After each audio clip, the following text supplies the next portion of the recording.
Page 23.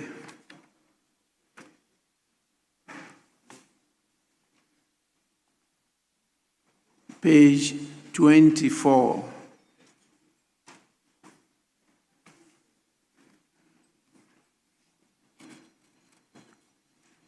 Honorable members, in the absence of any further correction, the votes and proceedings of the 20th sitting, dated Friday, 21st November 2025, as corrected, are adopted as a true record of proceedings.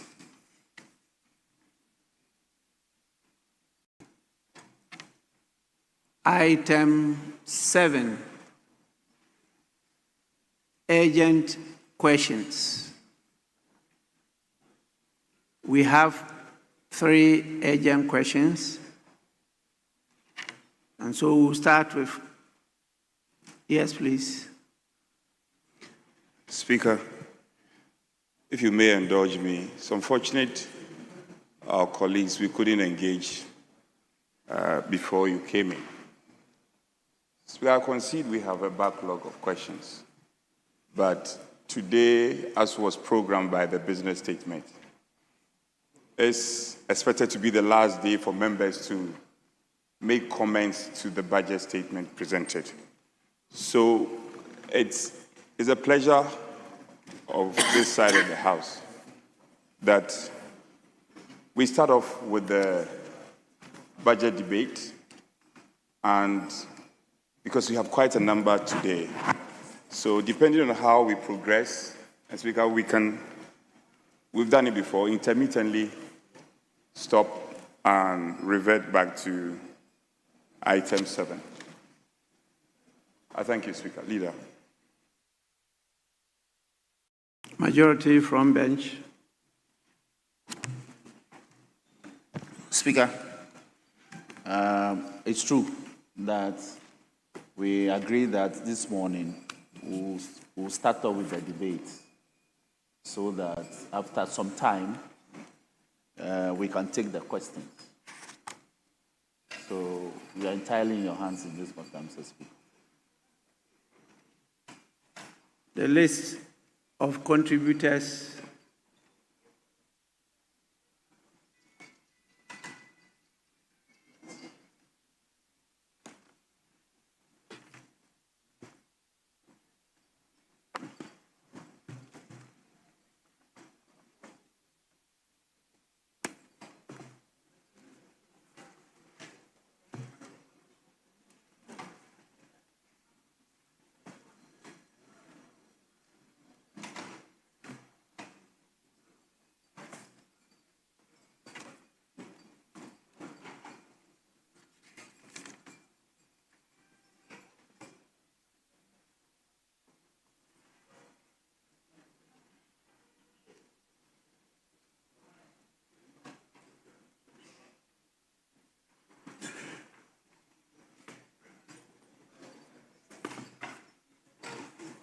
there's a list they give.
which side of the House is to start today's debate?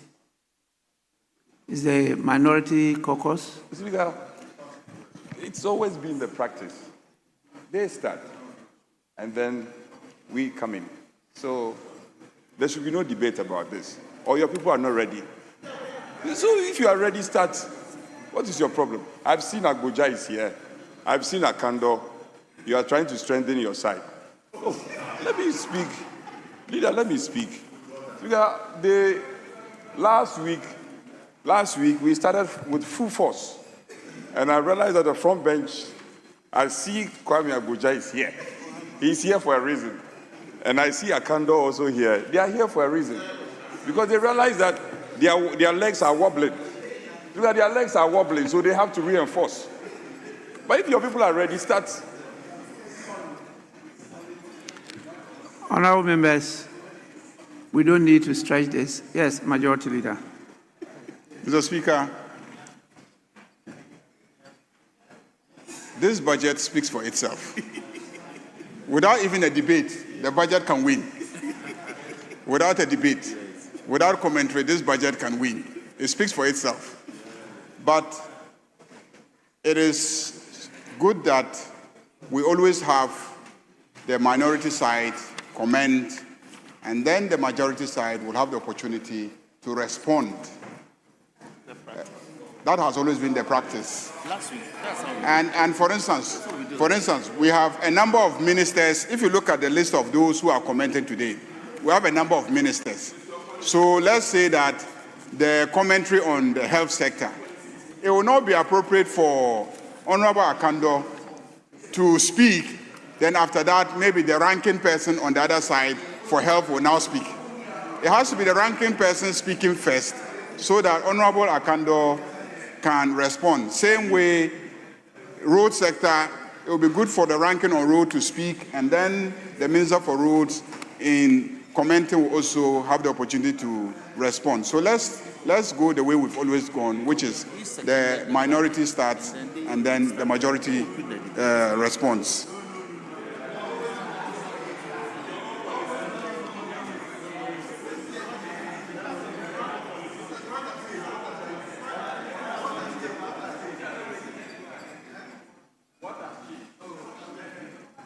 Honorable members, this is a budget from the President, and it was presented to us by the Minister for Finance in the form of a statement. And members are making comments to that statement. We haven't even reached the stage of debate when the appropriation bill will be presented, and you go through the process of debate. And so I just wanted to know when it ended on Friday, then we could continue from there. So you are all making comments. You are all making comments. Which side made the last comment? So that we go to the other side. Yes, Honorable Habib. Thank you, Mr. Speaker. Your last question, we concluded on Friday.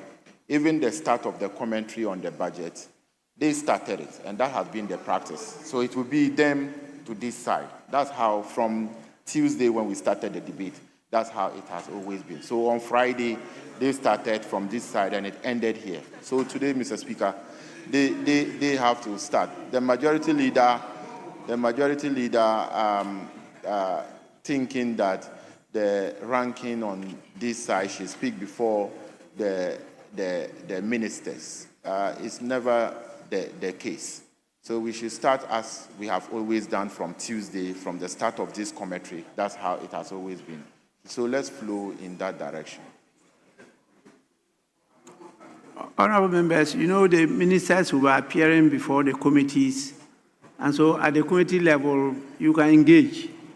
But so far as the floor is concerned, you are making comments. I have the list of the majority caucus with me.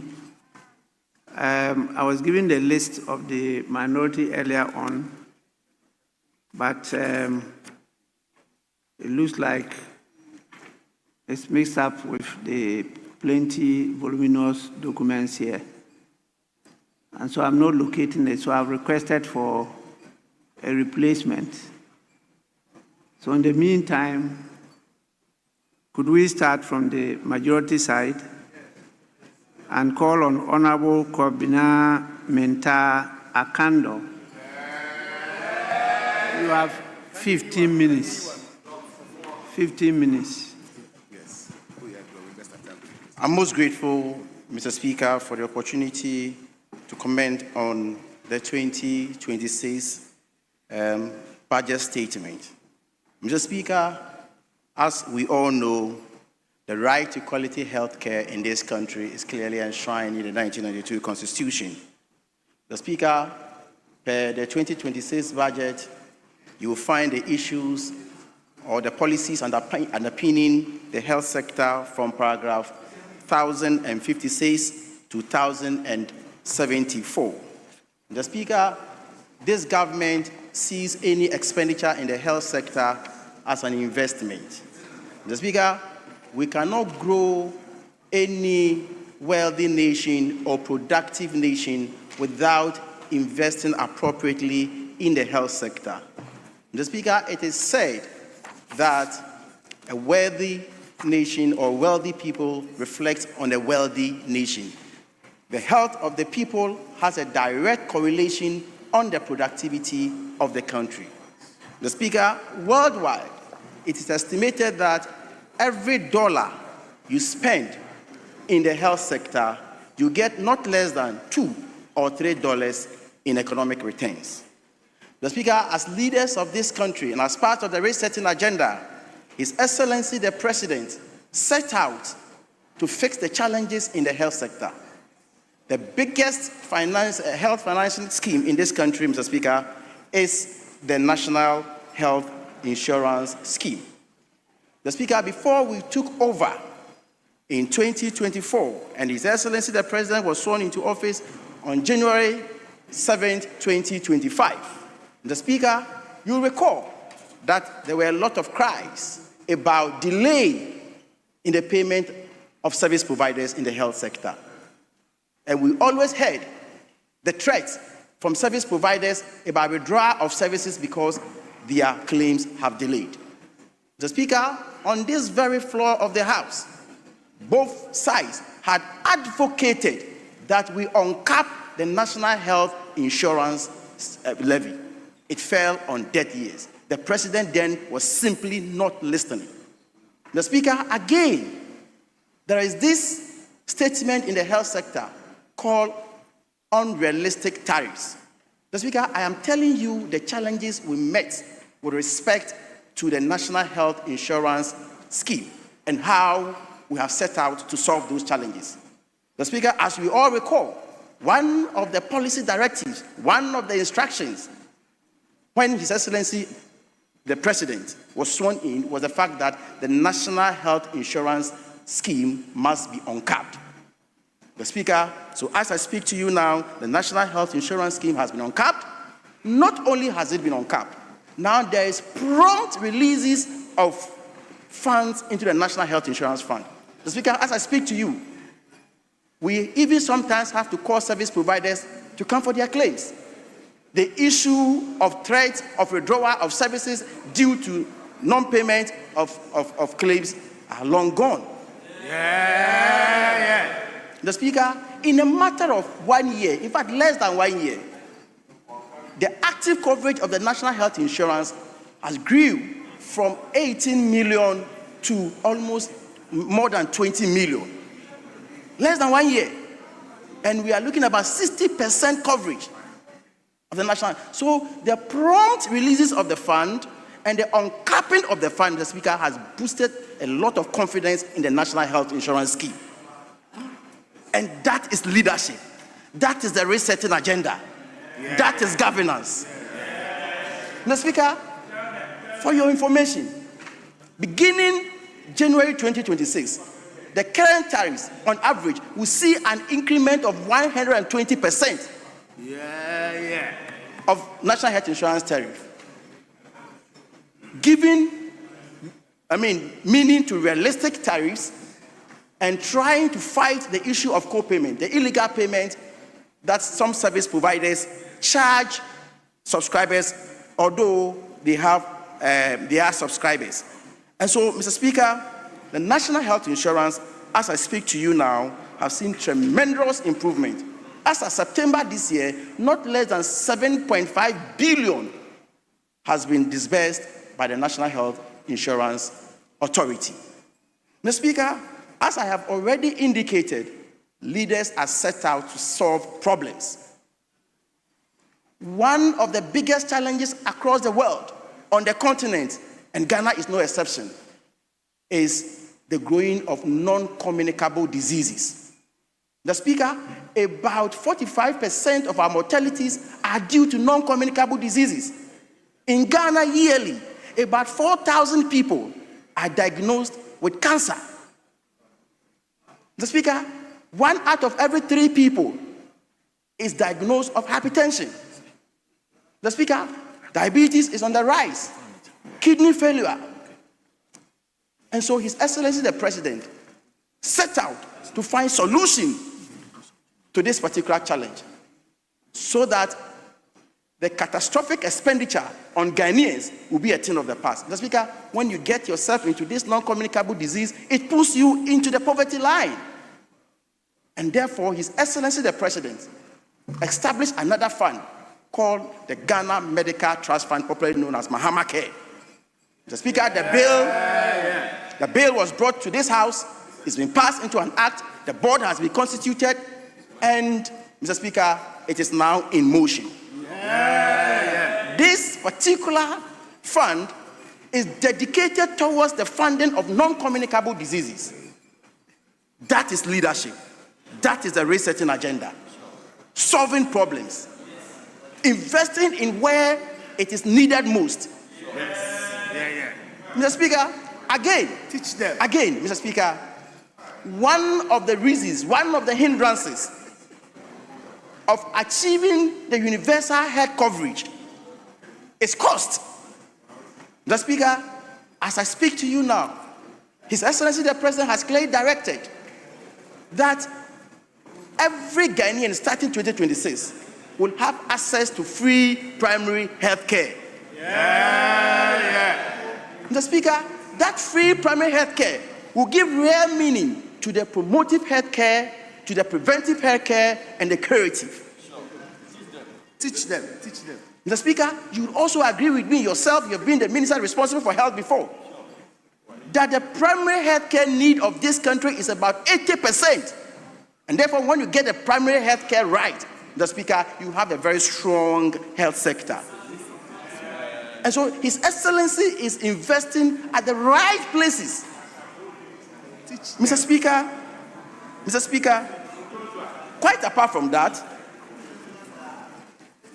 in 2025 alone, this government has enrolled or put not less than 13,500 nurses on the payroll. 13,500 on the payroll.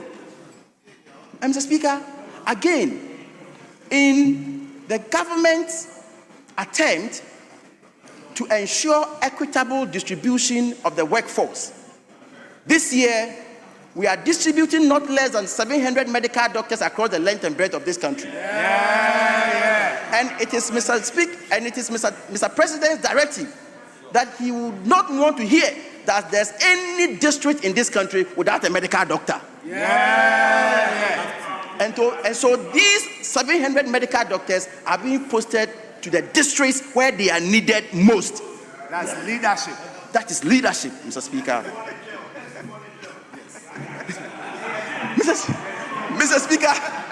Mr. Speaker, again, in a matter of less than 1 year, we have paid approximately 500 million to nursing trainees as allowance. And in the next 2 weeks, Mr. Speaker, we are going to pay additional 231 million to them.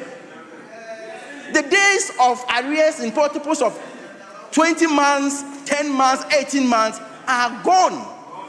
Now we are paying on time. They are gone.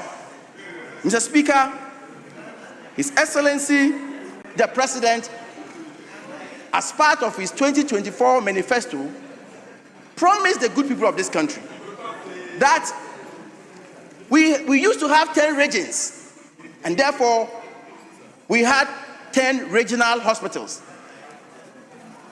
During the last regime, we thought that once they had created the other extra regions, it was going to go with other facilities.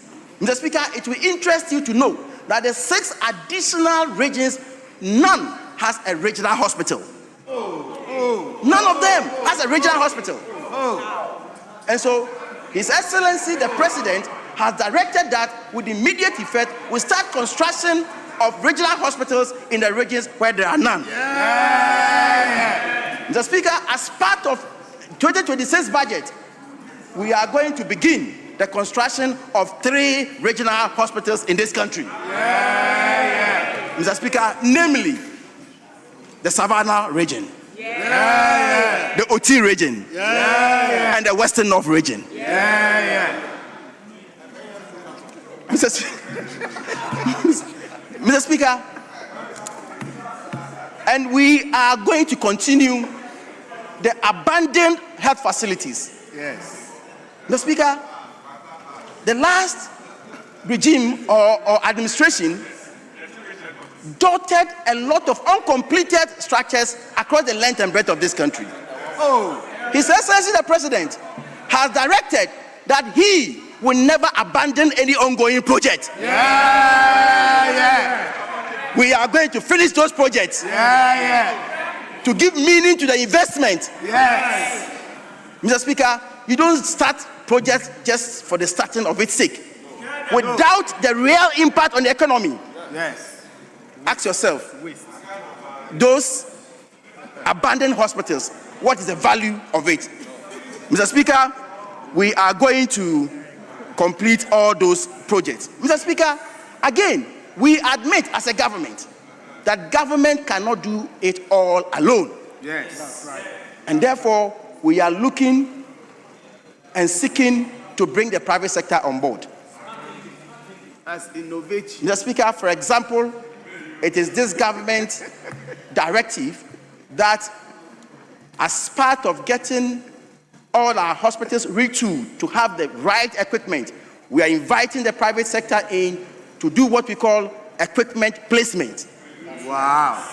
So that we can get the required equipment at each hospital, whilst government is also going to procure more for the smooth running of our various health facilities. Mr. Speaker,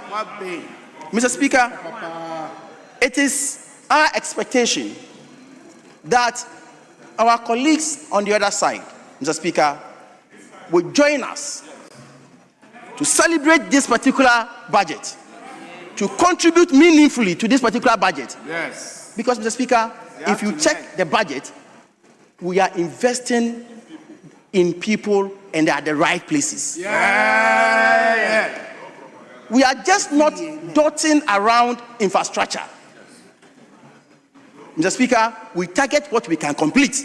So if it is 3 regional hospitals we want to do, we start 3, we finish before we roll the next one. Mr. Speaker, as part of the Agenda 111, clearly in this budget, an allocation has been made. And not only has it been made, Mr. Speaker, again, we are also going to partner the private sector. Mr. Speaker, we are going to partner the private sector, bring them on board, complete them, equip them, and then manage them. What is important to His Excellency the President is the fact that the ordinary Ghanaian will have access to quality health care delivery. Mr. Speaker, I thank you for the opportunity.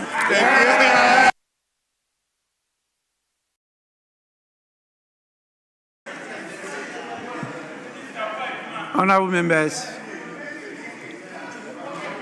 The member used just about 13 minutes out of his 15. But before we go to the next contributor, let me acknowledge the presence of our visitors. So far, I have from 3 institutions. The first is from the Learning Tree Foundation, led by the Chief Executive Officer, Rosemary Osei Kufuor. There are 60 in number coming from the Ayawaso West Wogon constituency. Please, they are at the left side of the speaker at the public gallery. On your behalf, I warmly welcome them to Parliament. And I congratulate the Chief Executive Officer for leading them here. Please, you are warmly welcome. You may resume your seats. We also have students from the Mawuli Senior High School, led by the teacher by name Christian Agbachi. There are 77 in number coming from the whole central constituency. Straight ahead of me are the students. Please, you are also warmly welcome, and you may resume your seats. The third group is from the St. Paul Catholic Church, Sinasi Brekum. There are 36 in number, and they are led by the chaplain and financial secretary, James Ousu Ababio and Anchi Augustine. As I said, there are 36 in number, and it's located at the Brekum East constituency. You are also warmly welcome, and please, you may resume your seat. We will now listen to the comments from the Minority Caucus in the person of Dr. Nana Ayew. You have 15 minutes. Right Honorable Speaker, I thank you as I take my turn to comment on the principles of the budget. Mr. Speaker, I've heard the Minister of Health speak copiously on the policy, and as I take my turn, I would want to say that there's a high level of inconsistencies. There's a high level of inconsistencies as far as this budget is concerned. Mr. Speaker, I'm not sure the resetting is actually adjusted. I'm not sure the resetting is adjusted. Mr. Speaker, if you go to paragraph 590, it says that, Mr. Speaker, the ministry continue to expand access to quality health care in line with the universal health coverage roadmap. The National Health Insurance Fund was uncapped to provide stable financing for vaccines, essential commodities, HIV services, and free primary health care initiative under Mahama Care. Mr. Speaker, this paragraph, I will dissect it into two halves. The first half, Mr. Speaker, is talking about uncapping NHIF. Mr. Speaker, this doesn't sit well with the people of this country. Mr. Speaker, if you talk about uncapping, last year, the envelope was 8 billion, capped to 6.8 billion. Of the 6.8 billion that was given to the NHIA, 6.5 billion was released to them, performance of 95.5%.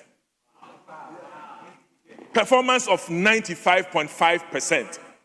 Mr. Speaker, now, when you uncapped, the envelope size was 10 billion. It was revised to 8 billion. Mr. Speaker, when it was revised to 8 billion, you capped an amount of 20% for the Mahama Care Trust. Now, and that's by law, Mr. Speaker, that is by law. 20% of that amount was allocated for the Mahama Care Trust. Now, in essence, that was capping. Now, if you cap 20%, you have taken 1.6 billion out of 8 billion, and that itself remains 6.4 billion, which is woefully less of what we allocated to the NHIA last year. We gave them 6.8 billion, and you gave 6.4 billion. Mr. Speaker, as of now, 25th November, you have performed worse. Mr. Speaker, the allocation to the NHIA as of now is woefully under 4.5 billion. Woefully under 4.5 billion. The allocation to the NHIA is woefully under 4.5 billion. Mr. Speaker, this statement said, we are uncapping to make funds available. But if you uncap and cap Honorable member, please, just a minute. We're taking note of your timing, so nobody will take a minute from you. Yes, Honorable Minister.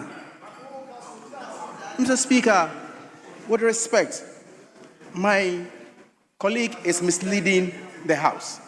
Mr. Speaker, as of today, as I speak to you now, the disbursement from the even allocation and the lodgement of funds in the National Health Insurance Levy and the fund stands around 7.5 billion and not 4 billion. Where is he getting the 4 billion from? Where? Mr. Speaker, this house is a house of records. You cannot be misleading the people like that. Thank you. Mr. Speaker, come on, bring it on. Honorable member, you may continue. Mr. Speaker, he may want to table the respective documents to the table's office. Otherwise, you are misleading us. Mr. Speaker, Honorable members, you capped. To solve the problem, I want both of you to table your documents to solve the problem so that we know whether it's 4.5 billion or 7.5 billion. We just need your documents, and that's all. We'll solve the problem. Yes, but you may continue. Mr. Speaker, so if you uncap and make 8 billion available, and you further cap it by 20% to Mahama Care Trust, now what is actually available is not the 8 billion, it's actually 6.4 billion for NHIA to perform. That's the truth.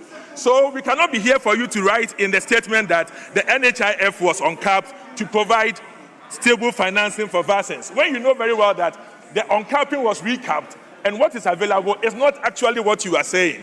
So this one doesn't really sit well with the agenda resetting. Mr. Speaker, then again, you look at the statement of the minister. He says that, and the free primary health care initiative under Mahama Care. This is confusing. Mr. Speaker, Mahama Care, you are saying is for specialist services. Mahama Care, you say, is for non-communicable diseases. Then again, you come and say in this statement that we are making funds available as we made it for Mahama Care to take care of Mahama Care, including free primary health care services. So the free primary health care services, are we further smuggling that to be under Mahama Care to further compete with other financing allocation to the NHIA? This is inconsistent. This is so inconsistent. Mr. Speaker, I'll move on. As I move on, I come to the principles of the budget. You didn't talk about blood, the lifeline of the human and the lifeline of this country. Mr. Speaker, today, I say, and I tender in this document, that Zipline is decommissioning. Is decommissioning 4 of its centers. 3 of its centers. Center 4, Center 5, and then Center 6. What does this mean? There has been non-engagement. There has been non-engagement and also inability for government to provide funds for zipline. Mr. Speaker, the allocation this year was 20 million, knowing very well that you owe zipline as of now 175 million. Mr. Speaker, what this means is that, as this letter says, they are shutting down these 3 centers. The Enum Center supplies the whole of Volta region. It supplies part of Eastern region and the Afran Plains. Mr. Speaker, they are also shutting down the Western North, Seshi, the minister's own backyard, Seshi. We also distribution center. That means that they are not supplying blood, medicines, vaccines to the whole Western North, part of Western region, part of Central region, Ashanti region, Ahafo, Bono. Mr. Speaker, they are also shutting down, effective today, Table Office, the Karachi Distribution Center. And that means that Karachi, part of Savannah, and also East Afran Plains, effective today, people are going to die needlessly of shortage of blood, medication, vaccines. Mr. Speaker, the reasons why they are shutting down is because of the lack of funding. The resetting has made sure that there's no funding to the zipline entity. The resetting has made sure that these people are not supposed to provide services, and for that matter, zipline is best described as a comatose entity needing resuscitation. And that resuscitation they need for themselves is actually l'argent, money. They are not being given. Mr. Speaker, this news is terrifying to the ordinary person living in remote areas in this country. Mr. Speaker, as a matter of fact, we must do something urgently about it because the shutdown starts today. And this is not right. Something should have been done and something should have been mentioned of it in the principles of this budget. But that is not so. And I hope the minister will do something about this because life lost, especially a lot of emergencies that we have. Maternal death is all related to lack of blood and blood-related products. So this letter that is saying that you have not engaged them, and for that matter, they are shutting down, is worrying. And it is addressed to the Minister of Health, Mr. Speaker. Mr. Speaker, again, I go to the issue of recruiting of staff. Mr. Speaker, let's be honest with ourselves. This year, we are told in the budget that 13,500 nurses were placed on the payroll. Mr. Speaker, this document, August, this clearance was given to 15,200 nurses and midwives. And that was to take care of all those who graduated in 2020. Mr. Speaker, this year, about 6,700 of them had not been taken. And there was all these agitations. One of the staff even actually had to speak some sort of way that the minister was not happy. Mr. Speaker, we had to come in. But why would you sit for the opposition to come in on issue, to put pressure on you before you see the need to get to sort yourselves out? And what was the issue? The issue was just extension. Extension. If in any case, if you give a warrant and it expires, all you have to do is to extend it because of political reasons. Because of political reasons, they did not extend. And for that matter, as I stand here, Mr. Speaker, if I'm told by this budget that this year, they took 13,500, Mr. Speaker, this is not true. Any person who was placed on the payroll was regards to the allocation that was extended by last year. So what it means is that they have actually enrolled the 2020 nurses. I would want to ask, the 2021 batch of nurses and midwives are expecting to be recruited to the service. And normally it's done in August. I want to ask, has that been done? That has not been done. That has not been done. So if you say you have placed people on payroll, on which payroll? Which nurses are they? Which midwives are they? Which country are they serving? Whilst we are clear, they are listening to me. Mr. Speaker, they are listening to me. The nurses of 2021, they are listening to me. Yesterday, I met a couple of them. They have not been placed on their payroll. If you are doing something, you are trying to tell Ghanaians that you continued what the MPP government did. The 6,000 or 7,000 people who were not placed that you placed, don't take glory for it. You are actually taking glory for what was not done that you could have done, that they had to agitate for before Honorable you did member, so. hold your breath. Yes, Minister.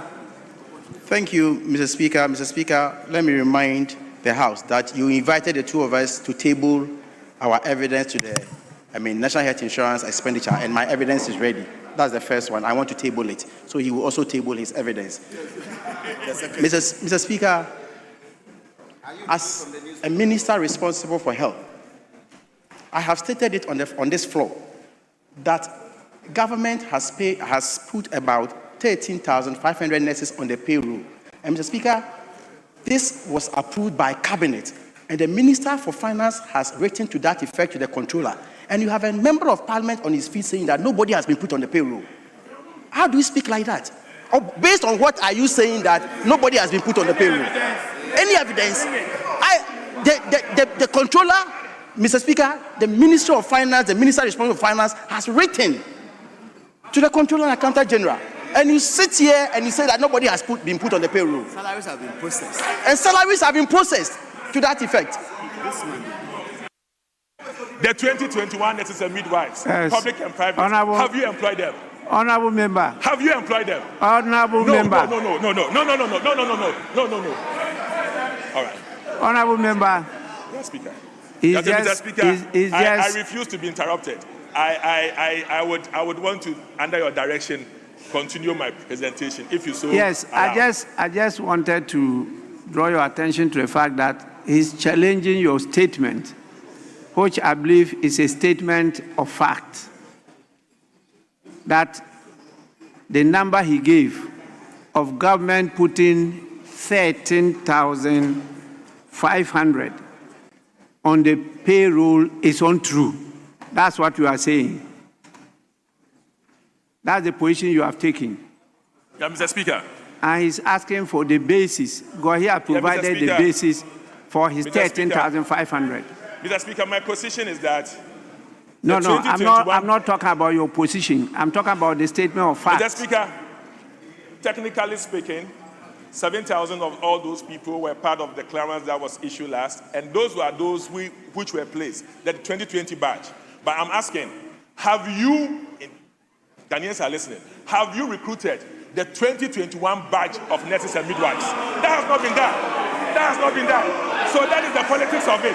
You are creating the impression to Ghanaians that this year you have recruited nurses and midwives, whilst you are enjoying the clearance of last year. I'm only exposing them. Mr. Speaker. We are speaking to two things. You met a financial clearance. That is what we wanted clarification on. Yes. Now, your position is that, yes, we have 13,500 on the payroll, but that did not include the 2021 nurses. Absolutely. So they are based upon the financial clearance. Okay. They are based upon the MPP's financial clearance. Yes, so you've done nothing. You have not added now any we get to a point. You Please, have not added anything to Honorable member, because you are only coming to the public. Honorable member, you can go on. You can go on. Please, you can go on. Okay, Mr. Speaker. Yes. So I have tidied it, and thanks for your guidance, Mr. Speaker. Mr. Speaker, the clearance of last year under the MPP government was not 13,500. Mr. Minister, you need to add 1,700 more because it was 15,200, and you have placed them on the payroll, and actually it reflects 13,500. So you need to add some 1,700 to it, and these are going to be those of 2020. Again, every year we have to add on. So this year we are expecting the clearance for the 2021 nurses and midwives that you have not done. Mr. Speaker, I'm asking my good friend on the other side to do it. And that one, he can come here and tell us that this year they have added on 2021. Otherwise, we move into next year and they are now going to do 2021. And they have shortchanged those of 2022. Else, he has to combine the two of them, 2021 and 2022. And that is worrying. Mr. Speaker, the agenda of resetting, this fundamentally exposes resetting. You should reset properly so that we know that this year you are adding on 2021 and then you are adding 2022. But for you to give a reset gap where you take 2021 to 2026. It's worrying, Mr. Speaker. Mr. Speaker, with regards to the agenda, Honorable Minister, he has raised a very serious matter. Yes.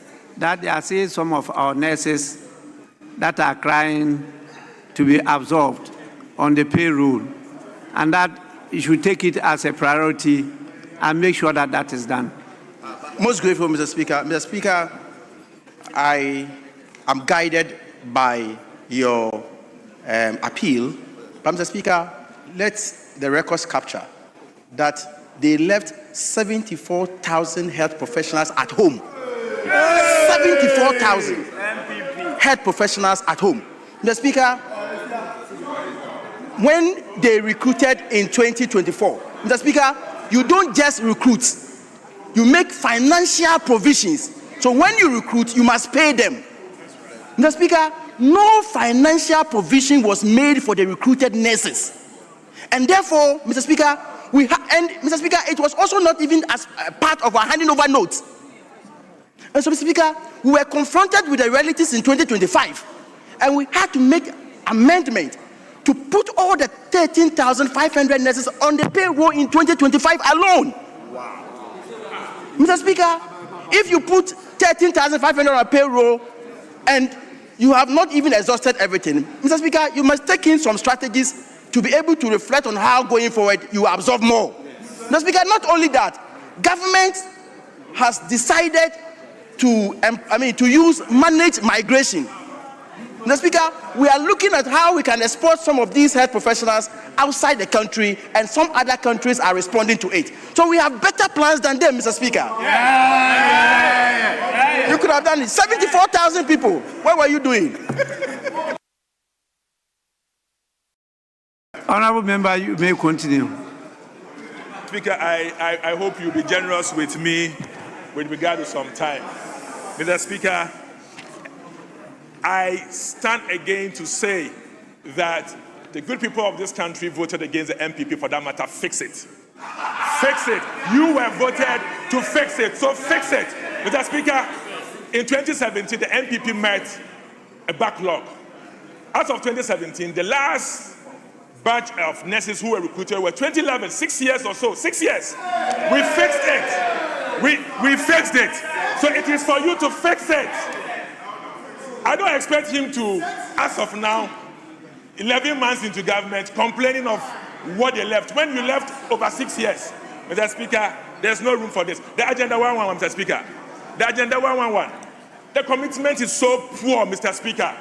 You're talking about building regional hospitals, university. Mr. Speaker, we talk about access to healthcare.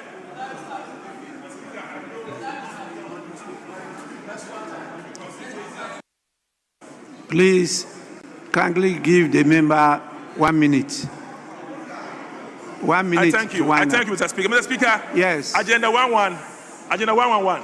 How can you go and build regional hospitals to increase referrals when you are supposed to take care in those same regions the many hospitals that will allow people not to spend a lot of money, and the referrals will be less? You want them to leave their homes and take a lot of transport, a high cost of transport, knowing very well that, according to Thaddeus and Main, it affects access to healthcare. You want them to leave their districts to go to the regional centers, increasing referrals when you are supposed to look for money to take care of Agenda 111. Mr. Speaker, there's an anomaly here. This is inconsistent. And Mr. Minister, would you want to say that, Mr. Minister, as I make my debate? You have not been, the Speaker have not given you.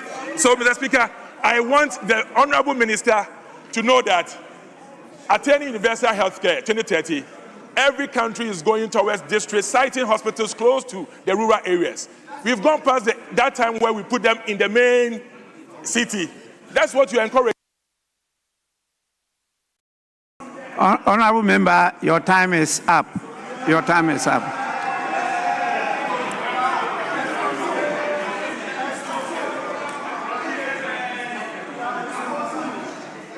Honorable members, it's now the time of Honorable Kwame Abuja. 15 minutes. 15 minutes. Mr. Speaker, I thank you for the opportunity to comment on a very realistic and forward-looking budget read on behalf of the President by the Finance Minister. Mr. Speaker, there's an issue that is of a national concern that I want to touch on before I speak about roads. Mr. Speaker, when I became an MP, one day I was there and I was told that the former MP of my constituency was taken ill. I quickly called and I was told that he needed to be airlifted from the whole government hospital to 37. I called Honorable Nitiwu, who was the Minister for Defense at the time. And then within the shortest period, he dispatched a military helicopter who airlifted Honorable Akoli to the Air Force Base and onward to Kolebu Teaching Hospital. Mr. Speaker, I'm saying this simply because the military provide services beyond what we think in our country. So when we are discussing providing support for the military, it is not merely to support them to fight wars. The military provide significant civil support services. Mr. Speaker, I listened last week when colleagues sought to critique government decision to retool the Ghana Armed Forces. In their view, the amount of money set aside to provide 4 new helicopters and then some 2 other aircraft for the use of the military and the executive was unnecessary. Mr. Speaker, I just want to draw attention of this House that it is in our interest to be very cautious and very careful when we make these comments. It is quite interesting that, Mr. Speaker, the side that today opposes this was comfortable, for instance, to spend $97 million on the site of the cathedral. To them, prioritizing the $97 million to dig a hole was better than supporting the military. The same site actually looked on when 1.6 billion Ghana cedi was, basically misapplied at the National Service Secretariat, and they are saying that they prefer 1.6 billion Ghana cedi to be misapplied at the National Service Secretariat rather than supporting the military. Interestingly, Mr. Speaker, a certain, defense minister sat in cabinet when that cabinet approved the purchase of 3 helicopters. It turns out that those helicopters were 50-year-old, in fact, older than that minister of defense himself. The helicopter was older than the defense minister who actually participated. In fact, at that time, a certain minority leader also was around 47 years, participated when those 3 helicopters were bought for the police. Today, Mr. Speaker, 3 helicopters were bought for the police, Mr. Speaker. Nothing comes of it. Cannot even fly from the hangar to anywhere.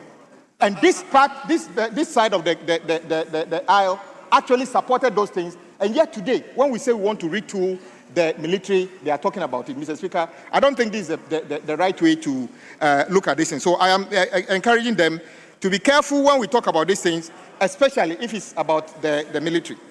Mr. Speaker, let me come to road. Mr. Speaker, indeed, almost everybody I meet, whenever we visit every community, colleagues, including this morning, come to the Ministry of Road and Highways complaining about the nature of the terrible roads in their communities. And Mr. Speaker, that is true. Yes, I agree with you. The road network in our country is nothing that anybody should be proud of. Mr. Speaker, we should invest to improve the roads. But Mr. Speaker, I want to give you a perspective of where we ended up, or where we started from. Mr. Speaker, in 2016, the entire commitment under all the agencies of the road ministry was just 10 billion Ghana cedis. That is all road projects awarded across all the agencies, including Road Fund, was just around 10 billion. And then bills unpaid was just about 7 billion.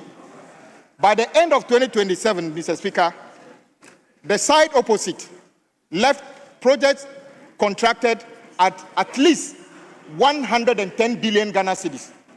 And then the bills left unpaid is in excess of 40 billion Ghana cedis. And they look us in the face and tell us that this is a better management of a country. No, it cannot be. Mr. Speaker, as of the time President Mahama took office, more than 90% of contractors were not on site. And colleagues from this side and the other side come to me, Honorable, what will you do? In fact, if you listen to the questions, what will you do to get the contractors back to site? As if we were the ones who asked the contractors to leave site. Some of those contractors left site in 2020, 2022, 2023 because they worked and were never paid. And that is what the situation is. But guess what, Mr. Speaker? The President directed, as the Honorable Minister for Health also said, that no ongoing project should be abandoned. Unlike 2017, when the side opposite took over power, what did they do? They made a policy statement to suspend all road projects, especially Cocoa Road, that they were doing investigation. By the time they finished, and in fact, I remember very well, the former minister stood here and said that there were so many things wrong with Cocoa Roads and other things. Mr. Speaker, I beg to say that today, if you see the Cocoa Road program they left, it is appalling. Mr. Speaker, we will continue and find resources to make sure that all these abandoned projects are continued. And there's one that is dear to my heart. And I wish my colleague, Honorable former Minister for Road was here, Honorable Asenso. Mr. Speaker, when you serve in a high office, a privileged office as a minister, you should conduct yourself as a nationalist. All his examples are as if the road between Accra and Kumasi is the only road in the country. It doesn't sound well as politicians when we have tunnel vision about development in our country. Mr. Speaker, where you come from, Upper West, Mr. Speaker, you wouldn't even dream of driving from Accra to Wa because it's one of the most terrible roads in our country. Because it's been abandoned for years. And people say that there's no traffic on that road. How can you have a traffic on the road that is completely abandoned? What kind of traffic are you expecting on the road between Bolga and Wa? Because it's nothing to write home about. That is why President Mahama has put together a plan to, one, retire the debt we owe contractors. So for the first time on record, at a single payment, he paid over 5 billion to contractors who are owed about 40 billion. Mr. Speaker, that cannot clear the debt. But that is a significant amount of money for a government that came to power, cannot borrow anything. So we are going to continue this. And guess what? All these payments went to contract that were awarded before we took over. That is a government that is determined that not again should we have a situation where government abandoned projects. Mr. Speaker, the other thing I want to talk about is the big push.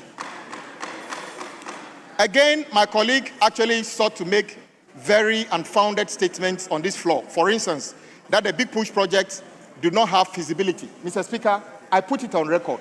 Every single big push project has a full feasibility report as required by the agency under the Ministry of Finance.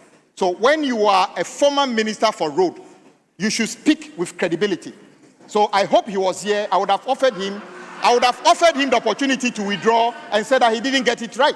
Exactly. Mr. Speaker, he also sought to say that all the big push projects are sole source. Mr. Speaker, that is also not right.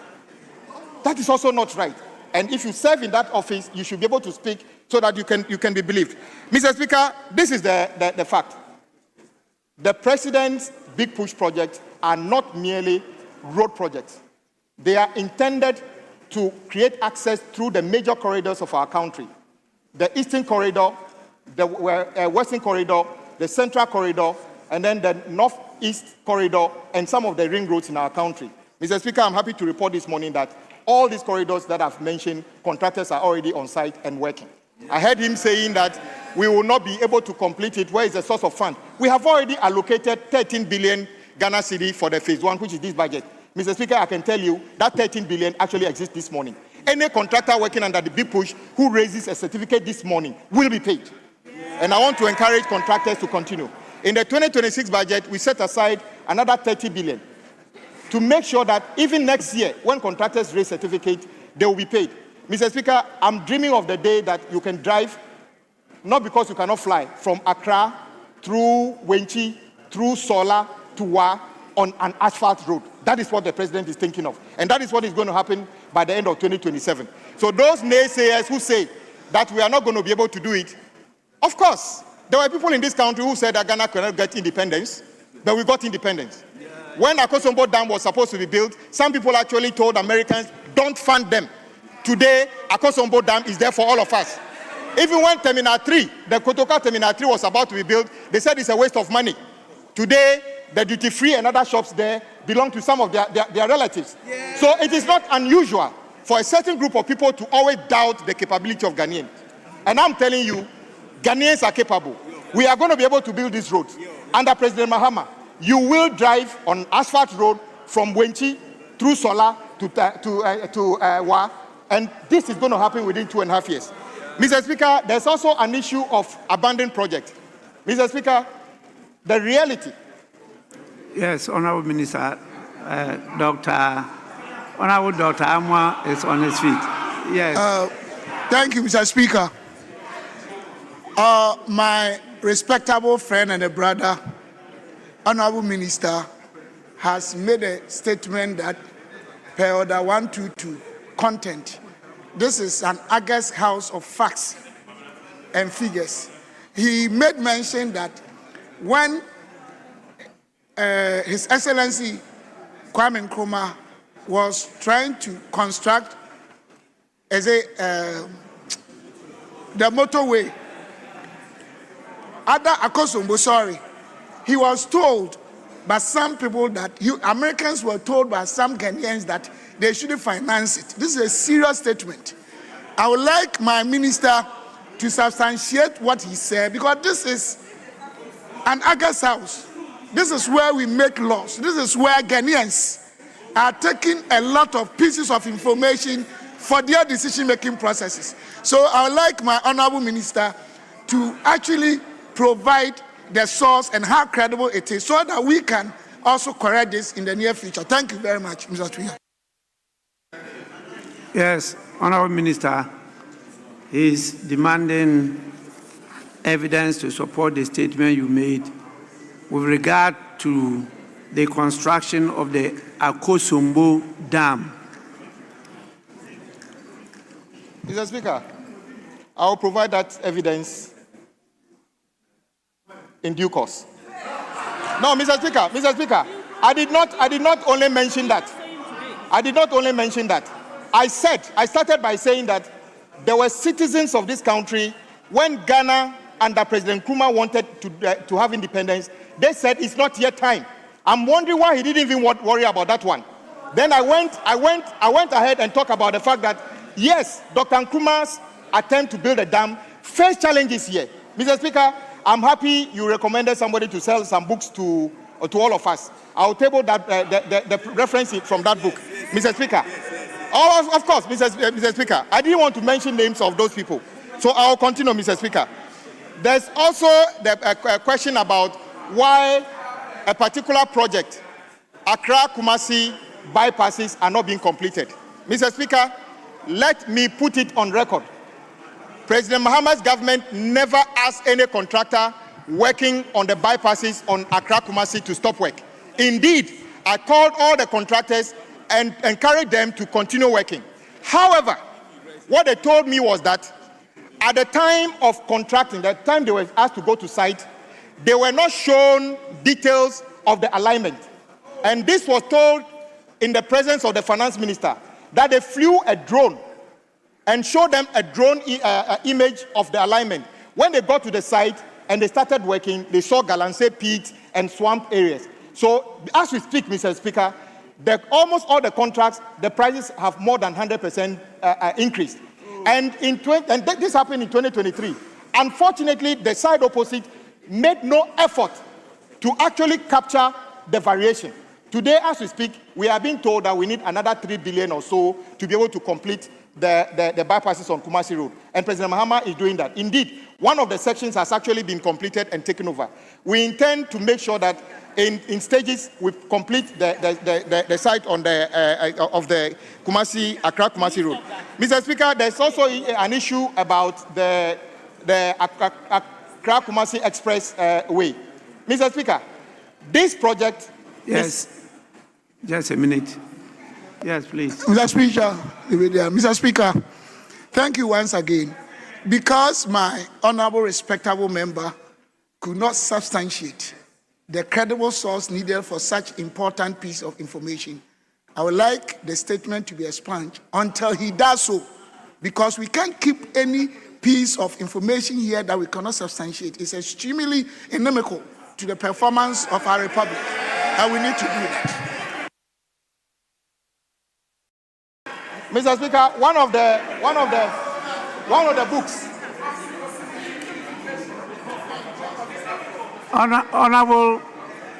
Honorable Dr. Amwa, if I have to apply this your rule, I don't know how many of you can make contribution on this floor. You may disagree with him. He may provide some evidence. You may disagree with that evidence, because these are records that some people kept, and they are actually in books.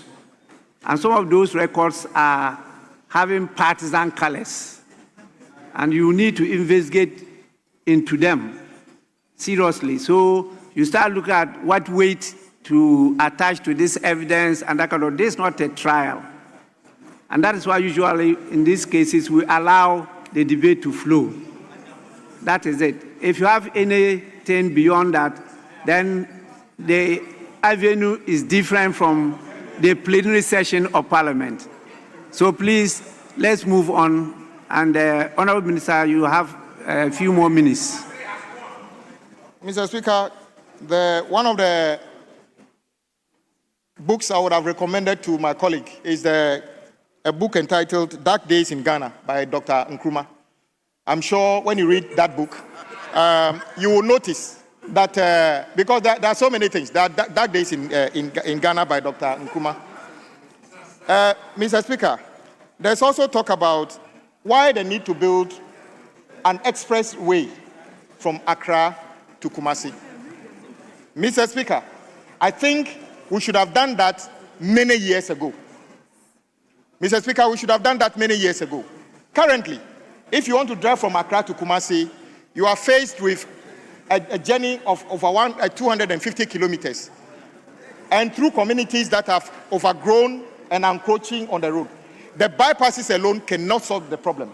We are creating a new growth pole. And Mr. Speaker, already halfway through the study, we just realized that we can cut that journey to under 200 kilometers. Imagine what 50 kilometers means to the fuel tank of an average person.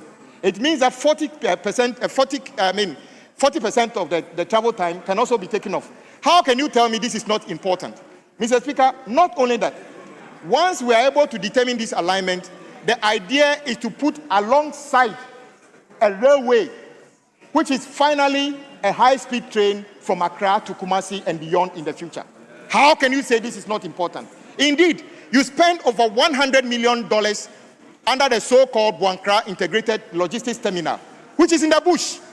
Nothing is being done because no transporter is ready to move goods from Tema on the road and take it to Buankra, and then somebody from Swami will now come to Buankra to clear it. If you can get to Buankra, you would rather take it back to Kumasi itself. So this project will actually unlock the potential of the Buankra Integrated Logistics.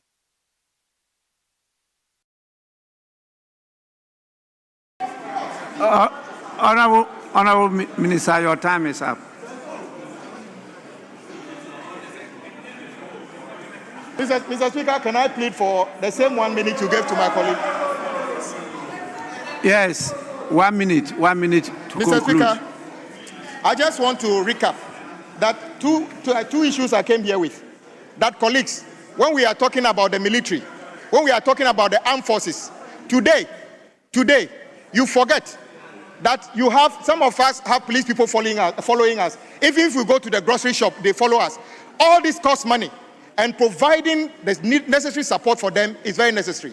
Let us not trivialize the issue of retooling the armed forces. It's very critical. And Mr. Speaker, we will work together with our colleagues in this House to make sure that all budgetary allocation made on behalf of the Ministry of Road and Highways is applied to improve the road network in our country. Thank you very much, Mr. Speaker, for the opportunity.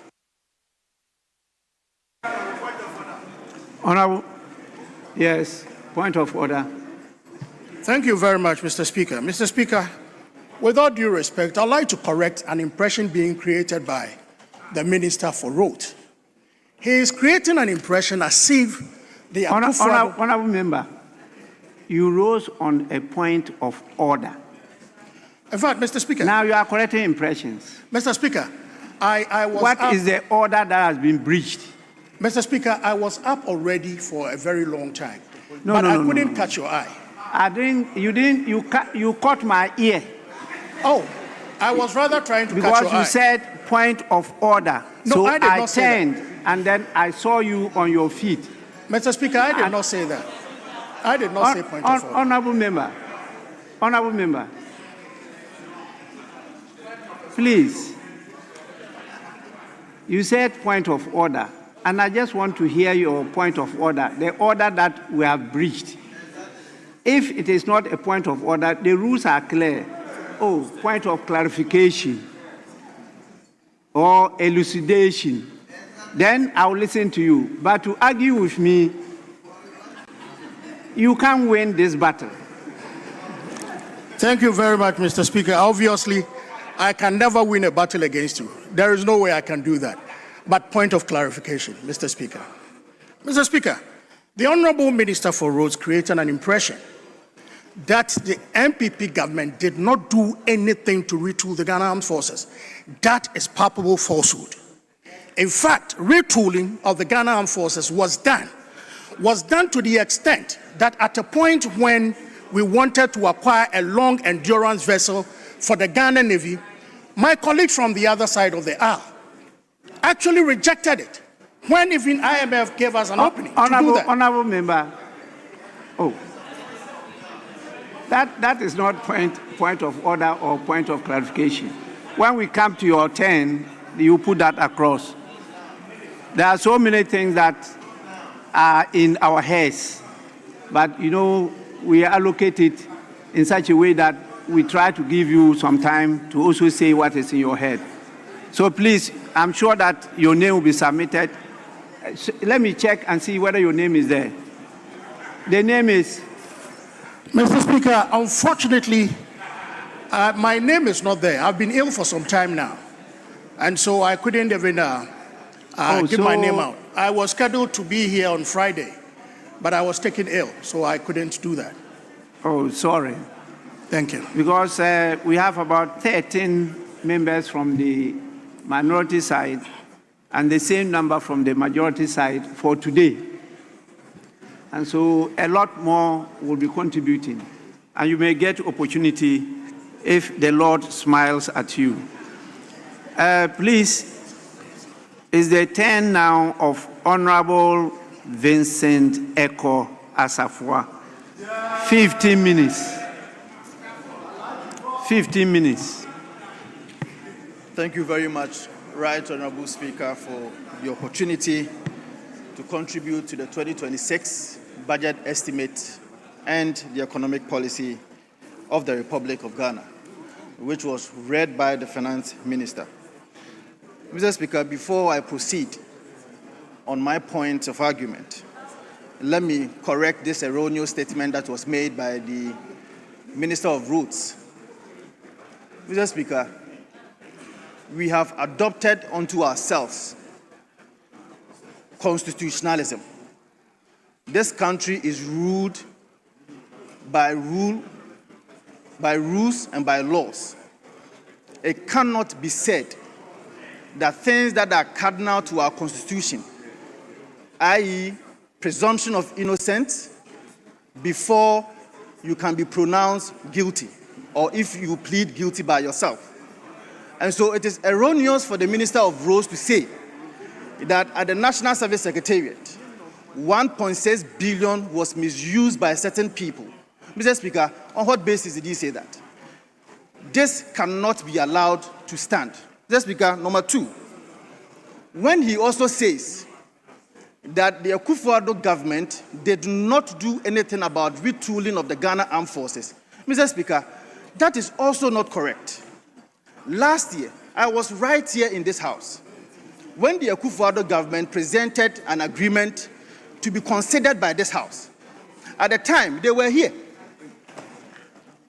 They resisted and argued against the retooling of the Ghana Armed Forces to the extent that that agreement was not taken on this floor. So on what basis can you conclude that the Akufo-Addo government failed to retool the Ghana Armed Forces? Mr. Speaker, now I move to my own points of argument. Mr. Speaker, last week when I was listening to the finance minister, the youth of this country was expecting a budget of prosperity. Unfortunately, we had disappointment. Mr. Speaker, we were expecting a budget of relief.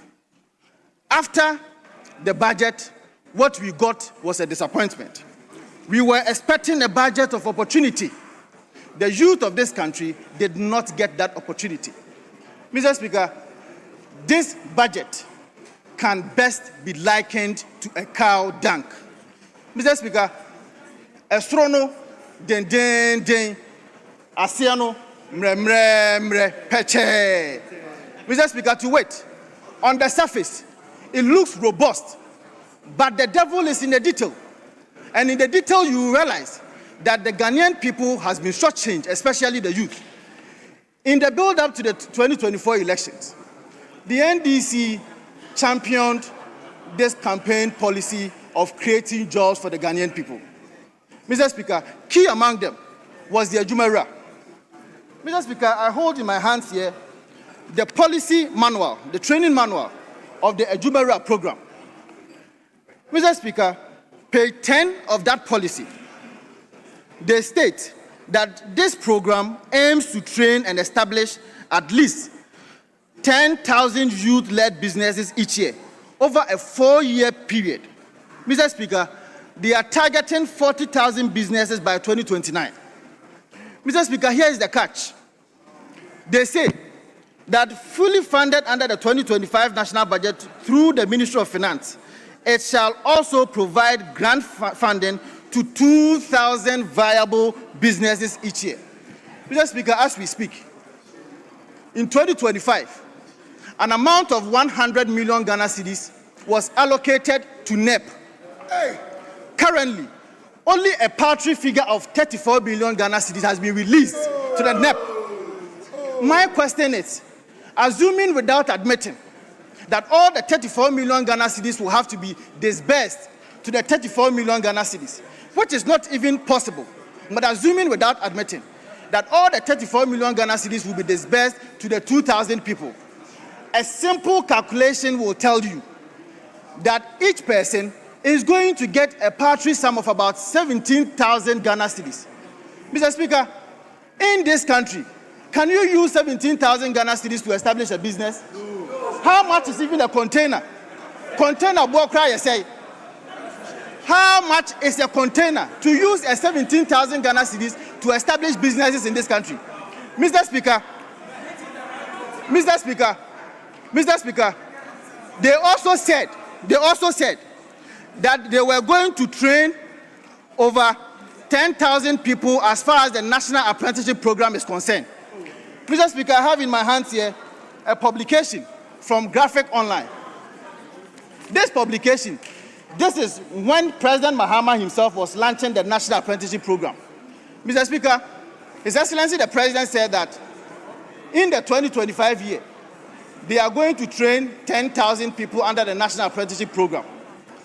Mr. Speaker, I read, that is paragraph 4 and 5. Honorable Member, just a minute.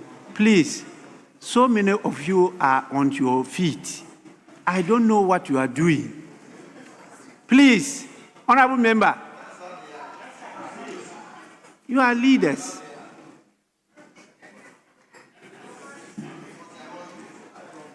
And I've told you the rule that when you are on your feet and you want to whisper to a colleague, you stand by the side of the colleague so that your back is not facing the maize.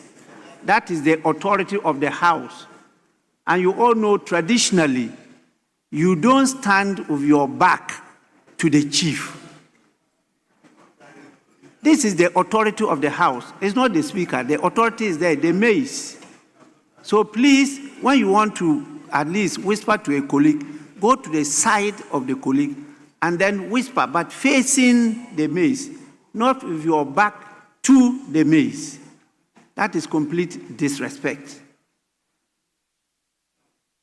Now, next time I see any of you on your feet that way, I will name the person and read the rules about naming and be guided by it. Honorable member, you may continue. Thank you very much, Right Honorable Speaker. Right Honorable Speaker, to continue with my point, I raised the point that there is a graphic online publication, and this publication speaks to the effect that at the time that His Excellency the President was launching the National Apprenticeship Program, the promise to the people of Ghana was that he is going to train 10,000 people in the year 2025. Mr. Speaker, per paragraph 4 and 5, it went ahead, or if you like, His Excellency the President went ahead to promise the people of Ghana that in the year 2026, they are now going to scale it up to 100,000 people. Mr. Speaker, and I read, additionally, the second phase, which is expected to be rolled out in 2026, will benefit more than 100,000 people. Mr. Speaker, now the big question is, in the 2025 budget, an amount of 300 million Ghana cedis was allocated to the National Apprenticeship Program. Now, when you check, assuming that the amount of money that was released currently, which is about 150 million Ghana cedis, Mr. Speaker, if you divide 150 million Ghana cedis by 10,000 people, assuming that all the monies are going to be shared, or if you like disbursed to all the trainees, the people who are going to, the amount of money that they are going to get is about 15,000 Ghana cedis. Mr. Speaker, I ask again, what kind of business can you really use 15,000 Ghana cedis for? Can it even buy a container for yourself? Absolutely no. I do not think that 15,000 Ghana cedis is enough to be able to establish a business in this country. Mr. Speaker, again, because the president also promised that they are going to scale it up to 100,000 people, the budget estimate for 2025 was 300 million Ghana cedis. Now, in 2026, logical reasoning will tell you that if you use 300 million Ghana cedis to train 10,000 people, then in 2026, the allocation should be about 3 billion. Mr. Speaker, unfortunately, the 2026 allocation for the National Apprenticeship Program has been reduced from 300 million Ghana cedis to 150 million Ghana cedis. How do you use 150 million Ghana cedis to train 100,000 people? It cannot be the case. And that is why I'm saying that the Ghanaian people was expectant of a budget that was going to give prosperity. There was expectant of a budget that was going to give opportunity. Honorable However, member, just what a has minute. been given is disappointment. Your time is saved for you. I can see the Majority Chief Whip on his feet. Yes, please. Speaker, I rise in pursuance of Order 1221, Speaker C. Speaker, I want to seek clarification from the member who said just a minute or so ago that 15,000 cannot establish business. He should clarify what kind of business he speaks of. Because, Mr. Speaker, we are on record to have voted for money in pursuance of government policy to assist women to set up small businesses, young entrepreneurs. We have voted for money to be allocated to them to set up small businesses. So he should clarify. What kind of business he speaks of, Mr. Speaker. I thank you for the opportunity.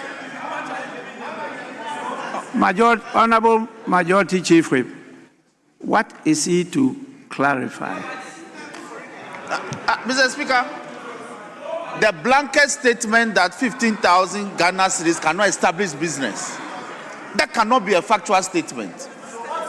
Honorable member, that is different from saying he should clarify. It's so clear to you that you don't need clarification again. Because it's so clear to you, you are raising questions on the matter that he is called to question, that how much can 15,000 what business can 15,000 be used to start?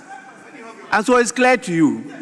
So you are thinking that the 15,000 could be used to set up businesses. So there is no need for clarification again. Mr. Speaker, there's the need. It should be specific.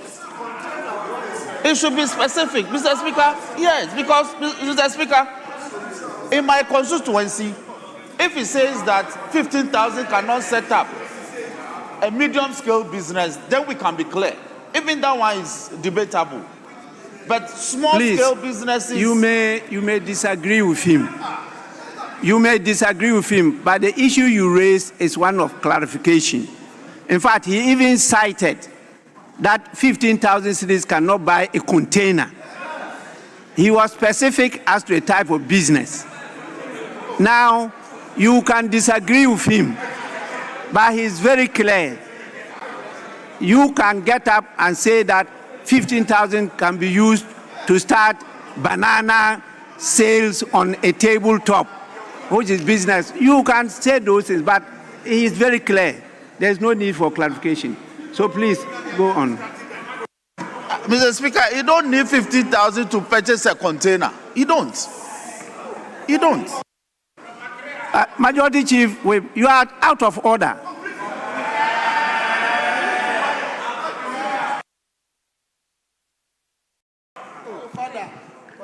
Thank you very much, Mr. Speaker, for protecting your nephew. Mr. Speaker, we have to always be seeing you in this chair, because normally when we are here, we feel protected. Mr. Speaker, the budget provides no bold recruitment. Yes, yeah. No bold recruitment plan, no roadmap, and no credible strategy for absorbing trained young people into productive work. Mr. Speaker, in the 2026 budget, they have indicated to the people of Ghana that they are going to create 800,000 jobs. Mr. Speaker, I am going to give the breakdown of their 800,000 jobs promise, and the Ghanaian people are going to judge whether these are sustainable jobs, whether these are permanent jobs that they promised the people of Ghana in the build-up to the 2024 elections. Mr. Speaker, they say, and I'm happy that the Roads Minister is here, they say that 490,000 jobs are going to be created out of the big push. Mr. Speaker, you and I know that the tenure of engagement of these people who are going to be employed by the big push is coterminous with the lifespan of the contract. So clearly, Mr. Speaker, this cannot be a sustainable job. These are not permanent jobs.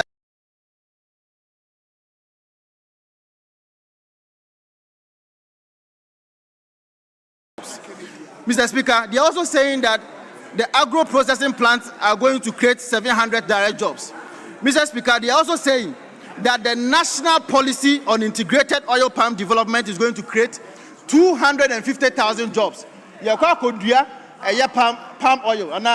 Mr. Speaker, the point is that these cannot be sustainable jobs based on which the Ghanaian people voted for them. The Ghanaian people in 2024 asked them for sustainable jobs, asked them for permanent jobs. This is not the kind of jobs that we ask from them. Mr. Speaker, in fact, early this year, when His Excellency John Dramani Mahama was forming his government, they promised the people of Ghana that they were going to establish a Ministry of Youth Development. The strategy was that the Ministry of Youth Development was supposed to be established deliberately to deal with youth issues in this country. Deliberately. Today, as we speak, about 10 months down the lane, the Ministry of Youth and Sports can only boast of Red Means Stop campaign. Nothing has been done by the Ministry of Youth and Sports. And that is why I'm saying that the youth of this country are disappointed, because we were expecting a government that will create sustainable jobs. We were expecting a government that will create permanent jobs. Unfortunately, that has not been done. Mr. Speaker, let me take you back to the 2025 budget. And I'm happy that the Minister of Education is here. Mr. Speaker, in the 2025 budget, page 105, they stated that to address menstrual hygiene challenges and reduce absenteeism, that is item number 636, to address menstrual hygiene challenges and reduce absenteeism among female students.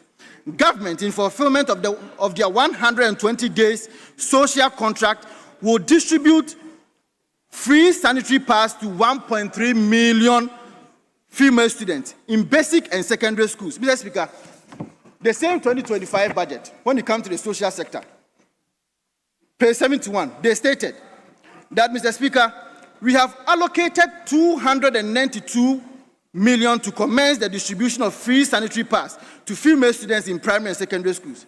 Mr. Speaker, the question is, 292 million Ghana cedis divided by 1.3 million pads, how much is it?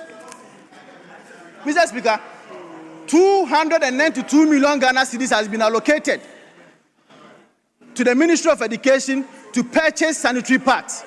A simple calculation will tell you that 292 million Ghana cedis divided by 1.3 million will give you about 225 Ghana cedis per pack. Mr. Speaker, now when it comes to the 2026 budget, here is the catch. Mr. Speaker, here is the catch. The 2026 budget, when they sought to account to the people of Ghana that they decided to distribute free sanitary pads to the Ghanaian people, this is what they say, page 78. To promote gender equality in education and reduce absenteeism, 6.6 million packs of sanitary pads were distributed to girls in public basic schools. Mr. Speaker, assuming without admitting that the allocation was not changed, 292 million Ghana cedis indeed was used to purchase the 6.6 million pads that they said they have distributed. A simple calculation will tell you that one pad is 45 Ghana cedis.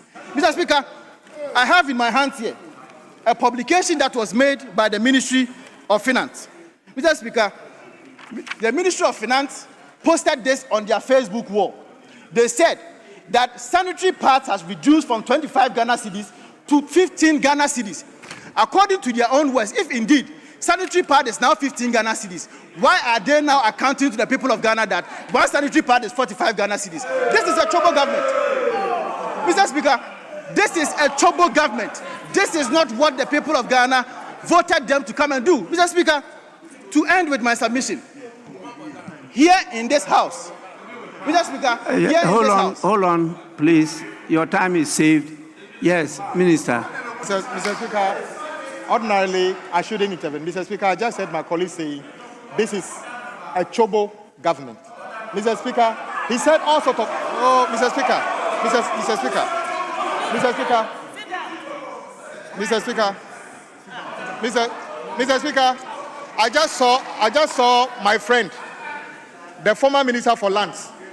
The last time you got up here saying something, you have to apologize and withdraw. You are still up again. I encourage you to wait. Mr. Speaker. Oh yes, Mr. Speaker. Mr. Speaker.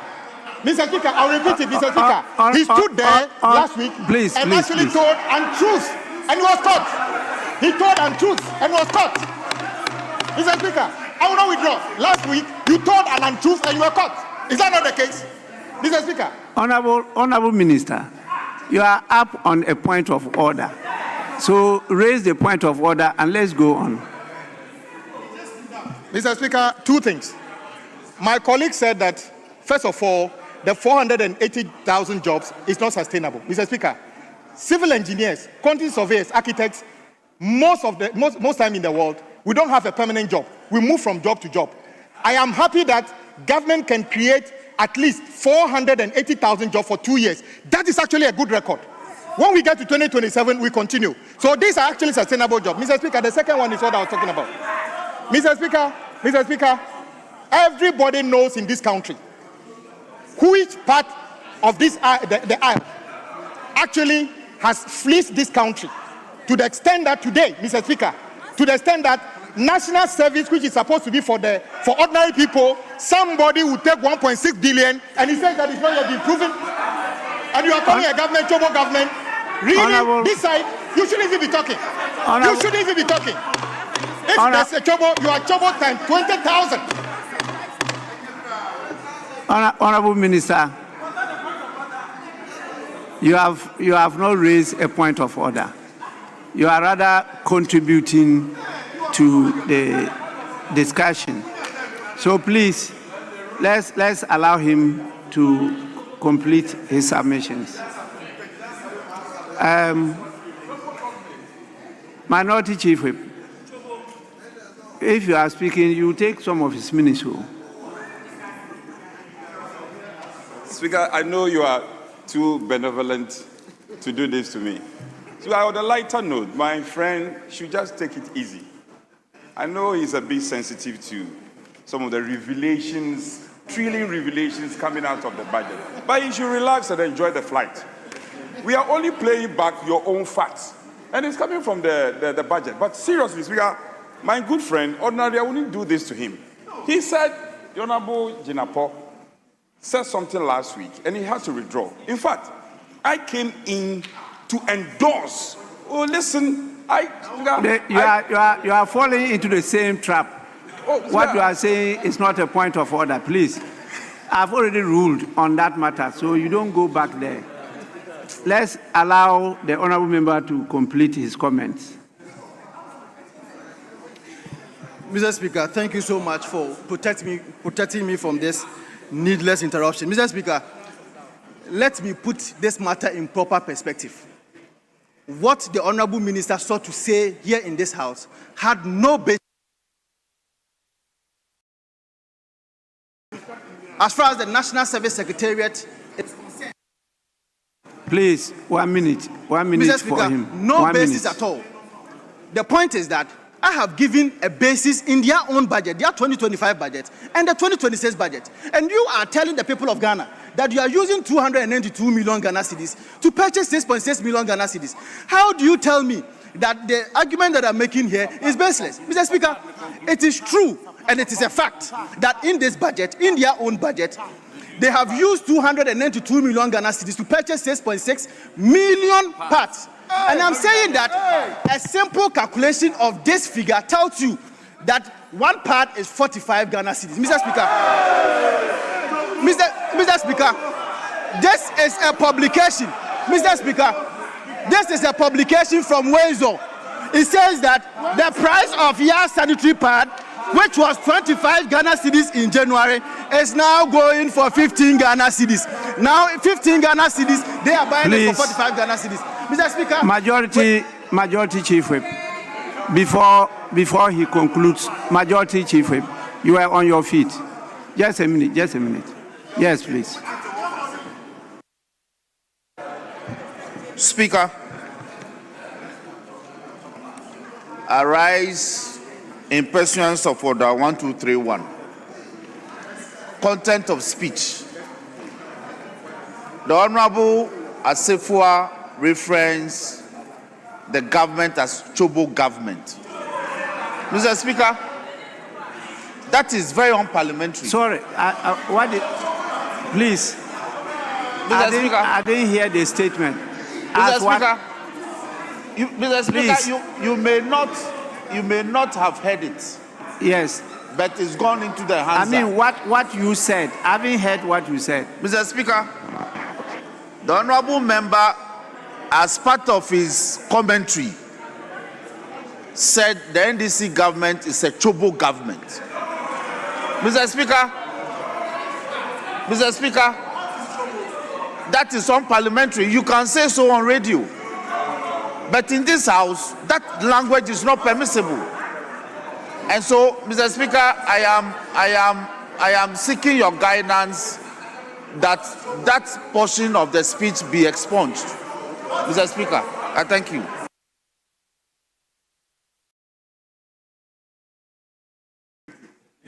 Mr. Speaker, are you mentioning the word TOGO? Did you say Togo government? Mr. Speaker, Chobo, not Togo.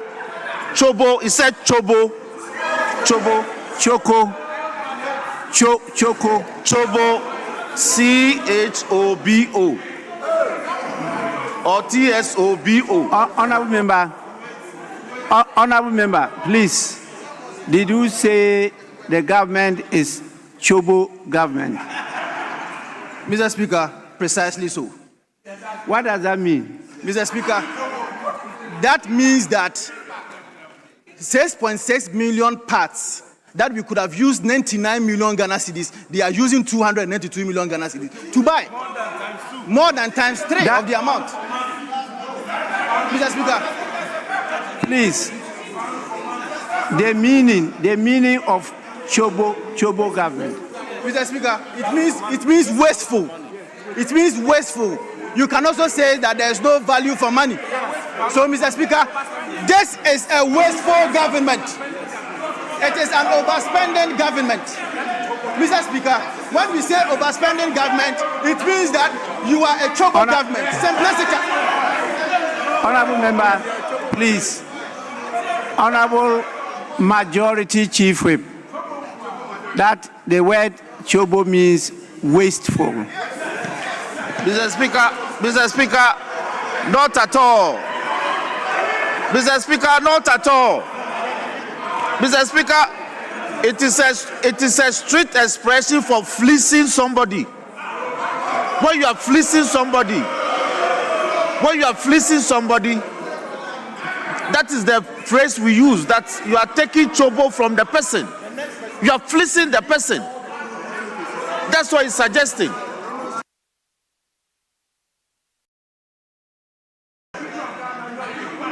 Honorable members, these are words, I don't know which language, but actually I don't understand the meaning of Chobo at all.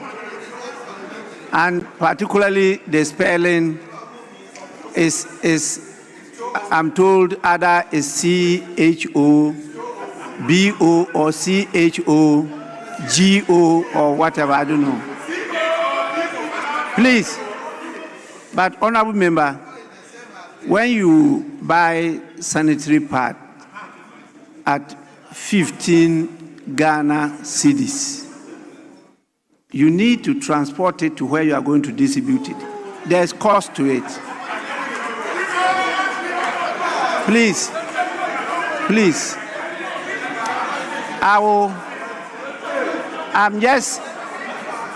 we are, honorable members, you've been in government before. Please.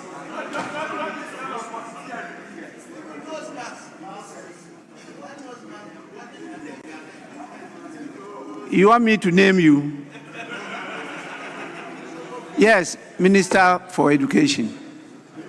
Mr. Speaker, I'm compelled to rise on a point of order to my colleague member of parliament on sanitary pads.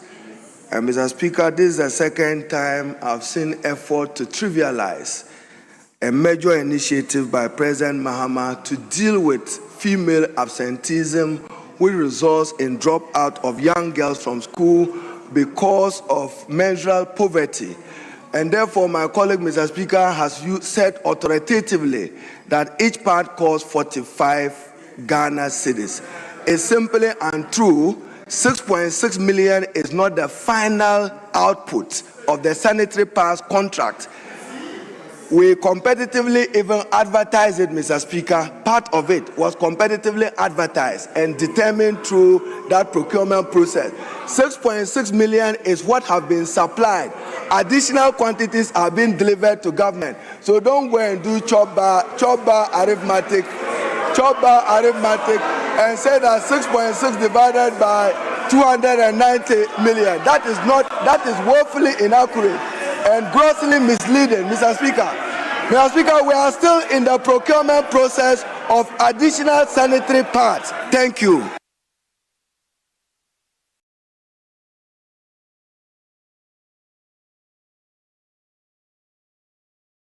Honorable members, if you decide to reduce the deliberations to shouting battle, I will have to reduce the time allocation. Please, let's listen to each other, because the Minister for Education was trying to let you know that the 6.6 million is not the final quantity that is being delivered. 6.6 has been delivered.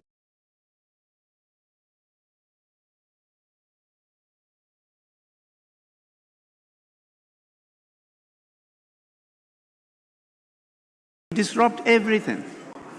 Please, now you may conclude. Mr. Speaker, thank you so much for the protection. Mr.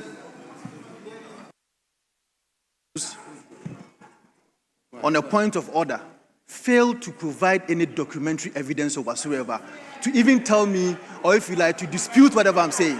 Mr. Speaker, the figures in their own budget is what I'm quoting for them. I have not quoted anything different. Mr. Speaker, to simply and respectfully even answer to your analogy. Mr. Speaker, if you move to Malata Market today and you want to buy a single pad, and it is 15 Ghana cedis. Minister, let me just listen to what he's saying, then I can come to you. Yes. Mr. Speaker, and you move to Malata Market, and a single pad is 15 Ghana cedis. How do you suggest to me that if you are buying it on wholesale, it will even be 15 Ghana cedis? That is less economies of scale.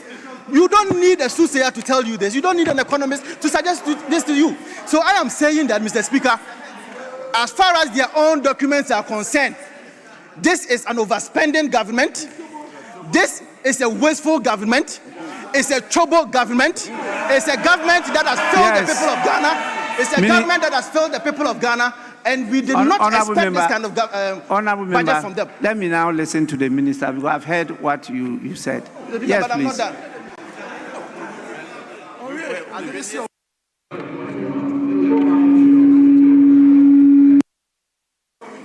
Mr. Speaker, my colleague is grossly misleading this House.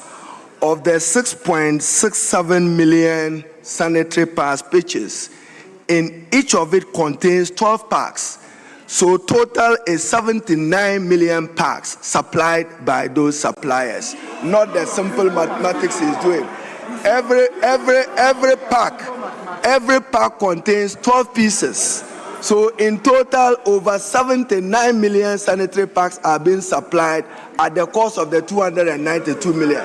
And Mr. Speaker, the process is not completed yet. We just awarded the last batch of contracts for those to finish supplying what government requires to get the young girls in school. I thank you. So stop misleading the House. Honorable members, what the minister said is a point of clarification, explaining the cost component. And that is what we need to clarify issues that are made on the floor that may create doubt. And so it's now left to the listeners to at least make their minds. But when you leave it at that and you start shouting, I mean, we don't carry the people along with us.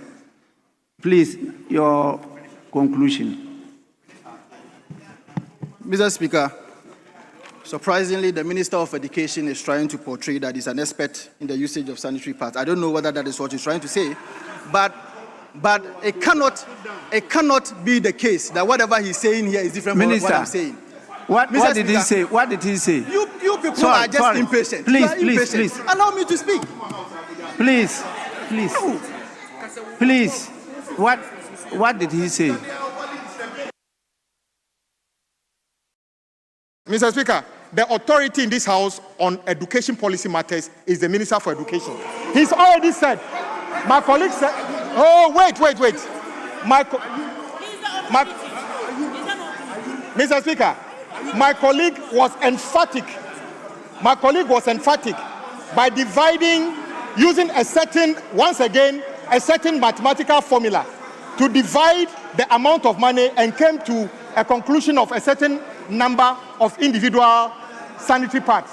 The minister responsible for education has just corrected that is not true. I think it's very important that the honorable colleague withdraw that part of his statement, because if it remains in the record, it would have meant that we use a certain amount of money to purchase a certain quantity of sanitary pads. He must necessarily withdraw that part, because, to put it lightly, Mr. Speaker, he lied about that portion. And it must not be remain in the record. He must be compelled to withdraw that part where he divided the number of sanitary pads by the amount of money. He must do that. He can hold his view. But on this floor, once we are lucky to have the education minister who gave the facts, that becomes the fact. We are not going to take facts about education from the colleague. We take it from the minister responsible for education.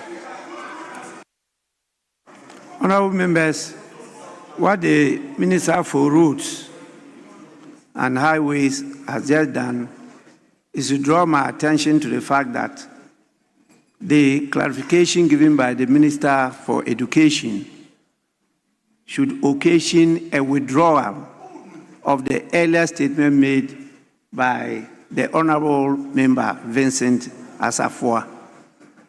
I believe the only directive I can give is for him to take that along as a guide, because both his statement and the minister's statement will be on the record of Parliament. And so people reading will then judge as to who is speaking the truth. But if we are to come to the conclusion that what you said is not true, and therefore it must be withdrawn, then many of you have to be withdrawing statements here. And at the end of the day, we may not even have official records. So please, Honorable Member, I take it that you have concluded. Because I've given you more than necessary. Because, Mr. Speaker, they have not allowed me to be consistent with I have allowed you, not them. Mr. Speaker, just 1 minute. So, 30 seconds. Thank you, Mr. Speaker. The truth of the matter is that nowhere in this country that you are going to move to a supermarket or a shop that you'll be given a single pad. Nowhere. When you buy the pack, you are given 12 in a pack, which is a pack. So whatever the minister is saying is not different from what I'm saying. It is indeed the case that they've bought one pack of sanitary pad for 45 Ghana cedis. Simple as it is. Mr. Speaker. Please, this disorder is not allowed. You are not all on your feet. I've given one member the opportunity to contribute, and you are all talking. If I allow that with this number against your number, would they ever hear you? Please. Please. Honorable Member, you know your voice is very loud, so and it's so unique that anybody can identify who is speaking. So please, yes, I just gave him 30 seconds to conclude, and then we move on, because you get the opportunity. You all get the opportunity to rebut what is being said. Please, that is what the debate is about. Yes, please. 30 seconds, 30 seconds. So, Mr. Speaker, it is settled that according to their own budget statement, that is how much they are buying the sanitary pads. Mr. Speaker, the Ghanaian people do not crave for another profligate, convoluted, and economically injudicious fiscal manifesto. They yearn for a budget that is coherent, credible, and genuinely catalytic. Mr. Speaker, one that galvanizes employment, institutionalizes teacher and nursing recruitment, and energizes the aspirations of our youth. Mr. Speaker, let us therefore repudiate this fiscally errant and socially regressive blueprint and champion a framework that is equitable, transformational, and anchored in long-term national prosperity. Mr. Speaker, I thank you for the opportunity. Honorable members. Honorable members. Honorable members, before I call on the next person, I promise to give you some books. Because of what has happened, by the formula that you have in the formula of distribution, I have 20 copies. And I'm handing it over. It cannot be 10-10.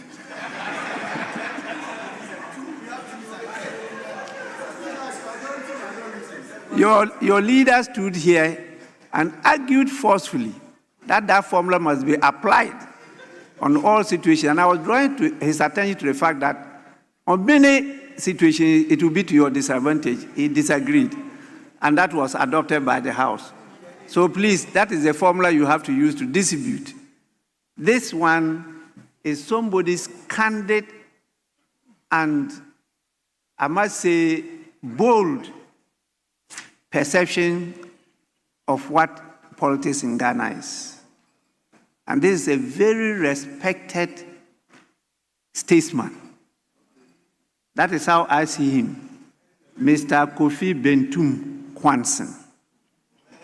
Those of you who know him, you know him very well as one of our security couple, one of the best. Please, kindly take these books, read, and be guided. I am buying them for you. I can buy for 276, but at least 20 copies are available because I'm also distributing some to some political heavyweights outside Parliament so that we all read and be guided by what he thinks we are doing in Ghana here. Please, you may hand over to the majority leader, who is the leader of the House.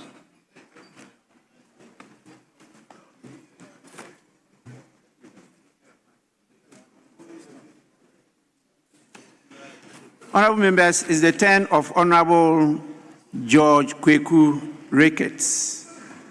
Honorable George Kweku Ricketts has 30 minutes. 30 minutes.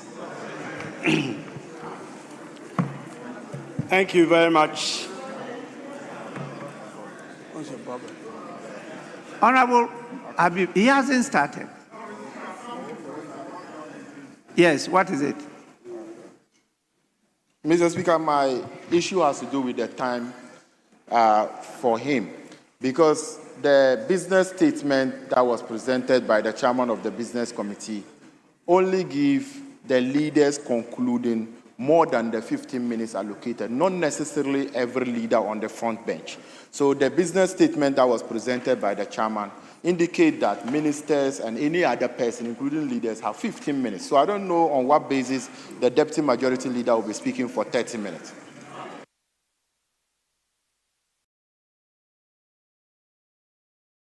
Yes. Please, Majority Chief Whip. Speaker, I recall that originally we allotted 45 minutes to the leaders and 30 minutes to other leaders. Oh, hold on. And I proposed that we should make it 1 hour for the leader, the arrowheads. So that was the only change we effected by moving 45 minutes to 1 hour for the arrowheads. All the other times allotted for the other category of commentators remained the same. And it was 30 minutes for other leaders. What are you afraid of? Honorable members, I'm guided by what is submitted to me by the leaders. And the time allocation is stated there by each contributor. It's stated there. That is what I'm going by. Right. I think we have to settle this matter, and he's our colleague in leadership. I am sad that we have to do this on the floor. Fact be told, Majority Leader, yes, at the business committee meeting, it was back and forth whether we should allot 1 hour to the leaders. There was a debate about it, and we even extended it by saying that we should reduce it so that that time could be given to more of our backbenchers to speak. That is fact. It's a fact. However, we said that apart from the leaders who will speak 1 hour each, all other leaders, inclusive of the front bench and ranking members and chairmen, 15 minutes. Speaker, what you have there is a list generated by the whips. If you look at our list, all the members are ranking members, except Honorable Ida, who is not a ranking member. And hence, she was allotted time less than 15 minutes. So, I don't know why, but Rickett, it's not about you. It's about the principle and the time agreed. You are not harmful. We know you are not harmful. But let's go by the agreement. And we have adopted, this House has adopted the business statement. So we can't do otherwise. We adopted the business statement. We adopted the time allotment. Therefore, we can't vary it. If you are seeking to vary it, seek the leave of the Speaker and then probably you can seek the leave of the speaker to get more. The speaker is charitable. He could give you some 5 minutes in addition to your 15 minutes. But don't, on your own, allot 30 minutes to yourself. That is wrong. Yes. Speaker, these matters go to integrity, and I take them very seriously. In fact, at the committee meeting, in the absence of my two leaders, I chaired it. So when the draft came, the only correction, and my brother, you bear me out, the only correction we made was to shift the time allotment of 45 minutes for the arrowheads to 1 hour. And when my leader came eventually, I gave him that draft. And the draft will indicate that it was only, and I have it here, it was only the time allotment that I used my ink to change from 45 minutes to 1 hour. All the other proposed times remained the same. So what is the proposed time for the frontliners? For the other leaders, it was 30 minutes. 30 minutes. 30 minutes. 30 minutes. It's 30 minutes. Oh, please, stop that. Please. I wasn't here when the Business Committee's report was adopted. If I may read page 2 of the business statement. Yes. As approved by the committee for presentation on the floor. Speaker, item number 4C.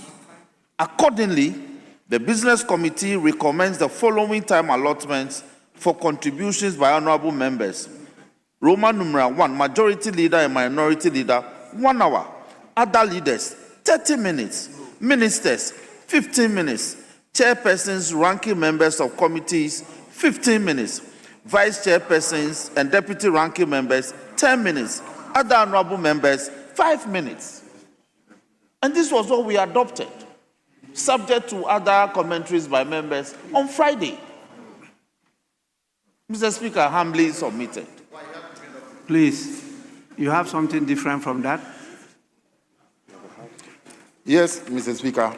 I have a copy of the business statement that was presented by and adopted by this House. Mr. Speaker, what the majority leader, if you come to page 2, 5, commentary on the budget statement and economic policy of the government.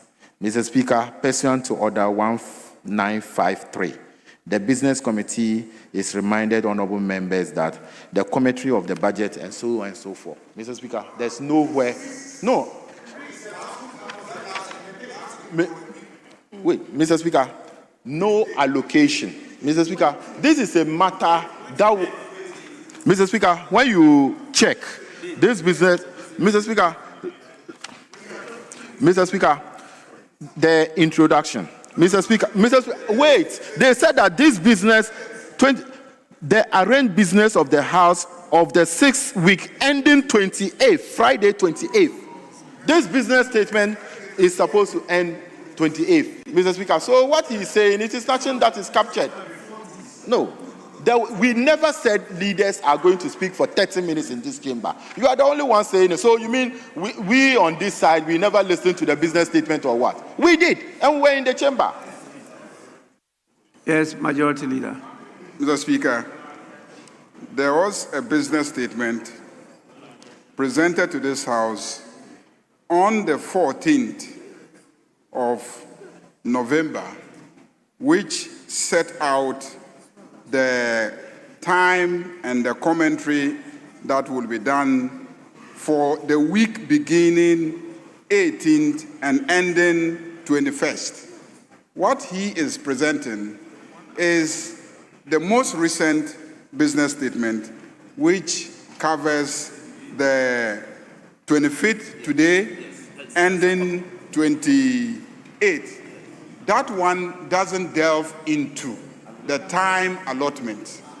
It is the business statement that ends on the 21st that delves into the time allotment, and that is what he has referred to. So if you have the business statement for the period ending 21st, you can check it and see if what he has read is inaccurate. Okay. Speaker, no, as for you, you're always doing. Speaker, if I have your attention. Yes, please. Speaker,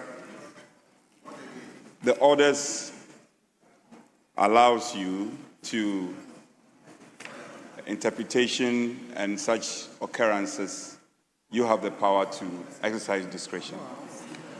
This is not a matter that we should split hairs over. 30 minutes to be given to Honorable Ricketts, one of our own in leadership, is not too much of a demand. We were arguing on principle, and you had come back to say that the business statement referenced by my able.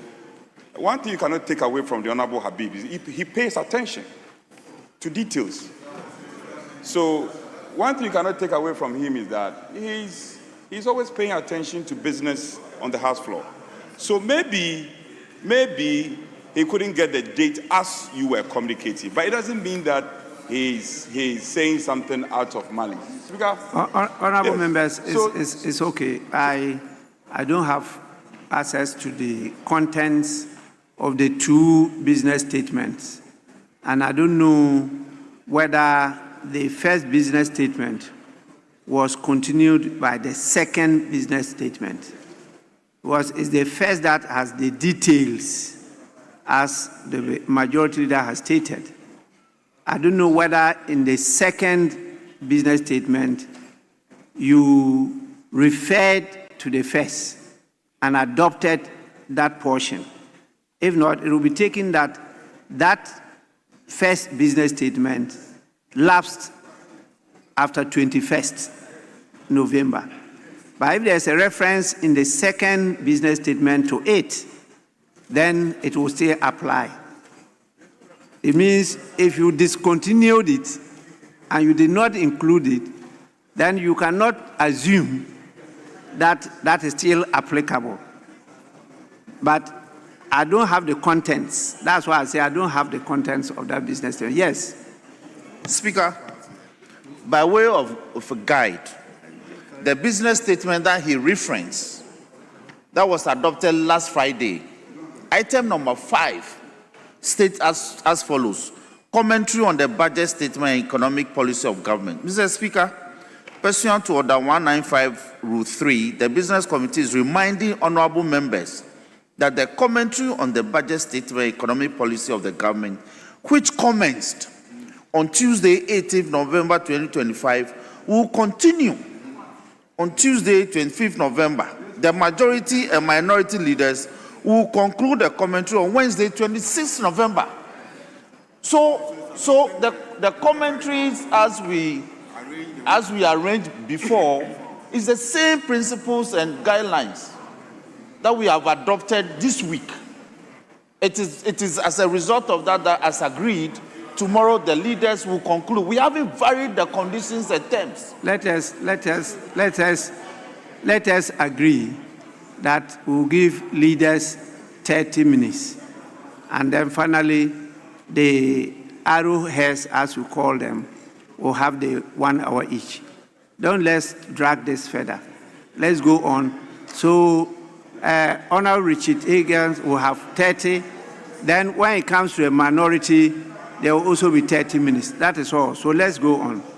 Please, Honorable George Kweku Ricketts, please, you may commence your comments now.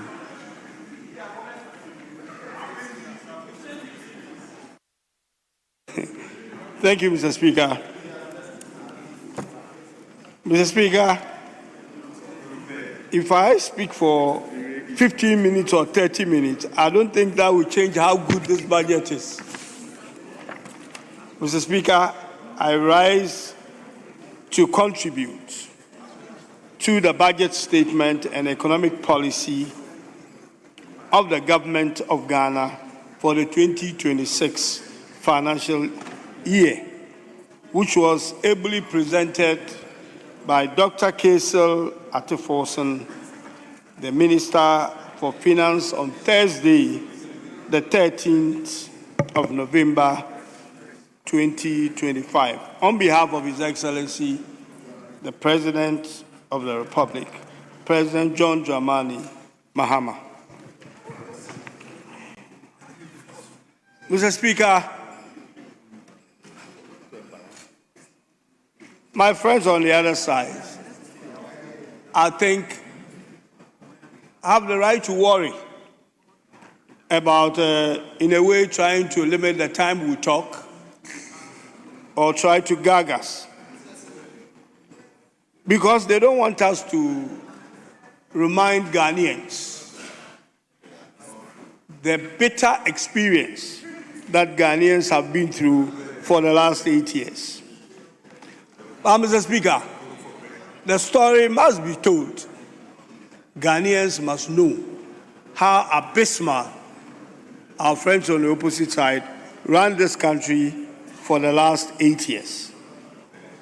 The painful story, and how His Excellency John Dramani Mahama, in less than a year, about 11 months, has managed to turn the mess around in 11 months. Mr. Speaker, Ghanaians will not forget soon the hopelessness and the helplessness that our friends opposite presented to people in this country. Mr. Speaker, the economy of Ghana was basically collapsed. Mr. Speaker, the economy was on a life support machine. It will probably be best described as an economy on a vegetative state. Mr. Speaker, apologies to people who are probably suffering somewhere in hospitals, either here or abroad, who are unfortunately maybe in vegetative state or life support machine. Mr. Speaker, I pray that they get well soon and be up on their feet, including those who are not here and getting treatment elsewhere, so that they will be able to come home and account for their stewardship. Mr. Speaker, our friends opposite are contesting this budget that we have before us. Mr. Speaker, but they have forgotten. They ran this country into bankruptcy. They collapsed Ghana's economy, created serious liquidity problems. The economy was run recklessly. Mr. Speaker, they created loot and share, irresponsible borrowing, and wasteful expenditure. That's your record. And that's what Ghanaians will always remember you for. Ghanaians have not forgotten about you. All of a sudden, under a year, you have put on a new cassock and you are giving a different preaching. You are telling Ghanaians that now you are a patron saint of Ghana's economy. Yet when you are in office for 8 years, you absolutely ran this country to the ground. Mr. Speaker, the embarrassing and a shameful reminder of our friends who were incompetent in government cannot soon be forgotten. Mr. Speaker, I'm sure pensioners will remember them. Those who lost their savings could not afford to treat themselves. Mr. Speaker, I'm sure bondholders will remember them, the haircut that they got and the difficulties that they went through. Mr. Speaker, I am sure that farmers will remember them. Mr. Speaker, I'm sure the fisher folks in my constituency will remember them. The First Deputy Speaker to take the chair. First Deputy Speaker to take the chair.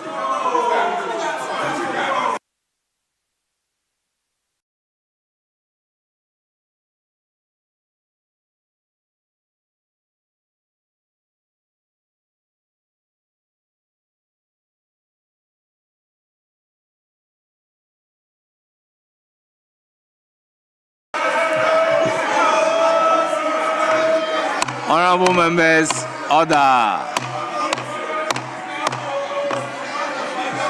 Yes. Deputy Leader, you have the floor. You have the floor. Thank you very much, Mr. Speaker. Mr. Speaker, just before the NDC government came to office, the IMF program that we were under had basically been derailed by the MPP government before they left office. Mr. Speaker, they have missed all the benchmarks. It took this government in the last 11 months to correct these benchmark figures and get the economy back on track. Mr. Speaker, it looks as if they are good when they have solutions for the economy when they are in opposition.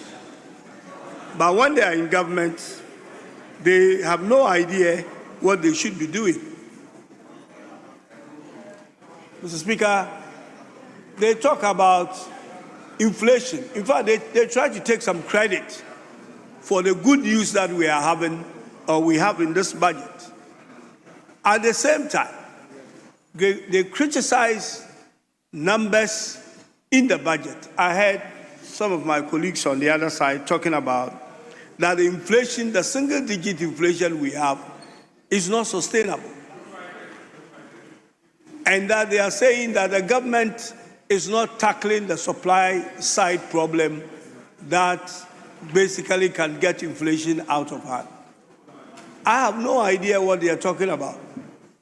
Because in the inflation we have today, the single-digit inflation that we are enjoying has no supply side effect. In fact, Mr. Speaker, when they were in office, when we had the COVID, when we had supply chain disruptions, that is when we had a supply side problem with inflation. Mr. Speaker, the so-called Russia-Ukraine war that they were hanging on also will admit created some supply side problem. But what did they do, Mr. Speaker? Instead of trying to find solutions on the fiscal side to deal with it, Mr. Speaker, they rather ceded to the monetary policy, that is the central bank, to print money for them to solve that problem. Today, they are talking about supply side. The inflation we have today is a demand-side inflation. It is not coming from any disruptions from anywhere. Mr. Speaker, it's amazing to think that the Russian-Ukraine war is still going on. It has intensified. More bombs are being thrown to the capital, Kiev. More bombs are being thrown to Russia. But the Ghana's economy is actually doing better. When the war started, they claimed that our woes, our problems are as a result of the Russia-Ukraine war. The war is getting more serious, but Ghana's economy is actually now getting better. Mr. Speaker, it tells you clearly that they did not have a clue on how to manage Ghana's economy. They did not have it then, and they don't have it now. You listen to their debate, and you cannot get the head from the tail. You have no idea what they are talking about. Mr. Speaker, don't let them forget that they got inflation itself up to 54%. In 2022, inflation in this country was 54%. Today, we are hovering around 8%, and things are looking better. Mr. Speaker, you remember debt. This country was so much up in debt that our debt was at some point 80% of our GDP. Today, our debt is around 45% of GDP. Mr. Speaker, they said they were dealing with a currency problem. Our cedi got to about 17 cedis to the US dollar. Today, it's around 10 or 11. Nothing has really changed much, but the economy of Ghana is getting better.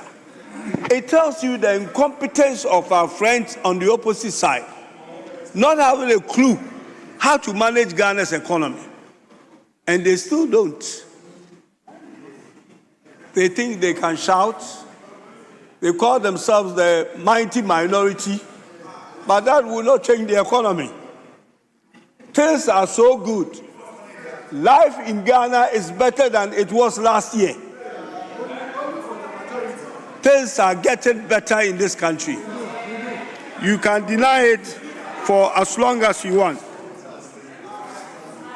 Mr. Speaker, the exchange rate is now doing well, and they are saying that, oh, this will very soon will evaporate. To where? They said that we are pumping money from the central bank to prop up the currency. None of that is true. It tells you clearly they don't even understand the economy that they want to manage, or they did manage. There is no such thing. The central bank is doing the regular monetary policy or the monetary measures, but they are not doing anything that is out of hand or extraordinary in terms of basically getting our currency to where it is.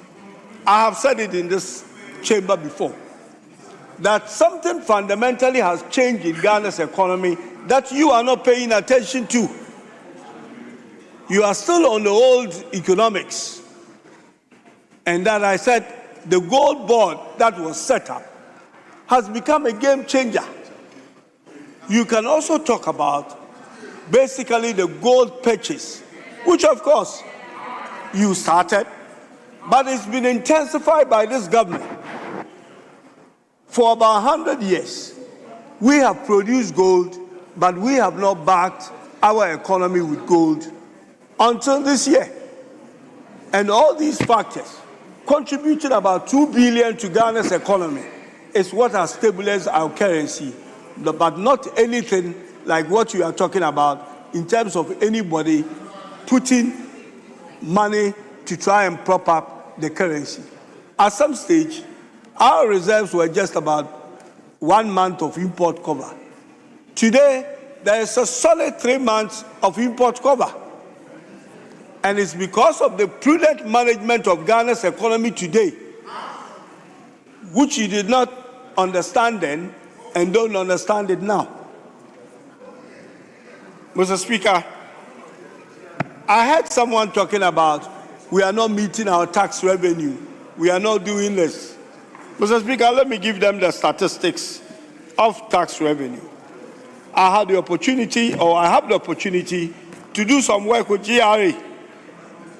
The budget tax up until this point is 145.8 billion Ghana cedis. We have collected 144.7 billion. Therefore, there's a shortfall of 0.7. Mr. Speaker, typically at this time of the year, which is like October, November, about 76% of the taxes have actually been collected. Currently, we are at 76.5%, which means that by the end of the year, the overall tax of about 189 billion will actually be collected. So I don't know, yes, we still have room to go. Yes, we are still not the same as our peers, and we must continue to increase revenue and rationalize expenditure, but we are not far off. The measures that we have put in place, the VAT measures, reforms that we have put in place will address a lot of these problems to make sure that our taxes actually get to where it should be. Mr. Speaker, the finance minister has rationalized the expenditure. And they talk about we've cut down some expenditure items. Yes, we wouldn't do things the way you used to do it. We will not do reckless expenditure. We will not waste the taxpayers' money. We will make sure that the money of this republic is used prudently. We will make sure that we cut our coat according to our size and not do the things that you did that got us to where we were, and we have worked hard to bring things to where we are today. Mr. Speaker, inflation is down because food inflation itself is down, something you could never manage. Exchange rate inflation is down, something you could never manage. What you were good at is mismanaging Ghana's economy, spending recklessly, and then saying that you don't have any solution. In fact, at the tail end of the former president's presidency, he gave up and said that the problems of this country will be fixed by the next president. So you gave up even before the elections. Today, your numbers actually tell what you did to Ghanaians and how they have paid you back. You lost the elections abysmally because of your bad management of the economy. I am quite surprised how you are able to get here every morning to come and talk about Ghana's economy, something you know nothing about, and something that everything is here in this budget. If you take the opportunity to read it, you will get to know how to manage Ghana's economy, something you could never manage. Honorable Deputy Majority Leader, hold it. Stop the time for him. Yes, Honorable Stephen Amwa, why are you up? Mr. Speaker, Order 1221C, by a point of information, elucidation, or clarification. My honorable member, respectable member, stated that we actually did reckless expenditure. I want him to bring clarity on what he described as reckless, so we can all be well informed. Thank you very much. Honorable Stephen Amwa, there is no uncertainty or ambiguity about the word reckless. Mr. Speaker. Kindly resume your Mr. seat. Speaker, Yes. respectfully. Yes. Deputy Mr. Speaker. Majority Leader, you have the floor. Honorable Stephen Amwa, kindly resume your seat. Mr. Speaker, I will do Please, so, but I'm please surprised resume that your he's seat. using reckless expenditure and he said Please there's no problem resume with it. your seat. Thank you, Mr. Speaker. Thank you very much. Yes, Honorable Jorikehega, you may continue. Mr. Speaker, they dug a hole not too far away from here for $58 million. Mr. Speaker, I cannot begin to catalog the wasteful expenditure that you were involved in for the last 8 years. Mr. Speaker, His Excellency John Dramani Mahama had to come in to take this economy, rescue it out of the mess that you created. You are talking about planes today, private jets. What did you do during your time with private jets? You were renting them to have a bath in them. Those are reckless expenditure, if you don't know what reckless expenditures are. And you were justifying it. Yes, Honorable Kokorike Droga. Yes, you are up. May I know, kindly know why? Thank you, Mr. Speaker. Mr. Speaker, I rise on a point of order to ask the deputy leader. If you are up on point of order, you have to specifically indicate the order that has been breached. Mr. Speaker, I will kindly say that I rise on order 1, 2, 3, 2, A and B, the combined effect of that. Well, you cannot be on point of order and again rise on order 1, 2, 3. You cannot rise on point of order and again be on order 1, 2, 3. If you rise on point of order to interrupt the debate under order 1, 2, 2, you must satisfy the condition in order 1, 2, 2, 5. Mr. Speaker, I hear you. But Mr. Speaker, the Speaker ruled, in fact, you were the one who ruled, when the majority leader got up to interject, that the majority leader has the right to rise on a point of order to correct a false impression. You ruled on it. Well, I was sitting. He is up on a point of clarification. I am saying that you were the very one who ruled on it. Yes. And I'm saying that it's the same thing I rose on, that I'm rising on a point that he made. No, First one. Honorable Netewood, you are a former leader. I know. I asked, you are up. May I know why? And you said you are up on point of order. And I know point of order is standing order 122A. And when you are rising on a point of order, you must satisfy the conditions stated in order 1225. With your indulgence, let's look at it together. Standing order 1225.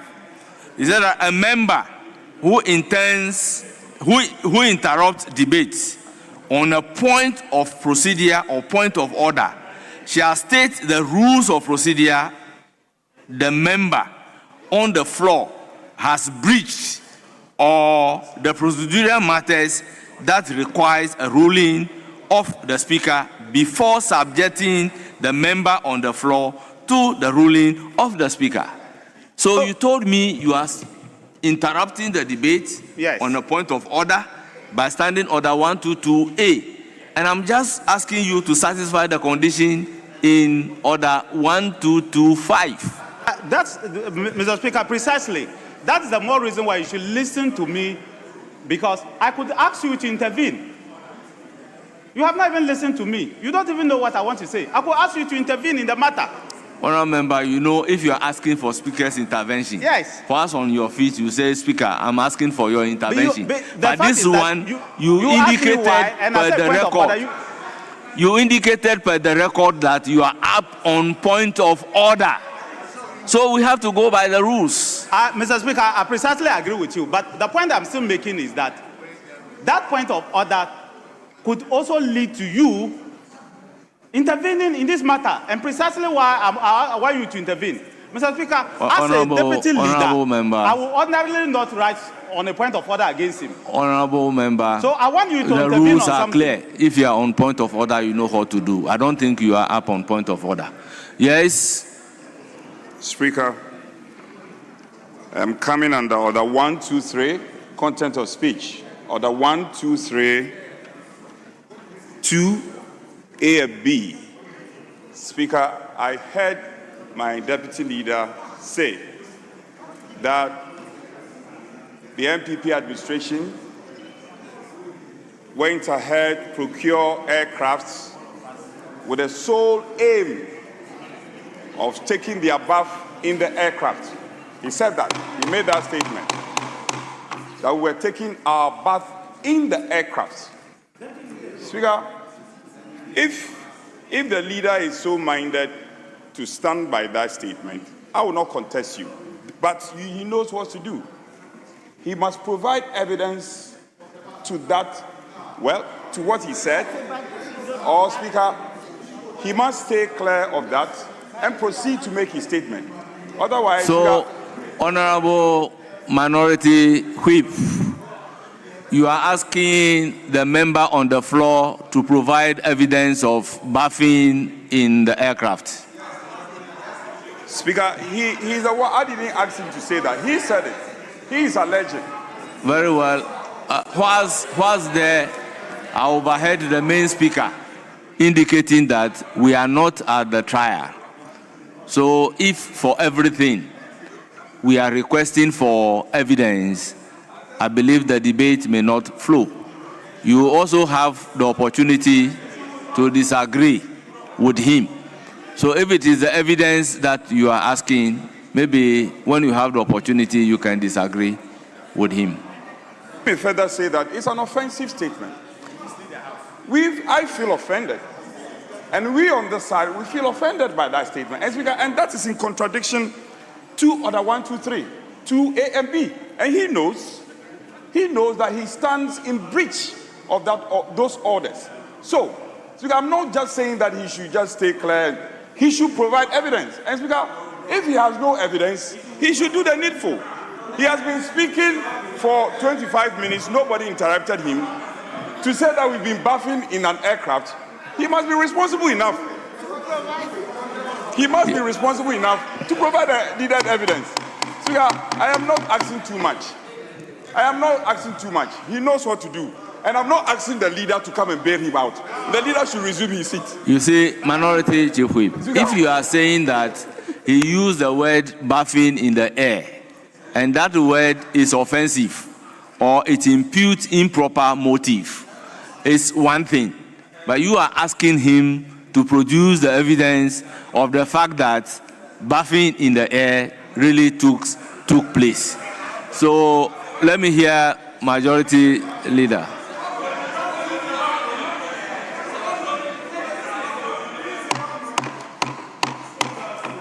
Mr. Speaker, I think it is important to contextualize things.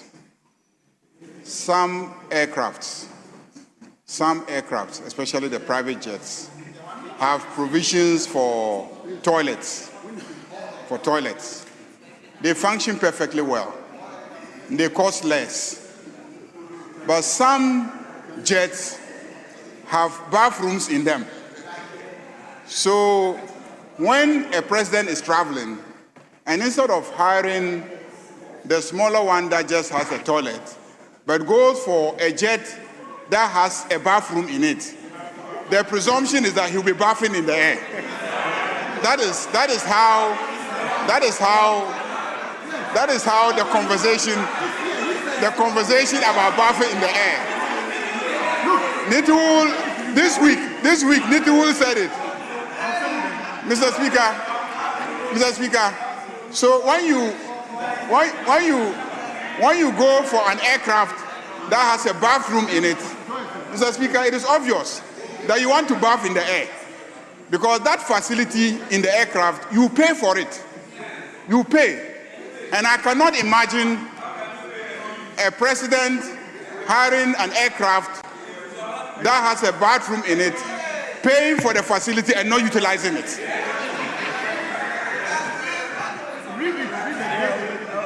Mr. Speaker, I am saying this because so, Mr. Speaker, if the deputy leader says that the president was bathing in the air, it was more likely to be true than not.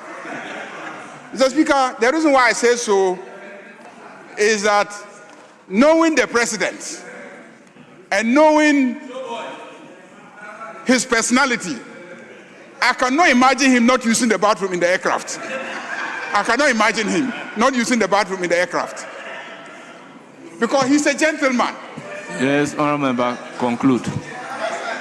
Yes, Honourable Nitiwul. Honourable Nitiwul. Mr. Speaker. Yes. The leader mentioned my name. There is a big difference between doing propaganda outside or the media doing propaganda or reporting, and then he coming to Parliament to come and say that, Mr. Speaker, I have never, let me say something, I have never said anywhere, not in this house, not outside this house, that the former president for who I was serving as his defense minister has bathed or intends to bathe in the air. Never. Mr. Speaker, the closest, and I know my words very well. At least I was very diligent with my work. It's the reason I stayed for 8 years. I came here and said that one of the problems that we have is that to even freshen up, and I use the word to even freshen up, is a problem. And these are the words I used. And I'll still use those words. Yes, I use the word to even freshen up is a problem. But you will go and pick propaganda outside and drag that propaganda into this house because somebody is doing propaganda. Mr. Speaker, and let me continue. Honorable Wood, you've made your point to the effect that you never use the word bath in the air. I want to say, never. I never said that Akufo-Addo will be bath in the air. I never said that. But I want to repeat that the leadership of the NDC or majority in corporation should stop impugning bad motive to the former president. Mr. Speaker, it is, if they don't stop, he knows that I know that President Mahama used to hire Global Express, which is a private jet. I will show you pictures of that private jet. I will show you if you want. But Mr. Speaker, I was the Minister for Defense. I was forced in this house to say that President Mahama, from when he was the first time president, was hiring private jets. Akufo-Addo is not the first. If somebody, Akufo-Addo learned from somebody, he learned from President Mahama how to hire private jets. They should stop it. Mr. Speaker, I've been very, very careful in doing my work. And so, as Minister, what I know, I'm not able to say it. But they should stop doing that. If they want to do their debate, they should just do their debate. Akufo-Addo is not here. But if you go and hire something, if you go and read some propaganda piece that your papers are writing, that's your only headache. I thank you, Mr. Speaker. Yes, Majority Leader. Mr. Speaker,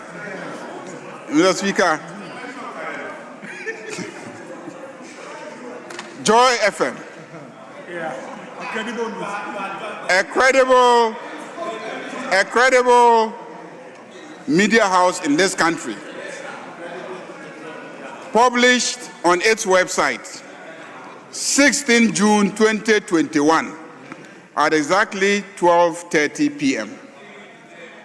And the heading is, Akufo-Addo can't even shower in presidential jet. Nitiwul defends president's alleged extravagant foreign travels. So, Honorable Nitiwul was complaining that the presidential jet that Ghana has is inconvenient because President Akufo-Addo cannot shower in that jet. Mr. Speaker, and he said that it was inconvenient to use that aircraft because it meant that the president had to travel to his destination, alight, go and shower, and now attend his meetings. So the president needed an aircraft that he could shower inside so that when he lands, he goes straight to his meetings. So, Mr. Speaker, let me read quotations, not reporting, quotations, because the media has quoted you verbatim. It says that the defense minister has justified government's decision to hire a luxury aircraft for President Akufo-Addo's latest foreign trip, which is alleged to have cost $15,000 per hour. Addressing Parliament on Wednesday, Dominic Nitiwul insisted that using the presidential jet would not have been a good idea. He stated that the presidential jet, the Falcon, was not conducive and presented many challenges when the president was embarking on his 10-day foreign travel. He stated that although the Falcon was airworthy, it lacked certain facilities, like a washroom. It lacked a washroom where you bath, because I know that it has a toilet. Like a washroom. and it couldn't contain more than 8 passengers. More than 8 passengers. Honorable Majority Leader, the Honorable former leader, Nitiwul Bingap Aduna, said that what you are reading is a media propaganda, and that he didn't say it. Oh, I'm getting what to the he quotations. said. I'm getting to the quotations. What he said yes, I'm on going the to say floor what he of said. Parliament Yes. is he used the word freshen up. I'm coming. Mr. Speaker, the Bimbila MP, I'll go, no, they caught you. They caught you, wait. The Bimbila MP said the president was embarking on a reputable business trip in multiple destinations and mentions the countries. Let me get, okay, now they start quoting you. Thus, hiring another aircraft to those destinations became a suitable option. So now they quote you. This is what you said. In practical experience, since the aircraft was acquired in 2010, whenever the aircraft is traveling to the eastern part of United States or Asia, the aircraft will not load through more than 8 plus the luggage. So it depends on where it is going and the payload with it. This is still quotation. Secondly, I have also said the aircraft has to do refueling stops. And also in this COVID-19, when you are traveling to multiple destinations like the presidential recent travel, the Falcon couldn't have been taken because he would have had to do technical stops which are not desirable. Quotation continues. Again, when he is traveling with more than 20 people for a business trip, as he has done and brought huge sums of money to this nation, he will need more than just a Falcon. Otherwise, the others will have to go a day ahead before the president is prepared, before the president to prepare themselves. Quotation continues. In fact, the president would have to go a day ahead because no president can shower in this aircraft. Mr. Speaker, he says that, in fact, the president would have to go a day ahead because no president can shower in this aircraft. He cannot move, listen carefully, he cannot move from this aircraft straight to a meeting. So the president wanted an aircraft in which he can shower and then move from there straight to a meeting. This is what you said. Mr. Speaker, there are a lot of quotations, but I think that is the point that I want to make, Mr. Speaker. Yes. Mr. Speaker, if you ask me this question again, just like I did last week, I'll repeat exactly what I have said. No, but you should go to the answer. Why is Mr. Speaker, it was a written answer. The answer Honorable Okulu Joto asked me was a written answer. It is in the Hansard. I remember my words, and I'm very careful with my words. In fact, if you don't know, I wrote to Joy FM on this very matter. You can ask them that I use the word freshen up, and they have it.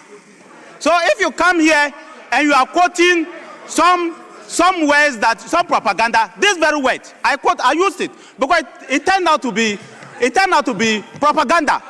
And let me repeat.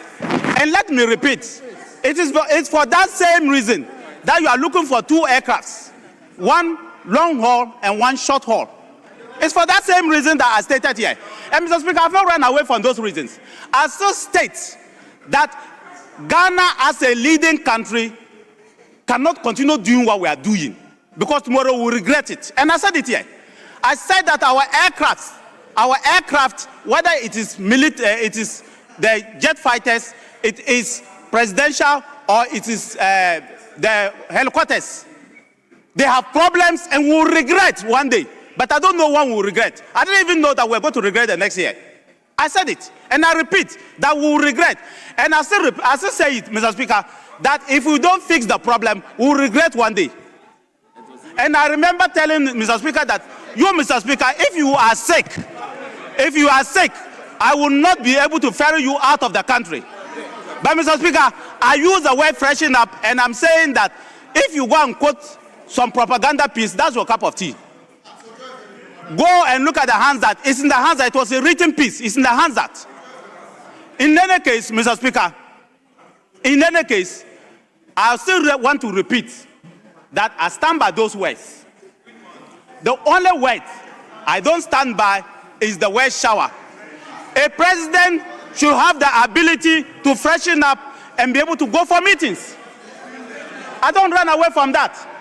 I want to say that a president of a republic, a respected republic, a republic that knows what he's doing, when that president travels, he should be able to travel with investors. A president should be able to travel with investors, and a president should be able to freshen up and go straight to meetings. If you choose to say that the president should go and bath in the air, that's your cup of tea, but not Akufo-Addo. Honorable Nitiwul, I never said that about Akufo-Addo. You've made your point. And I'm very clear, because I first used the word bath, I first used the word toilet. I knew what I was saying. The words were following with each other. Shower in which air? If you have your money, go and buy your aircraft that has a shower.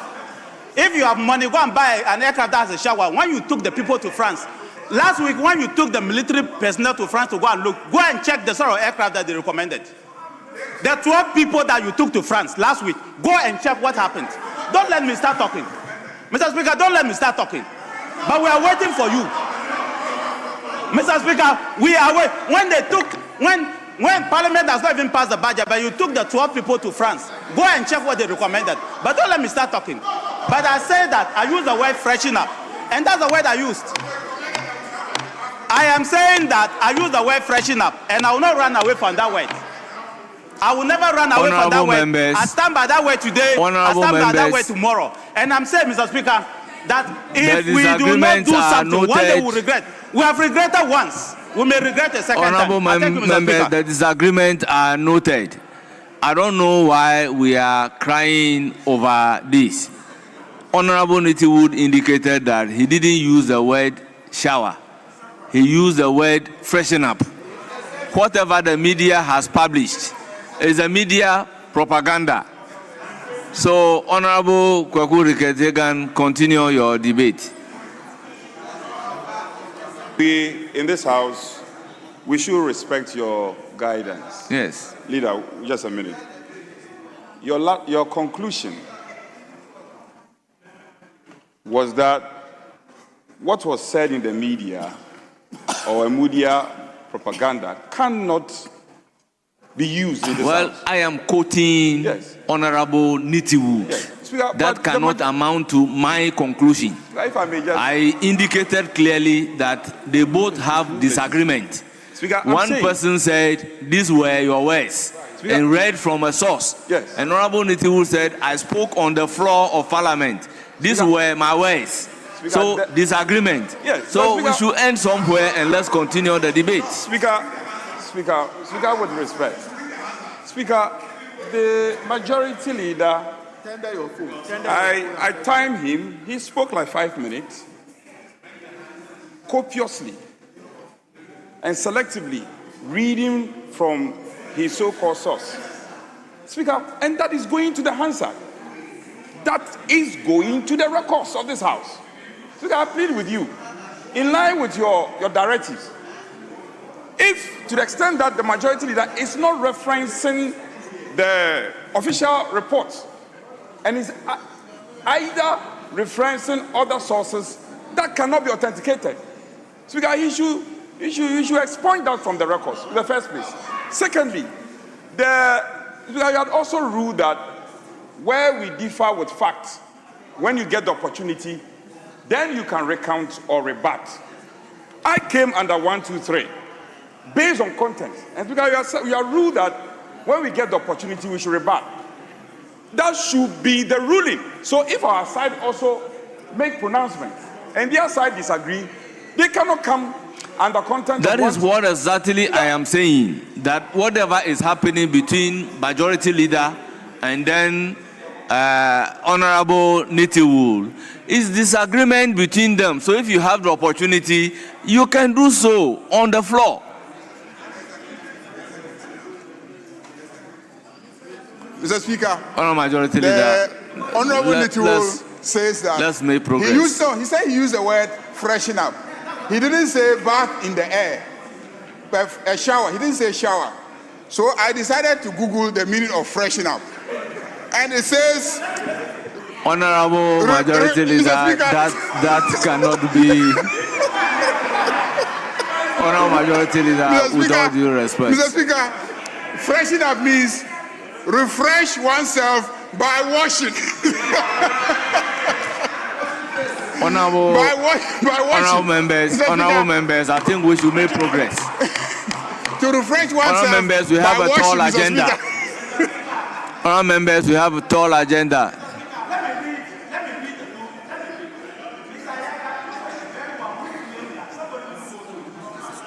You are the very one who claimed somebody didn't go to good school, and you cannot read. But Mr. Speaker, let me read. Refresh, freshen up, freshen up. Look at it. Freshen up. Refresh oneself by washing or, listen, or changing into clean clothes. Where is the bathing? Refresh oneself by washing or changing into clean clothes. Where is the bathing? Two, Mr. Speaker, make something look newer or more attractive. Where is the bathing? Where is the bathing? Read. You didn't go to school, or you don't know how to read.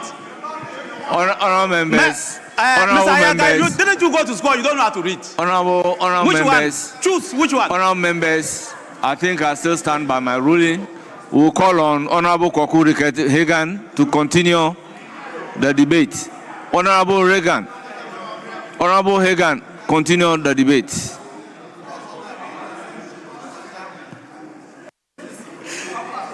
Thank you very much, Mr. Speaker. I think the debate has already been made for me by my honourable colleague. Okay. Mr. Speaker, whether it was to freshen up or to wash, something took place in the air. In the air.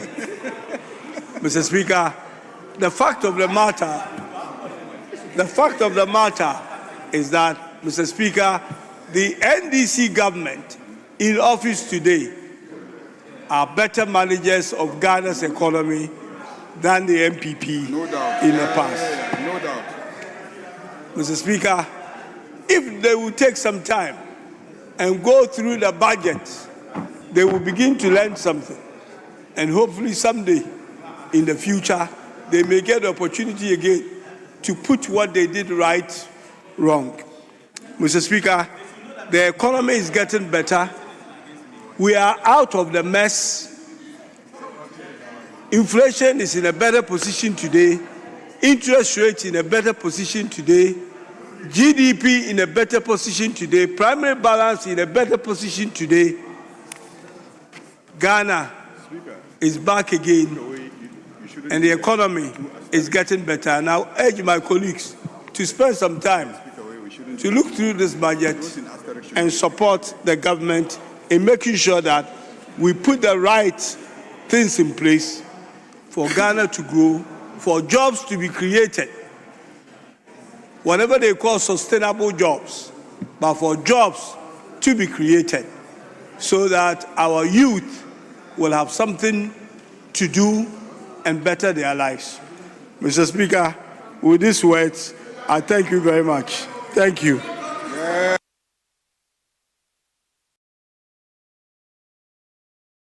Honourable members, none of you is the timekeeper. I will proceed to give the floor to Honourable Daniel Nana Addo Kenneth. You are speaking for 15 minutes. Thank you, Mr. Speaker. I express my gratitude for giving me this opportunity to make commentary on the budget statement and economic policy of the government of Ghana for the 2026 financial year. Mr. Speaker, a lot have been said by my colleagues on this side, and a lot have also been said by the colleagues from the majority side. But Mr. Speaker, one of the most important things we all ought to know is that as a government, it's important to commit to our words. It's important to stick to the promises that we give to people. Mr. Speaker, when we deliver our manifestos and assure the people of Ghanaians our intentions for them, it is important that when we are voted into power and given the mandate, we walk our talk. Mr. Speaker, the NDC made a lot of promises and a lot of fanciful projections. Big push. Youth in Agric program. They talked about 24-hour economy and a lot more. But, Mr. Speaker, they said the devil is in the details. Mr. Speaker, on big push, the finance minister presented the 2025 budget and indicated an amount of 13.8 billion Ghana cedis. Mr. Speaker, if you actually take the appropriation amount, it is actually 13.75969313. That's a shortfall of 40 million cedis. His attention was drawn here in this house. Yet, even in the revised budget, he kept mentioning 13.8 billion cedis for the general public, when in actual fact, the amount allocated was short by 40 million Ghana cedis. Mr. Speaker, notwithstanding, the finance minister told us that in the revised budget, that all the revenue fund from the oil revenue, ABFA, and the mineral royalties was going to be used to fund the big push. Again, he did indicate that for the next 2 years, which is the year 2025 and 2026, the big push was going to focus only on road infrastructure projects. Mr. Speaker, in paragraph 496 of the 2025 media review, the finance minister stated, and I quote, Mr. Speaker, as part of the 2025 budget, we announced the commencement of the Big Push program, a flagship initiative of President John Mahama for massive infrastructure development. He moves on to say in paragraph 470, since then, the President has dedicated all Big Push budgetary allocation over the next 2 years to improve road infrastructure. Mr. Speaker, he goes ahead to say, you may recall that Parliament approved, and I quote, that all oil revenues and mineral, emphasis on all. Mr. Speaker, what do we see? In 2026, when he was giving accounts, the finance minister indicated that as at the time he was reading the budget, no allocation had gone to the big push. However, sitting on the books in accounting for the ABFA was some $290 million, which about 1.9 of it had gone to common fund DACF. So my question is, what is the rest of the money sitting in the books for? Are we just keeping the money in the books just to serve the settings of we creating an impression that we have the good indications, whilst the project that has to be done has been left?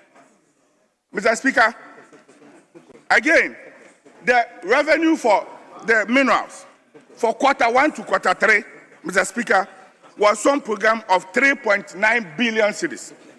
Mr. Speaker, as we speak, all these monies are sitting down, and the finance minister has indicated. Honourable member, hold it. They should stop your time for you. Yes, Honourable Minister, you are on your feet. Kindly tell me why you are on your feet. Yes, Mr. Speaker, my colleague has the right to express his views about the big push. But I've been here already to say that almost all the big push projects are on site. Mr. Speaker, even today, my latest briefing, a contractor has already done 35% of the work. Why do we keep the 3.8 billion? Because we are expecting that between now and December 31st, some contractors will raise certificate. We don't want a situation where contractors raise certificate, we tell them there's no money. Because we commit that within 30 days, when you raise certificate, you are paid to go back to site. So this is a settled matter. Yes, I don't know your constituency, but I can tell your region. If you tell me your region, I can read out which projects we are doing where in this Eastern region. Oh, very good. Do I have the right to read what is happening in Eastern region? Honorable Boama, I do not like what you are doing. You are not supposed to talk to the person on the feet directly. If the person is asking a question, you are not the one being asked the question. So, Okay, so Honorable Minister, Eastern region. I don't expect you to answer that question emanating from Honorable I was Boama. just because this house is a house of record, I was just going to read out to him the projects that are in Eastern region under big push. In fact, one of the contractors, they're doing extremely well. So the money is not sitting doing nothing.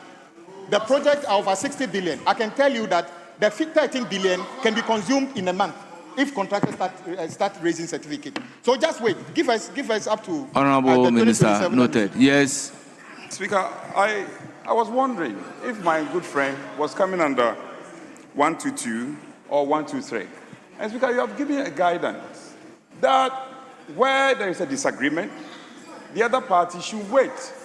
And then when it is their turn, they can respond. Exactly so. Yes, so Honorable Member, you have the floor. member to flow. You have the floor. Thank you, Mr. Speaker. Mr. Speaker, for emphasis, I never said the big push programs have not started, because the finance minister indicated that a lot of feasibility, some have mobilized to site. What I am saying is that he did indicate that none of the funds had been dispersed as at the time he was presenting. And Mr. Speaker, if I was allowed, the minister would have known where I was going. In the finance minister's statement, paragraph 472, Mr. Speaker, as a result of the amount of the 13.8 billion cedis, 32 new roads have begun, and 13 abandoned roads have also been captured. Those 13 abandoned roads are roads that were already there with some contractors looking for payment of the IPCs. And this road, Adenta Dodowa Road, is captured. The Tepamaban Road is captured. The Navongo Churugu Road is captured, among so many other roads. These are roads that are ongoing. So if we are mindful to speed up this rapid infrastructure project, we will not keep $288 million or some 13 billion Ghana cedis sitting down and say that we are waiting for new. So that is my point. My point is that, Mr. Speaker, my point is that there are ongoing projects, and therefore it's important that we spend and pay them whilst the new ones also continue. Again, Mr. Speaker, when you talk about this utilization, Mr. Speaker, the finance minister came here and laid before us the amendment bill for the revenue, for the petroleum revenue management, and he amended section 21, and he indicated that 21(3)(a), for any financial year, the annual budget funding amount shall be used for infrastructure development. So if there are already projects that are ongoing and have been duly captured, which is very good, why do we keep the money? And that is our business, because we want to create some good books. Meanwhile, Mr. Speaker, if you look at the projection, they projected 17 billion cedis for 2027, for 2026. In 2025, they talked about 13 billion. Mr. Speaker, you see that for 2026, the minister is now talking about 30 billion. Do the math. A simple calculation of 13 plus 17 will give you that amount of 30 billion. And so, Mr. Speaker, is it the fact that we want to keep, it is not as if we are creating an additional money and telling the Ghanaians that we are giving them some 30 billion. It is because we are not spending the 13 billion and we are just adding it on. Mr. Speaker, if you look at, the minister went ahead to indicate that these are priority projects. For me, when you say something is priority, that is where you put your money. And so we cannot say something is our priority and will not be spending. That is not acceptable. The people of this country voted massively for you, and they wanted us action. And this action cannot be. Mr. Speaker, we complain about abandoned projects. We complain about delayed projects. If you have fund to spend, why do we do that? Mr. Speaker, again, the minister made mention that this is the first time we are talking about an express rate. I was even tempted to believe so. But again, the devil is in the detail. Mr. Speaker, let me take you to 2025 budget. Page 108, paragraph 610. Mr. Speaker, and this is the finance minister talking. Works on the dualization of Insaum of Angkor 16.7 kilometer road achieved a physical progress of 68%. It involved the widening of the road to 10 lanes with a 6-lane expressway. Mr. Speaker, this is the finance minister talking about. With a 6-lane express lane, My simple understanding would be, in the interest of managing our meager finances, it is good to have an expressway. But, Mr. Speaker, if already a certain 16.7 kilometer expressway has begun already by the previous government, I was thinking that this government will realign and continue to do the expressway, rather than abandoning all this, still funding it, and still finding additional money to go and create another. Why are we doing this to Ghanaians? Why are we doing this to Ghanaians? Why are we unduly placing stress on the finances that we don't have? Why do we play undue negative politics with programs and projects that will benefit this country? We keep talking about abandoning programs. We keep talking about the wastage in the system. If a program has been done and we have a better program, my understanding, and I plead to the majority side to rethink this and realign so that we don't spend double. Because the minister indicated that, yes, they are going to continue what is happening, and indeed it's captured, but they are going to start a new one. Why? Meanwhile, we have not been able to capture every other project. Mr. Speaker, please, this House and the overwhelming majority should reconsider this and note that we need to put judicious use of the scarce resources that we have. We do not need to do this politics again. Ghanaians are tired of this kind of politics. Mr. Speaker, again, if you look at this, and I'm making this claim, and I'm passionate about this because, Mr. Speaker, look at the various stages of implementation. Osino southbound, 11 kilometers, 74%. Osino northbound, 11.5 kilometers, 70%. And Yinam southbound, 6.1 kilometers, 57%. And Yinam northbound, 93%, the one the minister indicated that is completed. And Yiresin southbound, 60%. On and on and on. The minimum we can find that is 57%. Why? Why are you going to stop this? And then do a new one? Please, on behalf of the people of Ghana, we are pleading. Majority Leader, at the workshop, I saw how passionate you were about your resource utilization, and I'll plead through you that let's look at the thing. Expressway is good, but let's not abandon this and let's finish, let's realign so that we can have judicious use of the scarce and scanty resources that we have. Mr. Speaker, jobs and the 24-hour economy. This government came to power and probably had the majority of numbers here because they promised the people of Ghana jobs. They promised the youth jobs. Honourable Member, hold it. Please stop the time for him. Yes, Honourable Minister for Roads. Mr. Speaker. You are on your feet. Yes, Mr. Speaker. Why? I'm pleading with my colleague. I have already explained that the bypasses on the Kumasi Road. Honourable Member, is it about disagreement or? Yes, because it's a false narrative. Honourable Member, if it is disagreement. No, it's not disagreement, Mr. Speaker. I am the road minister. Yes. I have the record of what the technical people have provided as to why the road has been suspended. In fact, colleagues ask me questions. Unless we want to say that when ministers are called here, the answer they provide is debatable. I'm a minister. Then there's no need for any minister to come and answer questions here. When you actually put a project together at a cost of 1.9 billion, and within 8 months, the cost, we needed another 3.4 billion to complete it. You should be worried that the Ghanaians consider you as a completely incompetent government because you didn't do due diligence, and you should be hiding under the table. And even that, Mr. Speaker, we have even completed sections. Honourable Member, take note You should and be hiding then under the proceed. table. It was so incompetent that you Honourable Member, take note and proceed. Exactly, Mr. Speaker. Honourable Member, take note and proceed. Eastern Corridor Road was there. They never even touched it. Western Corridor, they never touched Honourable it. Minister, conclude. Mr. Speaker, yes. as a matter of, nobody has abandoned the bypasses on Kumasi Road. And no amount of your shouting is going to make us stop something that is very vital for the economy of this country. You can shout and shout. We will do it because it's very necessary. Honourable Member, please continue. Mr. Speaker, respectfully, if the minister listened to me, I have never said they have abandoned anything. If the minister listened to me, I said that in their own budget, the minister alluded to the fact that some 16.7 kilometer expressway have been started. I didn't write it. And so if it is true and I've quoted the pages and paragraphs. My passionate appeal as a young legislator, representing the good people of this country and the young people whose future will determine by today's actions. What I am pleading is that we Ghanaians and the youth, we are tired of the politics and dissipation and misuse of our resources.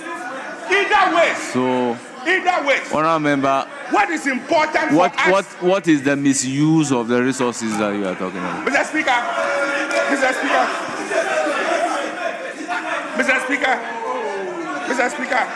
I believe that you will give me some more time because the minister has taken some of my original time.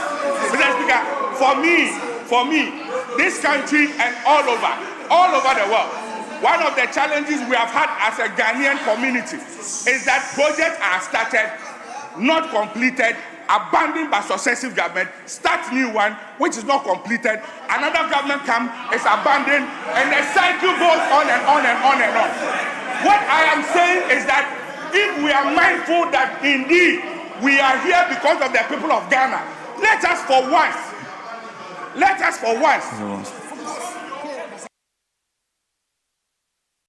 Let me recognize your leader. Leader, your member is speaking. Yes, thank you, Mr. Speaker. Mr. Speaker, I think you were very clear in your directive that when a member is on his feet speaking, one cannot speak across and shout at the other. So I would just want to plead with the Minister for Roads. Well, that, please, I have he's listened. always given the opportunity to interject, and we will not tolerate that. Yes, so Honorable Deputy Minority Leader, should I point out members at your back? Particularly even if their own members are on the floor.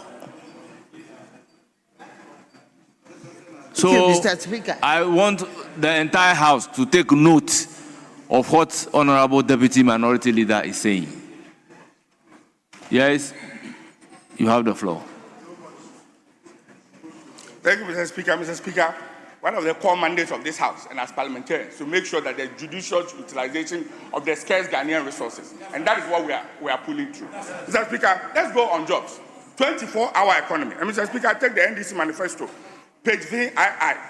This was a message from the flag bearer, and I've carried some point, and I quote, "We offer the Ghanaian people a well-curated blueprint to fix the economy and create prosperity. Implement a 24-hour economy for business development." Mr. Speaker, move on to the message by the chairman of the NDC, page XV. And I quote, "In this manifesto, the NDC has provided Ghanaians with clear, actionable, and concise solution." There's no ambiguity here. He goes out to say, "Our policy on the 24-hour economy has been clearly stated in simple terms to enable everybody to understand." Mr. Speaker, in the State of the Nation address, the President said the Finance Minister will bring a policy document. The Finance Minister came in and said he would later cause to be brought the policy document on 24-hour economy. They made in simple terms, 1 job, 3 shifts. As we stand here, the majority of the youth are waiting for the 1 job, 3 shifts, 8-hour shifts. We can't find it. In fact, Mr. Speaker, this whole month is a celebration of festivals by the people of Okre and Dew and Okuga. And when I went there, one of the things they were asking me, "Honorable, 24-hour economy at Bonwe." It means, where is the 24-hour economy? That is the Okre way of asking, where is the 24-hour economy? So I'm asking the Finance Minister, Okre, people are asking, Ghanaians are asking, 24-hour economy at Bonwe. Mr. Speaker, in Kokon Ketenkete, they are asking, in Kenya, Bonwe.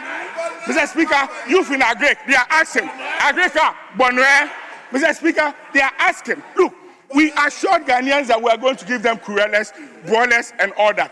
We paid all this and said that we were going to provide a lot of jobs for them, 2.4 million day-old chicks. Mr. Speaker, we are going to provide them chicken to produce 1 million Kureles. As we speak, we are still on registration, and we are a few months to Christmas. Mr. Speaker. Honourable Member, your time is up. Honourable Member, your time is up. It's now the turn of Honourable Haruna Idrisu.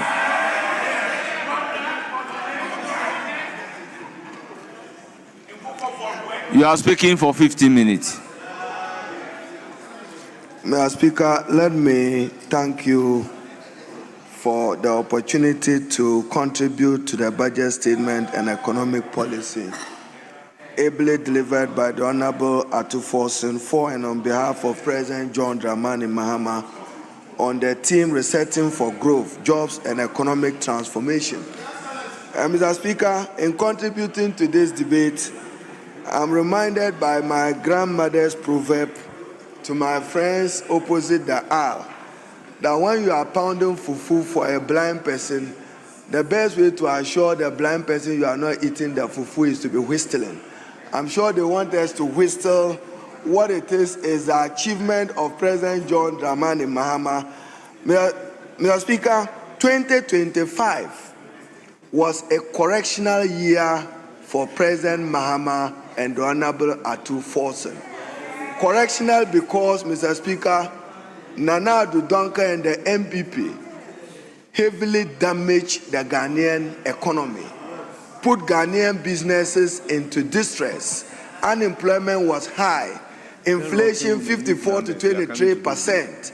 Public debt rose up to 726 billion, which was about 61% of GDP, now down to 630 billion. So, Mr. Speaker, President Mahama and Dr. Atuforsen have demonstrated that we are better managers of the economy. The amount of money that this side spent on servicing debt is less today, and that assures the Gen Zs or young people of a future that they will not be overtaxed tomorrow in order to pay for some outstanding debt of an elephant appetite borrowing government which went on a borrowing spree. Mr. Speaker, the Honorable Atuforsen has also demonstrated Ghana has borrowed less in 2025 than any other period in the last 10 years. It means that we are making our debt sustainable. And Mr. Speaker, as he rightly announced, Ghana will exit the IMF in June. They were those who said they didn't even believe in the IMF, yet they ended up with a calabash in the IMF, begging for them to come and discipline them in the management of the economy. But Mr. Speaker, in contributing to this budget, I'd like to speak to just 4 themes. One on my sector, education. Mr. Speaker, sufficient allocation have been made to the Ministry of Education to deal with education infrastructure expansion. Paragraph 462, Mr. Speaker, an amount of 33.3 billion allocated to the Ministry of Education for 2026, 4.2 billion of it, Mr. Speaker, is to implement the free senior high school introduced by the previous government and to expand it. Mr. Speaker, what they failed to do between 2018 and 2024 was expanding infrastructure to accommodate the increases in numbers in those free senior high schools. That President Mahama will fix, and he will fix it with the conversion of at least 30 Category C schools to B and 10 Category B schools to A, and expand the infrastructure in a number of Category A schools across the country. We will be guided by equity in the determination of those initiatives. Mr. Speaker, this year 537 million have been allocated for no fee stress policy. Mr. Speaker, the most impactful initiative of President Mahama, reaching out to young people who otherwise could have not had the opportunity to taste higher education because of poverty or the inability of their parents to do so. And Mr. Speaker, even members of parliament must be those who first should commend the president, because this 537 million would have come back to members of parliament paying those fees on behalf of those first-year students who are unable to do it. President Mahama is absorbing it with 537 million. Significant number of tertiary students benefited from it, including persons with disability, who for the first time have been given 25 million for free tertiary education. Mr. Speaker, a while ago, a colleague of mine debated on sanitary pads, but what he failed to appreciate is that there is evidence even from the World Bank, increased absenteeism absenteeism of girls without access to sanitary pads are more likely to miss school, leading to learning gaps and reduced classroom participation. You can refer to SOMA 2015. Lower academic performance of those girls, World Bank 2021, and then reduced confidence. Mr. Speaker, on this floor, I heard many of them argue that why is the president allocating 290 million for sanitary pads and 100 million for jobs? If those young girls don't get educated, they would not even be qualified for those jobs we are talking about. So, Mr. Speaker, this intervention is to assure them of consistency, to remain in the classroom. A while ago, Mr. Speaker, a colleague of mine arguing on sanitary pads chose to do chop bar arithmetics.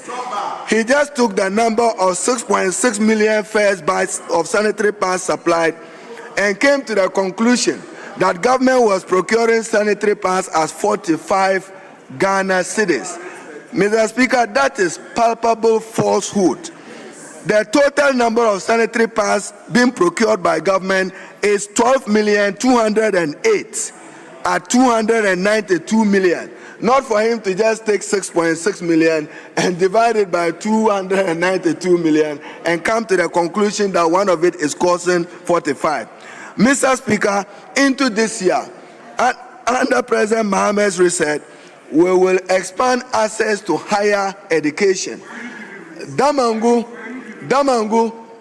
the president has dedicated his award of Chinese support of $27.31 million for a science technology university to begin in Damangu. A number of technical universities, one in Dambai and a science and technology university in Jasikan and Damangu will take off this year. Mr. Speaker, the Ghana Education Trust Fund has an allocation of 9.9 billion. Out of it, some 360 million will go into the completion of the Kwame Nkrumah University of Science and Technology Teaching Hospital, so that the university will have a functional, operational hospital to support the teaching of medicine. That will be done in the course of this year. Mr. Speaker, then they argue that they were superior managers of the economy. We're here when you came, debt exchange. President Nana Addo Dankwa himself, speaking in Brussels, was confronted with the reality when he said his darkest hour was subjecting this country to a debt exchange. The country is not out of the woods of its economic mismanagement that deteriorated even the performance of the city. So, Mr. Speaker, in respect of basic education, a number of junior high schools will be built across the country because there are many communities where 15, 20 communities cluster have access only to one junior high school. The Minister for Finance announces in this budget some work will begin on some 200 junior high schools across the country. Mr. Speaker, some 2 billion has been allocated for that. In addition to that, 200 kindergartens and 400 4-unit teacher bungalows. Mr. Speaker, we are currently in discussion with the District Assembly Common Fund, the GET Fund, and using the pension fund of GSOP, the Ghana Education Pension Fund, to begin the construction of 50,000 housing units for teachers under President Mohammed's Teacher Dabre initiative. Very soon, the president will cut salt for it. That, Mr. Speaker, when they talk about jobs, whether it's big push of infrastructure of roads, that creates jobs, whether the job is in a highway or in a road. Mr. Speaker, I've heard my colleague who just landed talking about 24-hour economy. Sooner than later in the coming days, the Honorable Majority Leader will lay the 24-hour economy bill. It has since been gazetted and will come to this House. A revised GIPC Act to make Ghana a friendly country for business will also be laid before this House to give meaning to President Mahama to make Ghana an investment destination. Mr. Speaker, permit me also to highlight on the MPP and Free Senior High School, as I said. Currently, Mr. Speaker, government will spend 4.2 billion on the feeding for Free Senior High School. What President Mahama have done is to amend the Get Fund Act. I'm sure the chairman of the Finance Committee will do what is needful and appropriate. Under the amendment of the Get Fund, 3 interventions of President Mahama. 1, we are guaranteeing dedicated funding for free senior high school. We are further guaranteeing dedicated funding for free tertiary education for all persons with disability. We are further guaranteeing free education for all learners with special needs, including the Akropong School of the Blind. That, when the amendment takes place, will give effect to that. Mr. Speaker. Honourable Minister, hold it. May you stop his time? Yes, Honourable Minority Leader. Mr. Speaker, with respect, if you read Order 125, Order 125 of our rules. Yes. Order 125 frowns against anticipation. For the avoidance of doubt, I will read the provision aloud and in extenso. A member shall not anticipate any matter by the consideration of a motion dealing with a subject matter which is likely to be introduced in a meeting. Mr. Speaker, the respected former leader in the submission is talking about a supposed Get Fund Amendment Bill which is yet to come. Mr. Speaker, he is not, Mr. Speaker, he is not to be introducing a matter that is not before us. Mr. Speaker, he is also talked about a certain 24-hour economy bill. Mr. Speaker, these are all matters that our rules frown against. Once the matter is not before this House, you cannot be preempting it in your debate.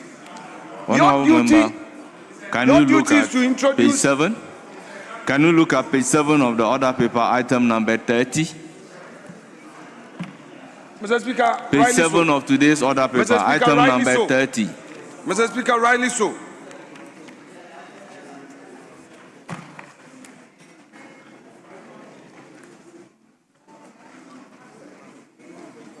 Yes, Mr. Speaker. Ghana 7, Education Trust Fund Amendment Bill.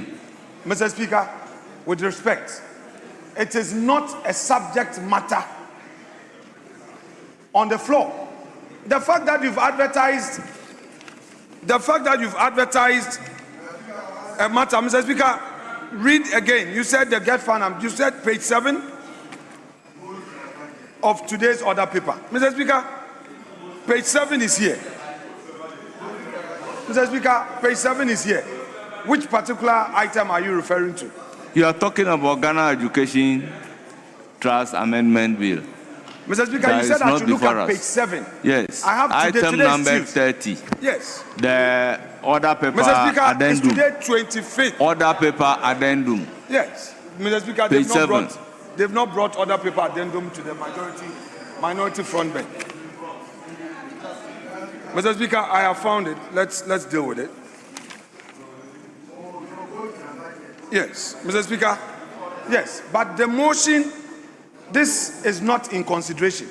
Read the. No, your argument is that the matter is yet to be introduced. Mr. Speaker, yes, it has. Mr. Speaker, the mere advertising of a motion does not mean that the motion is before the House. Mr. Speaker, you know it. Mr. Speaker, let's not mislead the public. The matter is not before us. The matter is not before. What is before us is the LGBT bill that they have abandoned, that they don't want to pursue. Mr. Speaker, it's the LGBT that they were so anxious to when they were in opposition, that they are not interested. Honorable Minority Leader, let us be fair to ourselves. Yes, Mr. Speaker. This particular bill that you are talking about is introduced in this House. It's in the budget. It's even on the order paper up to a motion for a third reading. So the fact that this particular matter is not before the House, I beg to differ. But I will give the floor to the Honorable Minister Mr. Speaker, if he has any response. Mr. Speaker, let me conclude. Mr. Speaker, the rule is very clear. And I want the procedural aspect. Their silence is too loud. Their silence is too loud. I want the procedural aspect to initiate a further debate on this matter. They are too loud, they are too quiet on this matter. The rule is clear. Mr. Speaker, the rule is clear. Anticipation. It says a member shall not anticipate any matter by the consideration of a motion dealing with the subject matter which is likely to be introduced. Mr. Speaker, what he is talking about is not before us. We should define what the term of art before Parliament is. It is not. Mr. Speaker, since they claim they are in supermajority, the resetting includes resetting even our rules. So if you want to reset the rules, Hansard will record you. So do what you want to do whatever you like, but we will refer you to this someday. Honorable Minority Leader, Mr. with Speaker, all it's in due breach of our respect, rules, but if it's your pleasure. any bill that is presented to the House and captured by the order paper, it is before the House. On what basis would it be captured by the order paper if it is not before the House? Yes, Majority Leader. Mr. Speaker. Yes. It is obvious that the strategy of the Minority Leader is to distract the Minister for Education. I will not yield to his invitation to involve in vexatious and frivolous matters.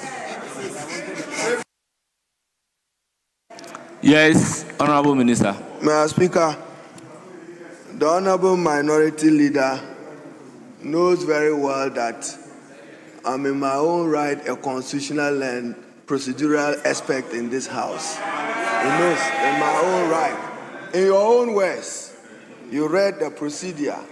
Your words, you said, likely to be introduced.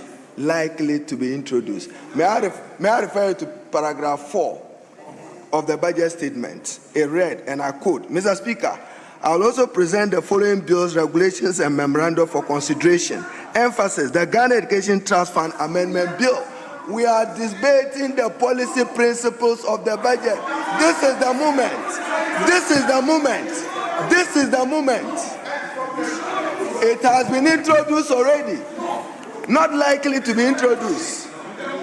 No. Mr. Speaker, now let me come to what my colleagues,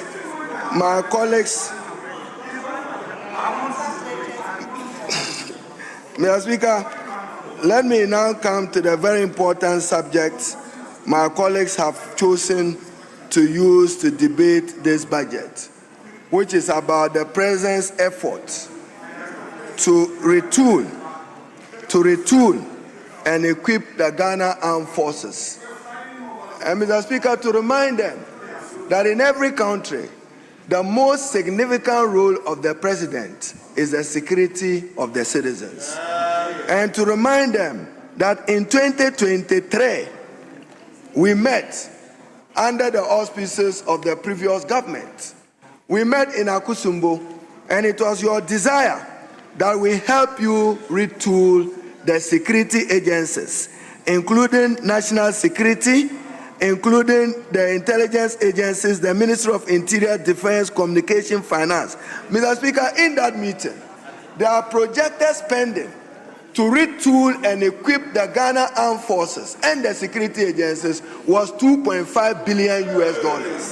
That was the request they made to the committee back in 2023 as a requirement to retool the Ghana Armed Forces.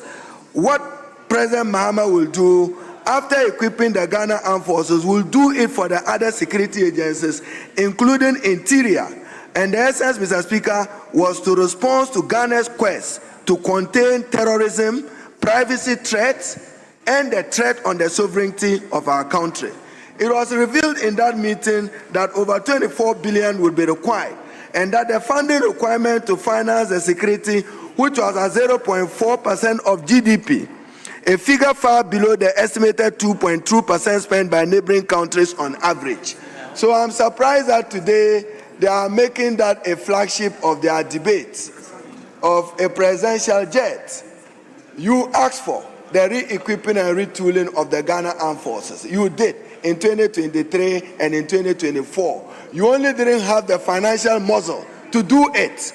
You can raise questions of timing, but President Mahama cares about the security of the Ghanaian citizens and will continue to do more. Mr. Speaker, let me be concluding that part of this budget, funding for all constitutional bodies have been maintained and in some instances increased so that they can do their work.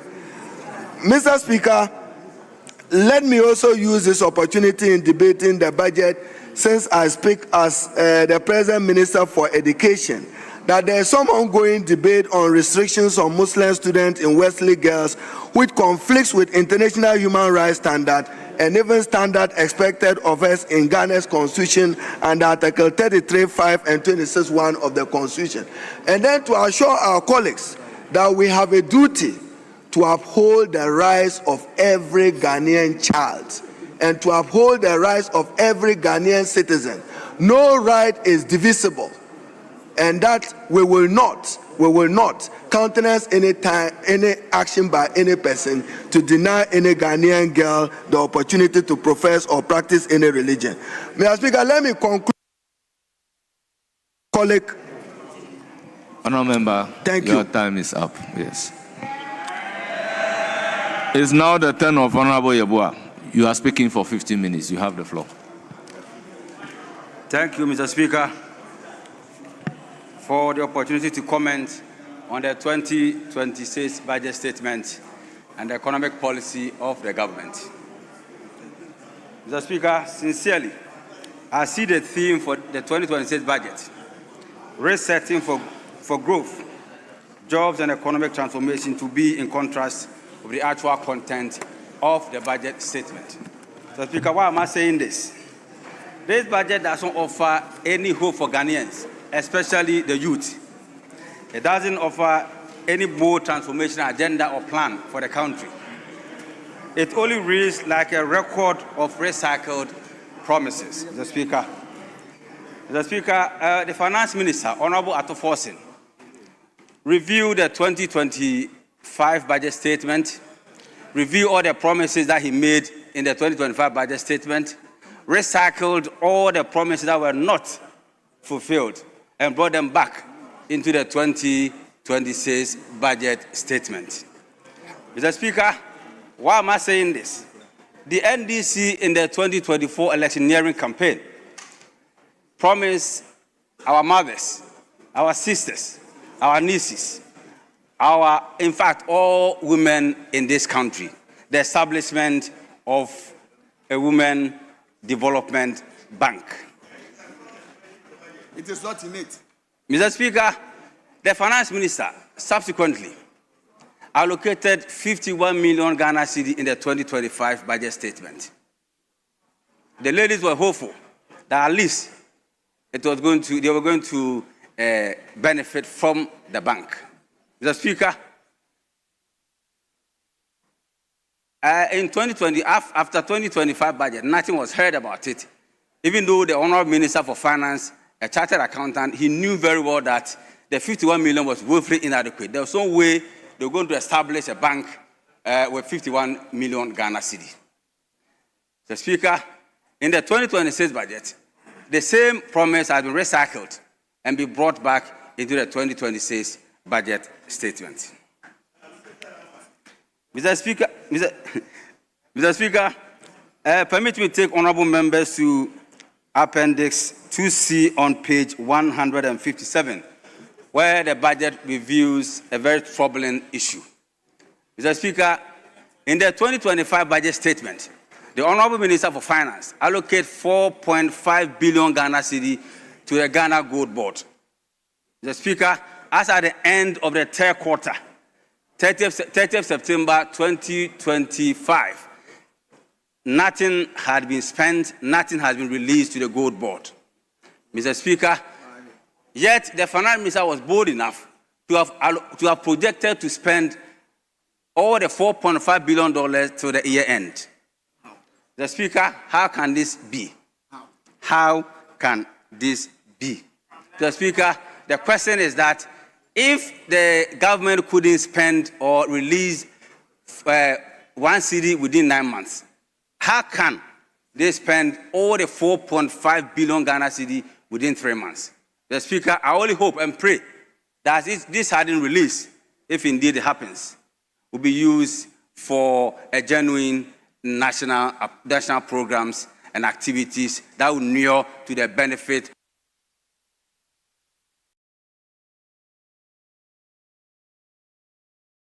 and their cronies. It will not be used as Christmas expenditure for the government appointees and their cronies. That will also not permit other people to be involved in what my colleague earlier described as chop.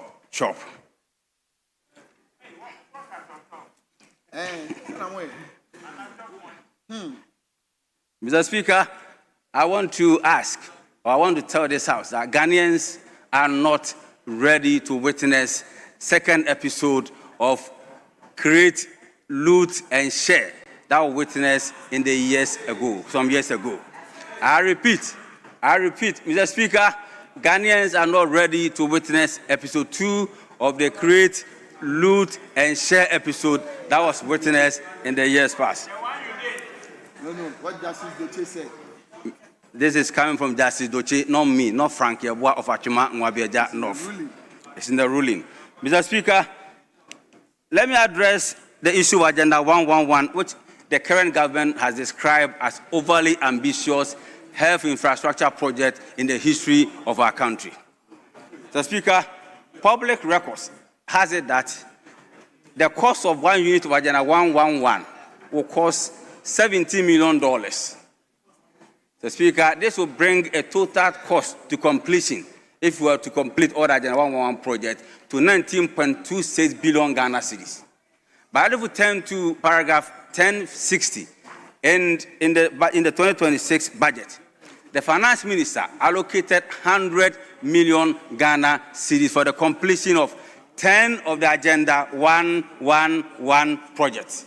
Mr. Speaker, we all know that 1 unit will cost in the excess of 170 million Ghana cedis. Yet the Finance Minister has allocated only 100 million Ghana cedi and telling Ghanaians that they are going to use that amount to complete 10 units of the Agenda 111. Mr. Speaker, I understand we all know how to calculate maths, so I don't want to waste my time on that. Mr. Speaker, if I remember correctly, my arithmetic I learned at Prep College in 1992, 1983. If we divide 19.26 billion Ghana cedi by the 100 million Ghana cedi that has been allocated by the Finance Minister, you get 193.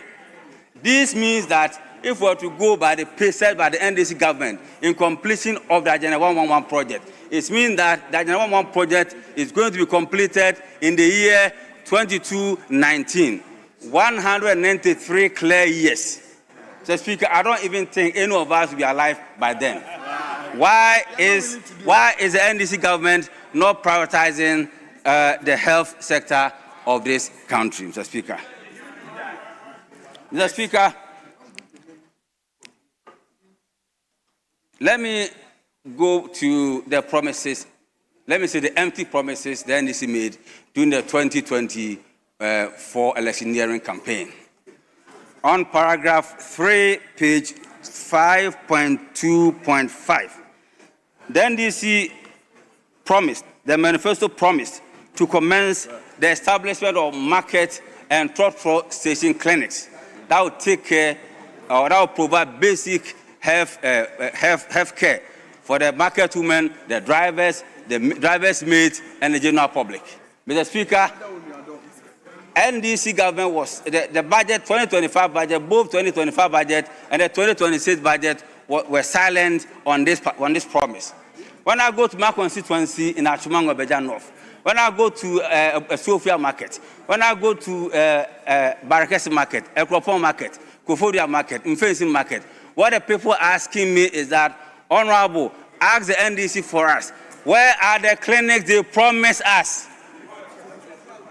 Was it Azan or not? And I'll tell them, don't say Azan. Azan, my speaker will tell me it's unparliamentary, but that's what my constituents said. Mr. Speaker, let me move to another promise, another empty promise that the NDC made during the electioneering campaign. If we turn to paragraph 5 of the same page, page 5.2.5, the NDC promised that they were going to upgrade all the sick bays in our boarding schools. The schools or the boarding students or the school thought that, oh, the Messiah has come.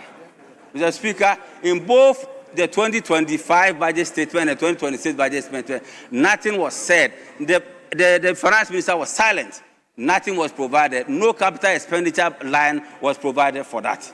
When I go to Barakasi Secondary School, or Setu Secondary School, and Spiritan Secondary School, my constituency, what they are asking me is that, Honorable, ask the NDC for me, where is the clinic, where is the satellite clinic they promised to give to the boarding schools?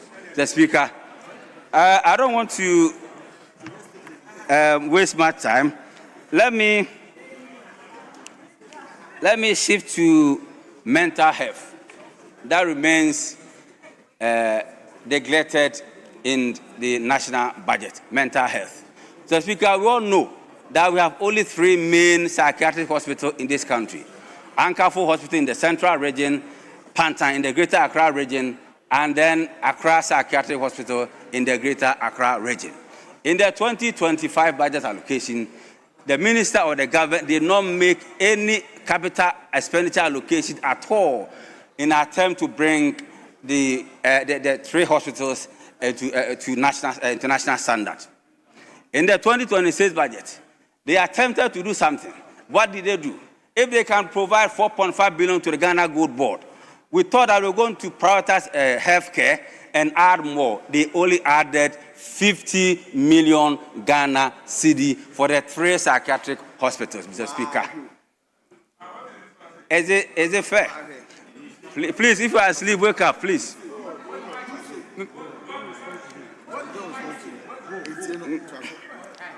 Mr. Speaker, let me talk to your side. My sisters and friends on the other side. Mr. Speaker, to the whole world. Thank you, Mr. Speaker. But this one, I want to make particular reference to our ladies on this side. Mr. Speaker, imagine we have doctors in there. Imagine you have a sister, a daughter, or a niece who has met a very handsome man like myself, and they get married. Mr. Speaker, dogs, please. They get married. The lady gets pregnant, and after childbirth, she finds herself in a psychiatric hospital just because doctors have postpartum disorders. It can happen to anybody. The doctors, you are aware, you know what I'm saying, the truth. So it's not only those who take hard drugs that will end up in a psychiatric hospital. That is why it's incumbent on all of us as members of parliament to ensure that the NDC government prioritizes the health sector of this country. Mr. Speaker, in conclusion, I'm concluding for you so that I can also get time to talk. You are my colleague, so I'm concluding for you on the health sector so that you can also talk. Mr. Speaker, I want to urge this House to demand from the Minister of Finance a credible financing roadmap to be able to complete the Agenda 111 project, because we use Ghana money to begin the process. We will not sit down for the money. Please, we will not let the project go waste.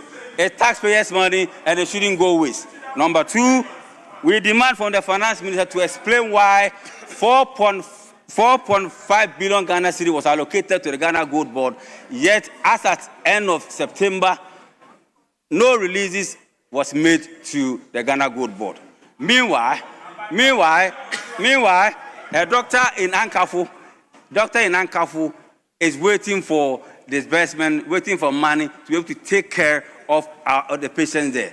A psychiatric doctor in Pantine is waiting to get enough money for capital expenditure to take care of the patients, as well as a doctor in Accra Psychiatric Hospital. Mr. Speaker, the doctors will tell you, having a serene environment is part of the healing process in our hospitals. Please. So I urge this House to scrutinize the budget critically before approval is given. Otherwise, we will one day regret approving this budget, which, to the best of our knowledge, has so many inaccuracies, discrepancies in the budget. Mr. Speaker, thank you very much. Thank you.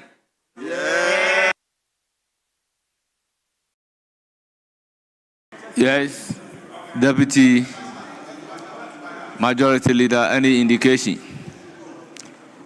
Deputy Majority Leader, any indication? Thank you, Mr. Speaker. Mr. Speaker, I wanted to pray with you to indulge me to look at the addendum, other paper addendum. Honourable members, order paper addendum at commencement of public business presentation of papers. Honourable members, items numbered A, B, and E are due for presentation.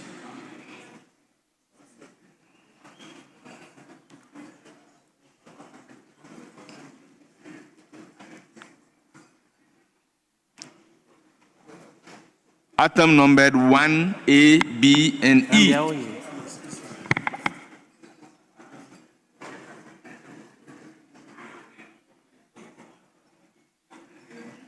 Sorry, Mr. Speaker. Actually, we are looking at items 1A, 1B, and 1E. Yes, that's exactly what I'm talking about.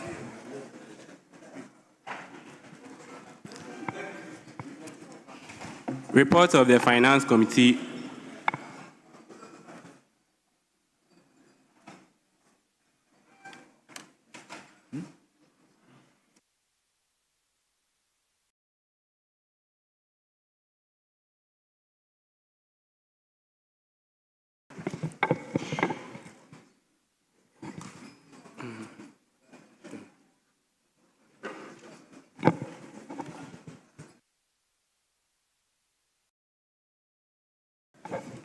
Report of the Finance Committee on the COVID-19 Health Recovery Levy Repeal Bill 2025.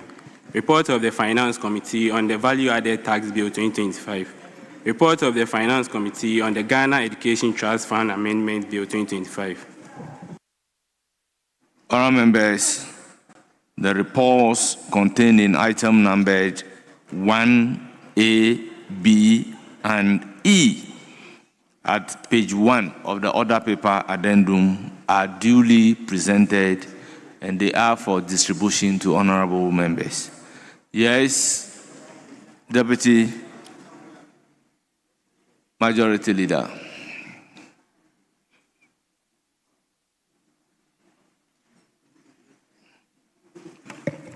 Mr. Speaker, thank you very much. I think we will revert back to the debate. Are we not taking item number 2 on the order paper addendum? No. We're taking item number 2.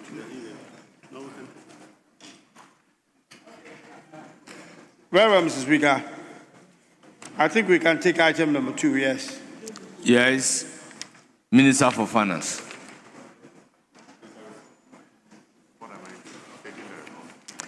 Yes, Deputy Majority Leader.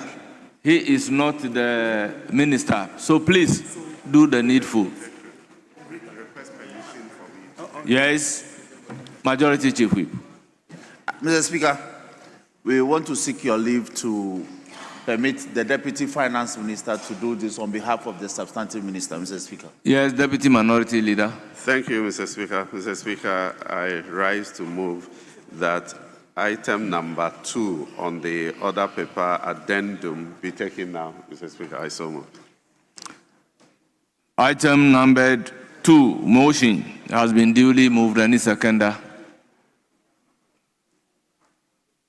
Mr. Speaker, I second the motion. Honourable members, motion moved and seconded, and it is for the consideration of the House. Honourable members, this is a procedural motion. I will therefore put a question. The question is, as many as are in favor of the motion say aye. Those against say no. The ayes have it. The motion is accordingly adopted. Yes, consequential motion.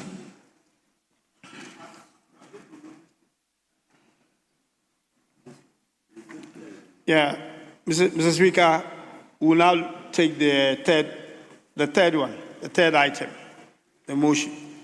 Yes, and then Minister again, for we Finance. seek Minister for for the Finance. Deputy Minister to do that. Mr. Speaker, I rise again to move that the motion number 3 on the order paper addendum be taken. I so move, Mr. Speaker. Honourable Member, Chairman of the Committee, may you present the report? Mr. Speaker, I second the motion. By so doing, I would like to present the committee's report. Mr. Speaker, the committee met with the ministry, the Deputy Minister for Finance representing the ministry and his technical team to look at the bill that was presented to us. Mr. Speaker, we were informed that during the 2025 budget, the Minister for Finance had announced that as part of the broader reforms to the value-added tax, he would come to this House to repeal the COVID-19 health recovery levy. Subsequently, Mr. Speaker, the ministry included that in the budget and indicated that the repeal of this recovery levy would lead to a fiscal impact of about 3 billion Ghana cedis. In other words, the people of Ghana would be given 3 billion Ghana cedis that they would have paid as taxes. Mr. Speaker, we also observed that as a result of this levy, the effective VAT rate had gone up because it being treated as levy meant that businessmen, when they imposed this levy, were unable to get the input VAT recovered. And as a result, they passed this on to the consumer, which increased the cost of doing business. Mr. Speaker, as a matter of fact, the committee was unanimous that this is something that has been long overdue. COVID is long gone, and the reasons for imposing this, which was to raise additional resources to support government in its effort to fight COVID-19, had since been rendered useless. And therefore, there was no need for government to continue to impose the COVID-19 levy on the people of Ghana. And as a result, the government appeared before us seeking to repeal and remove this COVID-19 levy. Mr. Speaker, the committee therefore recommends to this House to accept the minister's request and approve the committee's report accordingly. Mr. Speaker, I so move. Yes, honourable members, motion moved and the report accordingly presented. They are for the consideration of the House.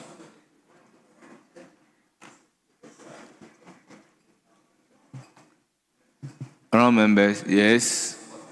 Honourable Deputy Minister for Finance. Thank you, Mr. Speaker. I rise to support the motion moved by the chairman of the Finance Committee and to say briefly that this is in fulfillment of the promises that His Excellency President Mahama made to Ghanaians when in opposition and also in government.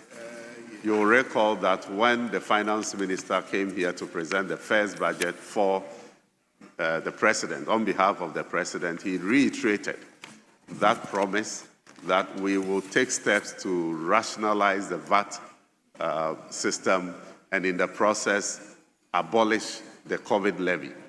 We have gone through rigorous consultation process, and we are here before this. Yes, Honorable Minister, hold it. Yes, Honorable Deputy Minority Leader. Thank you, Mr. Speaker. Mr. Speaker, it looks as if the agreement we had with the other side has been breached. Because, Mr. Speaker, we never agreed that the motion, our understanding was the laying of the papers for the meantime. We did have an understanding that we should take the motion. If you look on our side, members of the Finance Committee are even not present. We would have prompted them if we had that agreement. So how can we just go ahead? And I'm not too happy about what has happened. It looks like we are just being stampede with this discussion, and I need to show my objection to this. Very well. Yes. Speaker, we agreed to take these reports. That's why the other paper addendum was prepared. We gave adequate notice. Speaker, the other paper addendum has been ready for over an hour. Just to give notice to our friends on the other side, to marshal, especially the Finance Committee members. And the reports are ready. Some have been floated onto the council. We are still making efforts to get the rest floated onto the council. So I want to plead with the Deputy Minority Leader. Mama Pat, it's been moved, it's been seconded, the report has been presented. So I'm sure there are a lot of capable men. Professor Nyakun is here.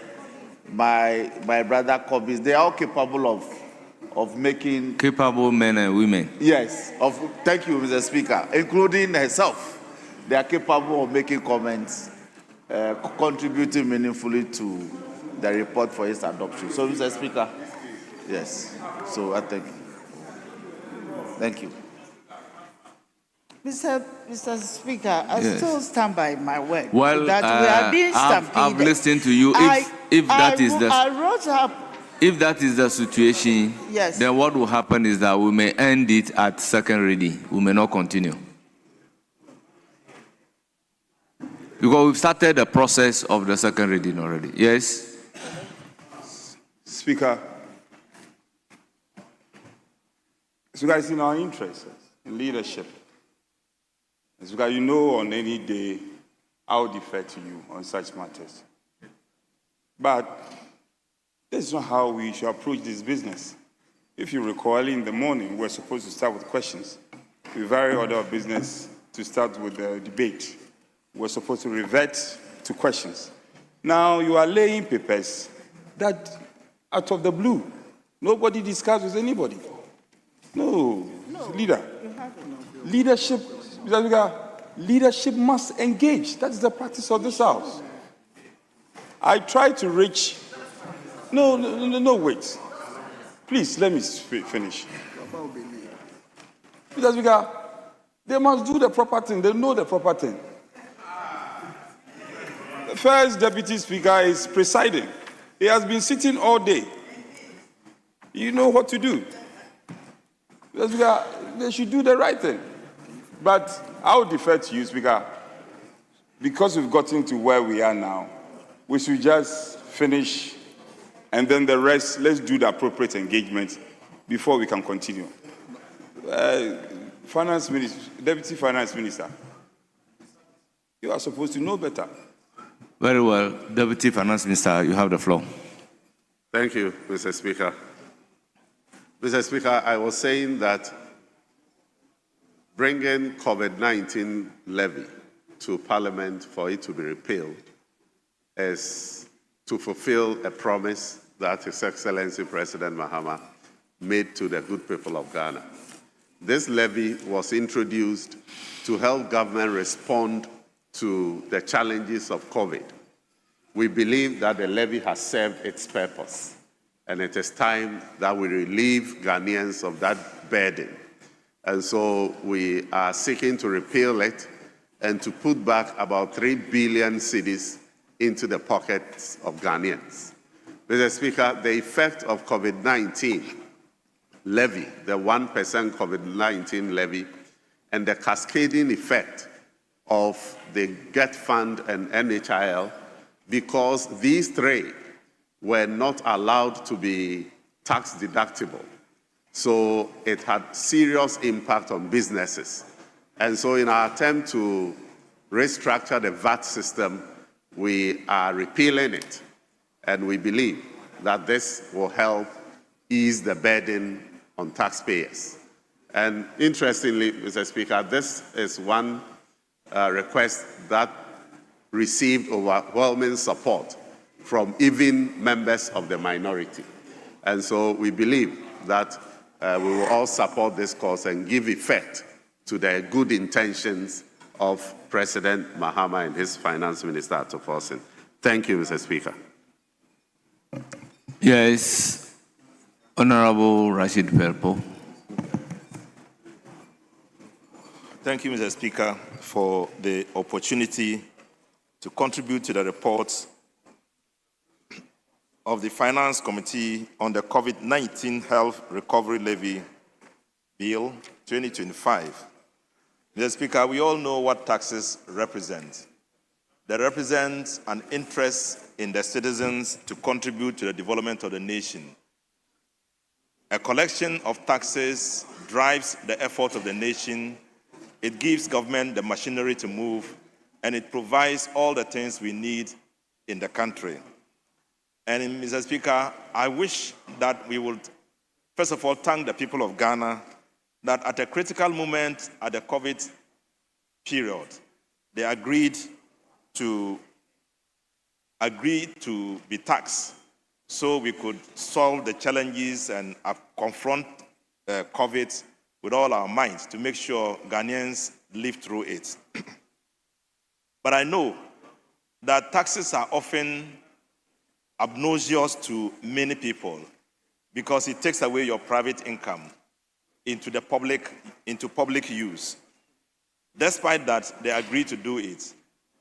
But the most annoying aspect of it was when COVID ended and everywhere you go, people were asking you, why are you still taxing us?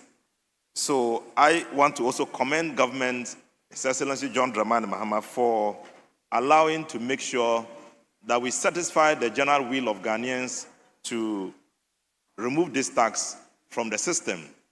And according to the minister, he said it was to streamline the tax regime, to take off the burden of Ghanaians on this tax and to be able to run the economy with people paying tax without getting angry over it. And so, Mr. Speaker, this report is a very important report because I believe it's going to go through an overwhelming support by both sides, that we are willing to take off this tax and we have taken it off, and that taxes that are subsequent to it must have some meaning so they can look at it with the desire to be part of it.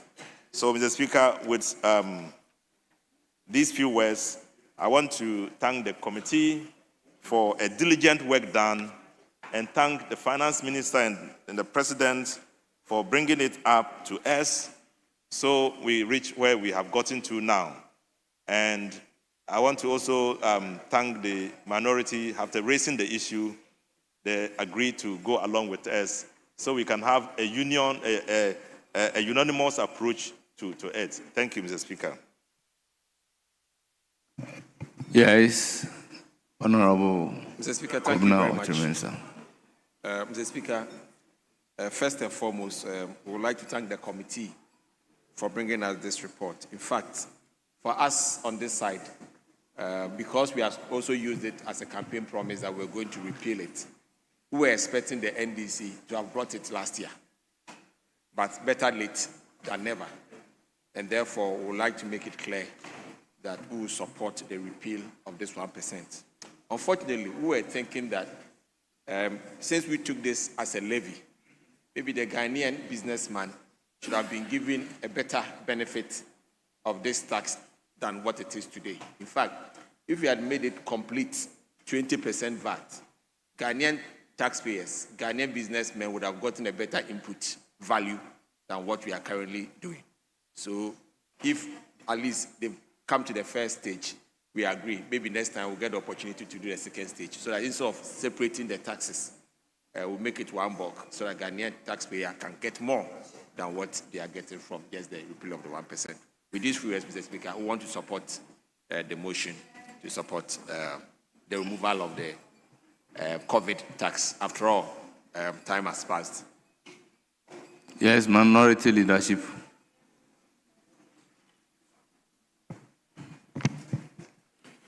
Speaker, ordinarily, repealing a tax law should not generate any debate, ordinarily. But, Mr. Speaker, where the government itself is not being consistent, same ought to be pointed out.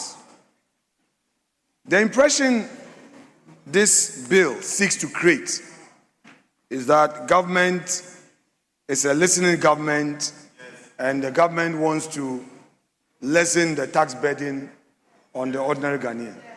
Mr. Speaker, the reality is that that is not the case. Mr. Speaker, just last week,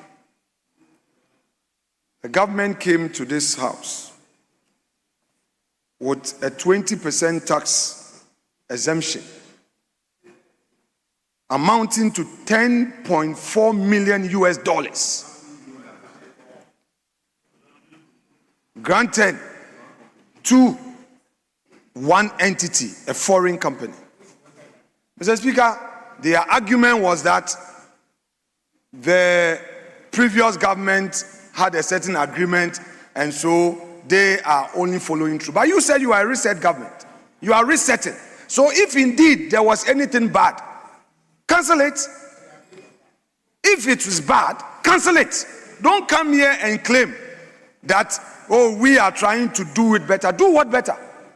If that agreement at GRA was a bad agreement, I dare you to cancel it. Don't come to this House and further grant $10 million to that company if you say it is bad. 2, Mr. Speaker, this year alone, the ordinary Ghanaian who uses electricity has been burdened with a total of 18.4% electricity tariffs alone.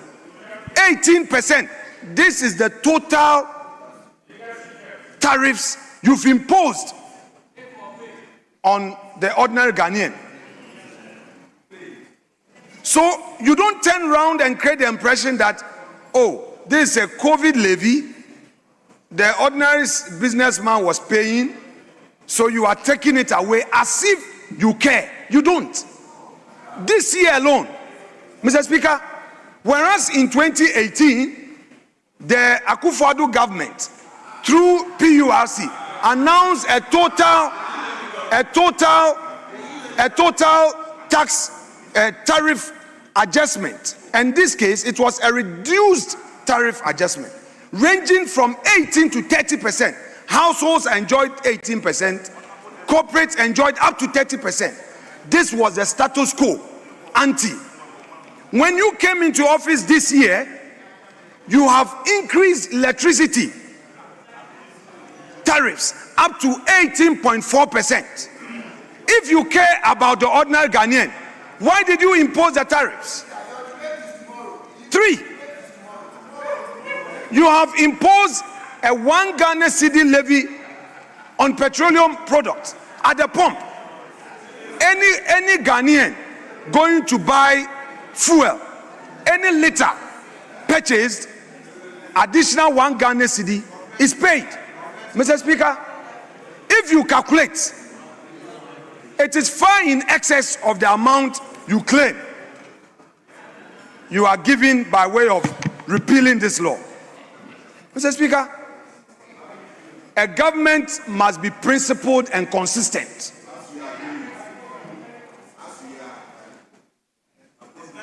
You impose 18% tariff.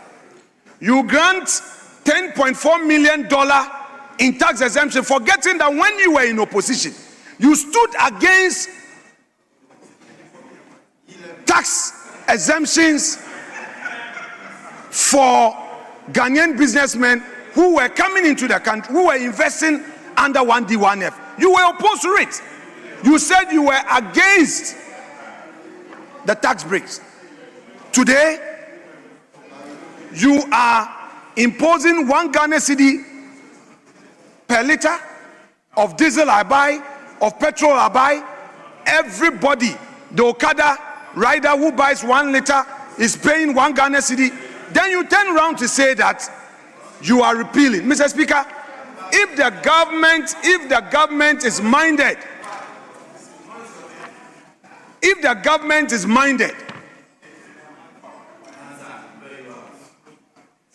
to indeed relieve the ordinary Ghanaian of the everyday hassle, it should demonstrate that by immediately repealing the levy on diesel and petrol. Then we will take you serious. 2, Mr. Speaker, they should immediately reverse the 18% tariffs that they've imposed on electricity. Then Ghanaians will take them serious.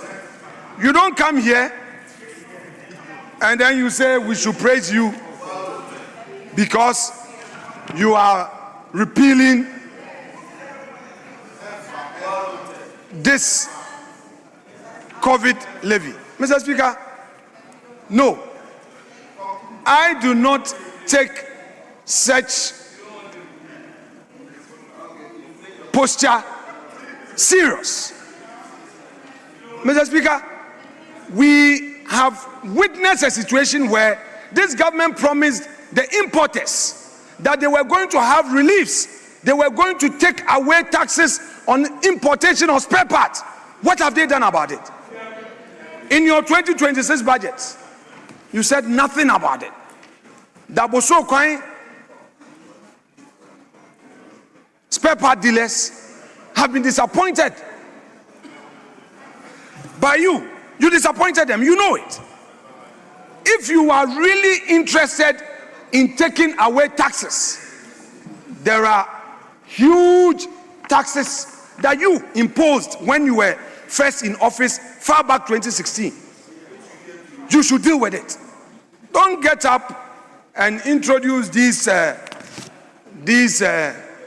small things, and then you are interested in the PR, the optics. Honorable Deputy Minister of Finance, let's take this governance serious.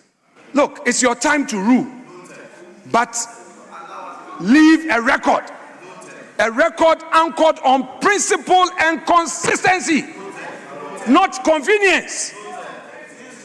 If my mother in Winneba would have to pay 18% more on electricity, my dad in Chiame would have to pay 18% more on electricity. That is real impact.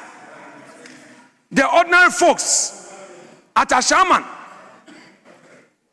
the ordinary folks at Choko, Nima, those at La, the poor people in your constituency, Honorable Deputy Finance Minister, are paying 18% more on electricity because when you came into office, that is what you chose to do.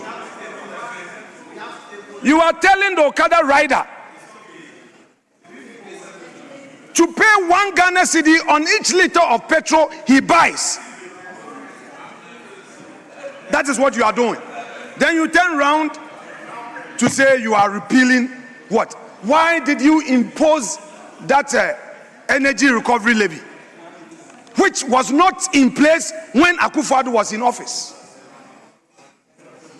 Whereas your predecessor reduced electricity tariffs, you are increasing electricity tariffs under your so-called reset.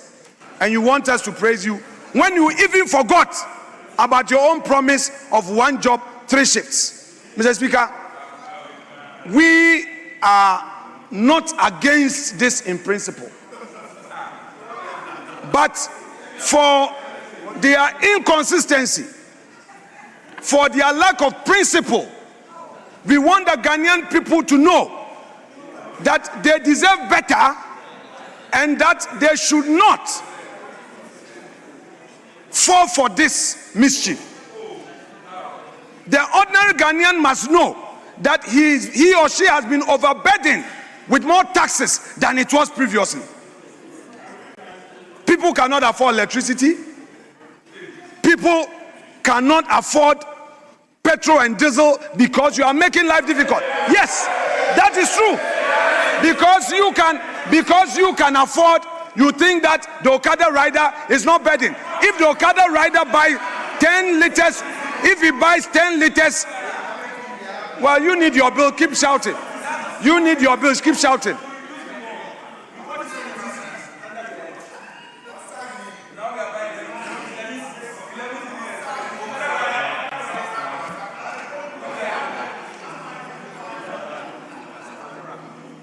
Now the Okada rider in your own constituency, when he buys 10 liters of petrol a day,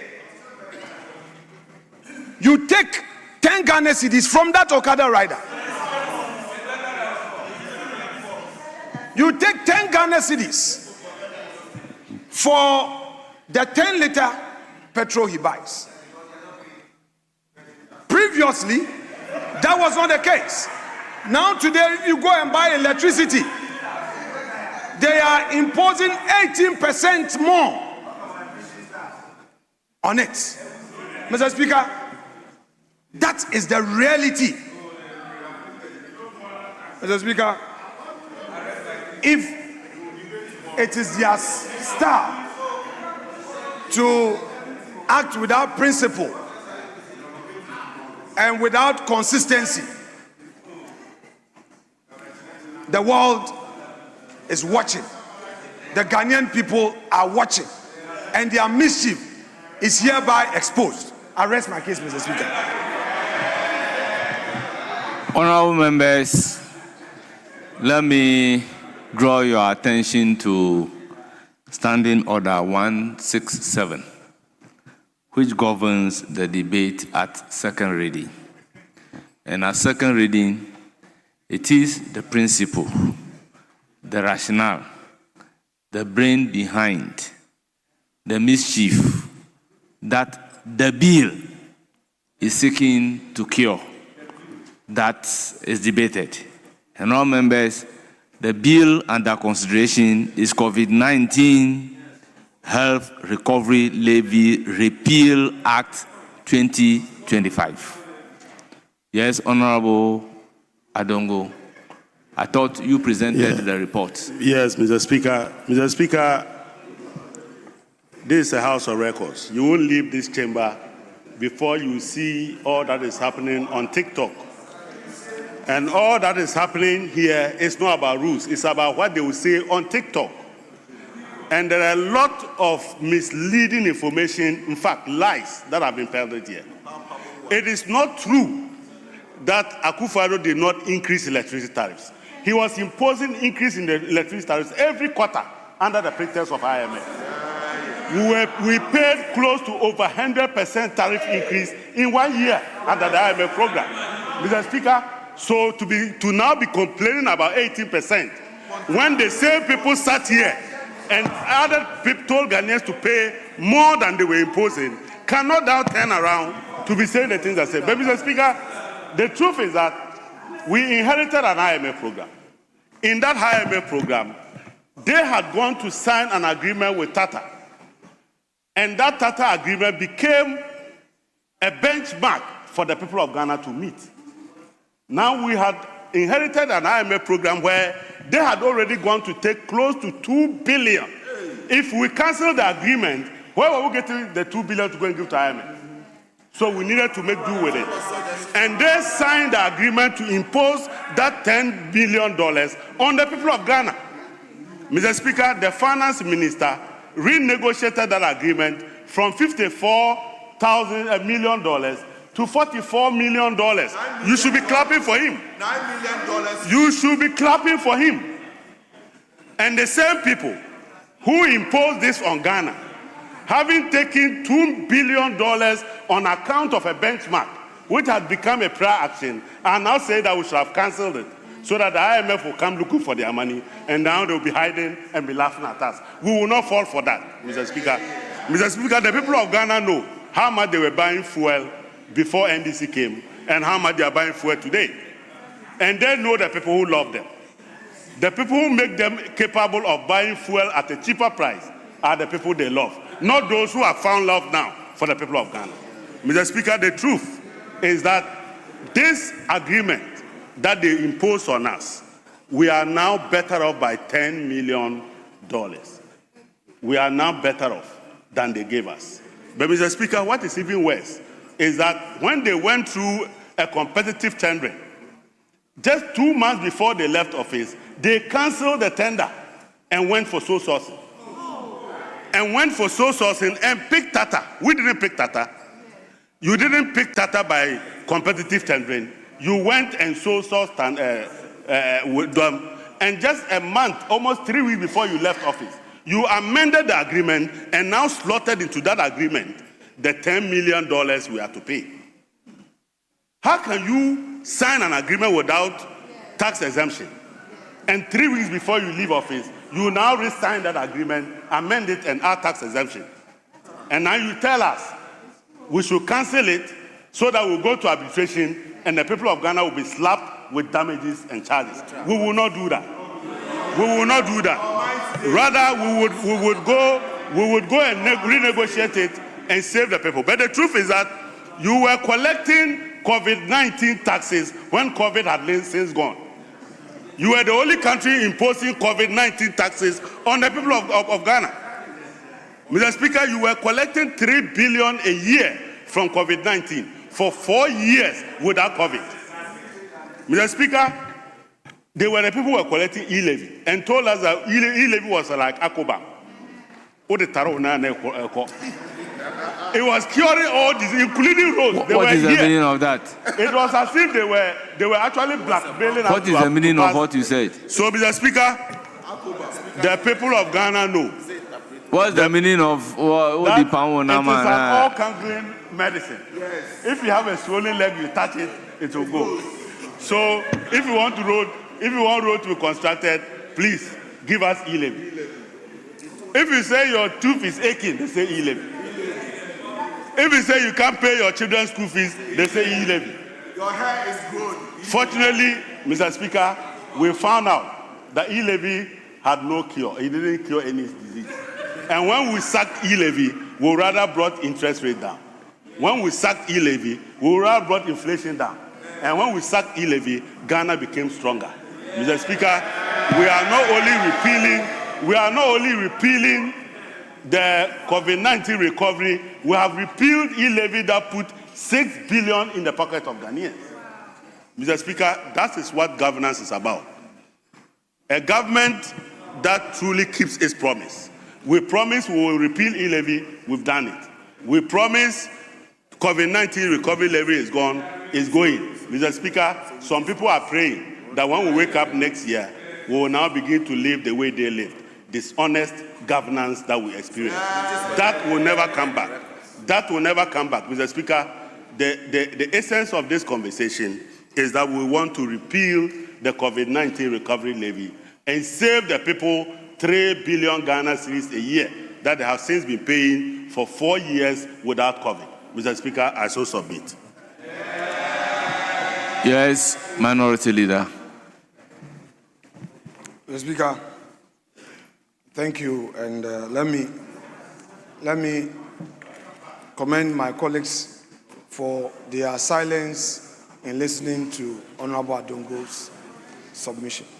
Mr. Speaker, I am up because my colleague opposite me, who moved the motion, had an opportunity, and he argues that I lied. Mr. Speaker, my job is to present the facts as they are. Mr. Speaker, one, his argument that Akufo-Addo administration increased electricity tariff every quarter is untrue. Mr. Speaker, you see, we see You see their intolerance. The cameraman will capture you and your behavior. I kept quiet to listen to you. That is how a gentleman conducts himself. You have to listen. Mr. Speaker, it is never true. The argument that electricity tariffs increased by 100% is never true. Mr. Speaker, it is a fact. Go and check the PURC website. 2018, major tariff reduction was announced. It's there, ranging from 18 to 30%. 2, it is a fact that since you assumed office, you have increased electricity tariffs by 18%. It is also a fact that since you came into office, every liter of petrol, diesel that is bought at the pump attracts 1 Ghana cedi per liter. I am saying that you are inconsistent. You are a government of convenience. You lack principle, and it is backed by facts.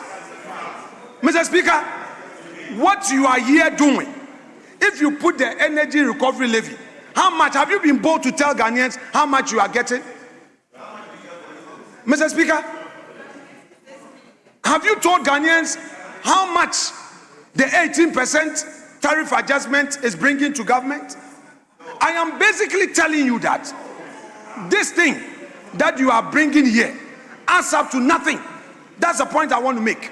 So don't come on your feet in an attempt to defend government, to put your own reputation on the line, to argue that every quarter PURC announced electricity tariff. Mr. Adongo, it is not backed by fact. This House of Parliament. Now, the Tata agreement, you claim, very unsubstantiated. Mr. Speaker, I have your report with me. In your report, you did not even refer to the Tata agreement.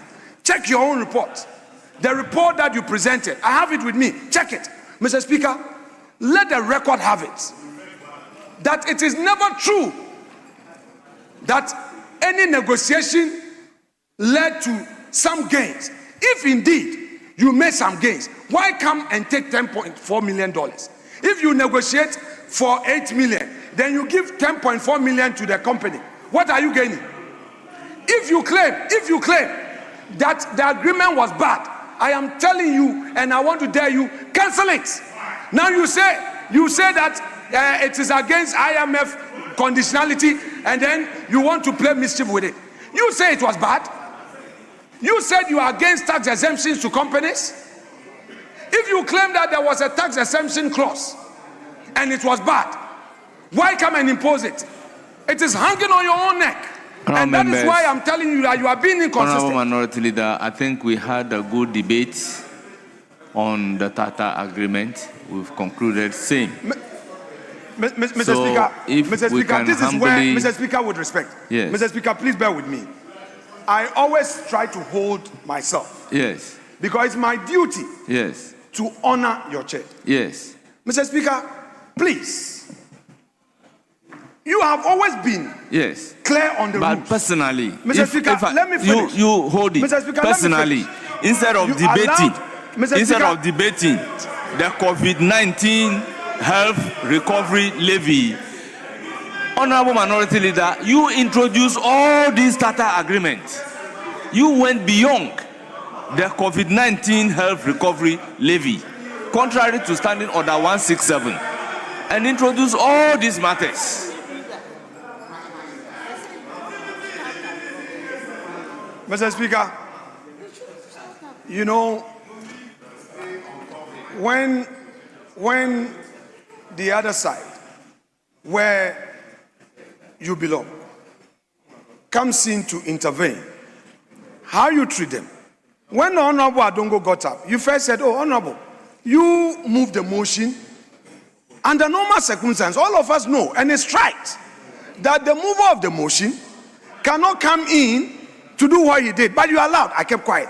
Throughout his submissions, the entire House was quiet. You allowed him to flow, he finished. Mr. Speaker, I rest my case. at the conclusion of the debate, the question is, as many as are in favor of the motion say aye. Those against say no. Honorable members, the motion is adopted. The COVID-19 Health Recovery Levy Repeal Bill is now read the second time. An act to repeal the COVID-19 Health Recovery Levy Act 2021, Act 1068, and to provide for related matters. Honourable members, as indicated, the COVID-19 Health Recovery Levy Repeal Act 2025 is now read the second time. Yes. Yes. Mr. Speaker. Yes. Your job is to protect the minority. And so far, you have been doing that. So far, you've been doing that. Mr. Speaker,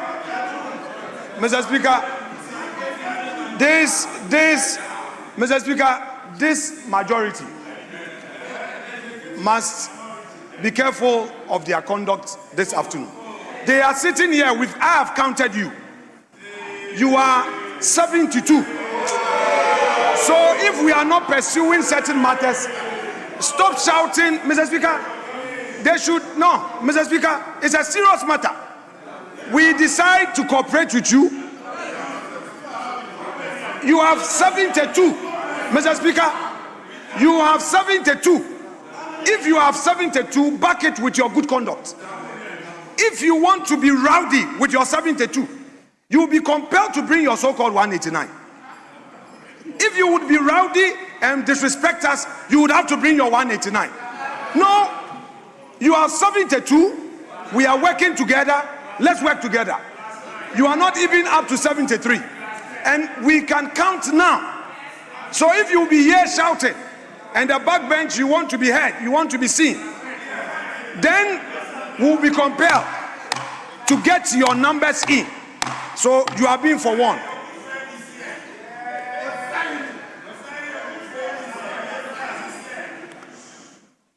Honourable members, so long as I am concerned, we've taken a decision on the second reading of the COVID-19 Health Recovery Levy Repeal Bill 2025. I would therefore ask for any indication, but not to open the floor for same to be debated. Yes. Speaker, Majority Chief Whip. I won't challenge you at all. Speaker, save that the phrase, the so-called 189, the so-called 189 is unparliamentary. We are 189 for the records. It is not so-called. It's for the records. Yes, Minority Leader. Mr. Speaker, it is fair. Your 189 is your bona fide. I agree. Mr. Speaker, it's not so-called. Mr. Speaker, Eche is my own brother. So it is 189 bona fide. It's okay.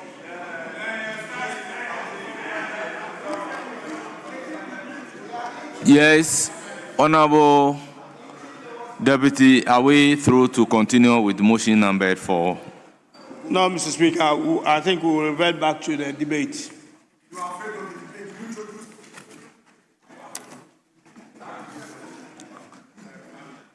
Honourable members, it's now the turn of Honourable Joseph Appiah. You have 15 minutes.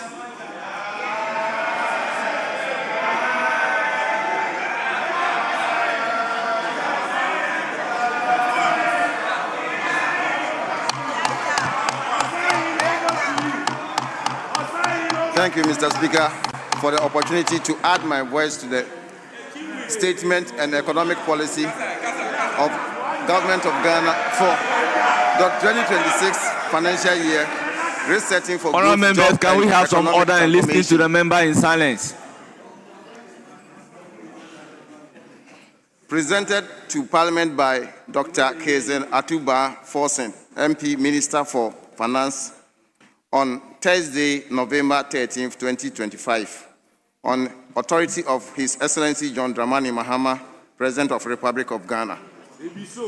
Mr. Speaker, a lot has been said in the chamber.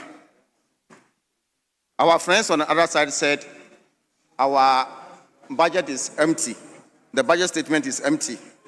But it's better than 2024 budget. They are known, Mr. Speaker, they are known for slogans and theory, but not practicals. And Bible quotations. Mr. Speaker, we are all in this chamber.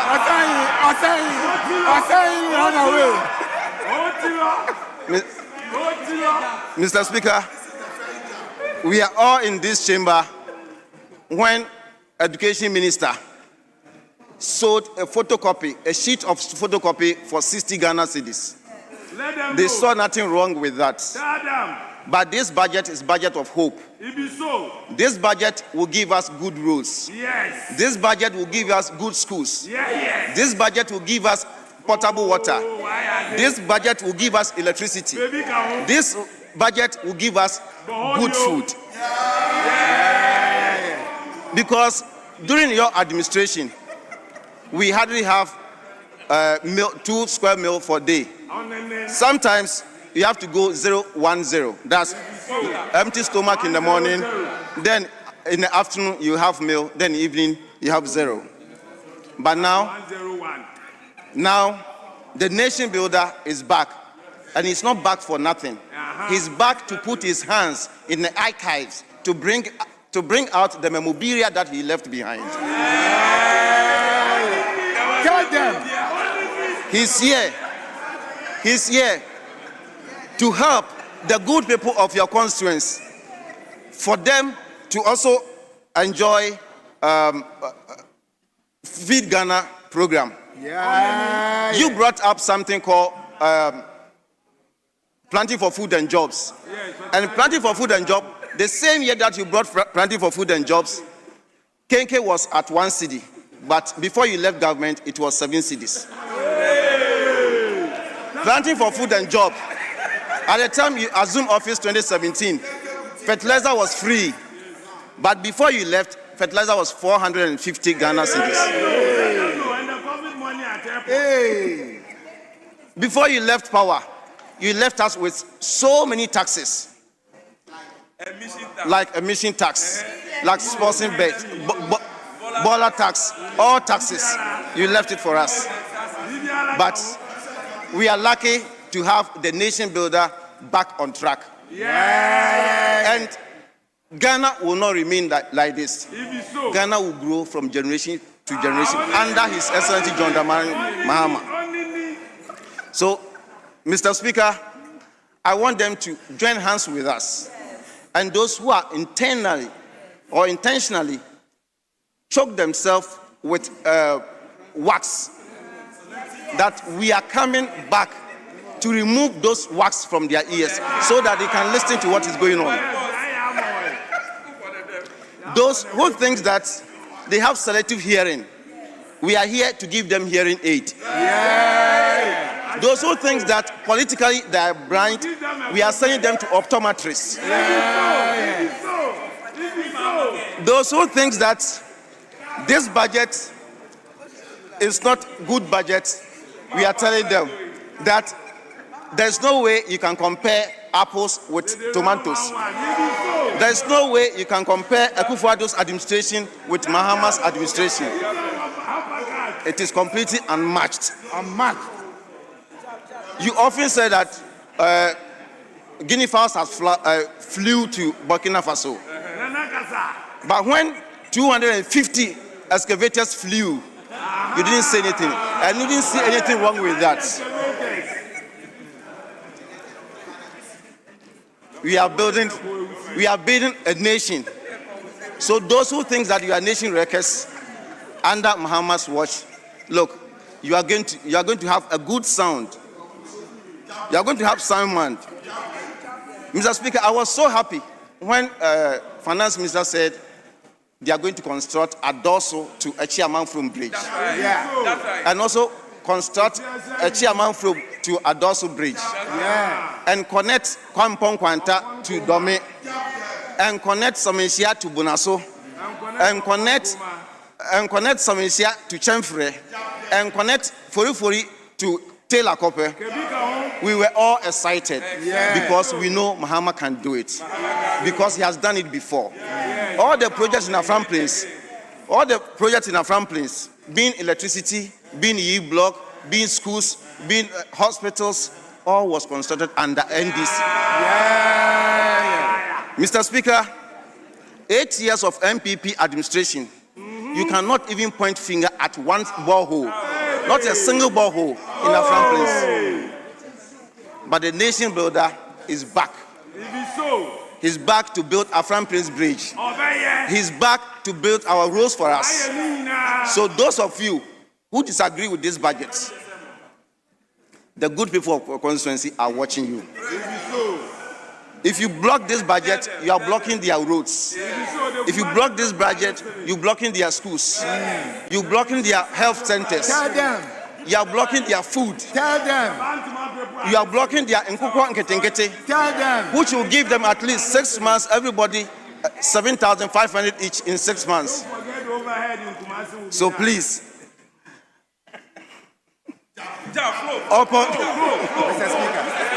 Mr. Speaker.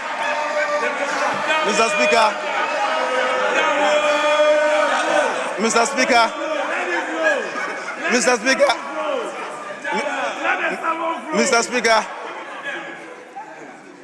Mr. Speaker, once upon a time, MPP government used Afram Plains Bridge to source for loan. Running away.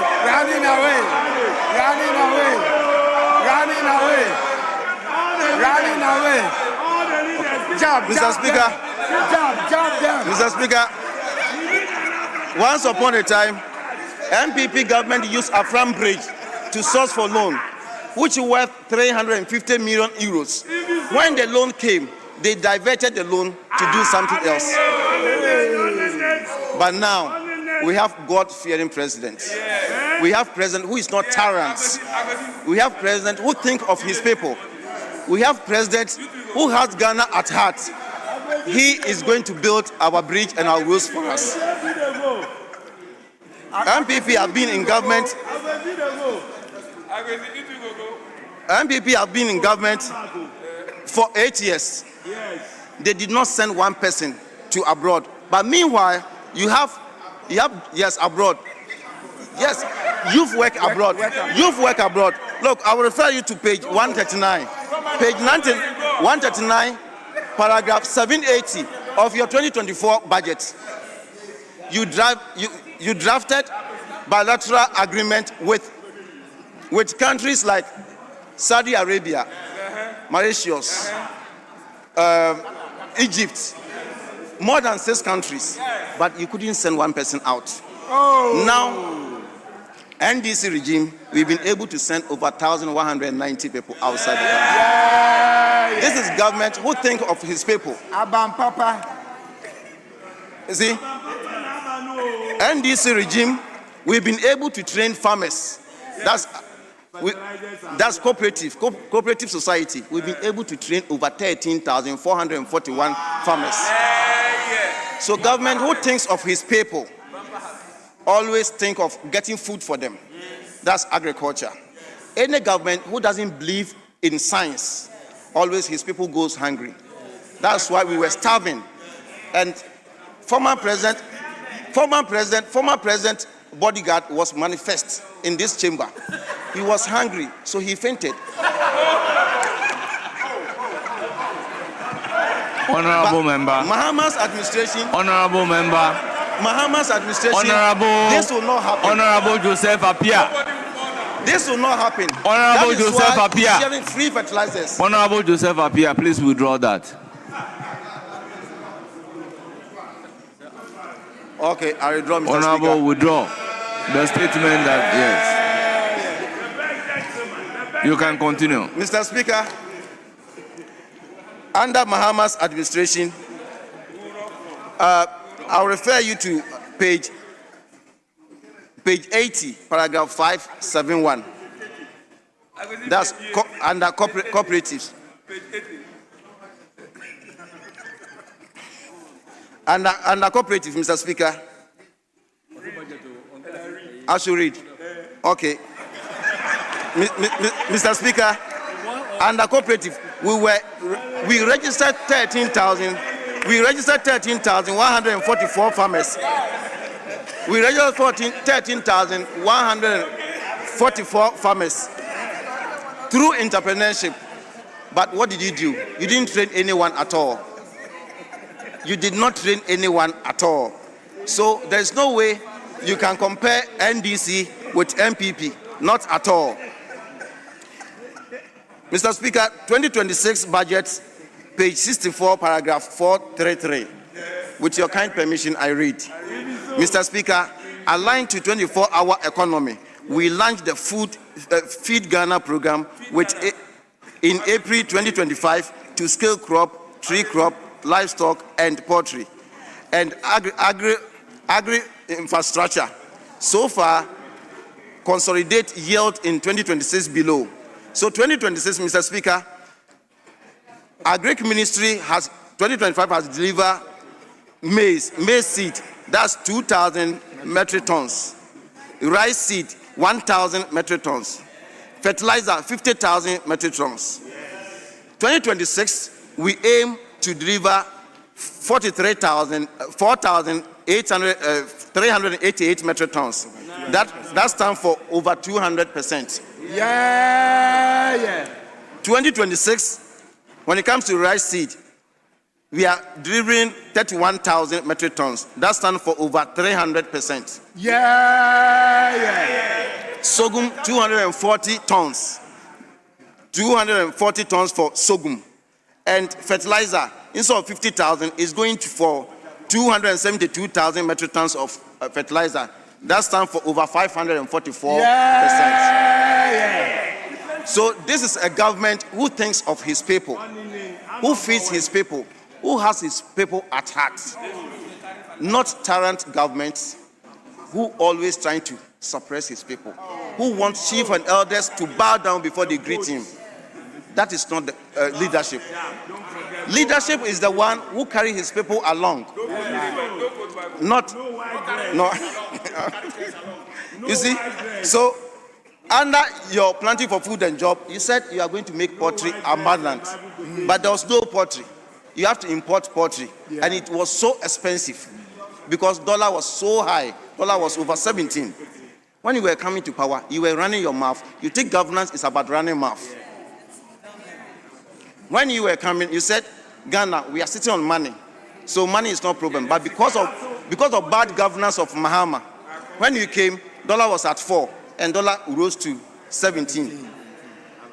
When you came, a ball of kenke was 1 cedi and went to 7 cedis before you left office. When you came, an egg was 50 pesos, but before you left office was 3 cedis. So why do you call someone incompetent? You were so competent, but look at where you end us. You got to a point you stuck us between hard and rock. We couldn't do anything in this country. And now Mahama is back. Mahama is back to save Ghana. Mahama is back to better your people, the good people of your constituents. So I'm not surprised when you sang Mahama is the hope, and you continue to be hope. So in conclusion, Mr. Speaker, I will end by saying Mahama is the hope for our teeming youth. Mahama is the hope for agriculture industry. Mahama is the hope for Mother Ghana. On this note, Mr. Speaker, I thank you.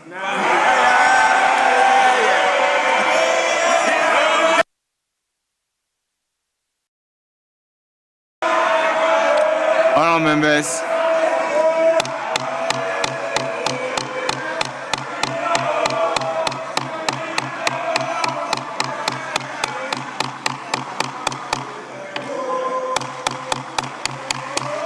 honourable members, will you stop that?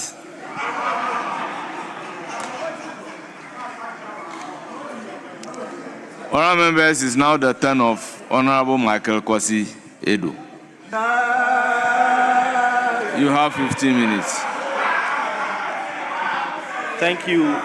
Thank you very much. Brain is about to speak. Thank you very much, Mr. Speaker. Thank you. No.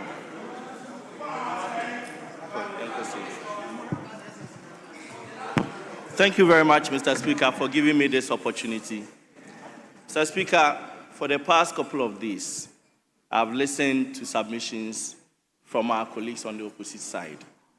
And Mr. Speaker, what is striking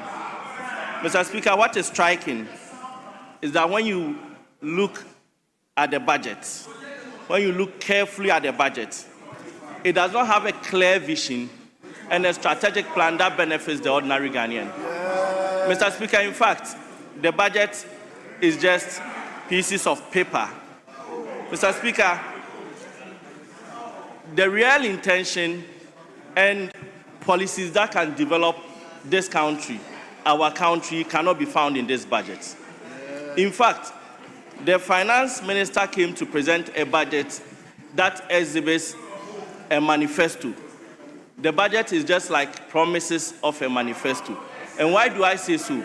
The resetting manifesto by the NDC government in the 2024 election was the contract document between the people of Ghana and the government.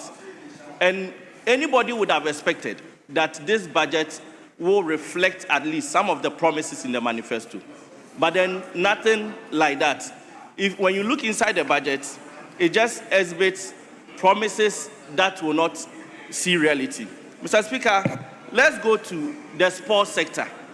In the 2025 budget, on page 109, paragraph 664, the government promised that it was going to undertake rehabilitation of the following stadia. 1, the Baba Yara Sports Stadium, phase 2, the Accra Sports Stadium, the Esipon Sports Stadium, phase 1 and 2, and complete the Abreu Sports Stadium, phase 2. Mr. Speaker, the question we asked the government is how much was given to the Ministry of Youth and Sports in 2025, how much was received.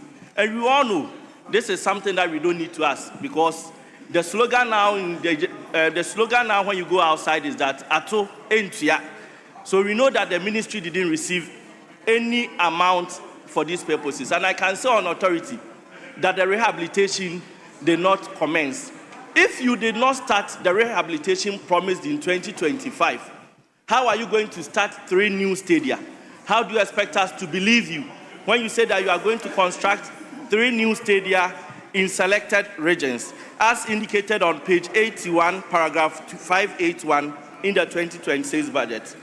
Meanwhile, Mr. Speaker, on September 20th, when the Asante Kotoko and Bebiani Gold Stars Football Club visited the Jubilee House, the President, His Excellency John Dramani Mahama, promised that 7 new stadia was going to be built in 2026. You promised 7 new stadia in the Jubilee House, and then your finance minister comes to Parliament and presents a budget, and in the budget, it is just 3 new stadia. Can we trust the President?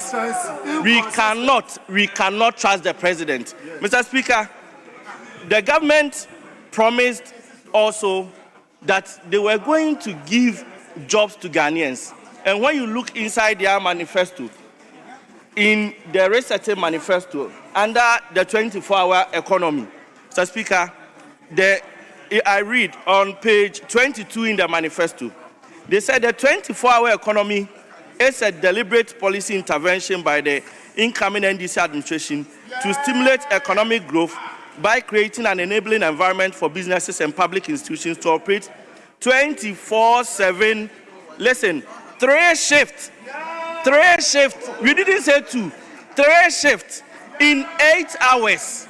And inside this manifesto, they indicated that DVLE and GAPOA, the ports, were some of the agencies that they were going to run their 3 shifts. Mr. Speaker, I dare ask, are we running 3 shifts in these agencies? No. Have we been able to employ the mass, the youth that we promised them these employments? Mr. Speaker, under youth development, the question we want to ask the finance minister and the government, where are the regional digital centers that was promised? Where is the $50 million FinTech Growth Fund and the zonal ICT parks that were promised in the manifesto? Where is the National Employment Trust that was promised? For your 24-hour economy, I don't even want to dwell so much on it because Mr. Gusitano had indicated that they will need $4 billion to implement 24-hour economy.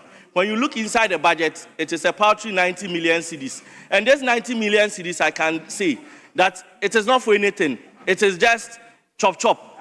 It will not do anything because as it stands now, there's no implementation plan for the 24-hour economy. Mr. Speaker, I leave the finance minister with these few words from the good book, the Bible, the Holy Bible. In Proverbs 25:14, Mr. Speaker, in Proverbs 25:14, let me quote from the Bible, like clouds and wind without rain is one who boasts of gifts never given. And I repeat, like clouds and wind without rain is one who boasts of gifts never given. And in Proverbs 19, member, are you quoting from the Revised Standard Version or which one? From the Bible. Mr. Speaker, you can check. Or New Edition? Mr. Speaker, if you have a Bible, you can check. Proverbs 19:2. Mr. Speaker, desire without knowledge is not good, and whoever makes haste with his feet messes his way.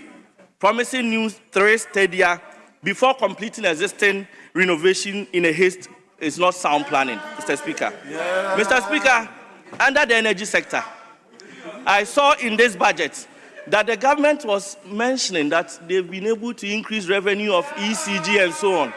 Where did that increment came? The increment came from the taxes that you've imposed on Ghanaians, the tariffs that you've increased. Today, you've increased tariffs by 18.4%. You've added 1 cedi levy to us. Whenever we buy fuel, every liter of fuel, we pay 1 cedi. Mr. Speaker, when you go to ECG, ECG will tell you that the previous government purchased 1 million smart meters, and that has increased their revenue. And because of that, next year, they're also going to procure 3 million smart meters. Somebody had wisdom, somebody saw planning, somebody had vision to implement smart meters, which increase revenue of ECG. Yeah. Mr. Speaker, apart from that, the same ECG, the controversial Haptel that people indicated that it belonged to some people in this country. ECG had indicated that Haptel, the technology that Haptel is using, has supported their revenue increment. Yeah. So, Mr. Speaker, to dwell on the issue of power, I've seen in this budget that the finance minister says new power plans from AXA and Senate are coming on board. We should give applause to the past government. They implemented these things, put these things in place so that 2025, 350 megawatts and 300 megawatts from Senate Energy and AXA Energy will come on stream to support our energy needs. Apart from that, the previous government invested in a lot of projects in the energy sector, including substations and so on. That is what is stabilizing our power today. Mr. Speaker, today we have given the energy ministry, we have given this government enough money because they are taking 1 cedi from our pocket to pay for fuel and legacy debt. Debt that they created, killer debt that they created from the take-or-pay contracts that they signed, the monster take-or-pay contracts that they signed. Yes. And today, Mr. Speaker, they turn around and tell us that we left debt. During the Akufo-Addo government, Akufo-Addo was spending almost 1 billion cedis every year to pay for these debts. And when you come to us and Ghanaians offer 1 cedi to be able to pay, you don't sit back and clap your hand and think you've done anything. You've not done anything special. Yeah. Mr. Speaker, let me go to the tourism sector.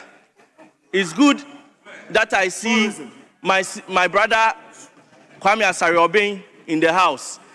I was looking around to see if I will see Honorable John Dumelo also in the house.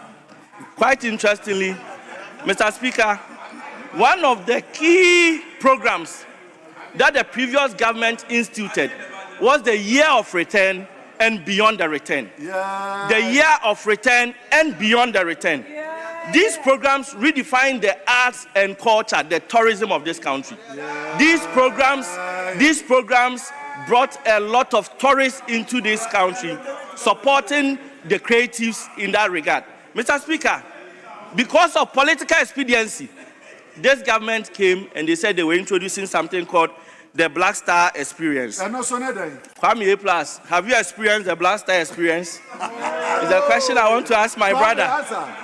Mr. Speaker, in their manifesto, on page 51, they indicated the NDC government will create and promote the Black Star Experience as Ghana's flagship culture, arts and tourism brand to redefine and affirm our Ghanaian identity, attract investment, create new jobs. Where is the Black Star Experience? We are in November. We are getting to December and nothing can be shown. And Mr. Speaker, I'm not surprised because even the budget allocated to the Ministry of Tourism is not enough. How can you allocate 250 million to the Ministry of Tourism and allocate 292 million to sanitary pass? That is revealing. It tells you how you take the creatives in this country. Mr. Speaker, my time is almost up. And as I'm rounding up, I would like to say that this government at one time killed the creative industry with Doomsaw. Nana Akufo-Addo came, revived the creatives with pragmatic programs like the Year of Return and Beyond the Return. December in Ghana was the brand to beat, to the extent that other countries in Africa are even trying to emulate. And today, we are going into December, we cannot see anything from the budget that has been read because the tourism ministry is not being supported, the creatives are not being supported, and I can say on authority that December is not going to be a December to remember again. Mr. Speaker, on that note, I'd like to end here and say that, and end with this verse. Mr. Speaker, I'd like to tell my colleagues that in Proverbs 6:6, this is a very common verse. It says, "Oh sluggard, consider her ways and be wise. She gathers her bread in summer and prepares her food in harvest." This quote from the Bible refers to the ant. You cannot spend your money. You cannot spend all your money on sanitary pass and leave a key ministry like tourism. Hanging. How do you take the creatives? I know the creatives supported this government in the 2024 election. We know what the creatives did for them. This is a sign of disrespect to all creatives in this country. I end here, Mr. Speaker. Thank you very much.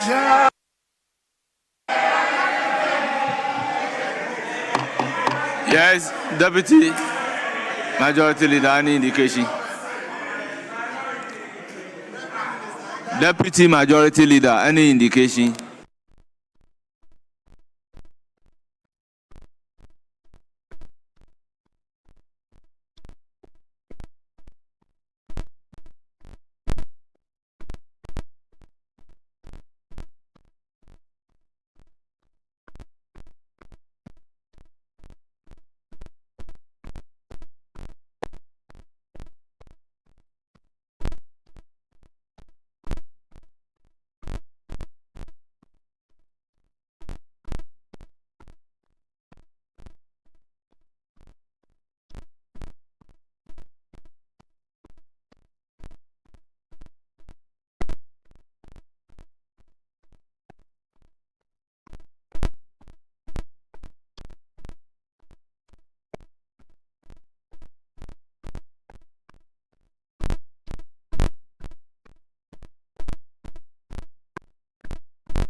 The ayes have it. The motion is accordingly adopted. Honourable members, COVID-19 Health Recovery Levy Repeal Bill 2025 at consideration stage.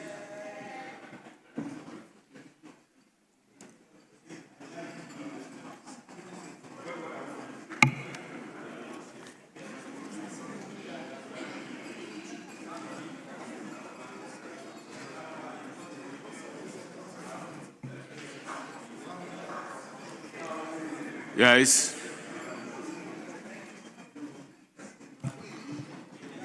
Honourable members,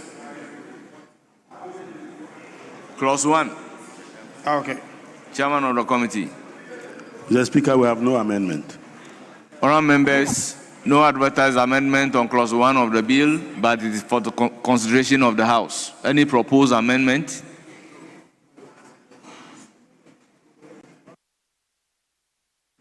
It's come now. It's working.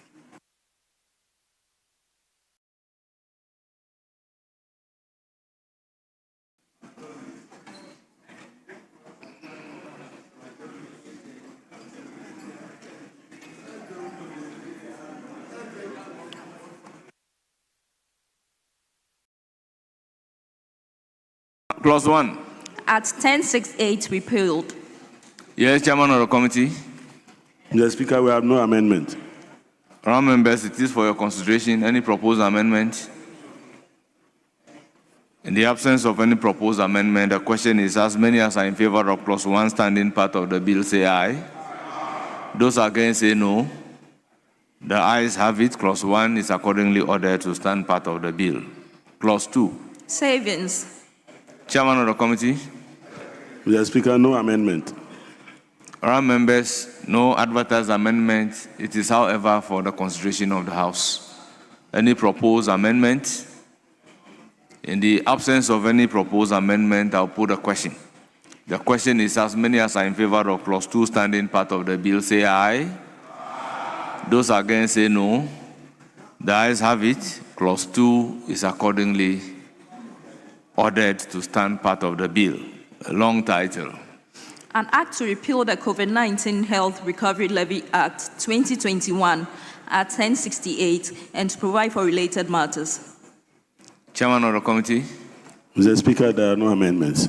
Honourable members, no advertised amendment to the long title. It is for your consideration. Any proposed amendment? Honourable members, in the absence of any proposed amendment, I'll put a question.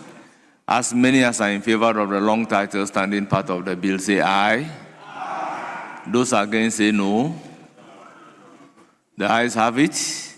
The long title is accordingly ordered to stand part of the bill. Honourable members, that brings us to the end of the consideration stage.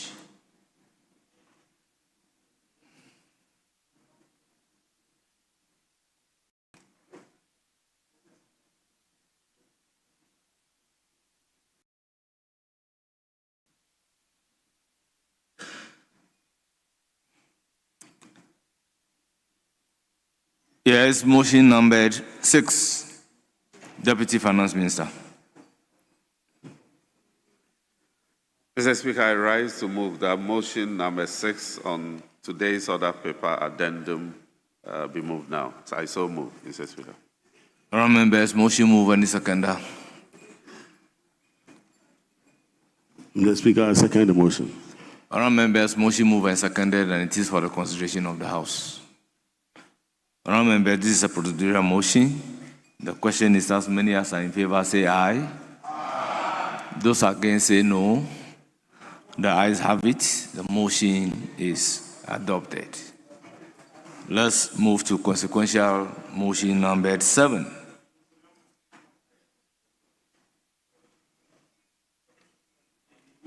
Motion number 7. Mr. Speaker, I move that motion number 7 be taken now. I so move, Mr. Speaker. Motion move. Any seconder? Mr. Speaker, I second the motion. Honourable members, it is for your consideration.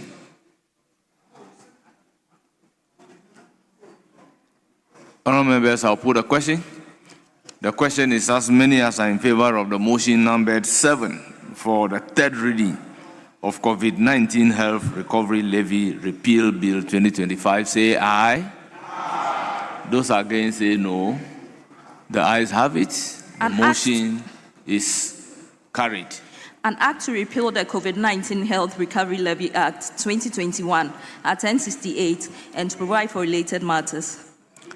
Honourable members, the COVID-19 Health Recovery Levy Repeal Bill 2025 is duly read the third time and passed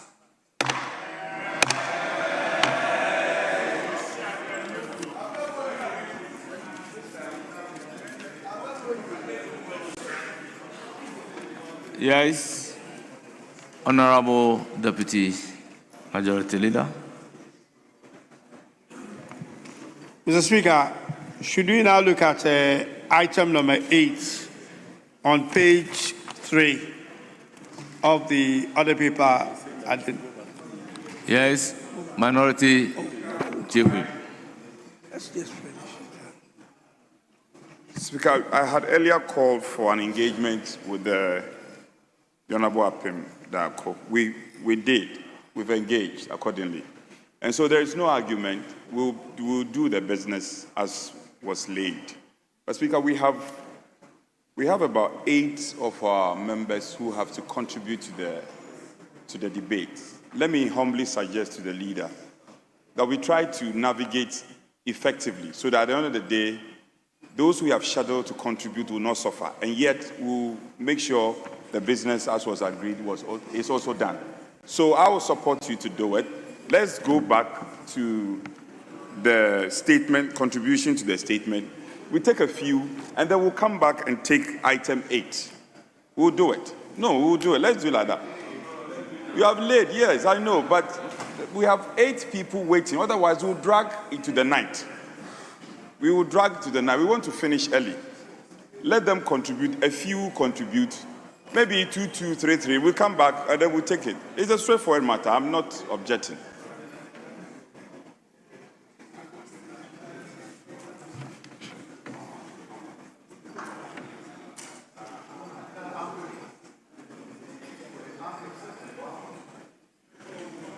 Mr. Speaker, yeah, fair enough. So we will do 2 of the debate, 2 on each side, and then we'll come back to the bill. Thank you. Very well. Honourable members, it's now the turn of Honourable Dr. Nawani. Honourable Dr. Nawani, you have the floor. You are speaking for 15 minutes.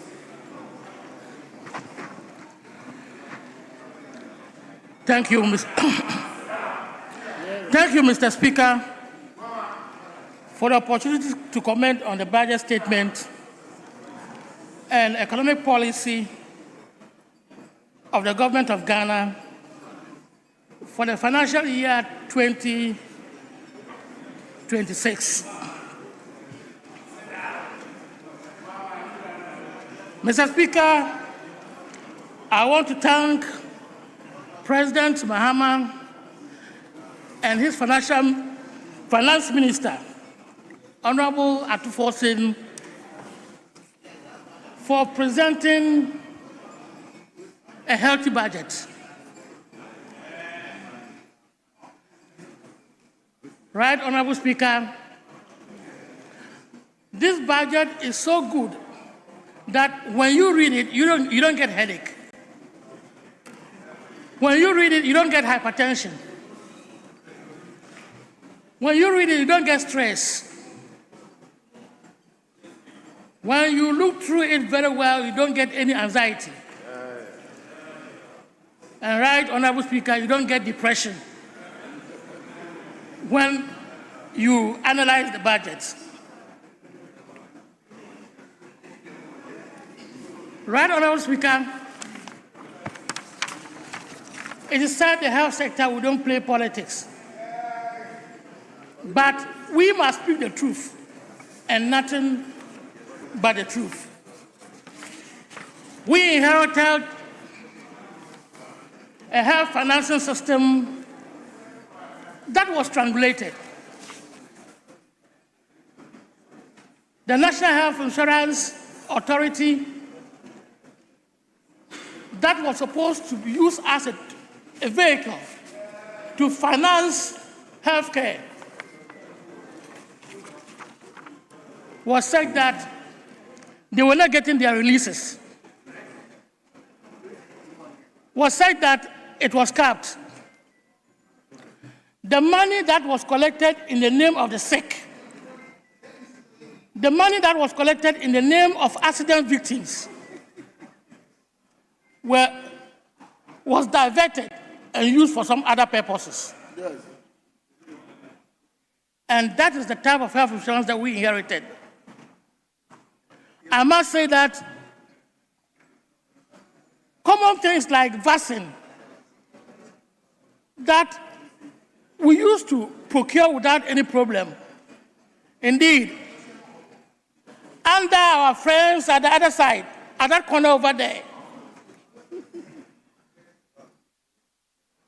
right, Honorable Speaker, we had problems with vaccine.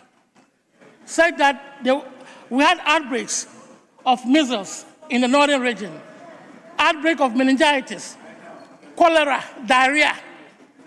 All this because we could not procure vaccines. Indeed, the counterpart funding for the procurement of vaccines was so difficult to come by that I wondered what type of country that we live in. Procurement of vaccines became a problem even during the COVID era. If you recollect, the Sputnik vaccine that was supposed to sell below $10 and yet was procured for $26. This is the type of nation that we have inherited. And that is not all. About 74,000 health workers are still in the house, of which 50,000 are nurses. And I always say that this is a security threat to the nation. It is just like policemen. You take in the policemen, you teach them how to shoot a gun, and then you don't employ them. And there's no policy on the ground that we inherited that was supposed to assist us employ these people. Right, Honorable Speaker? The Agenda 111. I always wonder, we had a lot of money, about $400 million. You take yourselves as individuals who have been given $400 million. And that amount can build, let's say, 30 hospitals. And we decide that, no, we will spread the money and build 101 hospitals. In the long run, we did not contribute a single bed to the bed capacity in the country.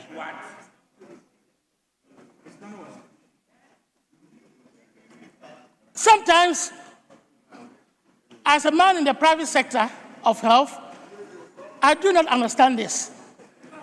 I don't get it.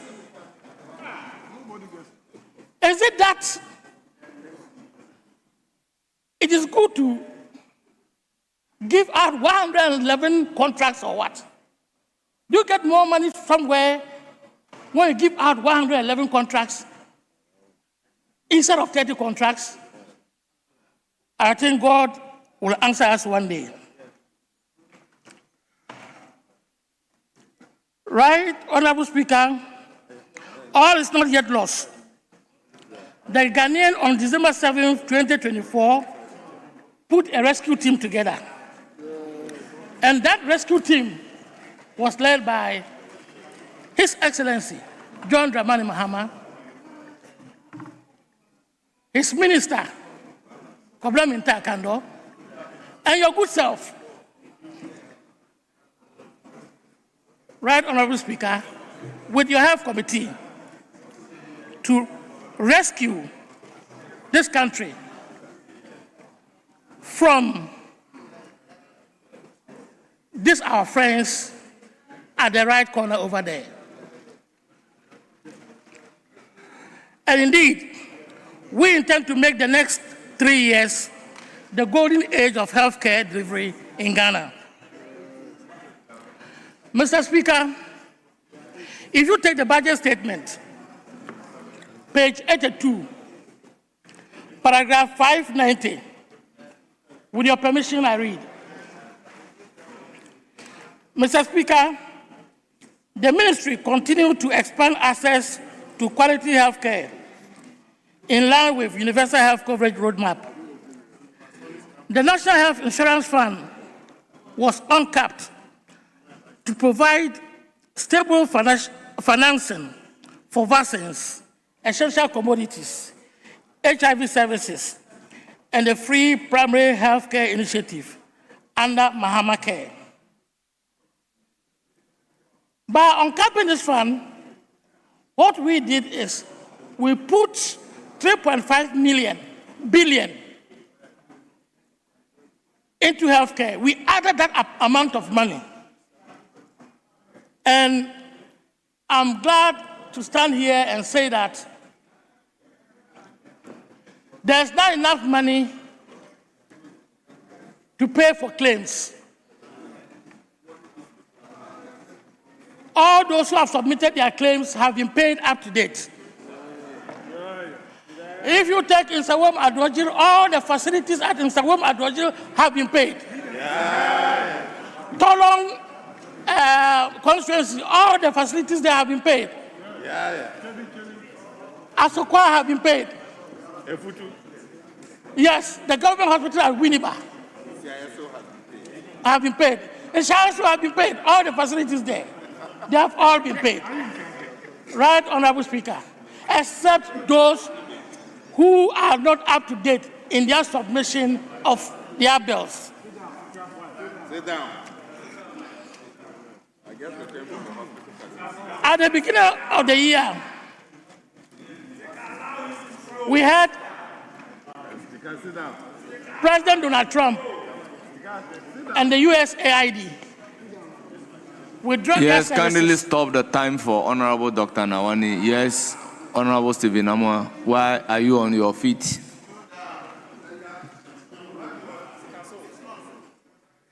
Thank you, Mr. Speaker. Mr. Speaker, I dwell on Order 1221C. The honorable member, very respectful member, just made mention. 1C has various categories. Is it information, elucidation, or clarification? Clarification, Mr. Very Speaker. well. What are you seeking for him to clarify? He made mention of a statement or a piece of information that my constituency has been paid, and they are watching. When I go and they ask me, I wouldn't know. So I want clarity or clarification from the honorable member. Well, the point he made is that the National Health Thank you. Insurance has been paid. The service providers have been paid up to date. Mr. Speaker, So what are you seeking to be clarified? Mr. Speaker, that is inaccurate. So far as I'm Honorable concerned. member, you are completely out of order. Honorable Dr. Thank you very Nawani. much. If you can provide. Indeed, all those who have submitted their bills have been paid. Right, Honorable Speaker, at the beginning of the year, USAIDs withdrew their services to the government of Ghana and other countries. And so we had problems with managing malaria, HIV/AIDS, TB, and child welfare. And because of the decapping, we had a lot of resources. And we are now able to cater for the $78 million gap that was created because of the withdrawal of USAIDs. And so, this is a working government, a government that is able to face challenges and overcome it. Mr. Speaker, the NDC government do not run away from problems. For the past 8 years, you and I, we know that when you go to the hospital, even if you are holding your insurance card, you pay. We pay for ourselves. Empty card. We pay for our constituents. We pay for our family members. We can't deny that fact. And that was due to the fact that service providers were not being paid economic rates. The real value of the payment for their services was far below what they really needed. And for all these years, in the books was what we call the actuary study, which they carried out for 8 years. Every year in the formula, they have the actuary study going on. Every year, actuary study is going on. Thanks to the leadership of Dr. Victor Bampo, the CEO of National Health Insurance Authority. They have now completed the actuary study. And I'm happy to inform you that they have now realized that they need to increase the tariff rates by 120 to 180%. And if this amount is paid to service providers, the top-ups that we pay, the under-the-table payments that we do, the all other payments that we do over there will come to a halt. In fact, what the ordinary man sometimes describes as co-payment will be a thing of the past.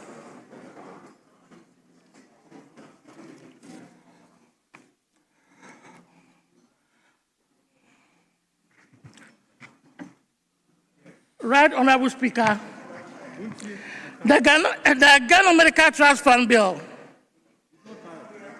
was passed some months ago. And this is an area that has been lying fallow for some years now. We always explain situations that were related to non-communicable disease as due to other factors, but not sickness. For example, if someone should die of cancer, we sometimes explain that it is due to witches and wizards. If somebody should die of hypertension, diabetes, and these other sicknesses, we explain that it is due to your grandmother somewhere else that is causing all this. And that was because there was no adequate funding. We could not diagnose this disease. So we attributed everything to African electronics, to the fact that no, it is your mother, your father, or your old lady somewhere else that was causing these problems. Now we have enough money. 20% of the NHIA has been fenced for the purpose of taking care of non-communicable disease. And, Right Honorable Speaker, this money is going to be used for specialist care. In other words, only at the top that it will be used for. We have not stopped over there. We also have primary health care. That is coming. And the primary health care is supposed to be free. Free for anybody that will attend the CHIPS compounds, the health centers, the clinics, the polyclinics. It is going to be free. And the idea is that we should be able to let people report to health facilities very early. Because when you report early, we're able to diagnose you early, able to start treatment early, and there will not be complications. In other words, in the long run, we are going to reduce the cost of treatment. And that is what the primary health care is about. When you are sick, whether you have money or not, go to a hospital and let's start the treatment. And so we will not get complications. And in view of that, we are going to reduce the cost of treatment.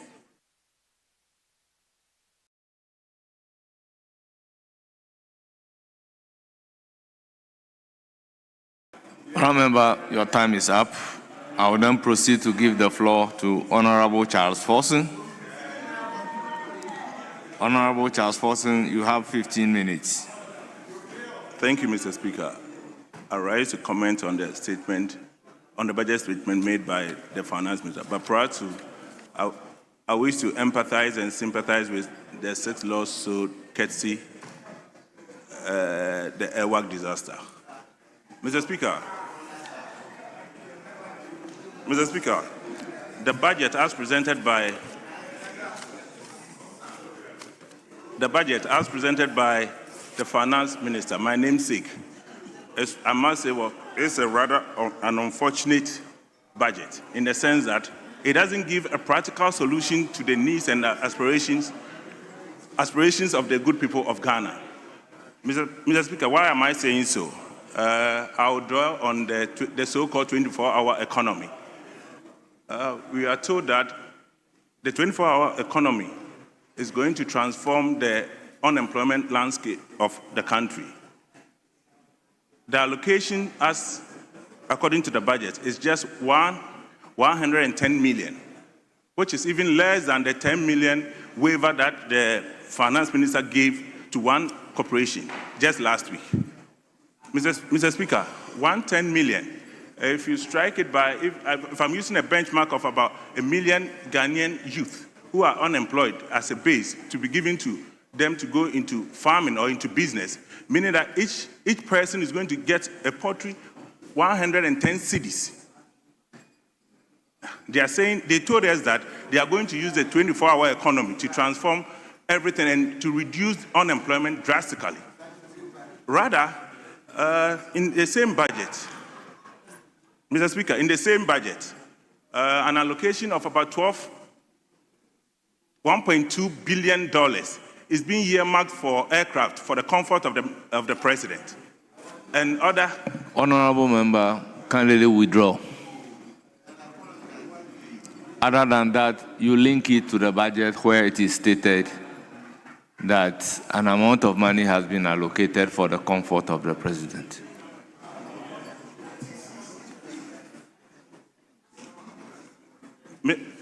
Mr. Speaker, page 136, yes. Paragraph 1019. Yes, show me where president is mentioned.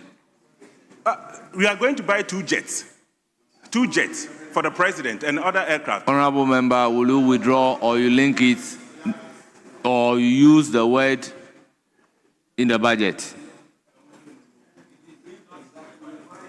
For the president's benefits and his comfort. Honorable member, take the budget and read 136. Read 136.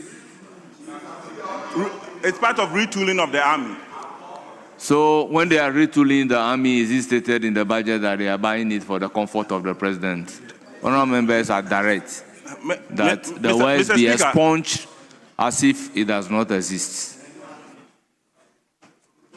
Thank you, Mr. Speaker. Mr. Speaker, however, this same amount, which would translate to over 15 billion Ghana cedis, I believe that if you use judicious, can transform the unemployment landscape of Ghana. Why am I saying so? Mr. Speaker, why am I saying so? Our main national security issue now is unemployment. And if we do have about 15 billion cedis, Mr. Speaker, if we do have 15 billion cedis, I believe in sincerity that we can use that to equip the youth of this nation. We import just about everything. We import about everything, and almost we import about everything agric.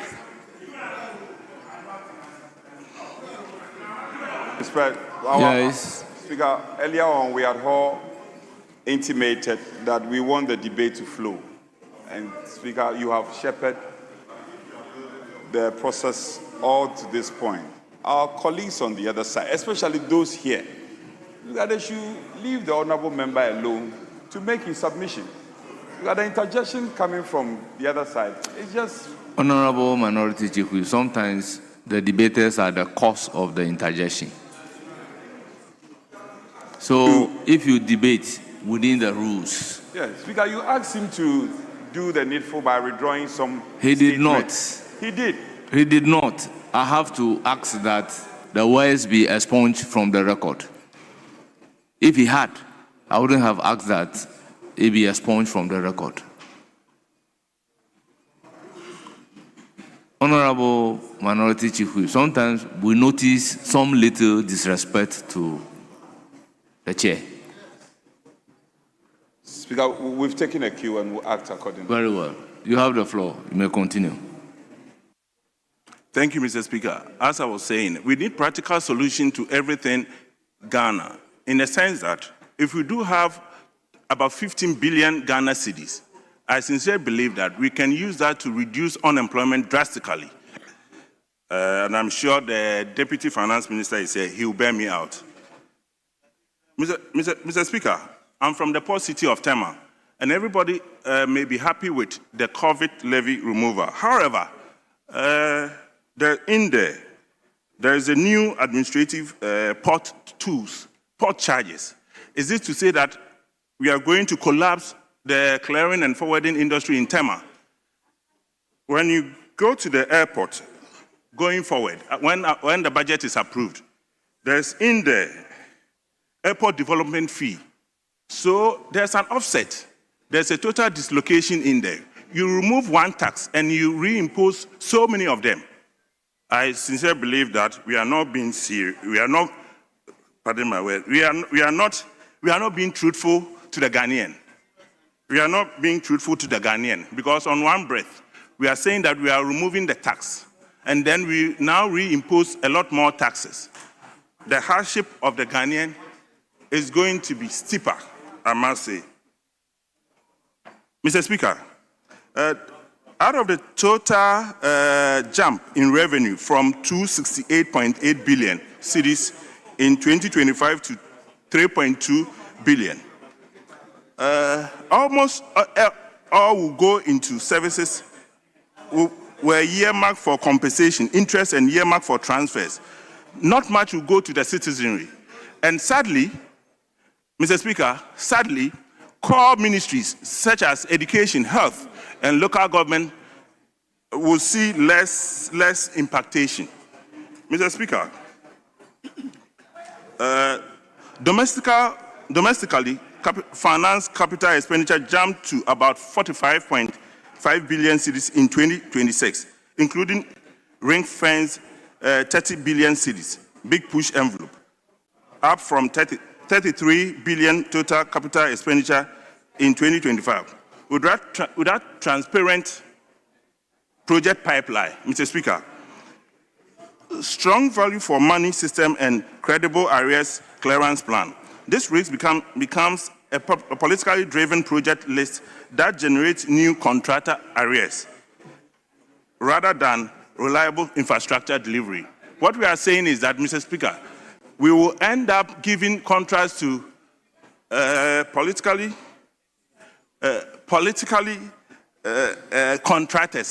contractors with no value for money, I must say. Mr. Speaker, social sectors are protected in rhetoric, but squeezed in reality.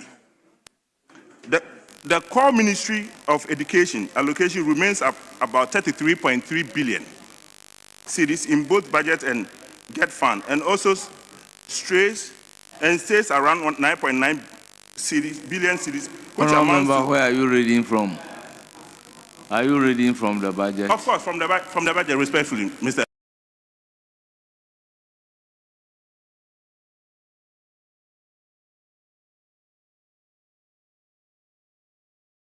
Mr. Speaker, a moment, please.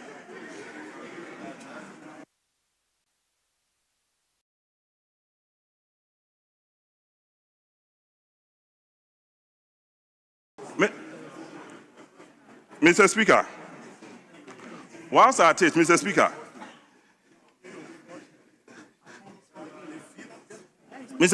whilst at it, my colleague is getting me the page numbers. I did an abstract of the budget. Mr. Speaker, the headline primary surplus of about 1.5% of GDP on a committal basis in both budgets is now locked into law under revised public finance management framework. This anchors an austerity path that prioritizes creditor confidence over fiscal flexibility for jobs, youth programs, and social services, which on a cash basis, the government still fails to reach the promised surplus. Mr. Speaker,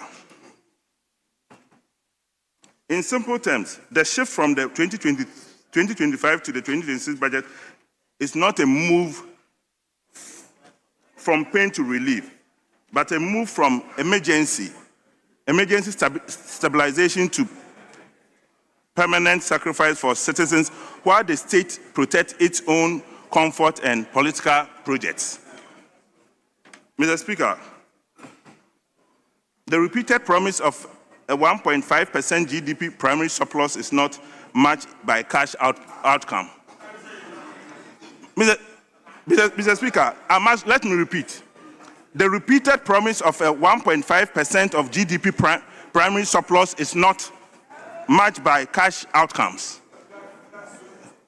This undermines the credibility of the fiscal anchor that the government presents to Parliament and markets.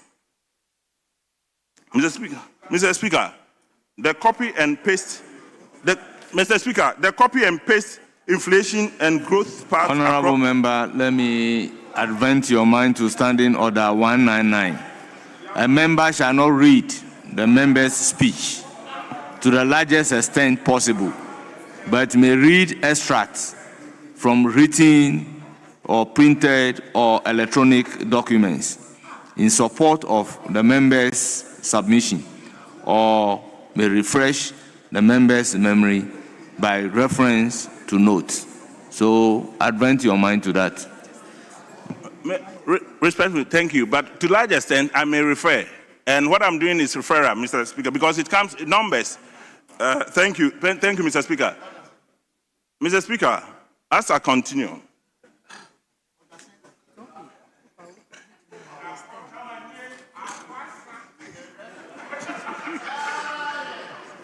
Mr. Speaker, if the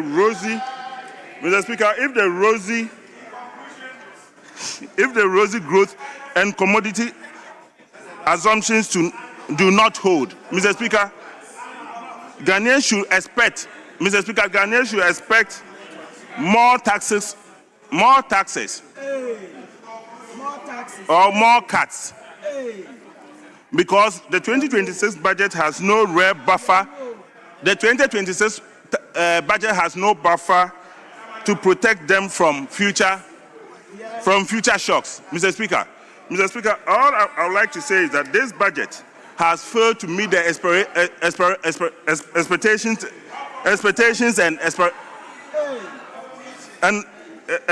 of the Ghanaian, and that I believe that much more needs to be done, because we need practical solutions in solving the nation's need. Thank you, Mr. Speaker, and thank you for the opportunity. Yes, Majority Leader, any indication?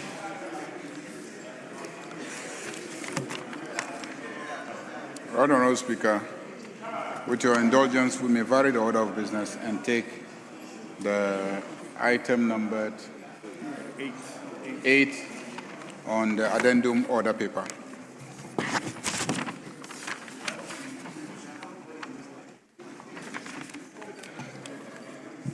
Yes. Maybe the deputy leader has not briefed the majority leader. Before he came in, we had an agreement that we'll take 2 debaters and then we'll revert and take item 8. So we'll take 2 debaters? Yes. So we have just taken 1. So 2 apiece, and then we'll do the motions. Yes. Very well. I proceed to give the floor to Honorable Helen Ntoso.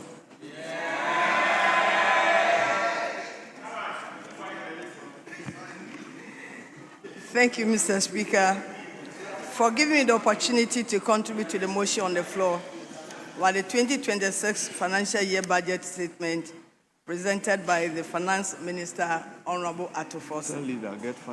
Mr. Speaker, the 2025-2026 budgets are a shift from rhetoric to action. Mr. Speaker, why am I saying this? Every budget has a theme. So I want to run us through some of the themes of the previous administration. Mr. Speaker, in 2021,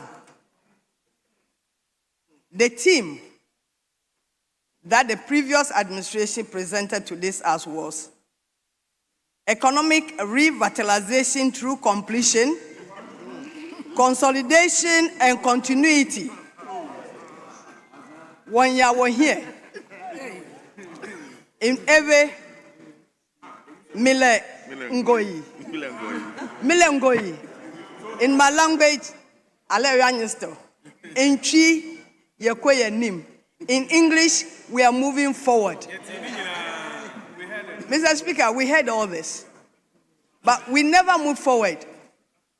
Then in 2022, they came out with this theme, building a sustainable entrepreneurial nation, physical consolidation and job creation. Mr. Speaker, what did we see? Did we experience any job creation in this country?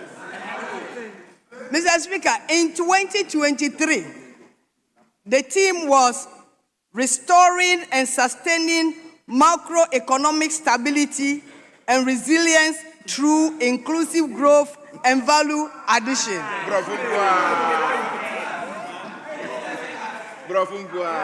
Mr. Speaker, you see, this is a budget that's a very good one. So I'm surprised the way some of our colleagues on the other side are contributing, and as if this budget is empty. The theme for the 2024 budget of MPP was pursuing growth and development within a stable macroeconomic environment. Mr. Speaker, all this are rhetoric, empty. Then in 2025, our government, the theme was resetting the economy for the Ghana we want.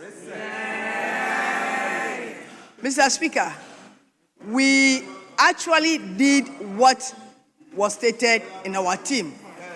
And we shouldn't forget in this house that His Excellency the Vice President, the former Vice President, Dr. Baumia, did say that he had arrested the dollar, locked up the dollar, and given the keys to the IGP. Mr. Speaker, not quite long, when the dollar broke jail, the IGP could not arrest the dollar. Yes, hold the time. Yes, Speaker, my good friend just made a statement I consider incorrect, that the former Vice President said he has arrested the dollar and given the keys to the IGP. She may be, Speaker, can she provide better particulars? If she cannot, if she cannot,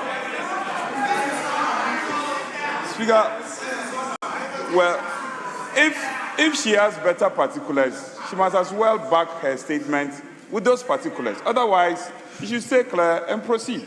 So, the statement to the effect that the former Vice President indicated, I have arrested the dollar and then given the keys to the IGP.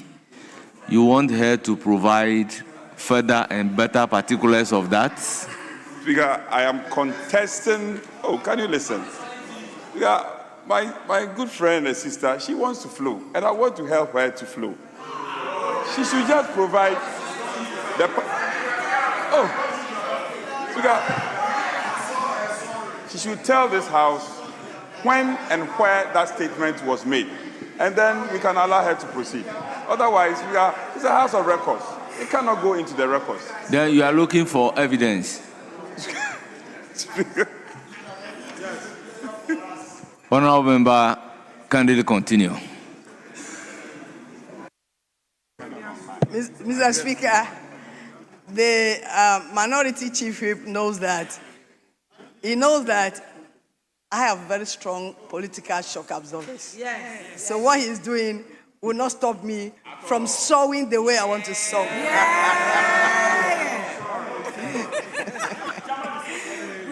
Mr. Speaker, the dollar broke loose. But thankfully, in March this year, the dollar that broke loose from jail reported itself to Honorable Atoforsen. Yeah! That's how come the city is appreciating. So this is resetting the Ghana we want. Then the 2026 team, resetting for growth, jobs, and economic transformation.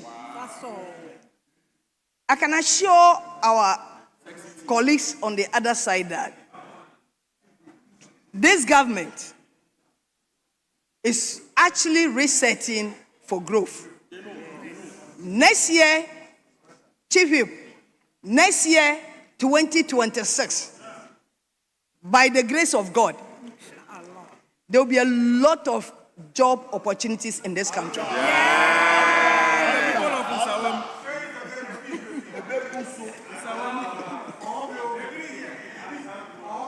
Mr. Speaker, the other side, they agree with me that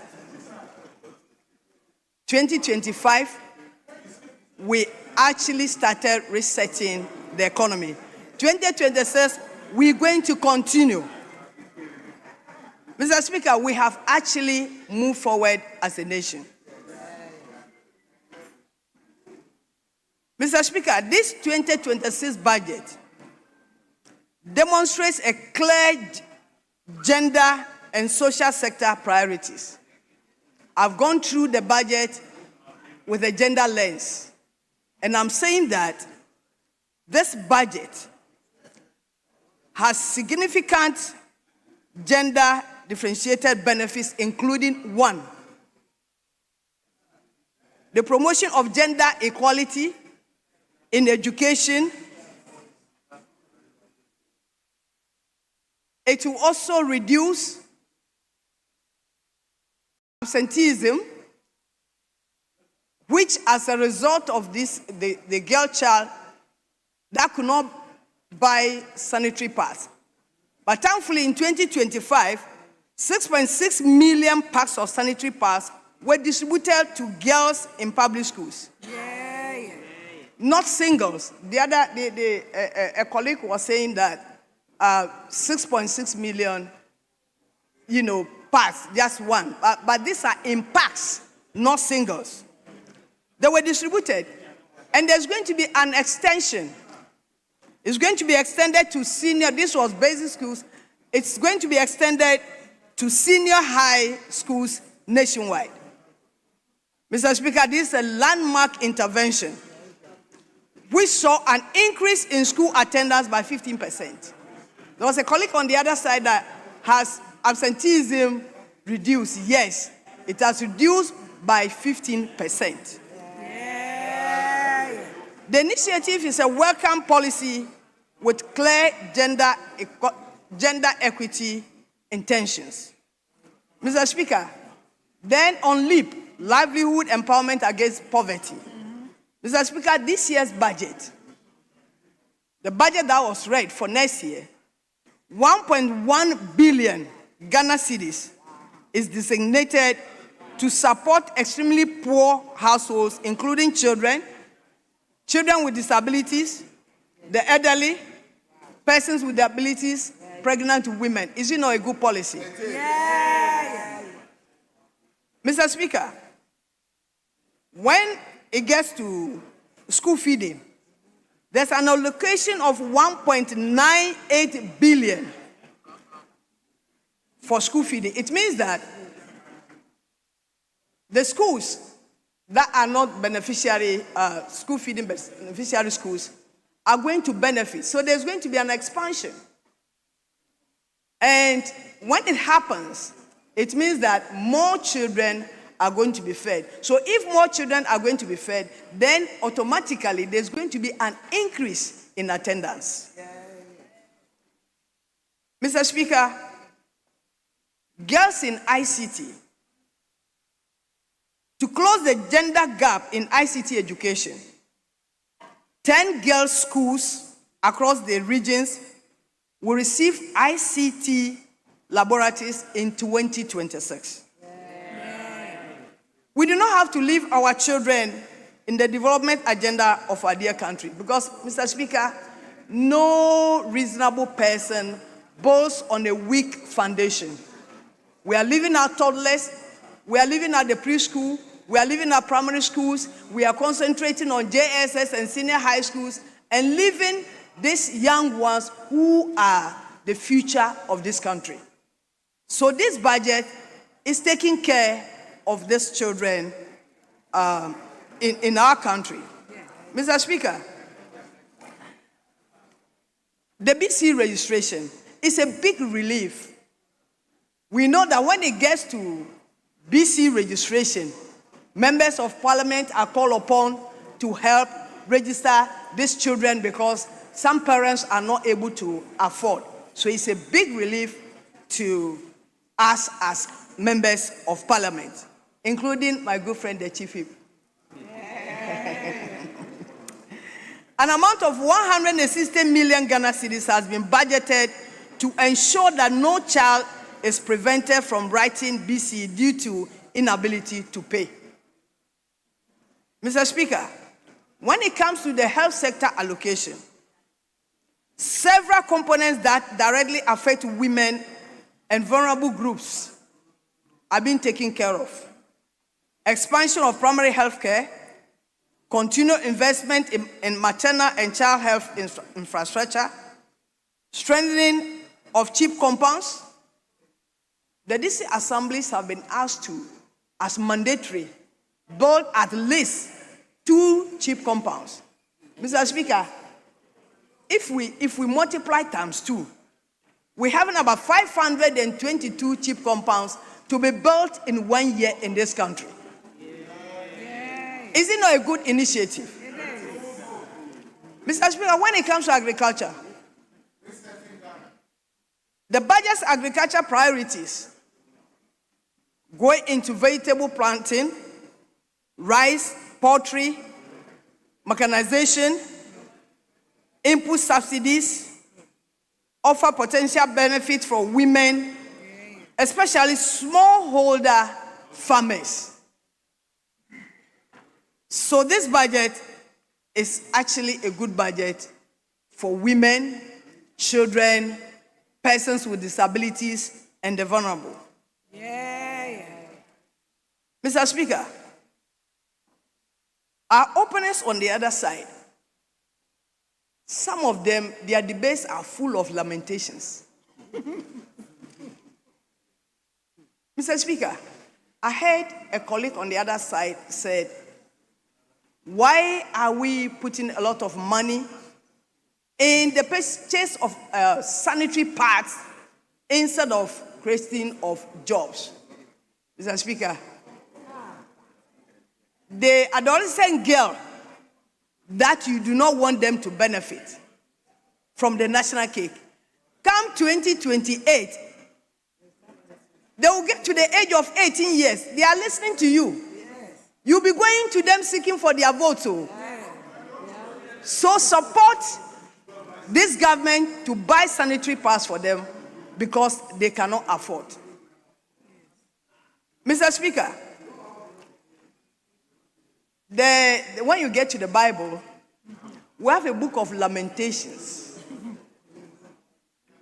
So I'm wondering, those who are lamenting, oh, instead of buying only 1 helicopter, why are you buying 4 helicopters? Instead of doing this, why are you doing that? A lot of lamentations. So I just want to draw the attention to the fact that The book of Lamentations have already been written. I don't know whether they intend writing, because we have a biblical book of lamentation. I don't know whether they want to write political book of lamentation. If you write a political book of lamentation, you won't get anyone to buy it, because this budget is a good budget. Yes, true, because I speak the truth, nothing but the truth. Mr. Speaker, the scripture says that in Jeremiah 29, verse 7, it said, seek the welfare of the city to which I've exiled you, and pray to the Lord for it, for your welfare depends on its welfare. Mr. Speaker, my advice to our colleagues on the other side is that they should better pray for JM and this administration, so that the government will perform, so that Ghana will be a good place for all of us to enjoy. Because your welfare depends on God and the performance of this administration. So you have to pray. You have to pray for this government to be able to succeed, so that we all enjoy as a people in this country, instead of all the time criticizing, lamenting, whining, and whining. Thank you. Mr. Speaker, on this note, I thank you very much. Thank you.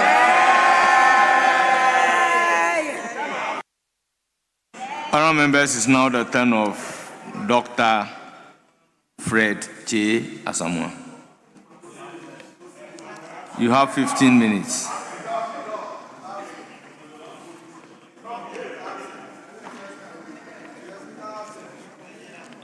Thank you, Mr. Speaker, for the opportunity to comment on this year's budget statement and economic policy presented to this House by the Honorable Minister of Finance. Mr. Speaker, the human capital development of every nation is at the center of everything. That is why international benchmarks requires that between 4 to 6% of GDP should be committed to education. Mr. Speaker, it will interest you to know, over the past 10 years, the best percentage of GDP for education was what was done by the Akufo-Addo government in 2020, and that was 4.63%. Mr. Speaker, unfortunately, 2025 was 3.1%. We were hoping that 2026 was going to be higher. Unfortunately, that one too is about 3.07%. Mr. Speaker, when we were debating the 2025 budget, I made mention of chameleon and people did not agree with me. I also made mention of the fact that Dadanwa, Bibia, and Sisanye, to it, the same thing. Nothing has changed. Mr. Speaker, I have in my hand the official report on 25th June 2025. Mr. Speaker, Honorable Samuel Atta Mills asked the Honorable Minister of Education, and I quote, Mr. Speaker, I beg to ask the Minister for Education why some teachers do not have staff ID numbers and have not been paid for several months, unquote. In response, and as part of the answer, the Honorable Minister of Education went on to say, and I quote, we intend to recruit as many as 50,000 teachers, which was provided for in the 2025 budget statement of the Honorable Minister for Finance, unquote. Mr. Speaker, the question we are asking, with the high people-teacher ratio we have, just at the basic level, we are talking about a deficit of about 30,000. Mr. Speaker, in 2025, teacher recruitment, where means what? Nothing, not even a single one. Zero. Unfortunately, in the minister's response, he stated that those that were employed by the MPP government in 2024, which is about 5,643 of them, were going to be worked on and hired. Mr. Speaker, the sad truth is that none has been employed as we talk. Mr. Speaker, let's come back to the 50,000. The 50,000 that were to be employed, the question we are asking the Honorable Minister for Education, the Finance Minister, and His Excellency President John Dramani Mahama, where is the 50,000 teachers? Why? Because I have a couple of graduates from Akomadine, from Nkinkenso, from Asempanaya, who were happy to hear the minister announce 50,000 recruitment in 2025. Unfortunately, none happened. Mr. Speaker, let's refer to the NDC manifesto, because your commitment, your social contract is through your budget, is through your manifesto, and it's through your policies. Mr. Speaker, the manifesto of the NDC says that we, the NDC, we are going to scrap the mandatory national service for teacher trainee graduates and restore the automatic employment of newly qualified teachers. Mr. Speaker, we have graduates that have qualified since last year. They are still at home.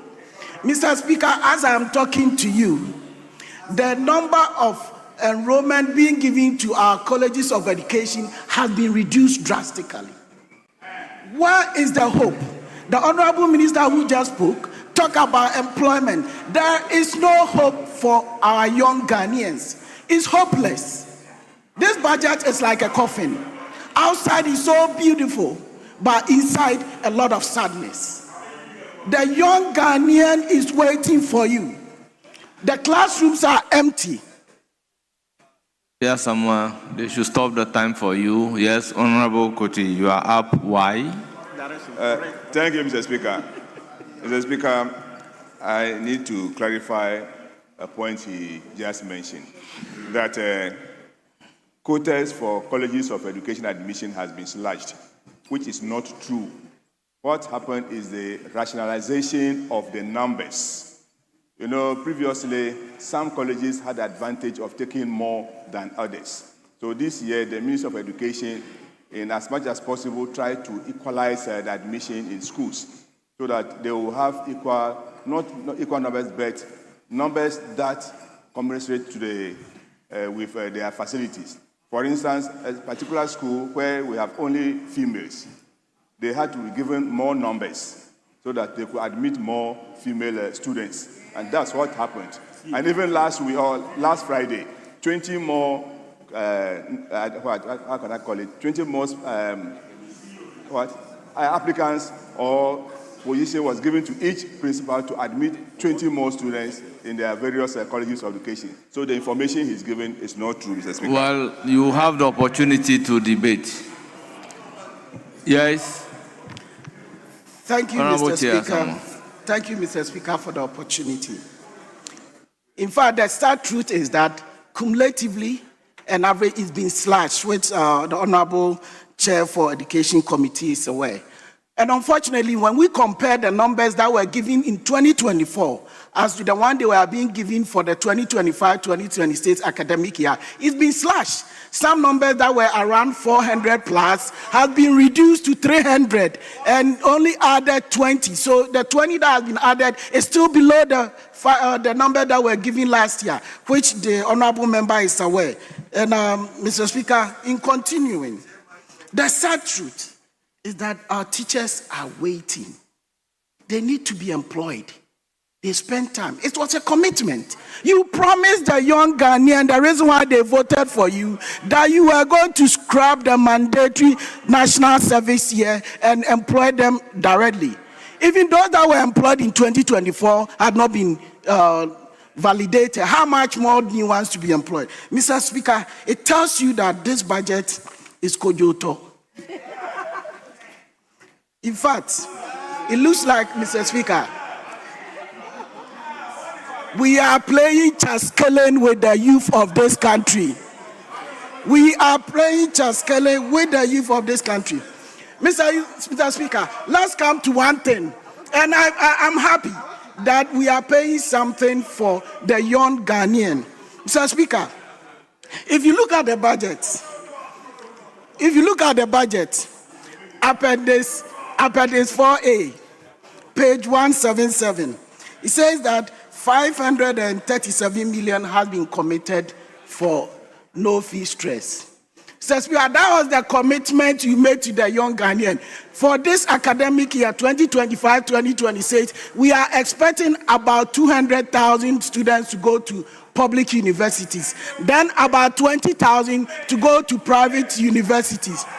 Mr. Speaker, the NDC promised to pay for all the academic fee of our young ones. Averagely, if you are to take an average, Mr. Speaker, each one of them is going to get just about 2,000 plus. That means, which is about 55% for most of the students. And in some instances, it's just about 30% of the no academic tuition or fee that they want to pay for. So the promise we gave to Ghanaians, we have not kept our promise. In fact, I like the song, the musician who is called King Promise. But King Promise songs are nice and we have to play. But unfortunately, this King Promise is not keeping his promise for the young Ghanaian. Mr. Speaker,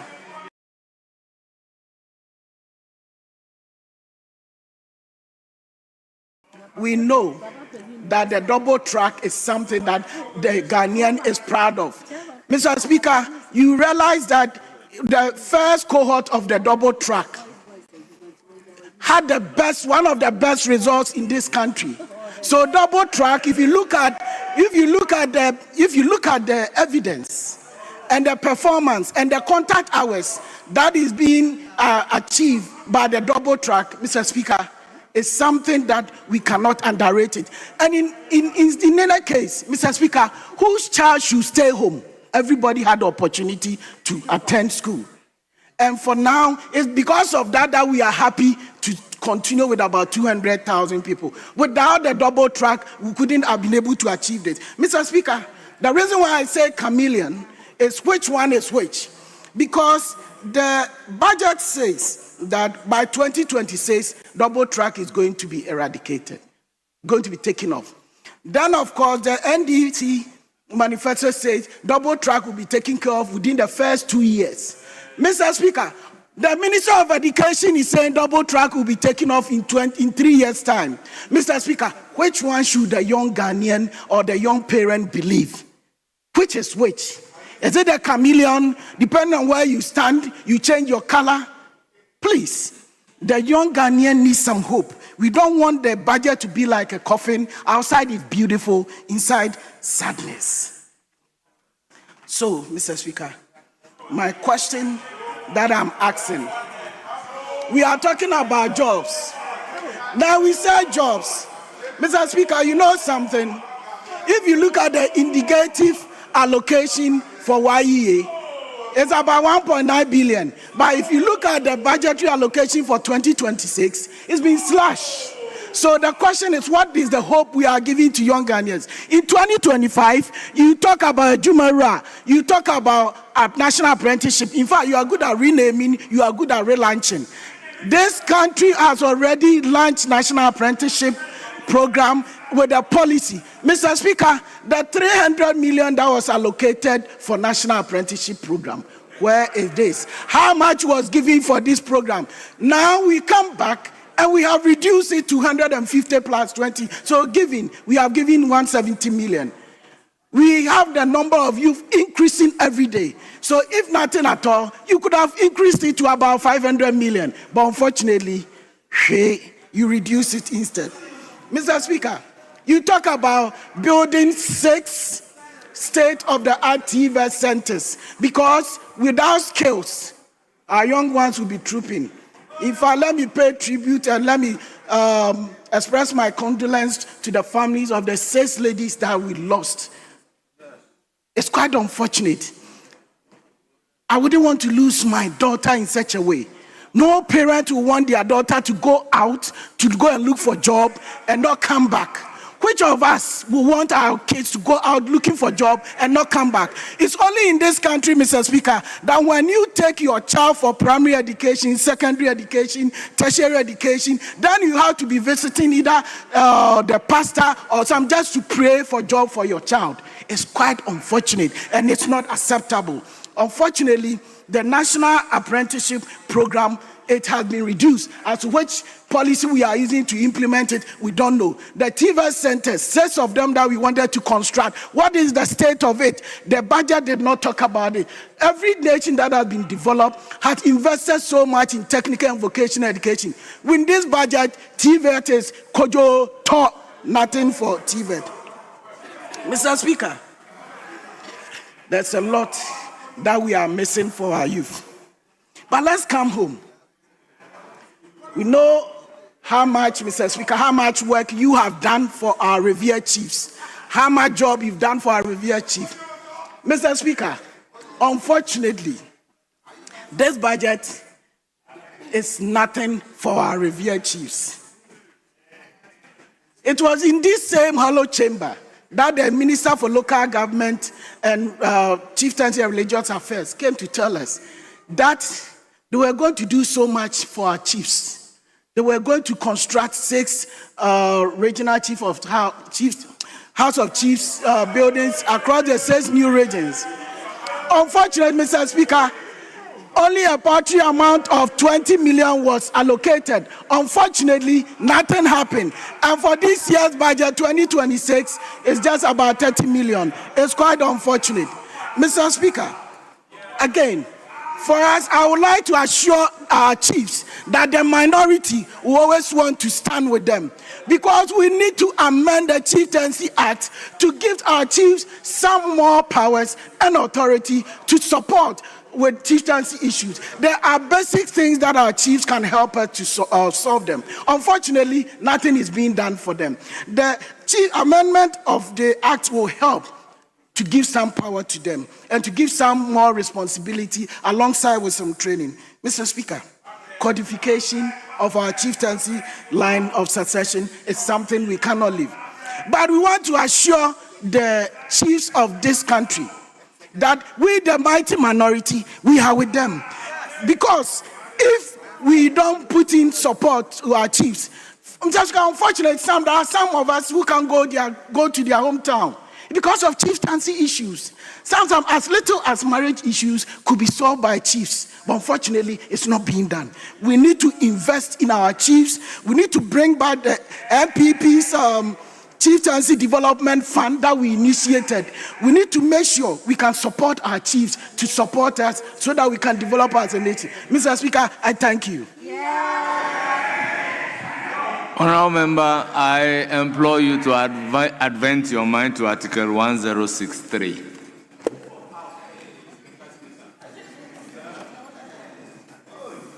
Honourable Members, Majority Leader, any indication? Mr. Speaker, I think we're going back to the other paper addendum and take item number 8 on page 3. Thank you. Honourable Members, other paper addendum. Honourable Members, this is a financial bill. Why are we taking procedural motion? Yes, Majority Leader. Yes, Mr. Speaker, I wanted to seek permission for the Deputy Minister to continue. Yes, but we need to resolve this issue.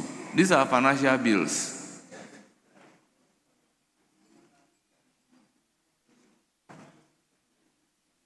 Very well, we shall address this subsequently. So,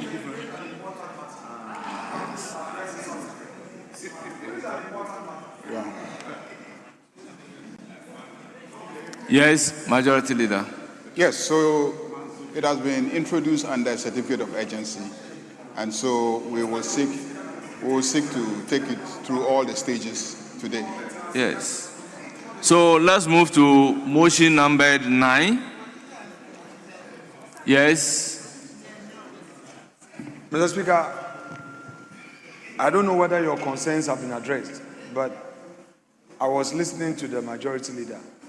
You raised an important issue on the subject matter of the item 8. Mr. Speaker, what is the pleasure of the majority? Well, he's indicated that I am right. We should take item number 9 instead of item number 8. Thank you, Mr. Speaker. Mr. Speaker, I rise to move that the Value Added Tax Bill 2025 be now read a second time. I so move, Mr. Speaker. Thank you. Honorable Chairman of the committee, may you present the committee's report? Mr. Speaker, I second the motion. By so doing, you present the committee's report. To present the committee's report. Yes. Mr. Speaker, I would pledge that the table's office captures the entire report as having been read. Mr. Speaker, the committee met, and your committee determined whether this was to be taken under a certificate of agency. And Mr. Speaker, the committee was unanimous that because this is already factored into the budget that was to be appropriated, it was important that the bill was considered.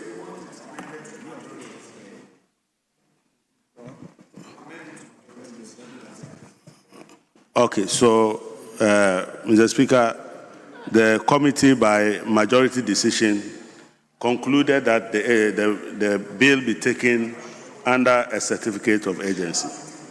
Mr. Speaker, the committee met with the Minister for Finance and his team and were informed that the rationale for introducing this bill was to review and consolidate all laws that relate to the imposition of value-added tax in the country. Mr. Speaker, this was arrived at because, as the Minister indicated, the value-added tax had gone through several amendments, and it was important that those amendments were consolidated in addition to the reforms that he was bringing as he announced in the 2025 budget, signaling that this year he would be introducing some reforms to the value-added tax that we impose now. Mr. Speaker, the Minister indicated to us that the bill, when introduced as part of the measures to raise revenue to fund the budget, would be revenue neutral. He indicated the reason for it being revenue neutral to mean that whatever losses that would accrue from the reforms would be compensated by the revenues that it would generate from some of the compliance measures that had been instituted to improve the revenue generation for the year. Mr. Speaker, a major part of the reform, as we noticed, was that the minister had decided to abolish the decoupling of the National Health Insurance Levy and the Get Fund Levy in order to make them deductible as input VAT by businesses as opposed to being straight cost to businesses. As a result of this cascading effect, we noticed that the effective VAT rate was actually 21.95%. Mr. Speaker, these reforms will lead to a reduction in the effective tax rate to 20%, making a gain of about 1.95% to save the people of Ghana.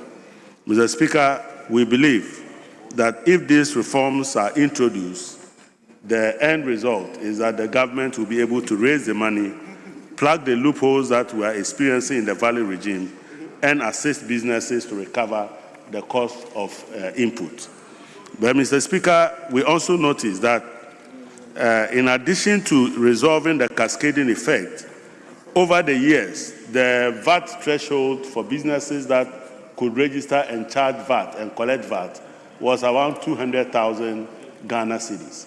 such that any business that generated revenue of 200,000 a year was expected to register and then charge VAT. Unfortunately, over the years, with inflation and everything else, the actual value of the 200,000 has been estimated to be around 48,000. And to be charging VAT on businesses that operate at 48,000 will be very expensive. And that is against a very basic principle for tax collection, that the cost of collecting taxes should not be more than the revenue that you accrue from the collection of taxes. As a result, this threshold has been increased from 200,000 to 750,000, so that people below that range will now be entitled to pay a presumptive tax rate of about 3%, which is a flat rate. Mr. Speaker, we therefore recommend to this House to approve the committee's report. And I've already said the majority decision. That's the only thing you want. It's the reason you rush here. Chairman of committee, the committee, by a majority decision, recommend to this House to adopt the report and assist the minister to get this bill passed. Mr. Speaker, I so move. Honourable members, motion move, and the report presented, it is for the consideration of the House. Yes, Honourable Minority Leader.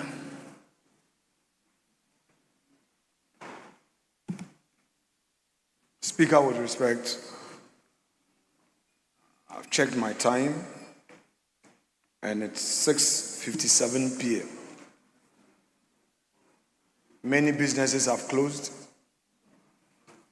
Many Ghanaians have left their offices and their home. And this is the time that this government is introducing this bill, imposing further tax burden on businesses. Mr. Speaker, the chair of the Finance Committee in his presentation says that this is tax neutral. What is tax neutral? What is the neutrality concept in this? Mr. Speaker, revenue neutral in what sense? Mr. Speaker, yes. This VAT. Honourable Minority Leader, hold it. Very well. Yes, Majority Leader. Mr. Speaker, there is no tax being imposed. No tax is being imposed. And I just want it for the records that no tax is being imposed. And if there's any tax that is being imposed, the Minority Leader can refer us to the specific clause that imposes a new tax. A new tax. And Minority Leader, by way of guidance, the bill has already been introduced. It is now at second reading. Mr. Speaker, I have his report with me. I have the Value Added Tax Bill 2025 document with me. I have both.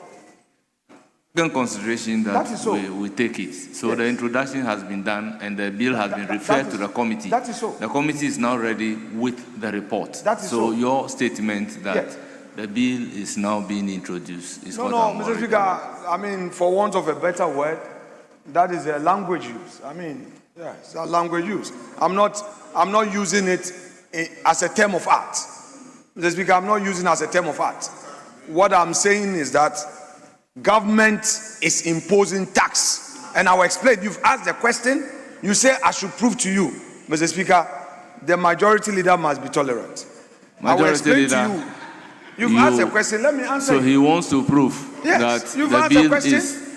he has a copy of the bill to prove don't that need to repeat it's yourself. imposing Mr. Speaker, tax. retail service and goods. Mr. Speaker, originally it is 3%. It is no more 3% if this bill is passed. you are taking it to 15%. Tell me that I'm lying. Tell me I'm lying. Real estate from 5%, you are going to 15%. Are you maintaining the current threshold or you are increasing it? And by increasing, does it not amount to imposition of tax? Look, we are wide awake. We are watching every move of yours. We are watching you. You can't smuggle anything in the dead of night. Leader, yes, Mr. Speaker. the chairman of the committee. Yes, he should Yes. come and rebut. Mr. Speaker, it is important for us not to mislead the people of Ghana. Mr. Speaker, if you were a trader and you were charged a presumptive tax of 3% that he's referring to, you went to a warehouse to go and buy the stocks that you came to sell, there was an imposition of a tax. There was an imposition of a tax that you did not recover.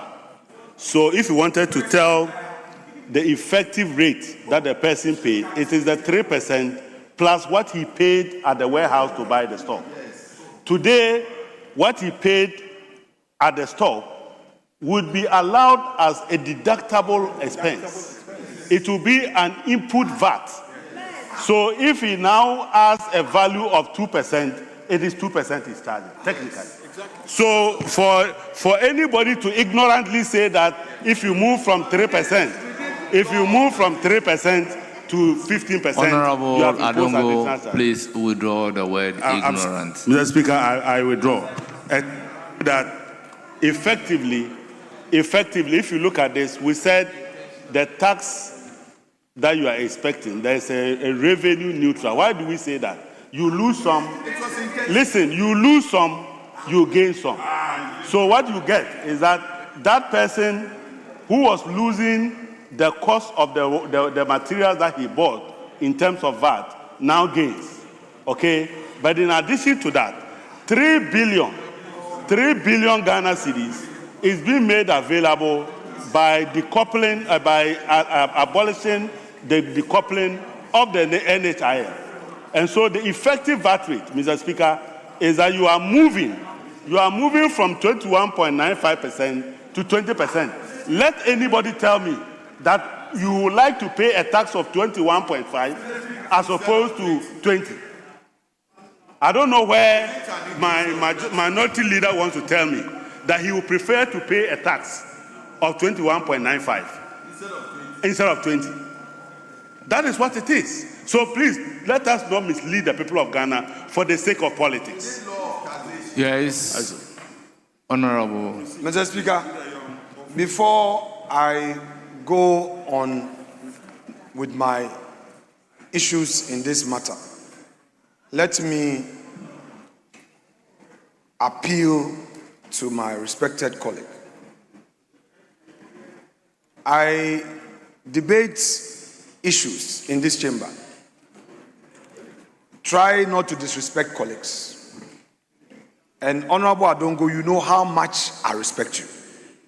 Let's debate and get out happy fellows. Those abusive language, though you've withdrawn, but please, I accord you every respect. Let's disagree with high-level decency. Please. Mr. Speaker, having registered that protest, I would want to proceed. The respected chair of the committee, in an attempt to water down my concerns, rather escalated the matter. I raised a specific issue. The burden contained therein is this, that you are increasing retail service and goods VAT from 3% to 15%. Simplicity.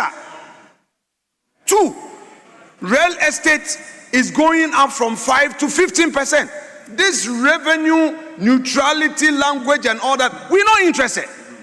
We are not interested. You claim some threshold has been increased. You are saying in your own report in your own report, you are saying that the introduction of this bill will help government to generate revenue. True or false? You to the extent, and listen, would you listen? You don't get it. When you talk, we keep quiet and listen to you. That is not the rule of the game, Mr. Adongo. Monsieur, pourquoi? Please. Excuse me, monsieur. Please. We are telling you that this bill is being brought because you need revenue. If you are not imposing taxes, if this bill does not seek to burden the ordinary businessman, then what else are you seeking to achieve? If indeed you claim that there's revenue neutrality, etc., then let the status quo remain. Let the status quo remain. You are coming here with a bill. The bill to allow you to impose tax. Mr. Speaker, in his own report, he says that he's relying on the Constitution and the standing orders of this House. You only come to Parliament with a tax bill because the Constitution says so. That is why you are here. This report does not seek to repeal any existing law. Neither is it saying that it is not going to impose any tax. So all these plenty grammar semantics, that is not the issue. Clearly, you have indicated government needs more revenue. You need more revenue. You are bringing this bill because of revenue. It's the reason why I keep telling you that you are a government of convenience, not a government of principle. You are a government of convenience. You say that you are lessening the burden. A moment ago, you said you were taking COVID levy out. You again say that, you are taking e-levy. But in its place, you bring 1 liter, 1 Ghana cedi. You introduce 18% tariff on electricity.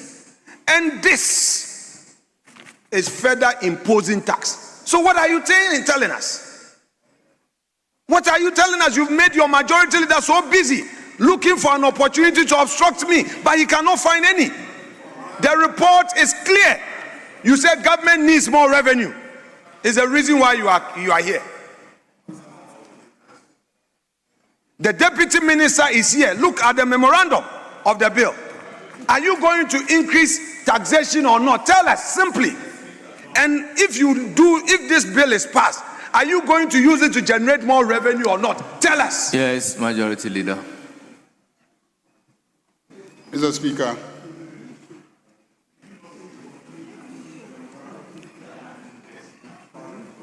can I have the attention of the Minority Leader? Mr. Speaker, I think it is important for us to start from the basics. The basics. The basic is Order 167, which is second reading. And it says 1671, when a motion is moved that a bill be now read a second time, a full debate shall ensue on the basis of the explanatory memorandum. On the basis of the explanatory memorandum and the report from the relevant committee. So, Minority Leader, this is what second reading is all about. The memorandum and the report. I ask you to prove that there is an imposition of tax. You spoke, but you haven't proven anything. Let's go to the memorandum. What does the memorandum say? The memorandum says that, and it's quite lengthy, but I will read the relevant portions for you. The object of the bill is to revise and consolidate the law relating to the imposition of value-added tax. To revise and consolidate, not to impose a tax. It's clear that you are not imposing a tax. You are revising and consolidating existing taxes. And it says that the value-added tax, which is already imposed under Act 2, of 2013 under Act 870 provides for the imposition of a value-added tax on the supply of goods or services made in the country and the import of goods or services into the country. Act 870 has been in force for over 10 years, and several challenges identified in the implementation of Act 870 have made it necessary to reform and consolidate the legislative framework to ensure effective implementation. So reforming, consolidating with the object of effective implementation are the key principles underpinning this bill. Firstly, Act 870 has undergone several amendments in response to evolving policy, administrative, and economic considerations. These amendments, while necessary, have resulted in the fragmentation of the legislative framework of the value-added tax and contributed to the complexity of the current value-added tax regime. So it's become complex. There is therefore the need to consolidate the amendments to improve clarity, consistency, and legal certainty. Furthermore, the current structure of the value-added tax exhibits several distortions. Although the statutory rate of the tax is 15%, the effective rate of the tax is approximately 22%. So the effective rate of the tax is approximately 22%, but the statutory rate is 15% due to the decoupling of the Ghana Education Trust Fund levy of 2.5%, the National Health Insurance levy of 2.5%, and the COVID-19 Health Recovery levy of 1%. The prohibition of businesses from claiming input tax credits on the National Health Insurance levy, the Ghana Education Trust Fund levy, and the COVID-19 Health Recovery levy has led to tax cascading effects, increasing the cost of production and ultimately raise the cost of goods and services. Additionally, the current value-added tax regime incorporates a combination of standard rates, flat rates, and non-deductible levies, exhibiting the features of both value-added tax and sales tax system. This has undermined the neutrality, efficiency, and transparency of the value-added tax regime and created compliance and administrative challenges. Mr. Speaker, thus far, the memorandum doesn't talk about imposing any tax or increasing any tax, except to even add that the effective rate is higher, is not okay, but the statutory rate is lower. And they are seeking to correct it and bring it and define the statutory rate, which is a lower rate. So in the 2025 budget statement economic policy, government decided to undertake comprehensive reforms to the value-added tax regime of the country as part of broader measures to enhance domestic revenue mobilization, improve efficiency in tax administration, and alleviate the tax burden on households and businesses. The reforms seek to enact a new value-added tax act to abolish the COVID-19 Health Recovery levy and reverse the decoupling of the National Health Insurance levy and the Ghana Education Trust Fund levy from the value-added tax base, thereby restoring the ability to claim input tax credits. So in fact, this helps the payer of the tax because it enables him to make some claims. The reforms also provide for a reduction of the effective rate of the value-added tax. So there's going to be ultimately a reduction in the effective rate of the value-added tax to ease the burden on households and businesses, eliminate the flat rate schemes of the tax in favor of a unified and transparent structure, make provision for an upward revision of the registration threshold for the value-added tax in order to exempt micro and small enterprises from value-added tax obligations. Micro and small enterprises are going to be freed from the burden of this tax, as well as improve taxpayer compliance through enhanced public education and awareness campaigns. The bill therefore seeks to revise and consolidate the existing legal framework in respect of the value-added tax to restore the integrity of the value-added tax system, promote voluntary compliance, reduce the administrative burden, and create a more equitable and growth-supportive tax environment. Mr. Speaker, where in this memorandum has it been stated that a tax is being imposed, instead of realigning the system in such a way that the burden is rather reduced? That is what the bill says, that there is a need for a realignment so that effectively we can achieve a reduction in the effective rate of the tax. So when you get up and announce the government is imposing a tax, and I say, prove that government is imposing a tax, I expect you to show anywhere where government is imposing a tax. But the minister who brought it has a memorandum, and our standing orders say that at second reading stage, what should guide us is the memorandum and the report of the committee. But you are importing extraneous assumptions, making your own statements that cannot be found anywhere in the memorandum, and you say that we are frustrated. No, please stick to the memorandum and what it says. If you challenge what is contained in the memorandum, go ahead, but prove it, because you have to prove it. Yes, Minority Leader. Mr. Speaker, so that was a point of order, not your debate. I see you have no opinion on this matter. Oh, I see. I pray that you will be silent to also listen, and tell your backbench to show that same silence and decorum. Mr. Speaker,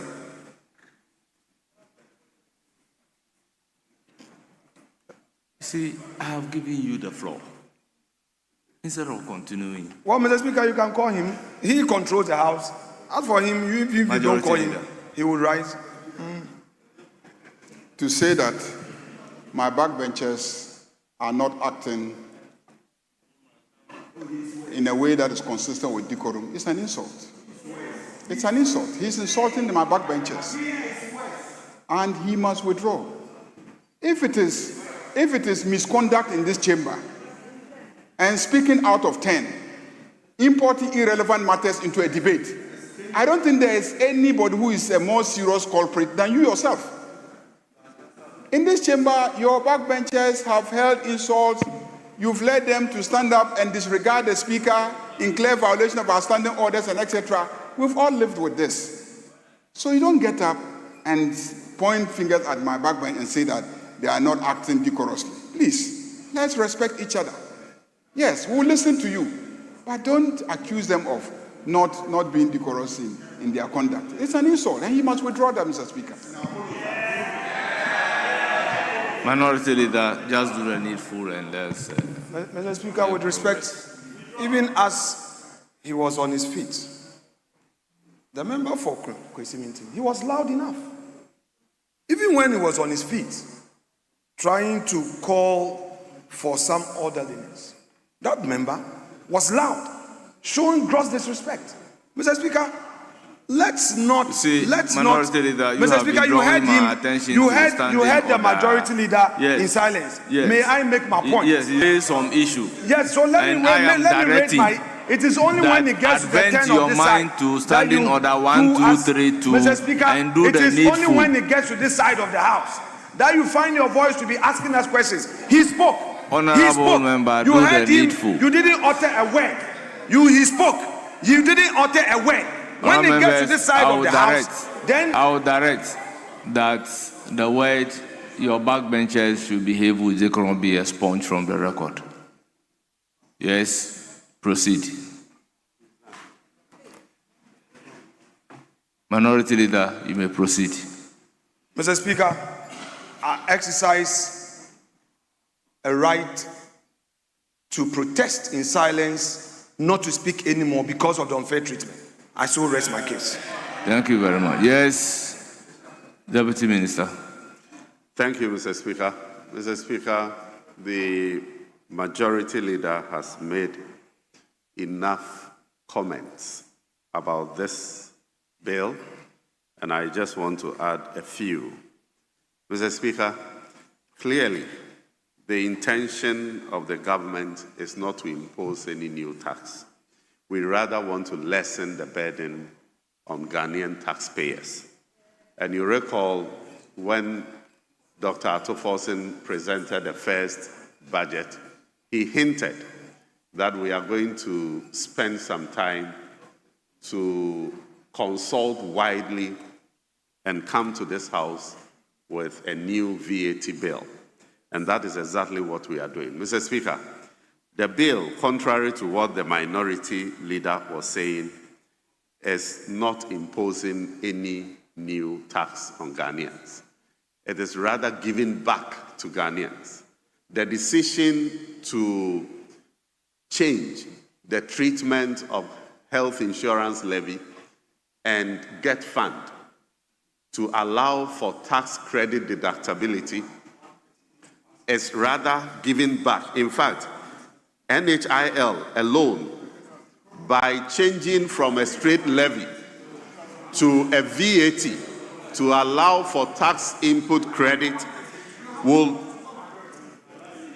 let us lose an amount of 1.7 billion cedis. Minority Leader, please. Mr. Speaker, Get Fund alone is letting us lose an amount of 1.742 billion cedis. And the COVID levy that we repealed a short while ago is also giving back to Ghanaians in excess of 3 billion Ghana cedis. So that is what is happening. We are not imposing any new tax. And Mr. Speaker, we have made a point that the current VAT Act is so disjointed. In fact, it has been amended 13 times.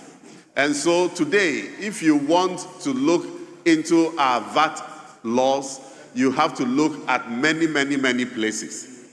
And so we have decided that we are bringing a new bill to consolidate all the laws into one, so that we'll have a one-stop shop for our VAT laws. And that is why you are seeing us come in with a new bill, so that at the end of the day, we'll have one act for VAT.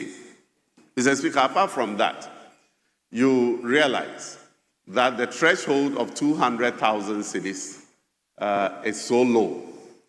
More than 10 years ago, when Act 870 was passed, 200,000 cedis was the threshold. Today, the value of that 200,000 is estimated at 48,000. We have taken a decision to increase it to 750,000. And you see, Mr. Speaker, currently, records show that revenues from VAT is from threshold above 750,000. That revenue constitutes 97% of the total VAT revenue that we receive. Those below 750,000 contributes only some 3%.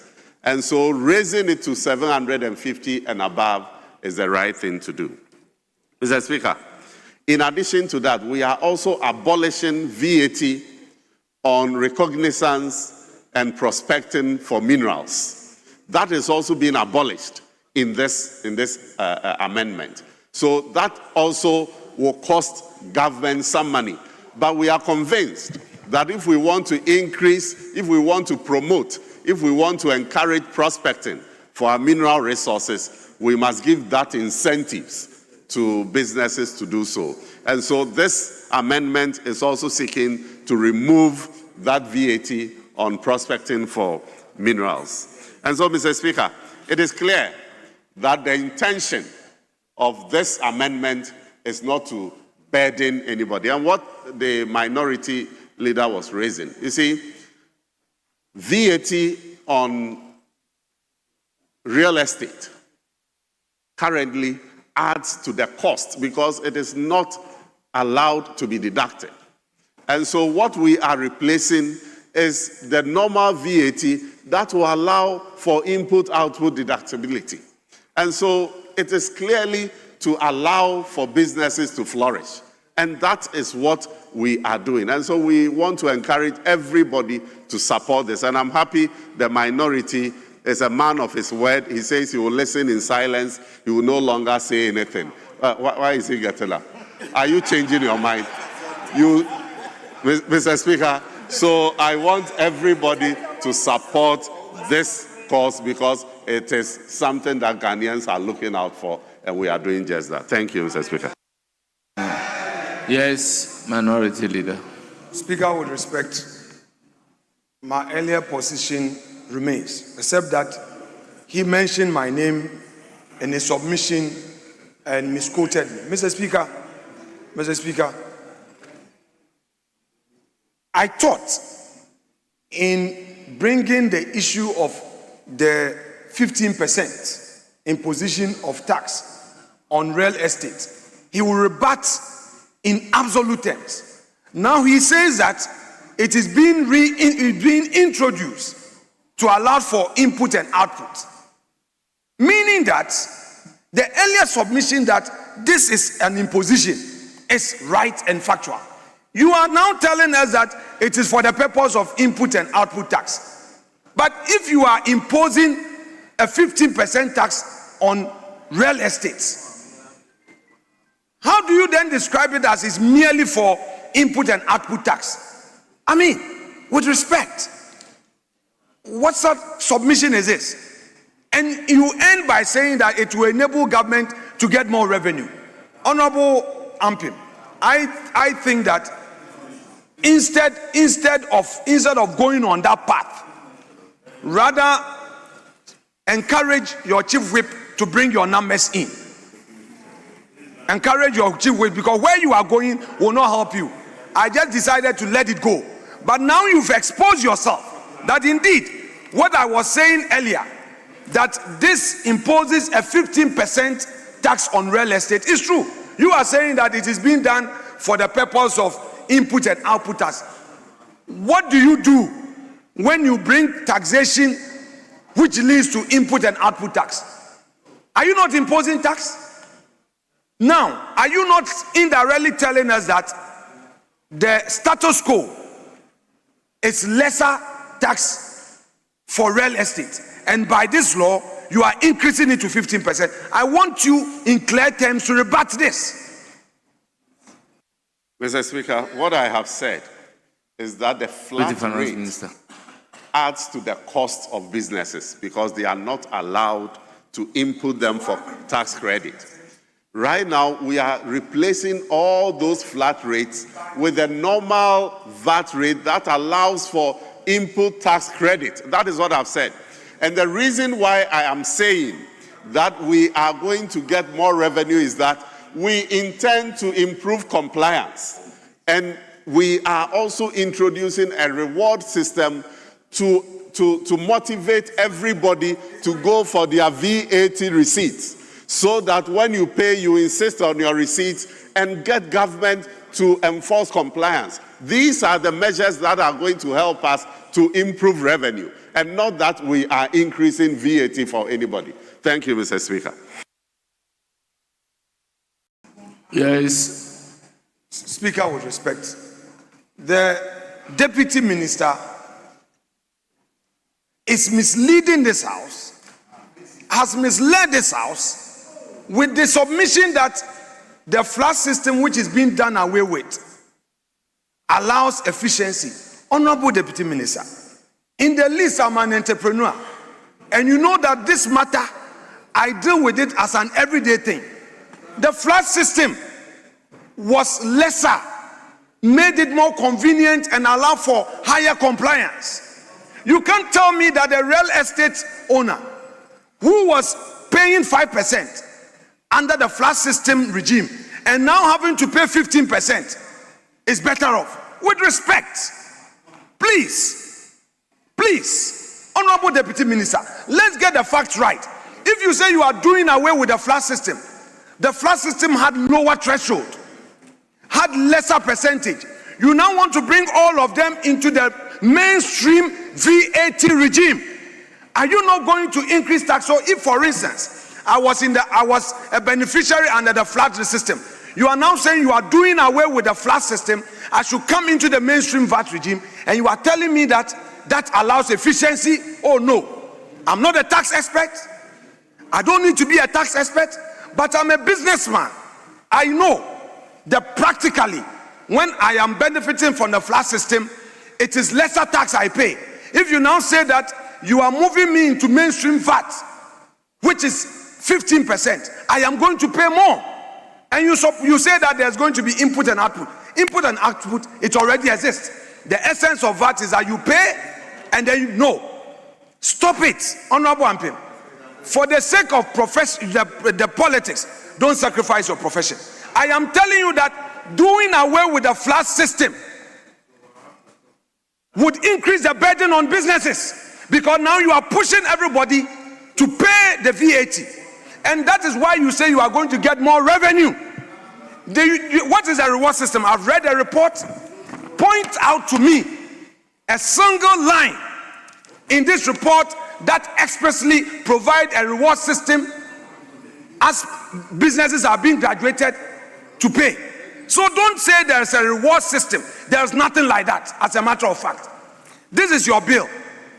There is no any incentive being introduced for the purposes of moving somebody who is an ordinary businessman, somebody doing a micro business, micro credit business, somebody, an entrepreneur with less capital, who was benefiting from the flat system.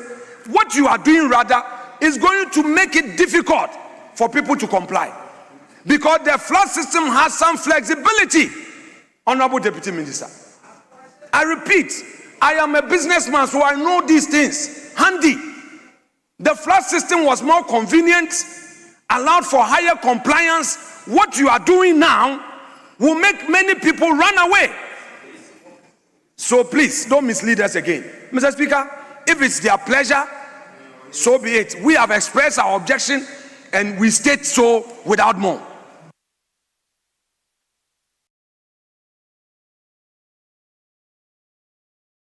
Members at the conclusion of the debate. Mr. Speaker, I wanted to... Honourable members, at the conclusion of the debate, the question is, as many as are in favor, say aye. Aye. Those against say no. The ayes have it. The motion is accordingly adopted. An act to revise and consolidate the law relating to the imposition of the value-added tax and to provide for related matters. Honourable members, the value-added tax is duly read the second time. Yes, Majority Leader.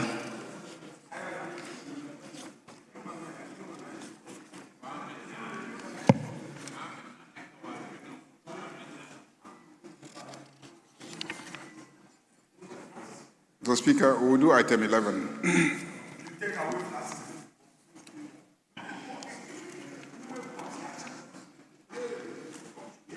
Honourable members, the value-added tax bill 2025 at consideration stage.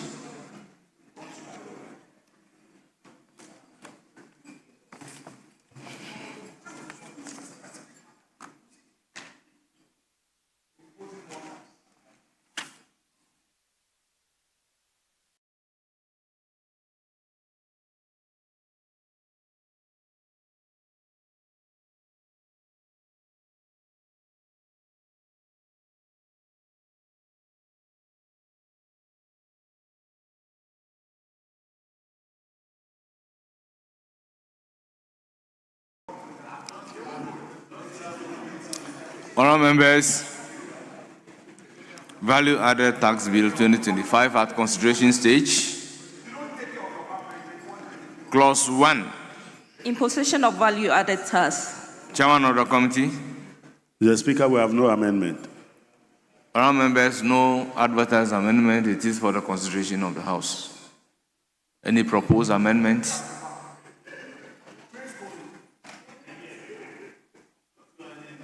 Honourable members, those in favor of clause 1 standing part of the bill say aye. Aye. Those against say no. Clause 1 is ordered to stand part of the bill. Clause 2. Persons liable to pay the tax. Chairman of the committee. Mr. Speaker, we have no amendment. Honourable members, no advertised amendment is for the consideration of the House. Any proposed amendment? Honourable members, I'll put a question. As many as are in favour of clause 2, standing part of the bill, say aye. Aye. Those against say no. The ayes have it. Clause 2 is ordered to stand part of the bill. Clause 3, Chairman of the Committee. Rate of the tax. Mr. Speaker, we have no amendment. Honourable members, clause 3, no advertised amendment. Any proposed amendment? The question is, as many as are in favour of clause 3, standing part of the bill, say aye. Aye. Those against say no. The ayes have it. Clause 3 is ordered to stand part of the bill. Clause 4. Taxable person. Chairman of the Committee.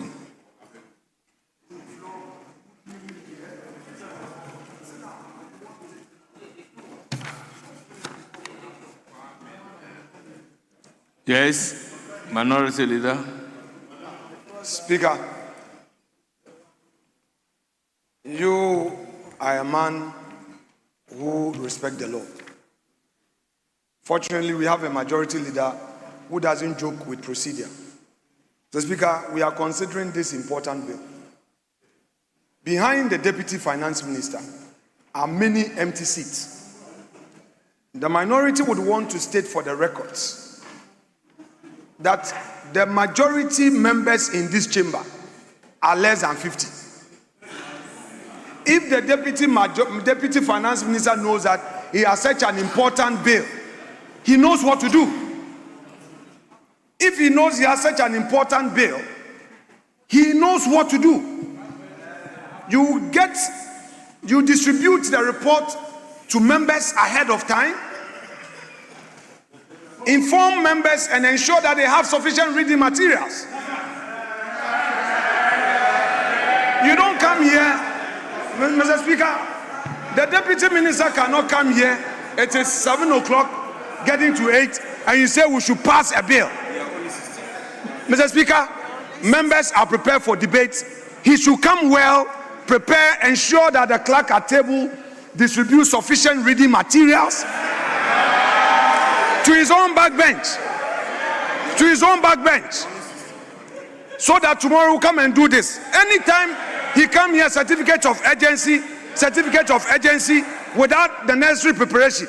If members don't have the report, how can they follow proceedings? Mr. Speaker, let's go back and debate. Let's go back and take comment on the bill. Mr. Speaker, this is a matter that the entire House agrees. Do you agree or not?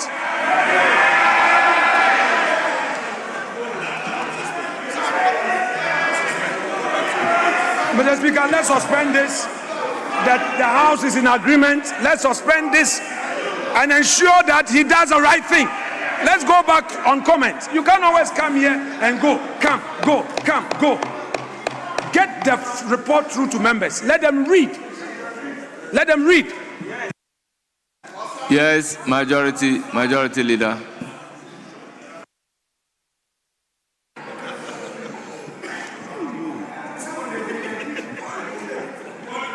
Mr. Speaker, indeed, it is the case that there aren't sufficient copies of the bill in the chamber right now.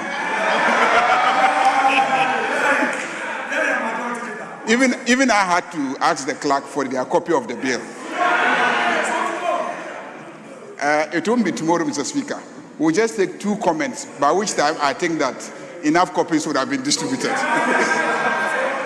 So we'll take two comments, and then we'll get back to the bill, Mr. Speaker. Two comments, and then we'll get back to the bill, so that the clerks can make arrangements for enough copies to be distributed.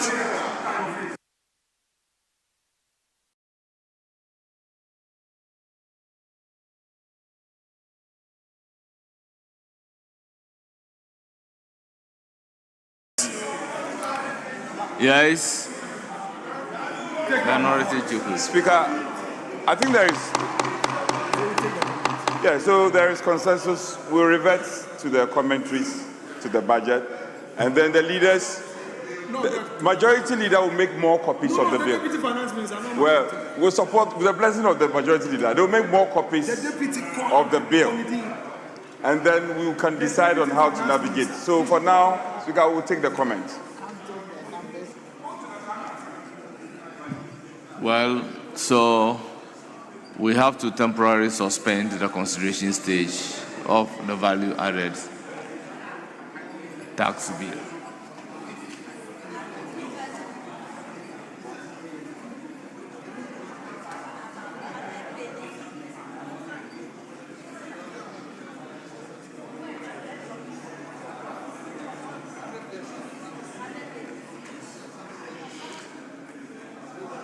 So now, members, back to commentary. We'll give the floor to Honorable Dr. Sandari. Honorable, you have the floor.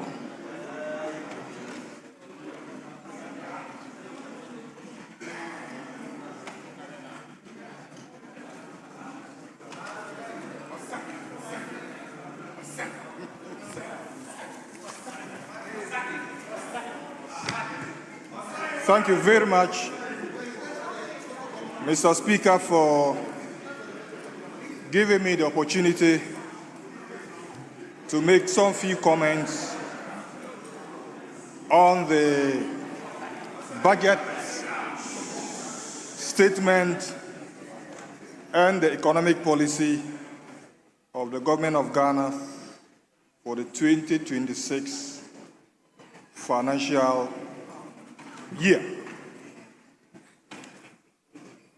Mr. Speaker,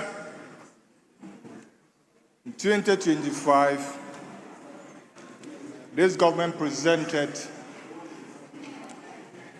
the budget with the team resetting the economy for the Ghana we want. That was a budget of hope, a budget that laid the foundation to stabilize the economy. Now we have moved to 2026, and the budget is under the theme resetting for growth, jobs, and economic transformation, which you can find in paragraph 8. Mr. Speaker, the 2026 budget is a budget for jobs and prosperity. Prosperity for all Ghanaians, not for few selected Ghanaians. Mr. Speaker, the 2026 budget demonstrates clearly the interplay between population, health, and development. And Mr. Speaker, I'm going to demonstrate in few minutes how this 2026 budget is one of the best you can find in the few, or say the past 8 years that I have been in this house. This budget shows consistency, and it demonstrates and links with the 2025 budget that was presented, unlike the previous budgets that were not consistent. Mr. Speaker, government has shown bold initiatives that has great impact on the health status of the people of this country. Mr. Speaker, let me tell you one. Take the big push. And on this note, on the big push, I want, on the behalf of the people of the Upper West region, thank His Excellency John Dramani Mahama for cutting sod for the construction of the road from Accra to Kumasi, through to Techima, Gwenchi, Bole, Sola, and Wa, and also linking Wa through Tumu to Nevrongo and Bolga. Mr. Speaker, one may think that this is just about roads and bridges, but this intervention has great impact on the health status of the people of this country. Mr. Speaker, take a woman in my constituency as far as Jolin Yiri in the Kajikpere zone, who during labor has complications that has to be moved from Jolin Yiri to the Upper West Regional Hospital. And if this woman in complication is not fortunate and is referred to the Komfo Anokye Teaching Hospital, what it means is that on the bad road that we have, this woman is likely to die on the way due to one of the delays that causes maternal mortality. The second delay in reaching the health facility. So the intervention by His Excellency John Dramani Mahama to come with a big push that will link communities, creating good roads from the Upper West region through Techima to Kumasi. What it means is that the intervention will save more lives, referral will be facilitated, and our ambulances that break down will no more break down, increasing the cost. Mr. Speaker, I will add another intervention that has great impact on the health status of the people of this country. Mr. Speaker, not only did the past government leave this economy in shambles, but Mr. Speaker, it will be shocking to the people of this country that a survey, the Ghana Demographic and Health Survey, has indicated that nearly half of children between 6 months and 59 months are anemic. Mr. Speaker, our children between 6 months and 59 months that the past government handed over, half, about 50% of them were anemic. So, His Excellency John Dramani Mahama, this government, knowing very well that the past government handed over half of our children anemic, affecting their ability, intellectual ability and learning ability, this government decided to do what? Introduce bold agricultural policies. Feed Ghana. Feed Ghana, the impact of it is that our children will be well nourished. The children who are malnourished will be well nourished. And this is what this budget, the 2026 budget, guarantees. That no more will the children of this country, half of them be malnourished, but almost all of them will be well nourished. If you don't want this, what do you want? So, Mr. Speaker, when His Excellency John Dramani Mahama promises, he delivers.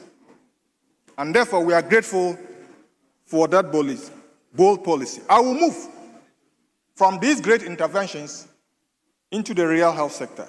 Mr. Speaker, if you go to paragraph 1057, it states that government is steadfast in the commitment to achieving universal health coverage, ensuring that every Ghanaian, regardless of income or location, would have access to quality health care.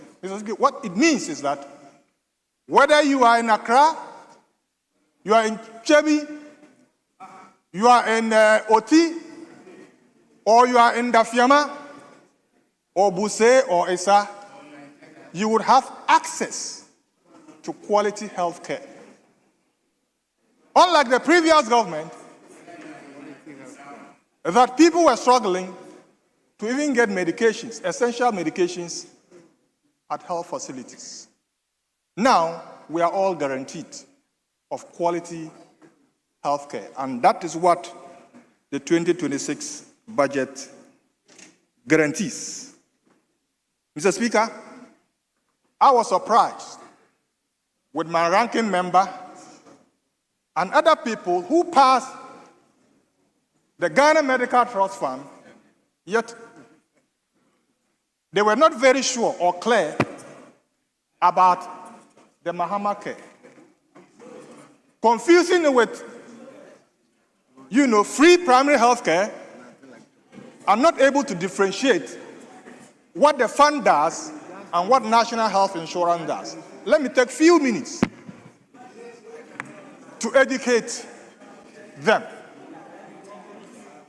Mahama Care is an intervention that deals with the complications of non-communicable diseases. National health insurance was not covering issues like dialysis. What Mahama Care will do is that this specialized care, these complicated non-communicable diseases that were not covered by the national health insurance will now be covered. That is Mahama Care. Don't mind. Just proceed. When you talk about free primary health care, you are talking about the care at the community level. If a community health nurse has to go on health promotion, has to go and educate the community members, at the community level, health insurance doesn't pay for going to visit and educate community members on nutrition, on sanitation, or whatever. So primary health care is more at the community level. So again, His Excellency John Dramani Mahama has put an intervention that ensures that primary health care is free. And one bold thing he's doing to ensure that is the fact that every year, in every district, at least 2 CHIPS compounds will be constructed. Manned by well-qualified community health nurses, ensuring that the people at the community level are healthy. That is a president with vision. That is the president who understands healthcare. That is the president who knows that there's a linkage between population, between health, and development. So he just doesn't throw interventions anyhow, but they are well calculated and structured to ensure that the people of this country are healthy. Mr. Speaker, I know time will not allow, but let me remind colleagues and the people of this country that the era where our children could not have access to basic vaccines, that era has passed. And since January till date, who can tell me that you have heard of shortage of vaccines for our children in this country? Have we heard that? We used to hear in the previous year from 2024, 2023, shortages of vaccines. A leader has come. A president that cares, and the president that believes that the children are the future of this country has ensured that no child is left out when it comes to immunization and vaccination in this country. So support this budget. Let's pass it, because it is a budget that will ensure that everybody, every Ghanaian, has access to quality health care. Our children have nutrition, food in abundance. The economy would move on, and our youth would have jobs. Mr. Speaker, they will have jobs. The people, the youth of this country will have jobs. Under this budget, and moving on, they are short of jobs. We are not like the other government, because this government, when we promise, we deliver. I'm very grateful to you, Mr. Speaker, for giving me the opportunity to make these few comments on the 2026 budget. Thank you very much. Thank you, Honorable Member. It's now the turn of Honorable Dr. Stephen Amwa. You have 15 minutes.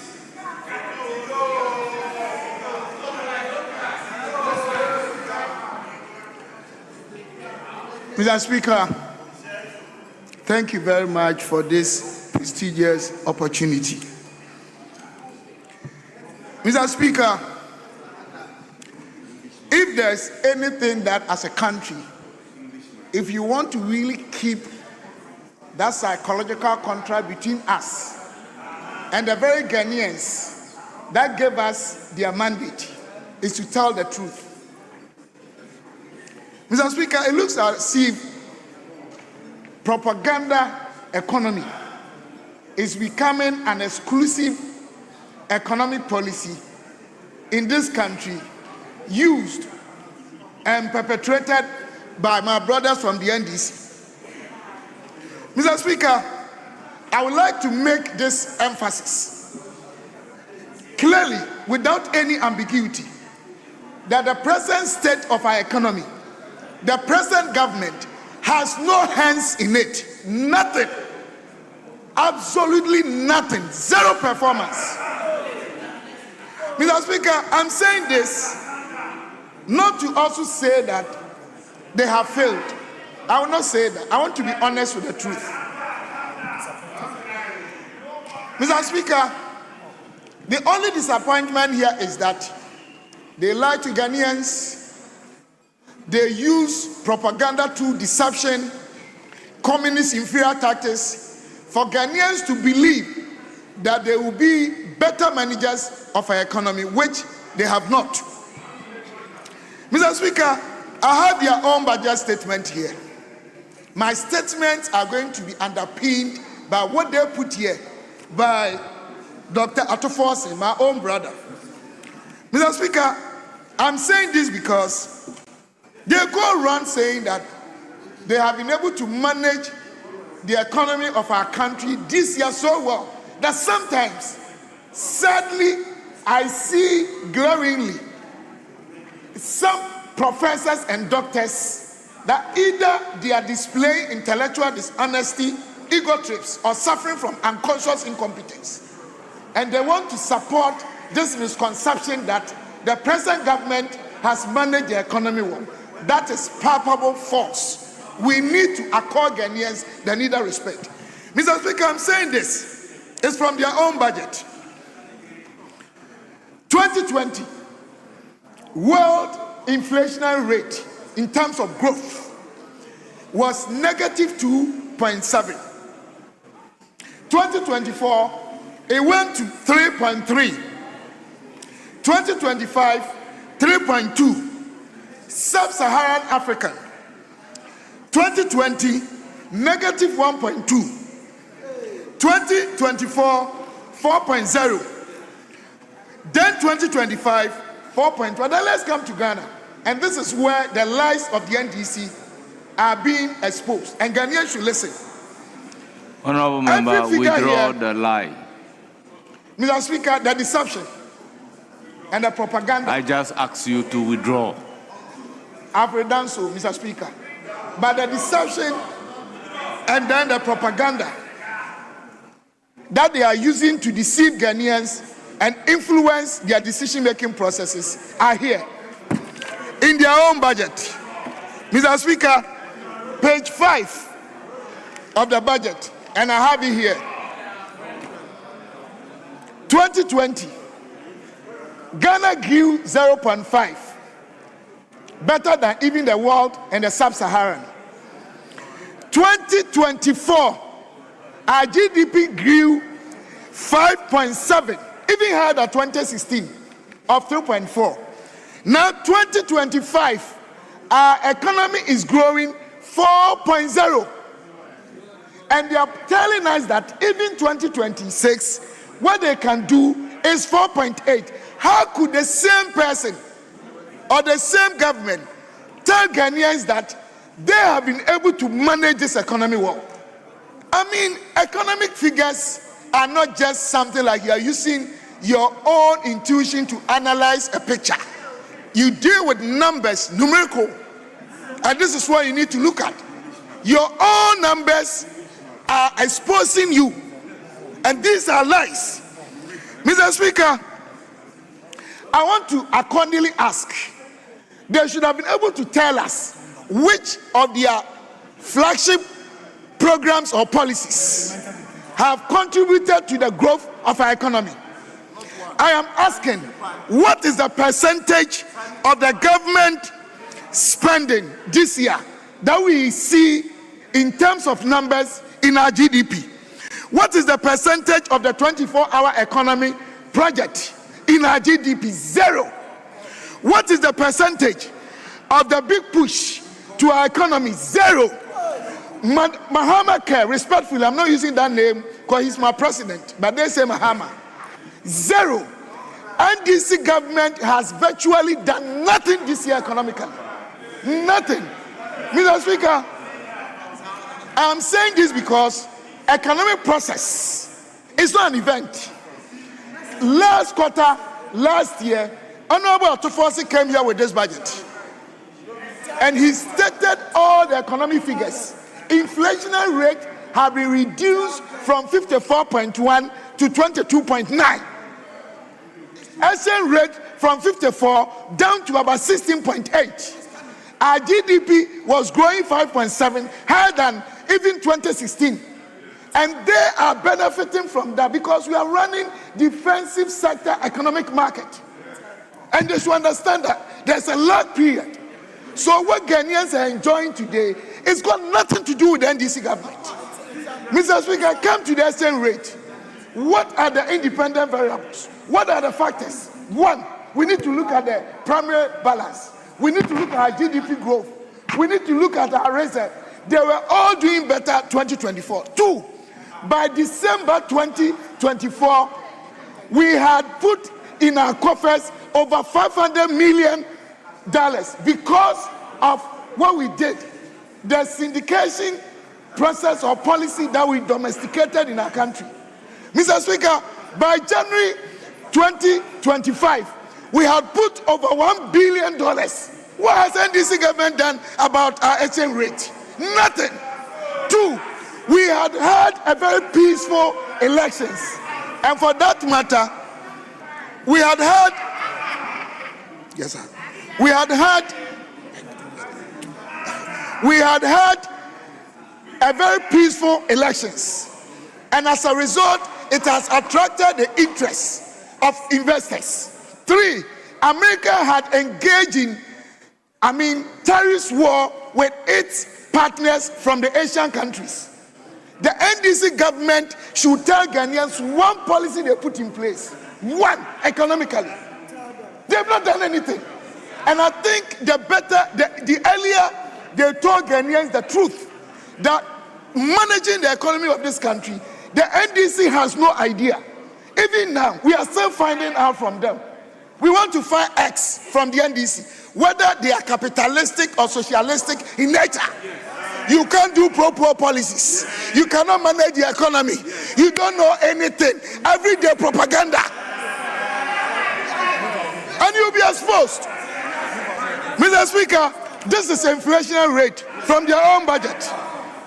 2023, because we have been reducing the inflation rate, we reduce it within 1 year by 16.3.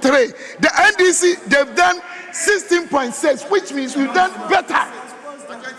Mr. Speaker, then we want to come to the most important aspect. Mr. Speaker, when it comes to managing the economy of any country, Mr. Speaker, How can the two leaders be up at the same time? Please, I will humbly expect my two leaders to resume their seats. Mr. Speaker, Mr. Speaker, Honorable Stephen Amwa, few minutes ago, the word ignorance was used. I asked that it be withdrawn. So you should also withdraw. They don't know anything. Mr. Speaker, I've done so respectfully. I have withdrawn. Continue. Mr. Speaker, all that I meant was my brothers are rather suffering from unconscious incompetence. And some of them are displaying intellectual dishonesty or ego trips. And they are all distortions of public information to put elements of adulteration in decision-making processes. Mr. Speaker, I want to come back to this. Anywhere in the world, if anybody, any government, whether in Asia or Africa or America, is starting itself on managing any Who is that shouting? Well, Mr. Speaker, what it means is that our problems with our physical space, which our brothers from the other side should have given us clearly any path, nothing was done. One, Mr. Speaker, Ghana is a country that we are practicing negative effective tax rate economy. And what it means is that we are always having ritual deficits. Come and take your own revenue. They are talking about not meeting their revenue targets in their own statement. I didn't write. It's here. Two, number one problem confronting our fiscal space is our debt sustainability challenges. We reduced it from 80.4 to about 61.3, and it's coming down. They have not put in place any discretionary policy to do that. And these guys, apart from the statutory expenditure, they've not done anything. Right now, they are talking about the VAT. They are saying effective and statutory rate. Effective rate you have figures less than statutory because it is the payment, and they give otherwise. They are talking about deductibility. In fact, all the economic terms indicate that. Mr. Speaker, I think maybe we need to provide some sort of tertiary education for them when it comes to managing the economy. Mr. Speaker, when it comes to these things, just look at all these facts. And then another aspect of our economy that they are just creating a whole lot of issues today is the monies they are allocating to managing. Honorable Stephen Amwa, should somebody tell you he wants to provide a tertiary education for you, how would you Mr. Speaker, by appreciate that it? I meant further training, orientation. Mr. Speaker, sometimes we allocate some of our... Will you withdraw provision of tertiary education? Mr. Speaker, I was talking about capacity building. Will you withdraw? Oh, I withdraw. So, Mr. Speaker, all I'm trying to say is that we need to redefine our corporate focus. By doing that, we need to spend more money in capacity building so that it will assist our brothers to meet the expectation of Ghanaians. Because, Mr. Speaker, I think anytime they are in power, check, right from the year 2000, from 92 2000, they cannot manage our economy and grow it beyond 4%. Check all the budget statements. All of them. The highest they went was 3.4. And I have a problem with that. So it's not about the propaganda. Mr. Speaker, one area of importance, apart from the economy, in the budget that I'm dealing with, is how the new government is making us unproductively expand in the area of managing our rule of law in a way that citizens are not being served equally. Mr. Speaker, one of the maxims of equity law is that equality is equity. Are we getting that? Yesterday, one of my brothers, I respect them so much, was talking about the fact that when you see equity, don't add on to it. Yes, sir.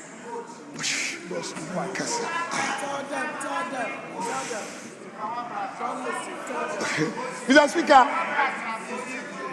one of our respectable MPs made a statement on the floor asking that where was Mr. Kenoforiata? I was shocked. The budget statement. If you come to government and you abuse nolli prosequi, I'm not a lawyer, forgive if I got it wrong, that all NDC appointees that had issues to be dealt with by the court, you cancelled all. Then you start arresting MP people. Is it a rule of law? Are we being served equally? Are we still democratic? What are we introducing? What is the new culture? Is NDC going back to what precedes 92? Are we going back to military rule? Or is it autocratic rule? What kind of kangaroo society are they creating? Are we to use our budget to make sure that by the constitution here, read, Mr. Speaker, Article 17(1), all persons shall be equal before the law. Is that what we are using our money for? So, Mr. Speaker, all that I'm saying is that when it comes to managing this economy to create the needed equitability and equality, our brothers are far below expectation. And one painful thing is that they are enemies of the poor. Tell me any of the poor policies. Is it in kind or cash? Is it free SHS? Is it school feeding? Is it capitation? Is it free maternal care?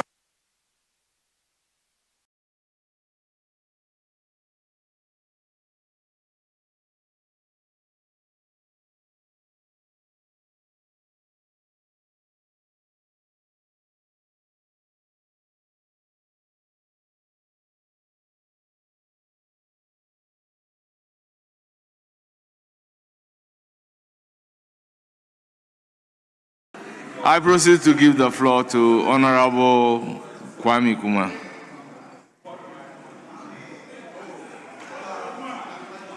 Thank you. You are speaking for Mr. 15 Speaker, minutes. for the opportunity to comment on the budget ably presented by our Finance Minister, Honorable Kessler Etoforsen. And to begin by asking few questions.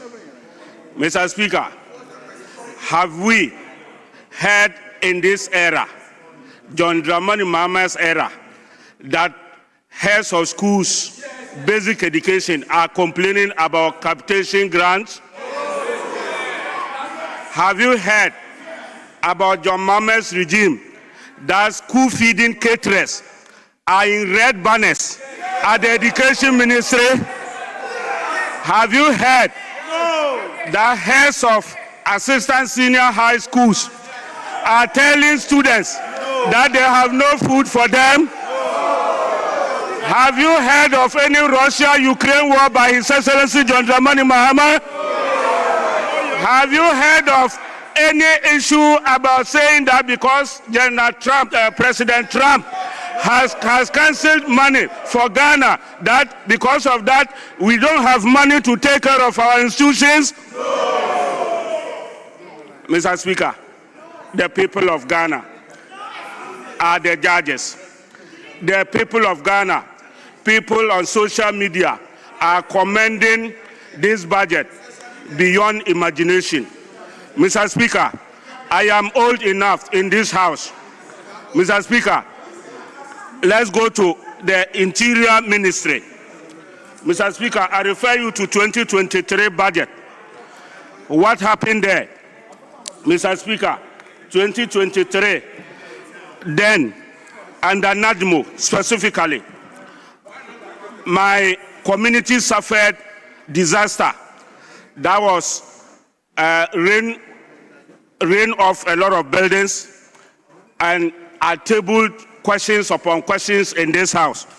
But in their budget, what did they quote? And Mr. Speaker, they told me they were getting money from Ministry of Finance to be able to take care of disaster issues. The next year, 2024, was the issue of Akosombo Dam spillage, which affected many people. It took His Excellency John Dramani Mahama and his brother Ibrahim Mahama, when he was not yet in government, to send truckloads of food to support Kintampo people, to support disaster people in Kintampo, to support Volta region people. Mr. Speaker, this is a government that has come to help us once more. You talk more than you do. The MPP government that we took power over from, Mr. Speaker, we know they are full of talk shops, but do little. They are Mr. Do Littles. Mr. Speaker, on the educational budget currently, Mr. Speaker, it is nobody to tell you that the figures are splendid. They are there. They are reassuring. They are giving hope. Is it about infrastructure? Is it about feeding? Is it about projects? What else, Mr. Speaker, do we want to hear? Mr. Speaker, I'll take you to paragraphs. Let's go to 2026 budget. I'll take you to paragraph 50, paragraph 551. Government fully paid capitation grant and feeding grants for all public basic and special schools during the 2024-2025 academic year. In addition, registration fee for 471,586 candidates from public junior high schools writing 2025 BC were fully absorbed, and the financial burden for parents have been able to be cleared off. Mr. Speaker, I relate this to even WAEC. Mr. Speaker, gone are the days. By now, we would have heard WAEC, the education committee. WAEC would have by now been on us several times, asking my then ranking what was going to happen for them to get money for marking. Dr. Samuel, my colleague, was debating at the other side. He has so soon forgotten. He has so soon forgotten how WAEC was struggling to survive under Nanado. Yes, you will get up, but the truth is bitter. Doctor, better shield your shame. Mr. Speaker, to continue with, let's talk of feeding grant, free senior high, about 1 billion Ghana cedis paid for them, and they continue to. Heads of assistant senior high schools are comfortable at their corner. Children no longer ask parents for shelter and other provisions for school. Parents are now delivered from much of expenditure. Mr. Speaker, that is the budget of hope, the budget that has come to deliver Ghanaians. Mr. Speaker, further to this, when you got the no fee stress, Mr. Speaker, colleges of education were paying fees as much as 5,688 Ghana cedis. The no free stress per person, government is absorbing 2,644 per student, and so far 1,551 students have been catered for. Mr. Speaker, please, any challenger? No. Mr. Speaker, the MPP government should not dream in coming to governance again. Why am I saying so? The agricultural sector, Mr. Speaker, 660 tractors and other implements, its accompanying implements, are coming in to boost agriculture. Mr. Speaker, the palm plantation, which we call the red gold, is coming into the system to boost agriculture. And to this, Mr. Speaker, the number of foreigners trooping to our agri committee, trying to come and invest, Mr. Speaker, the account will say Esawani. Mr. Speaker, Esawani. The agri committee what is not the meaning resting. of that? To wait, Esawani to wait, Mr. Speaker, it is something that everybody would love to see. Something everybody would love to see. Mr. Speaker, continuity of, you see, the budget is a policy, it's an economic statement that gives direction, that tells the world about what the government intends to do. Then the rest of the world now takes advantage of the policy, and this policy is influencing foreign investment. They are telling that the 24-hour economy, by mention of it, it is a zero sort of percentage.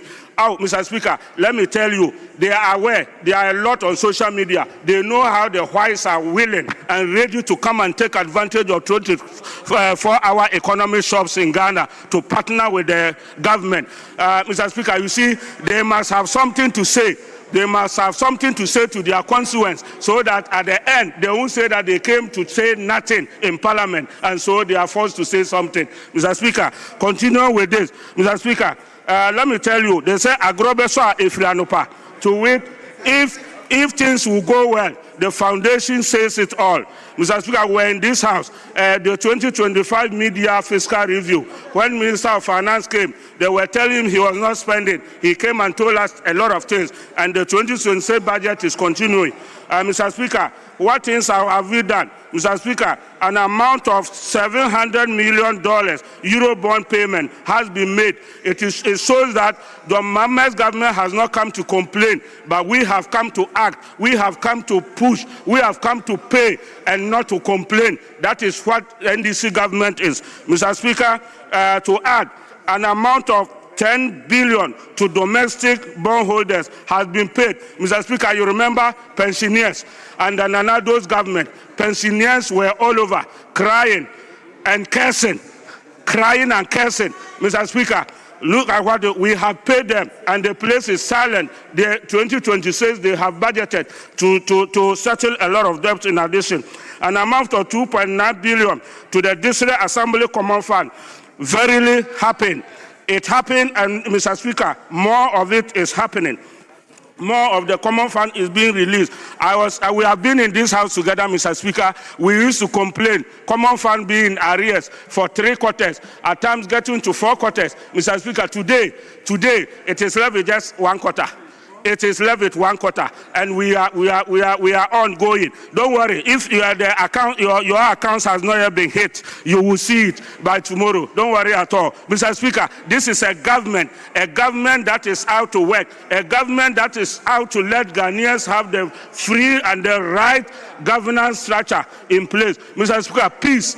Ghana is fully at peace with its neighbors.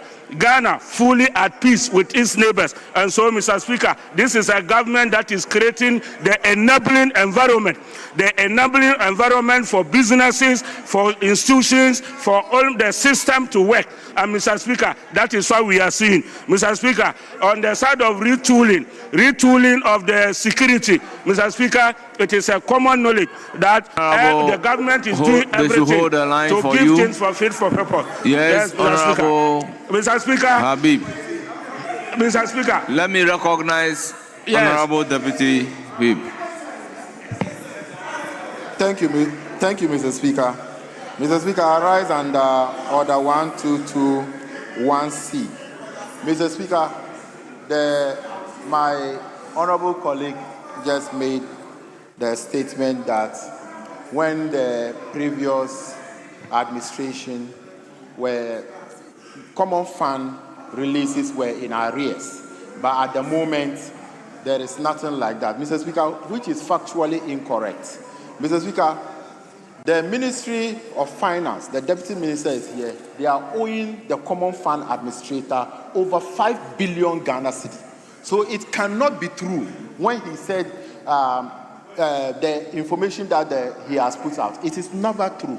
And also, there are still arrears that the common fund hasn't paid yet. So you cannot say that there is nothing in arrears, because there are a lot of money in arrears. Yes, and the Ministry of Finance is owing that money. Majority Leader.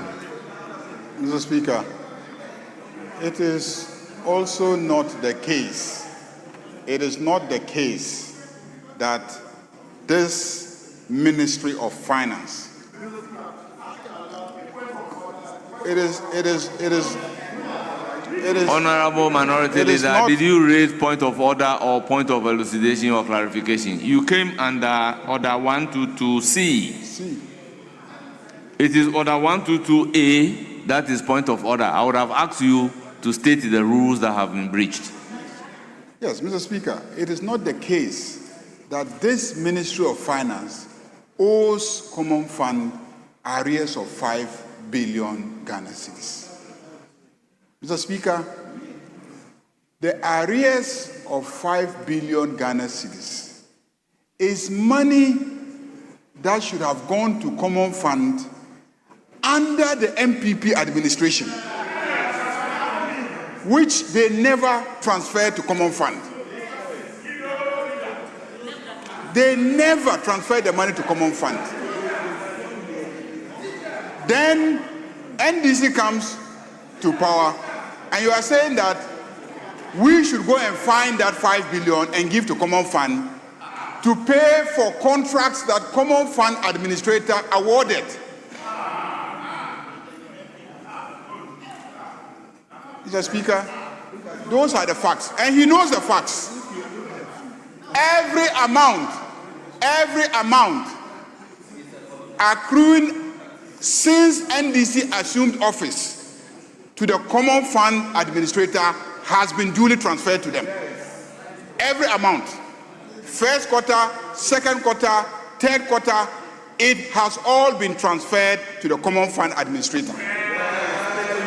Indeed, third quarter was paid ahead of time. And the monies have been transferred to the districts. That is why, as we speak, under NDC, the district assemblies have become far, far richer than the central government.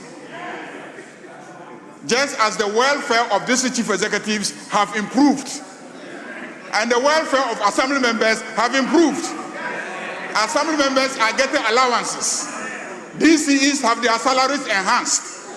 And the transfers are consistent, timely, and adequate and regular. Just as the allocations to members of parliament have improved. And they have been consistent and regular. Mr. Speaker, this is the point of elucidation.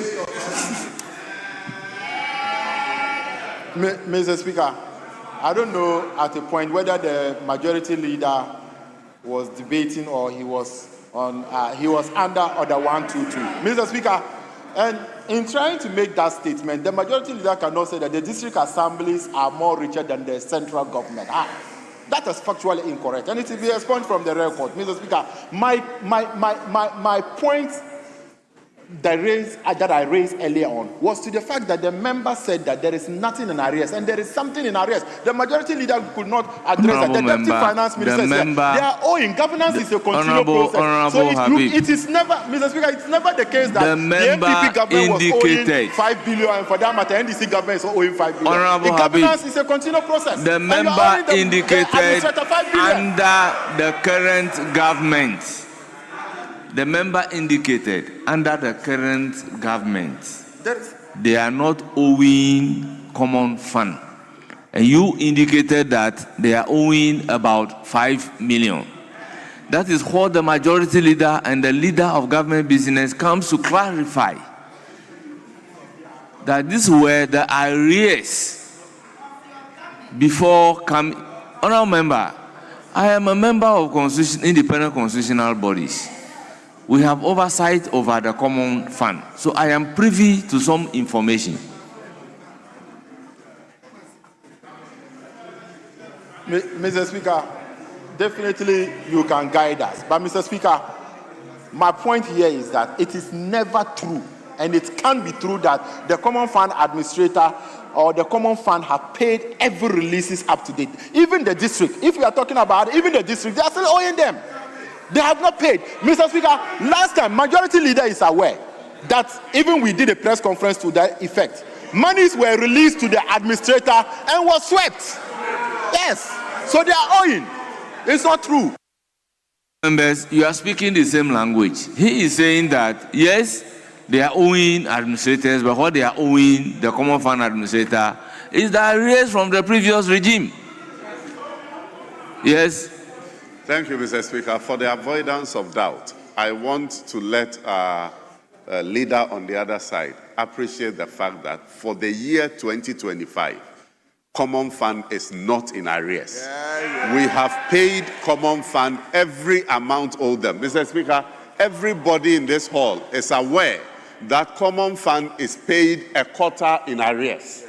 So fourth quarter will be due before we pay third quarter. But as I speak now, we have even paid part of third quarter amount to District Assembly's Common Fund.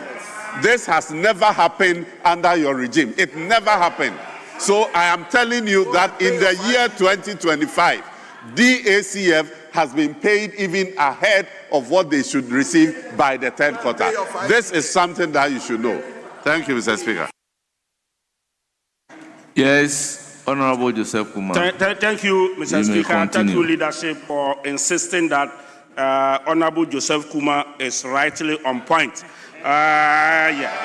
Mr. Speaker, to continue with, send it to page 78 of the 2026 budget, and I will read it. That's paragraph 5 says, with your permission, government will also resource and expand infrastructure in senior high and TVET in to capture, speaking about the government's expansion of education infrastructure at tertiary level to be able to rope in the increased numbers of the free senior high students who are coming up.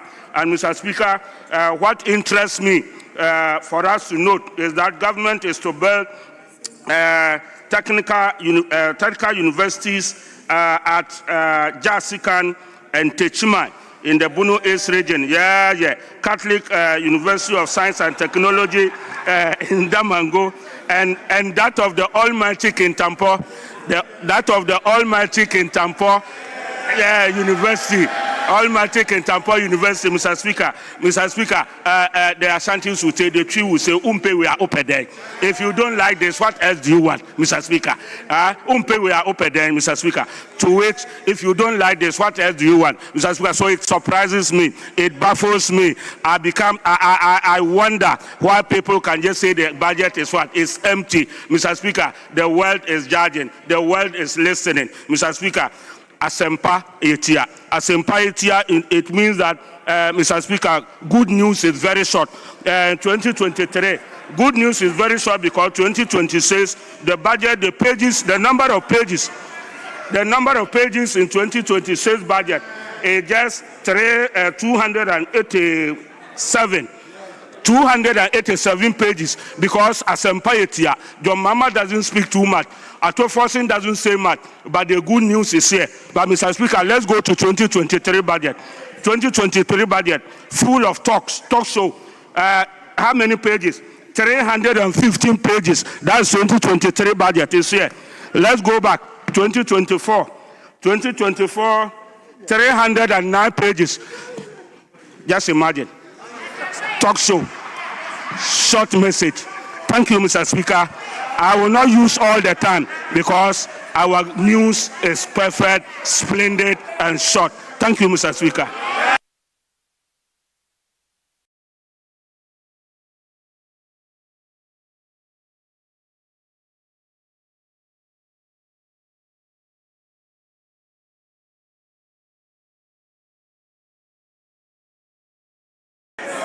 Our members, it's now the turn of Professor Kinsley Nyako. You are speaking for 15 minutes. You have the floor. Mr. Speaker, I'm grateful to you for the treasure space for me to make some few comments on the budget that was presented by the Finance Minister.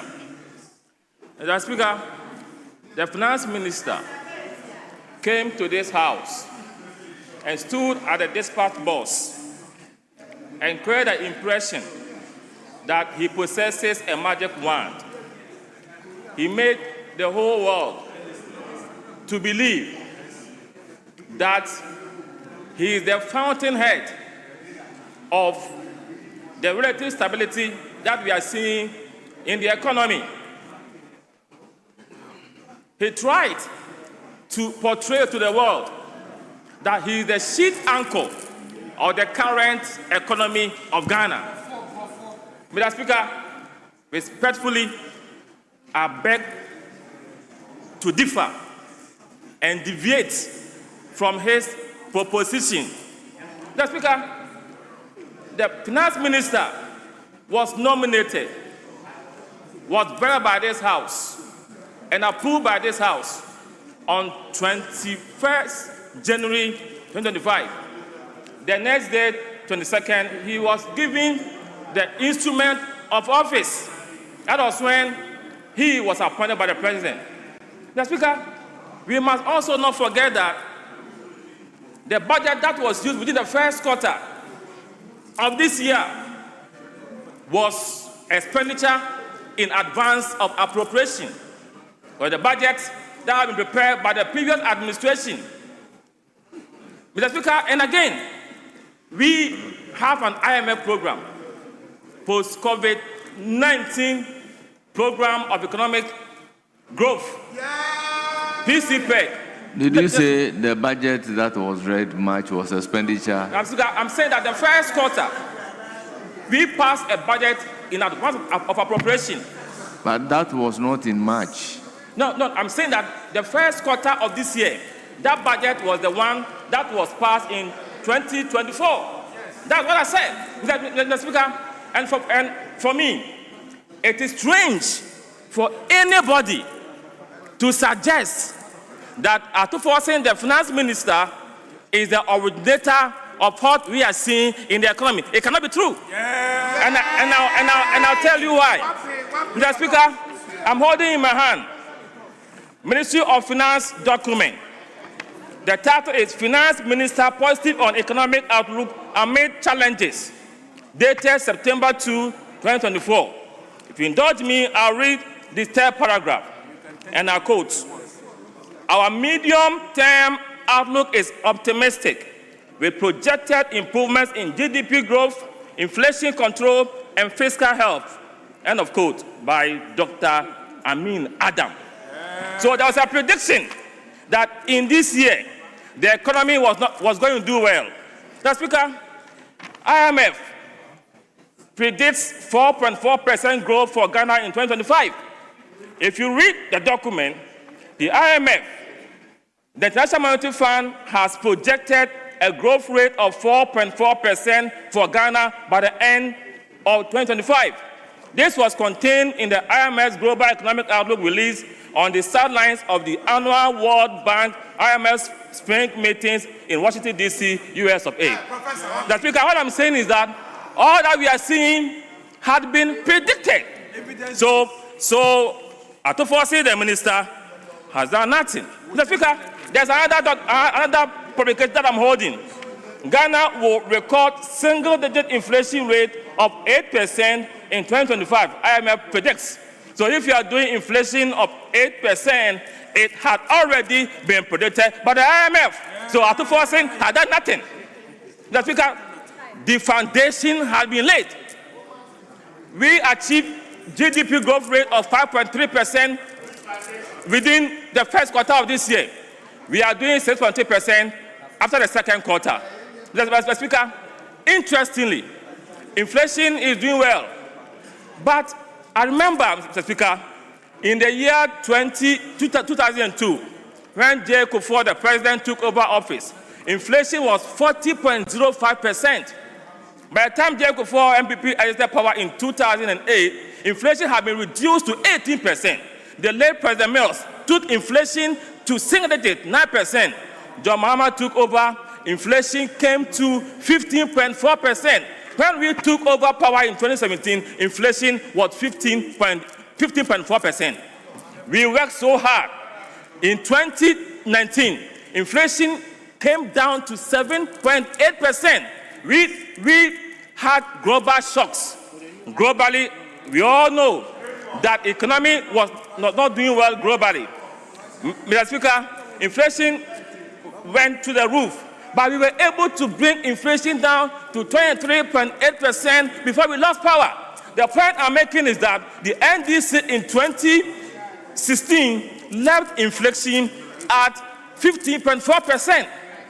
We worked hard, brought it to single digits, and it went back again to 23.8%.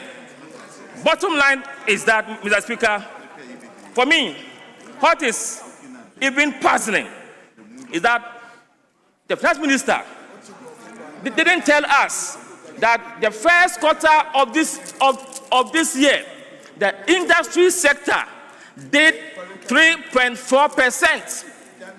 When he came here, he told us the half-year budget industry growth was 3.2%. So we saw a reduction of 3.4% at the first quarter to 3.2%. He didn't tell us. Mr. Speaker, I hold in my hand a report from the Ghana Statistical Service that shows that even when it comes to agri sector, the first quarter of this year, agri grew by 6.6%. The second quarter, it reduced to 6%. The minister has gotten the benefits to succeed, but he has begun failing. Mr. Speaker, you can't build anything on nothing. You can't build anything on nothing. You must build something on something. And that foundation, Mr. Speaker, has been firmly laid by the MPP administration before we exited. Mr. Speaker, is it not puzzling? Is it not strange? Is it not paradoxical that we are being told that inflation has come down?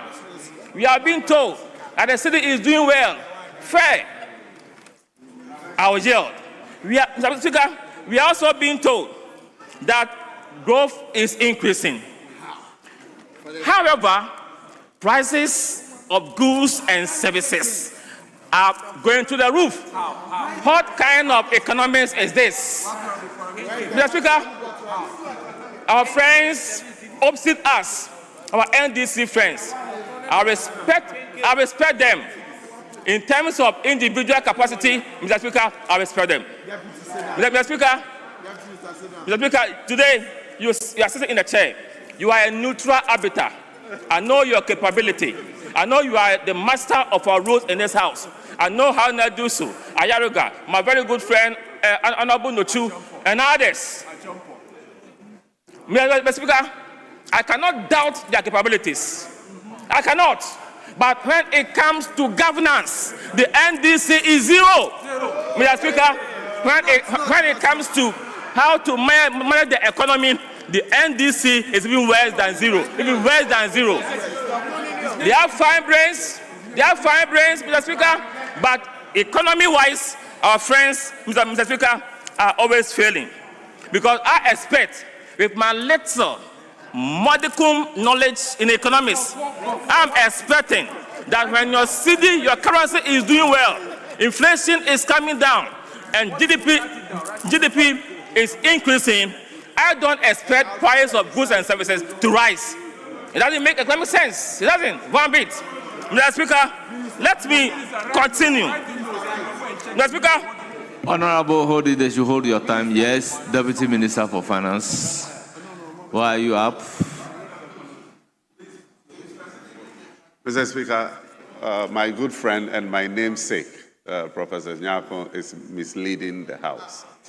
I just want to give a simple education. We say inflation has gone down.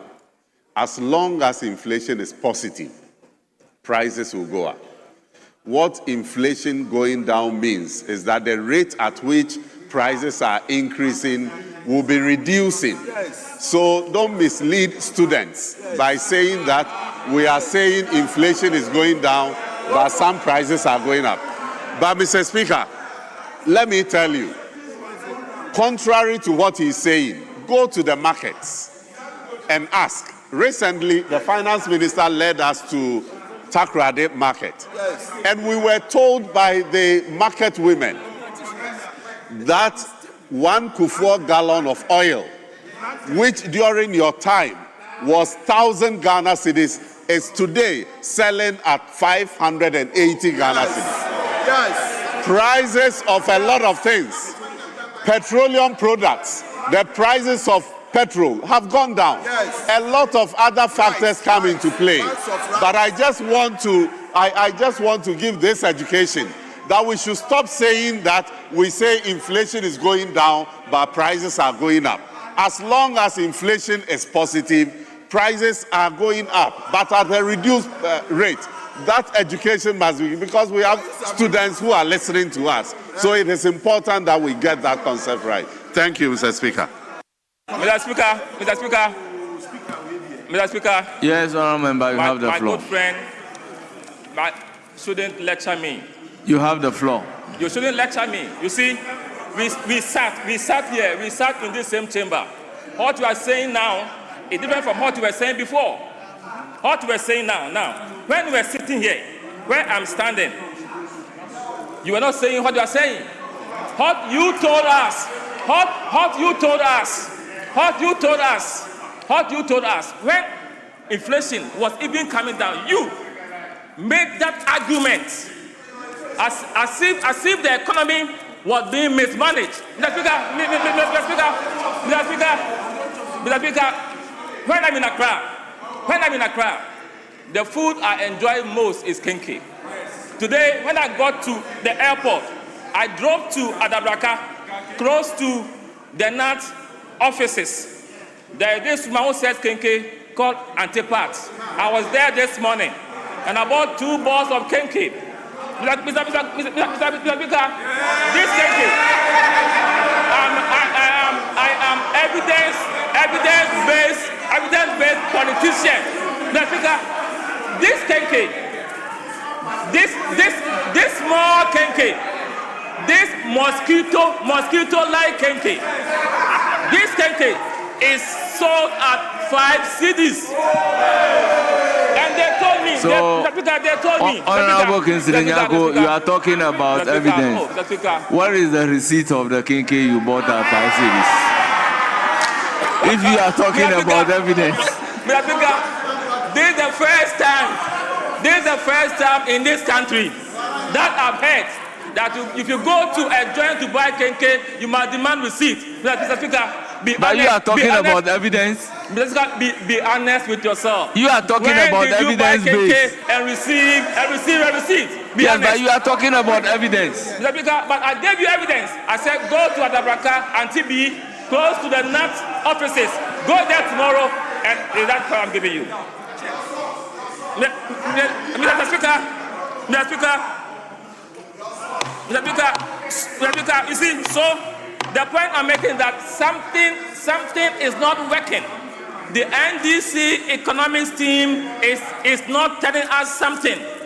Something is amiss, and Ghanaians demand that we are told how the economy is being run. Mr. Speaker, when you come to energy, Mr. Speaker, energy,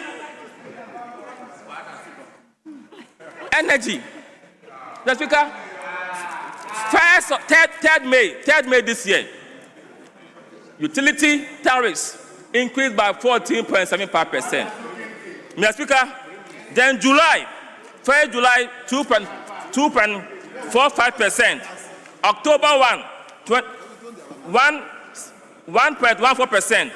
Total of 18.34%. On top of this, as if the NDC government headed by President John Mahama do not care, slapped a cedi on a liter of fuel products, 4.5, 4 cedis, 50 pesos a gallon. Mr. Speaker, if you do the calculation, that percentage increase, when we amended the Energy Sector Amendment Act, translate to 105%, from 95 pesos to 1 cedi, 95 pesos. Mr. Speaker, how inconsiderate can a government be? You are telling us that the economy is doing well. GDP is rising. Mr. Speaker, this year, during the labor negotiation for upward salary adjustment, the president met labor and had to beg them. And the president begged them, labor unions agreed to accept 10%. This year, you are saying that the economy is doing well. You have increased it by a total 9%. If the economy is doing well, then it means that the salary adjustment should have been more than it has been done. For you to give them 9% tells me the contrary, that the economy is not doing well. Don't let us deceive ourselves. Mr. Speaker, I'm not concluding now. Mr. Speaker, then, now you go to education. Education, Mr. Speaker, I know that the capitation grant has increased. I know that one. From 147,000 or so to 150-something thousand. That is positive. The Fiscal High School is being continuing. But, Mr. Speaker, how Naidu sued the Minister for Education? It seems that NDC will want him to fail. Why? Because he won't end double track. You cannot find him money. When Speaker was launching his scholarship program, he said that research is not by words. Research is by action. We demand action from you. Building.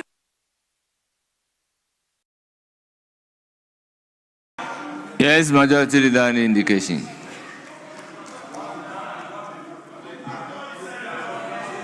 Mr. Speaker, I think sufficient copies of the bill have been distributed. And so we will get back to the consideration stage of the value-added tax bill. Honourable members, value-added tax bill 2025 under consideration.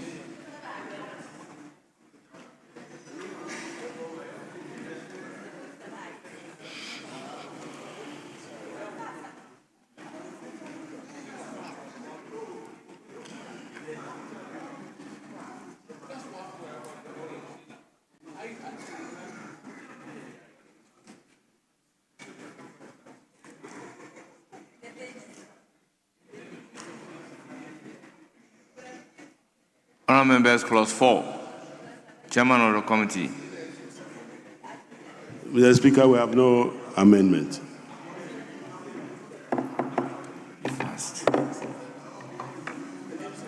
Mention the clause.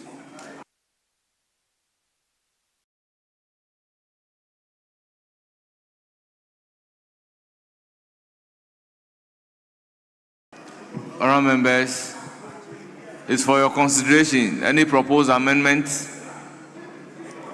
Mr. Speaker, we have no amendment. In the absence of any proposed amendment, I'll put a question. As many as are in favor of clause 4 standing part of the bill say aye. Those against say no. The ayes have it. Clause 4 is ordered to stand part of the bill. Clause 5. Taxable activity. Chairman of the committee. Mr. Speaker, no amendment. Honourable members, it is for your consideration. Any proposed amendment?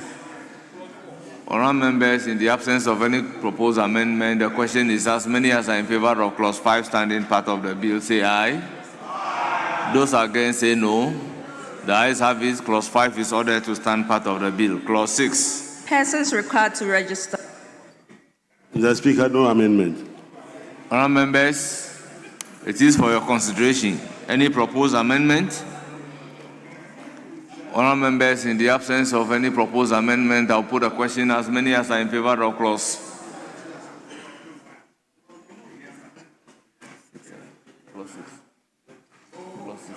As many as are in favor of clause 5 standing part of the bill say aye. Clause 6 standing part of the bill say aye.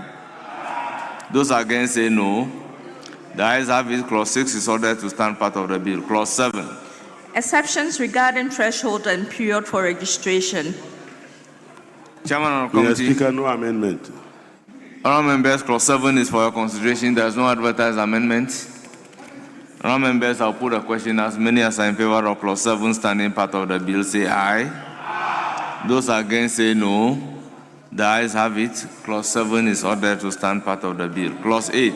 Period for becoming a taxable person. Chairman of the committee.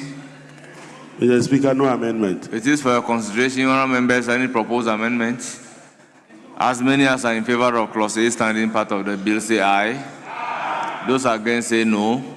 Clause 8 is ordered to stand part of the bill. Clause 9. Notice of registration. Chairman of the committee. Mr. Speaker, no amendment. It is for your consideration. Honourable members, any proposed amendment? Honourable members, the question is as many as are in favor of clause 9 standing part of the bill say aye. Those against say no. Clause 9 is ordered to stand part of the bill. Clause 10. Certificate of registration. Chairman of the committee. Mr. Speaker, no amendment. Honourable members, it is for your consideration. Any proposed amendment? In the absence of any proposed amendment, the question is as many as are in favor of clause 10 standing part of the bill say aye. Those against say no. The ayes have it. Clause 10 is ordered to stand part of the bill. Clause 11. Notice of registration or cancellation in respect of turnover. Chairman of the committee. Mr. Speaker, no amendment. It is for your consideration. Any proposed amendment? The question is as many as are in favor of clause 11 standing part of the bill say aye. Those against say no. The ayes have it. Clause 11 is ordered to stand part of the bill. Clause 12. Designation of taxable persons in respect of groups and distinct divisions. Chairman of the committee. Mr. Speaker, no amendment. It is for your consideration any proposed amendment.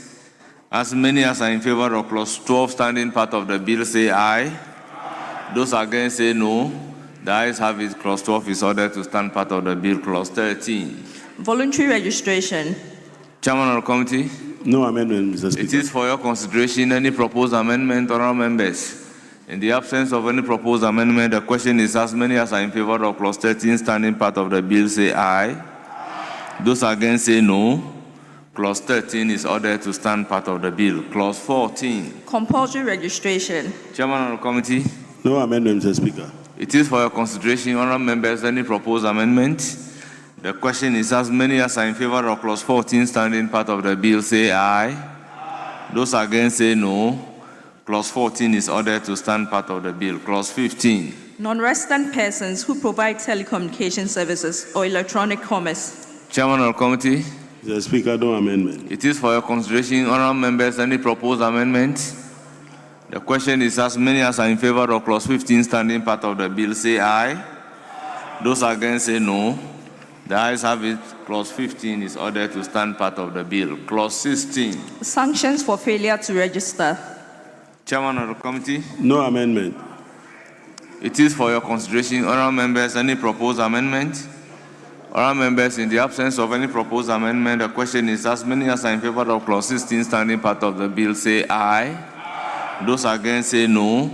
The ayes have it. Clause 16 is ordered to stand part of the bill. Clause 17. Upfront payment for unregistered importer. Chairman of the committee. No amendment, Speaker. It is for your consideration, honourable members, any proposed amendment. The question is as many as are in favor of clause 17 standing part of the bill say aye. Those against say no. The ayes have it. Clause 17 is ordered to stand part of the bill.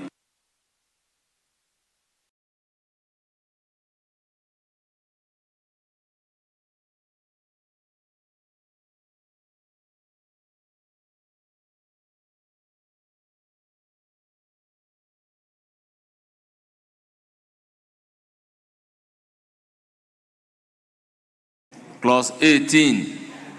Register to taxable persons. Chairman of the committee. Mr. Speaker, no amendment. It is for the consideration of the House. Honourable members, any proposed amendment? The question is, as many as are in favor of clause 18 standing part of the bill say aye. Those against say no. The ayes have it. Clause 18 is ordered to stand part of the bill. Clause 19. Notice of change in business. Chairman of the committee. Mr. Speaker, no amendment. It is for the consideration of the House. Honourable members, any proposed amendment? In the absence of any proposed amendment, the question is as many as are in favor of clause 19 standing part of the bill say aye. Those against say no.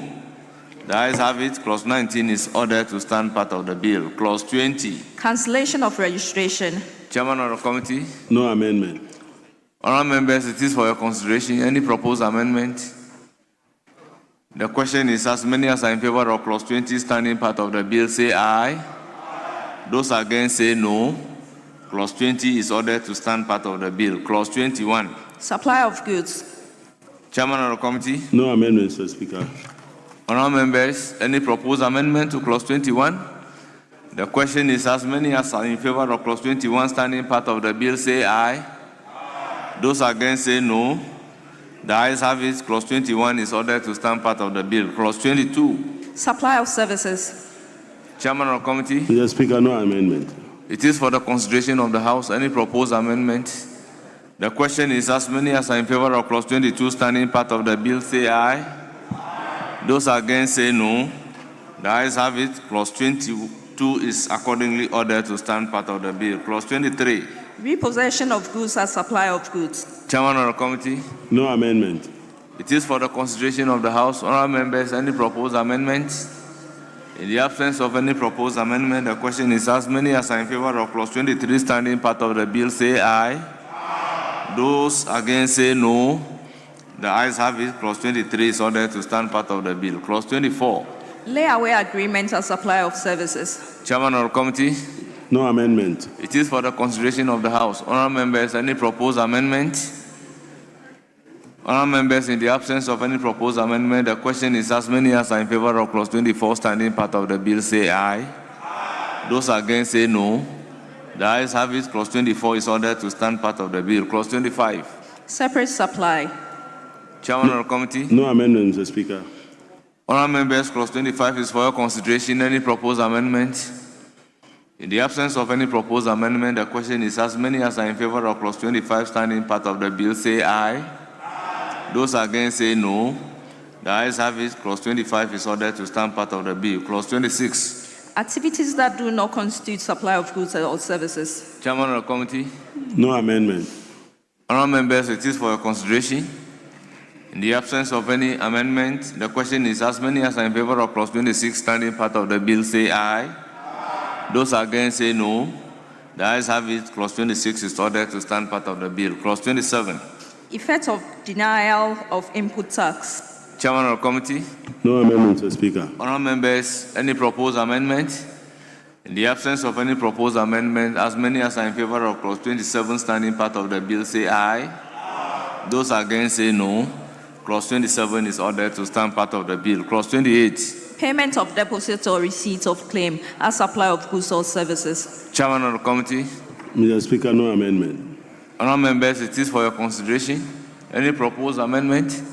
In the absence of any proposed amendment, as many as are in favour of clause 28 standing part of the bill say aye. Those against say no. The ayes have it. Clause 28 is ordered to stand part of the bill. Clause 29. Disposition of taxable activity. Chairman of the committee. Mr. Speaker, no amendment. Honourable members, it is for your consideration. In the absence of any amendment, the question is as many as are in favour of clause 29 standing part of the bill say aye. Those against say no. The ayes have it. Clause 29 is ordered to stand part of the bill. Clause 30. Phone cards, prepaid airtime, and other prepayments as supply of services. Chairman of the committee. Mr. Speaker, we have no amendment. Honourable members, any proposed amendment to clause 30? In the absence of any proposed amendment, the question is as many as are in favour of clause 30 standing part of the bill say aye. Those against say no. Honourable members, the ayes have it. Clause 30 is ordered to stand part of the bill. Clause 31. Mess supplies. Chairman of the committee. Mr. Speaker, no amendment. Honourable members, it is for your consideration. Any proposed amendment to clause 31? In the absence of any proposed amendment, the question is as many as are in favour of clause 31 standing part of the bill say aye. Those against say no. The ayes have it. Clause 31 is ordered to stand part of the bill. Clause 32. Supply by agent or auctioneer. Chairman of the committee. Mr. Speaker, no amendment. Honourable members, it is for your consideration. Any proposed amendment? Honourable members, in the absence of any proposed amendment, the question is as many as are in favour of clause 32 standing part of the bill say aye. Those against say no. The ayes have it. Clause 32 is ordered to stand part of the bill. Clause 33. Taxable supply. Chairman of the committee. No amendment, Mr. Speaker. Honourable members, it is for your consideration. Any proposed amendment? Honourable members, in the absence of any proposed amendment, the question is as many as are in favour of clause 33 standing part of the bill say aye. Those against say no. The ayes have it. Clause 33 is accordingly ordered to stand part of the bill. Clause 34. Payment of tax on importation of goods or services. Chairman of the committee. Mr. Chairman, no advertised amendment. It is for the consideration of the House. Honourable members, any proposed amendment? Honourable members, in the absence of any proposed amendment, the question is as many as are in favour of clause 34 standing part of the bill say aye. Those against say no. The ayes have it. Clause 34 is ordered to stand part of the bill. Clause 35. Exam supply. Chairman of the committee. No amendment, Mr. Speaker. It is for the consideration of the House. Honourable members, any proposed amendment? In the absence of any proposed amendment, the question is as many as are in favour of clause 35 standing part of the bill say aye. Those against say no. The ayes have it. Clause 35 is ordered to stand part of the bill. Yes, Honourable Habib.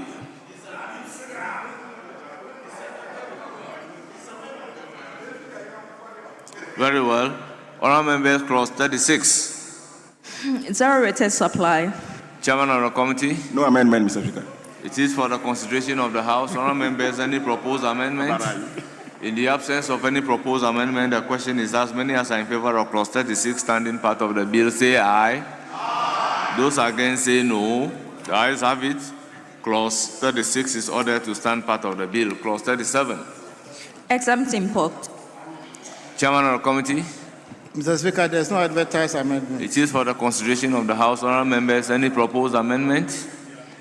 In the absence of any proposed amendment, the question is as many as are in favor of clause 37 standing part of the bill say aye. Those against say no. The ayes have it. Clause 37 is ordered to stand part of the bill.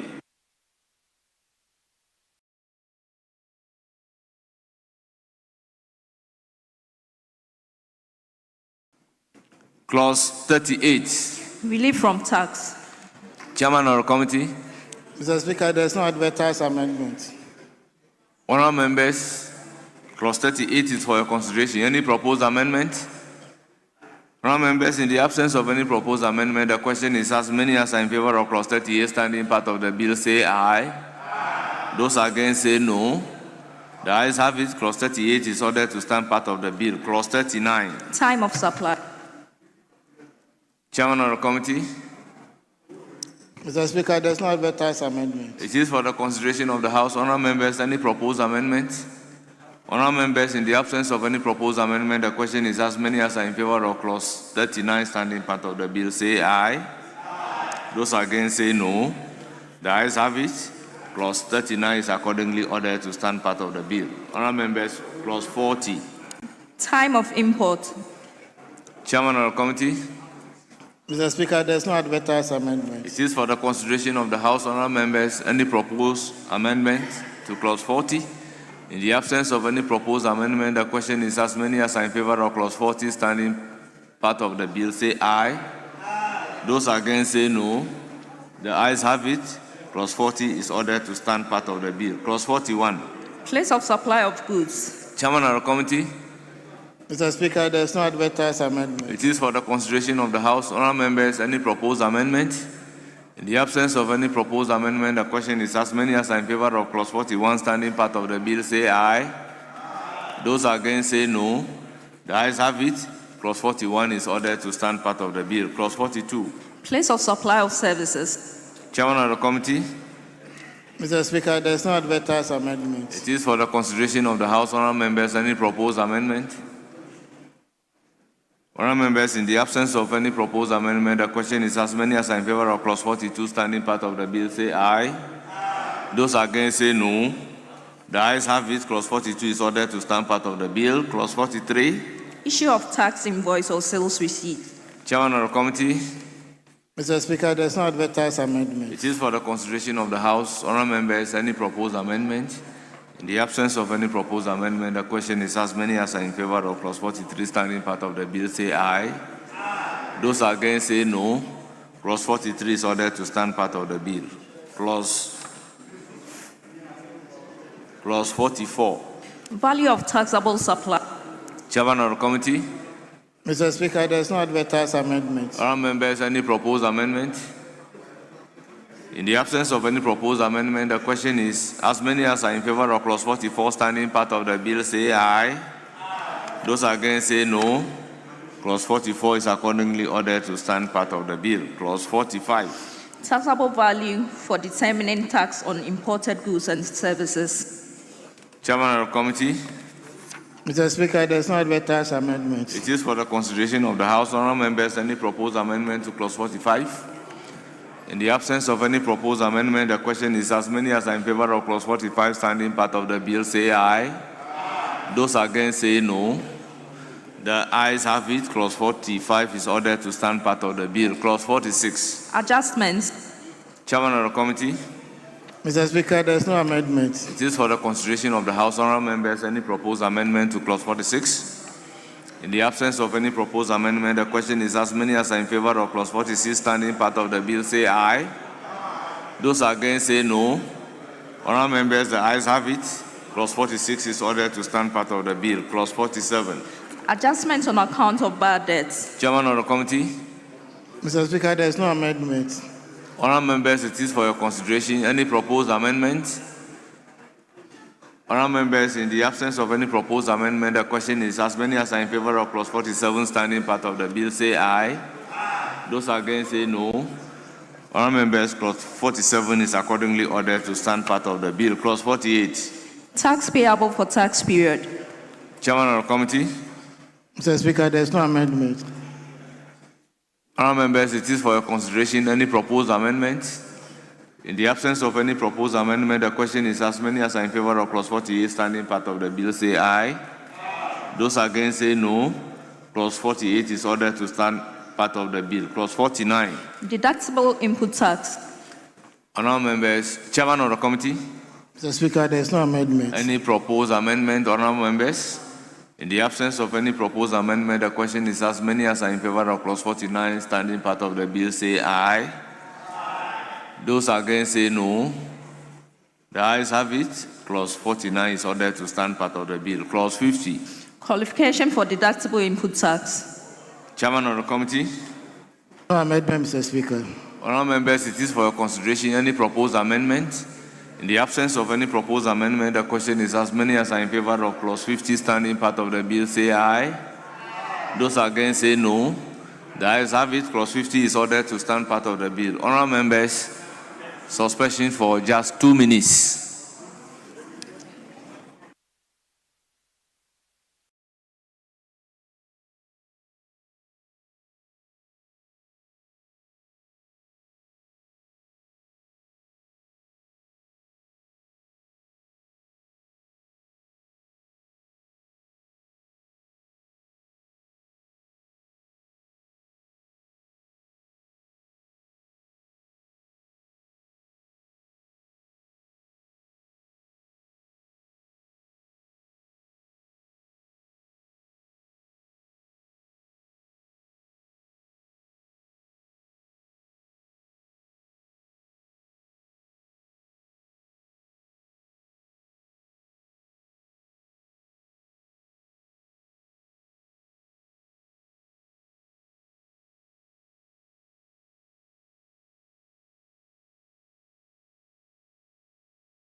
Mr. Speaker.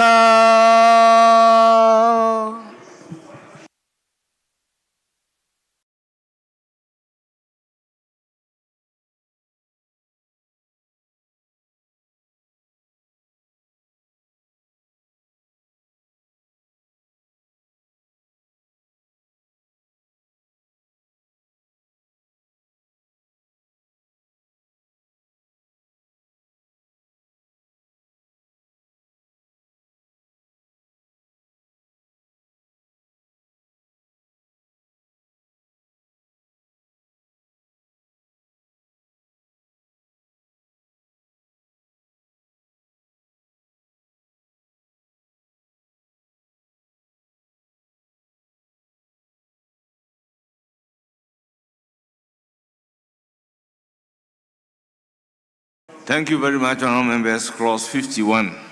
Other conditions for deductible input tax. Chairman of the committee.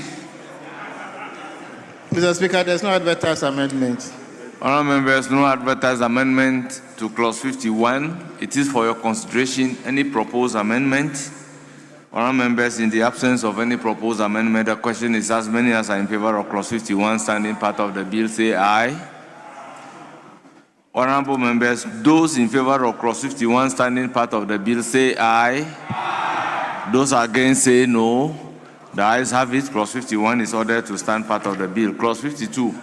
Deductible input tax for mixed, taxable, and exempt supply. Chairman of the committee. Mr. Speaker, there is no advertised amendment. It is for the consideration of the House. Honourable members, any proposed amendment? The question is as many as are in favour of clause 52 standing part of the bill, say aye. Aye. Those against, say no. Clause 52 is ordered to stand part of the bill. Clause 53. Refund or credit for excess tax paid. Chairman of the committee. No amendment, Mr. Speaker. Honourable members, any proposed amendment to clause 53? In the absence of any proposed amendment, the question is as many as are in favour of clause 53 standing part of the bill, say aye. Aye. Those against, say no. The ayes have it. Clause 53 is ordered to stand part of the bill. Honourable members, clause 54. Time for payment of refund. Chairman of the committee. No amendment, Mr. Speaker. It is for the consideration of the House. Honourable members, any proposed amendment to clause 54? In the absence of any proposed amendment, the question is as many as in favour of clause 54 standing part of the bill, say aye. Aye. Those against, say no. The ayes have it. Clause 54 is ordered to stand part of the bill. Clause 55. Appointment of value-added tax withholding agent. Chairman of the committee. No amendment, Mr. Speaker. It is for the consideration of the House. Honourable members, any proposed amendment? Honourable members, in the absence of any proposed amendment, the question is as many as in favour of clause 55 standing part of the bill, say aye. Aye. Those against, say no. The ayes have it. Clause 55 is ordered to stand part of the bill. Clause 56. Duties of a value-added tax withholding agent. Honourable members, any proposed amendment to clause 56? Mr. Speaker, there is no advertised amendment. Honourable members, it is for your consideration. In the absence of any proposed amendment, the question is as many as are in favour of clause 56 standing part of the bill, say aye. Aye. Those against, say no. Yes. Honourable Minority Leader. Mr. Speaker, if you look at clause 56, 1A, a value-added tax withholding agent shall withhold from payment to a person registered for the tax 7% of taxable output values of supplies. And at the time of making payment for supplies, issuing a withholding tax credit certificate in the form prescribed by the Commissioner General to the supplier. Mr. Speaker, before I make any input on this matter, I want the chair of the committee to clarify 56(1)(a). 56(1)(a). Chairman of the committee, they want clarification on 56(1)(a).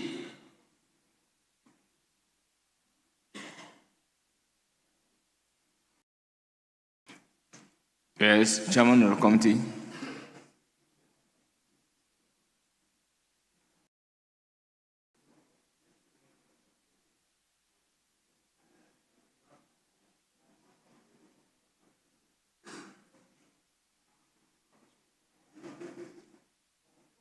Honourable Minister, can you clarify?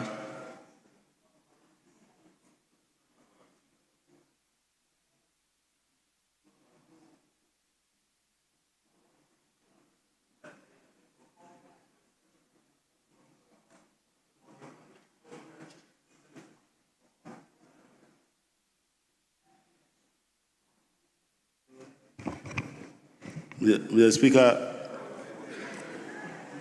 for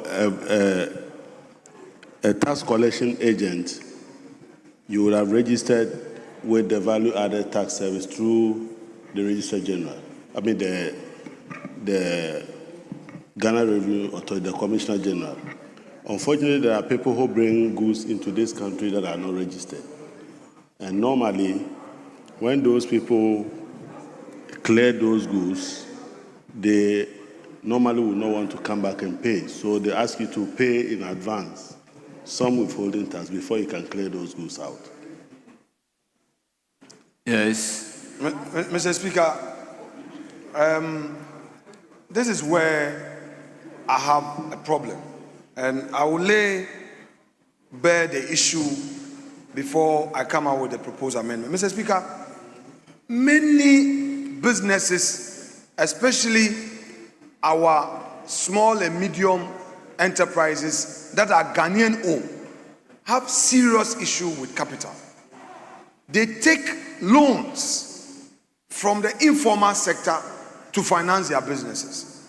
Mr. Speaker, currently, withholding tax is 3%. So for someone like me, running a small-scale business in Winneba, if I'm getting payment and you are withholding as much as 7%, Mr. Speaker, that is punitive.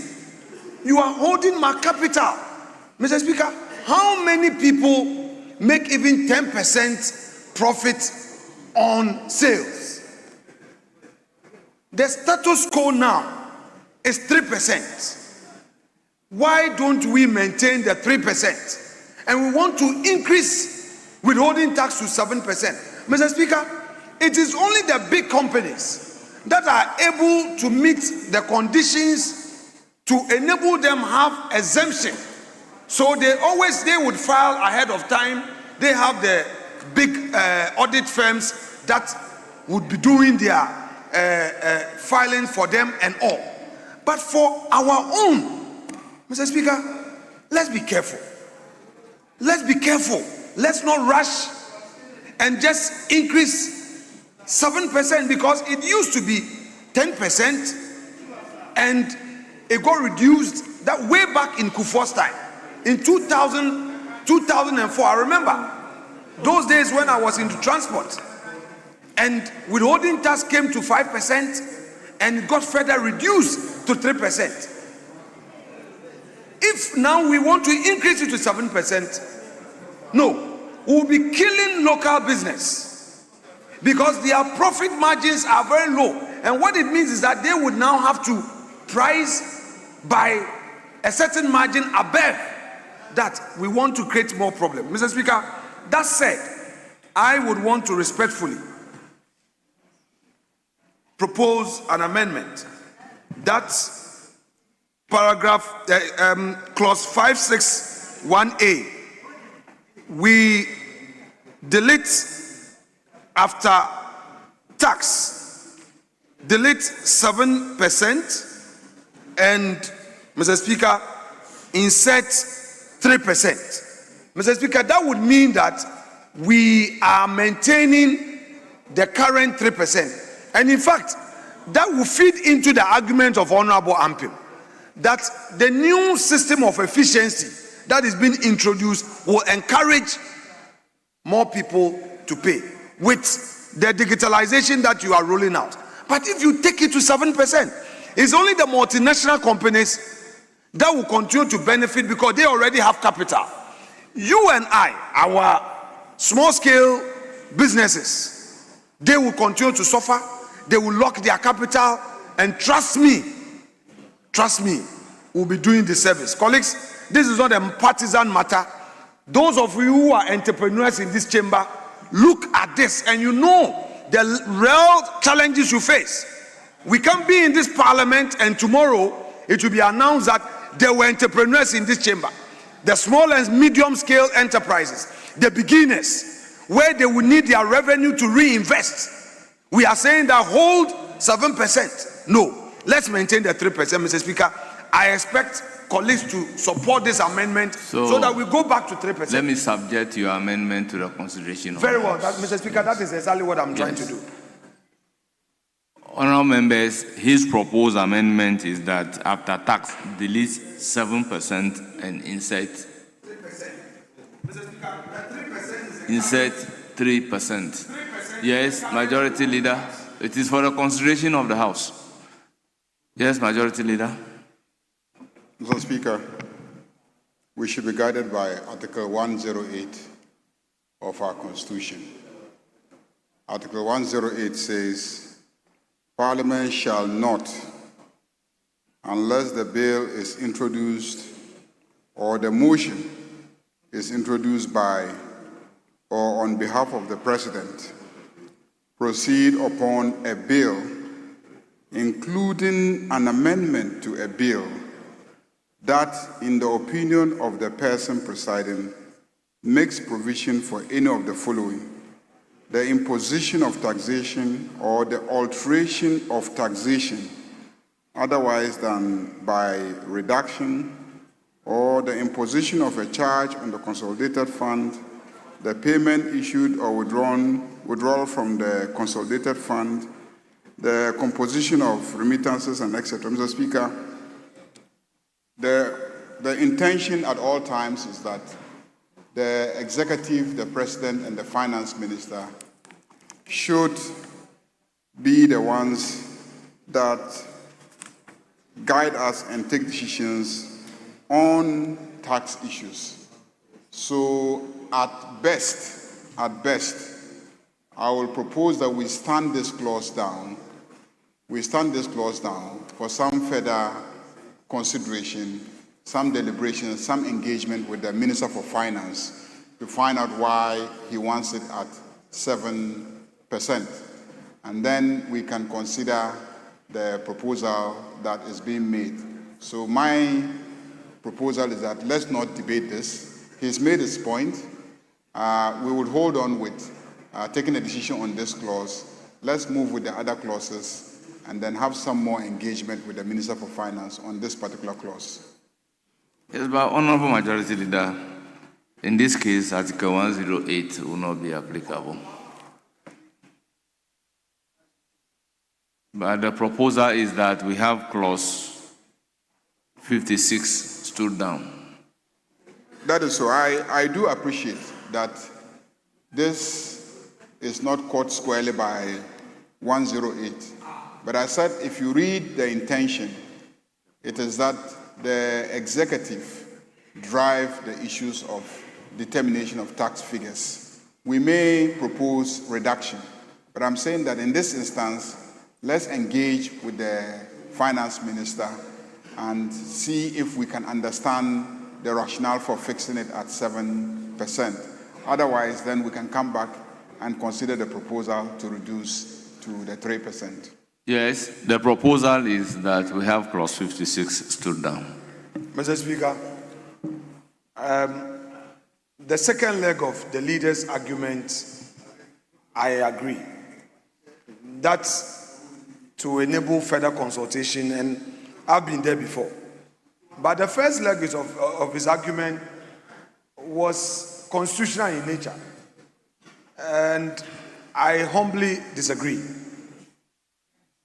He cannot invoke Article 108 to stop this proposed amendment, because 108, as you rightly said, is rather imposing an obligation on Parliament to act in a certain manner only when the bill is introduced. So it's exactly what we're doing.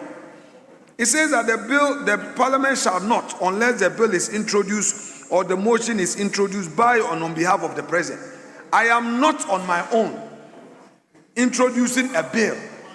I am rather proposing an amendment to a bill that has been introduced by the President through his finance minister to this House. These are part of our bona fides. That is why we have what we call consideration stage.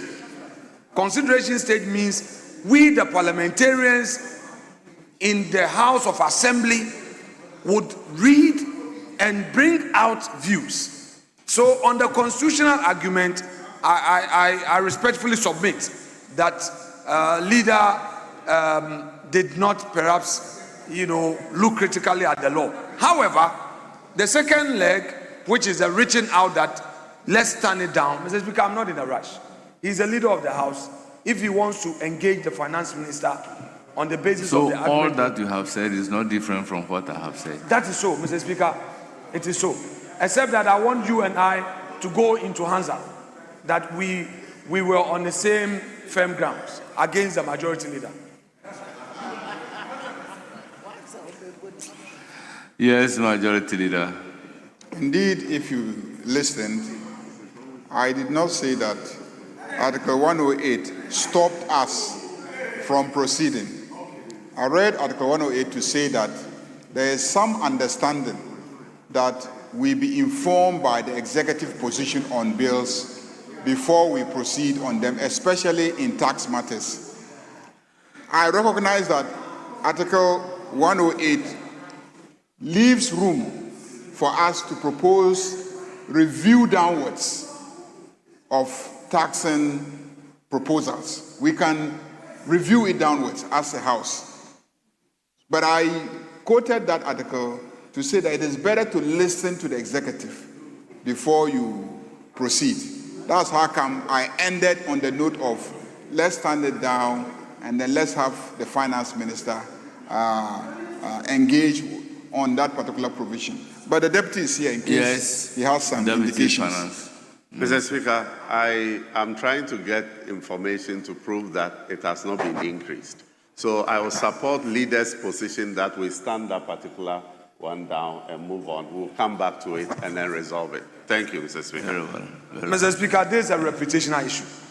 I, Kwame, standing here, I pay withholding tax. Withholding tax since the last 8 years has been 3%. If you use the language that it has not been increased, the thing here is saying 7%. Please, it's not everything you have to oppose. Honourable members, I think I pay withholding tax. Yes, so say so, but don't say it has not been increased. Application to defer the consideration of clause 56. Don't destroy business, is in order.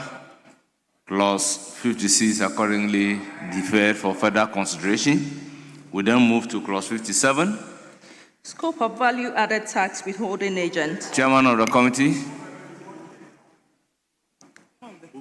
Mr. Speaker, there's no advertised amendment. It is for the consideration of the House. Honourable members, any proposed amendment to clause 57? In the absence of any proposed amendment, the question is as many as are in favor of clause 57 standing part of the bill say aye. I'm sure Those against say no. The ayes have it. Clause 57 is ordered to stand part of the bill. Clause 58. Exemption from withholding tax. Taking me back to 57. Yes. Yes, you have the floor. Mr. Speaker, I have a very humble appeal to the leader of government business. Mr. Speaker, I will not be an obstructionist. I won't do that. I know government needs revenue. Mr. Speaker, this bill was just distributed to us. I am getting it the first time today. The report was laid and we are being told to look at everything today. Mr. Speaker, what I am seeing, let's not rush this bill. I would plead with leader that let us suspend the consideration. Let us close the debate tomorrow. Allow members to look at it. Mr. Speaker, the business community is watching us. If we do everything, certificate of urgency, without scrutinizing, Mr. Speaker, we will have challenge. I will plead with my respected colleague. I'm not invoking any law. It's a plea. Let's suspend this, come tomorrow and deal with it. Leader, I'm pleading with you for our own sake, because I'm seeing a lot of things that we should assist the finance minister to pass the right tax law. I'm pleading. Speaker, yes, please, I have the information I was talking about, and it is the VAT Amendment Bill Act 2017, 47A. And it reads, yes, a value-added tax withholding agent shall withhold from the payment to a registered value-added tax trader 7% of the taxable output value of standard-rated supplies. So it is the same 7%. We have not changed it. So I refer you to the amendment in 2017, and it is clause 47A. It is stated clearly. So it is the same that has been lifted here. It has not changed. Thank you, Mr. Speaker. Honourable members, we are back to clause 56. Yes. Mr. Speaker, I've made an application. What he's saying, you see, that is where the confusion is. You were saying that, you see, that is the more reason why we need to interrogate this. What you are doing is that you are taking away the flat system. The flat regime, you are taking it away. Oh, Ampim, this is not a joking matter. Please, stop this. We are consulting. This is a serious matter. I don't know whether you are an entrepreneur apart from this, your day job. But there are a lot of entrepreneurs who are going to suffer. So let's interrogate the issues. Let's interrogate the issues. There are small-scale businessmen. Honourable Minority Leader, with all due respect, your indication regarding clause 56 was to the effect that the 7% ought not to have been 7%. It's 3%. And that it is 3%. That is so. Now, he is bringing the existing law that they are not changing anything, they are only consolidating, and by the existing law, it is 7%. So he's reading the rendition in the existing law to show that they are only consolidating and they are not increasing from 3% to 7%. Mr. Speaker, let me explain to you. There is some mischief somewhere. Relax, relax. Mr. Speaker, a thing that I do on daily basis. Relax. Colleague, relax. Mr. Speaker, we have two regimes now. Currently, the VAT system, we have those who charge the regular VAT, who by law charge the regular VAT, and those who go under the flat system, which is 3%.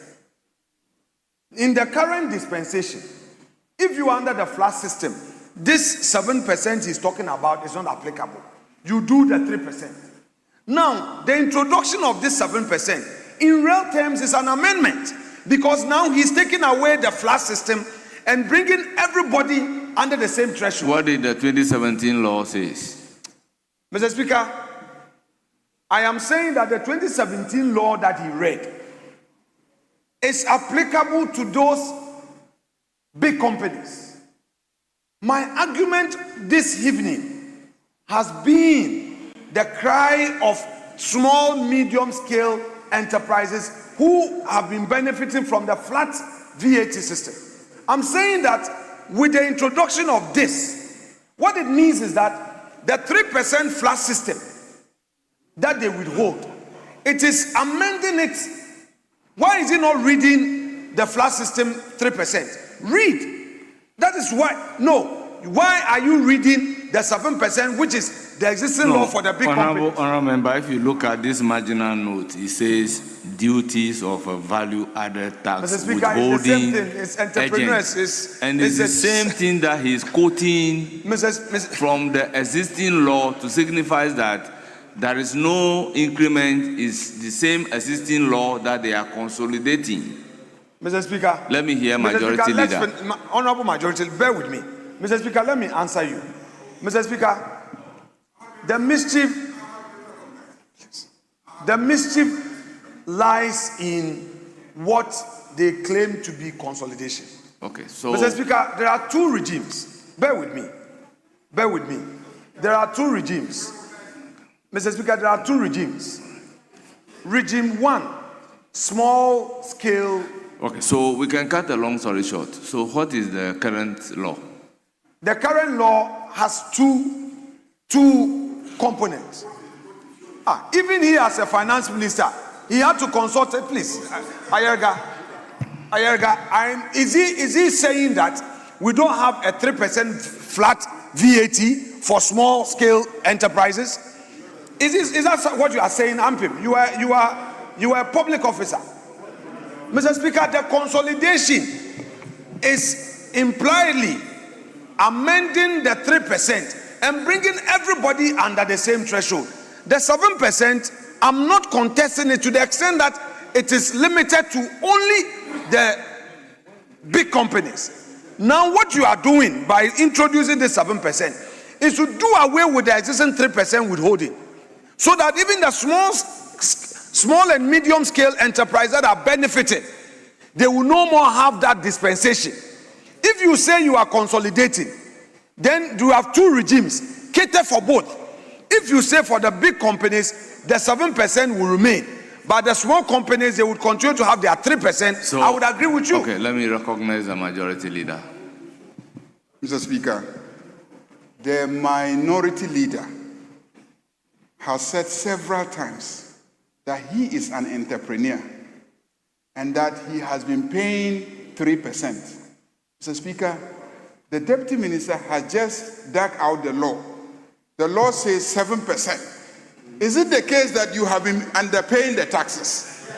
Is that what has been happening? Because if you are drawing on your experience, and withholding tax says 7% under a law passed in 2017. Who was in office in 2017? 2017, which party was in office? So MPP passed this tax and imposed a 7% withholding tax and obliged collectors to withhold 7%. How come that you were paying 3%? Because the 3% is a flat final rate, not a withholding tax. Here we are consolidating and then dealing with withholding tax. And withholding tax is 7%. So please, the matter is simple. He is indicating that it is consolidating an existing tax legislation passed under the NPP. If you dispute it, show us the alternative legislation. If you are not showing us the alternative legislation, then we have to allow what he has said to stand. So all this dragging of the matter doesn't help, because this is consolidating existing legislation. If you claim that that is not the amount, you will have to produce the legislation that you say indicates a 3% withholding tax. If you don't show that, then we have to proceed on the basis of what he has demonstrated, which is to read a specific legislation which says that it is 7%. So please, either we proceed or we defer consideration of that clause, but he promised to provide the information. That's what he has just done. But like I said, we can we can step it down, but I think that he has demonstrated that he is only consolidating an existing legislation. But Mr. Speaker, I also do acknowledge the fact that we've had a long day. It's we are not almost done. We have 100 and how many clauses do we have? We have less than 20 clauses. We have less than 20 clauses. Given that there are really no amendments, I mean, the issues you've raised, really, I mean, it's clear that nobody's changing anything. It's in existing legislation. And we've indicated right from the start that this is just consolidating existing legislation. So let's take a few more clauses and then break and then continue tomorrow. Let's negotiate. Maybe 10 more clauses. 10 more clauses. Yes, Honorable Minority Leader. Mr. Speaker, I would not drag matters.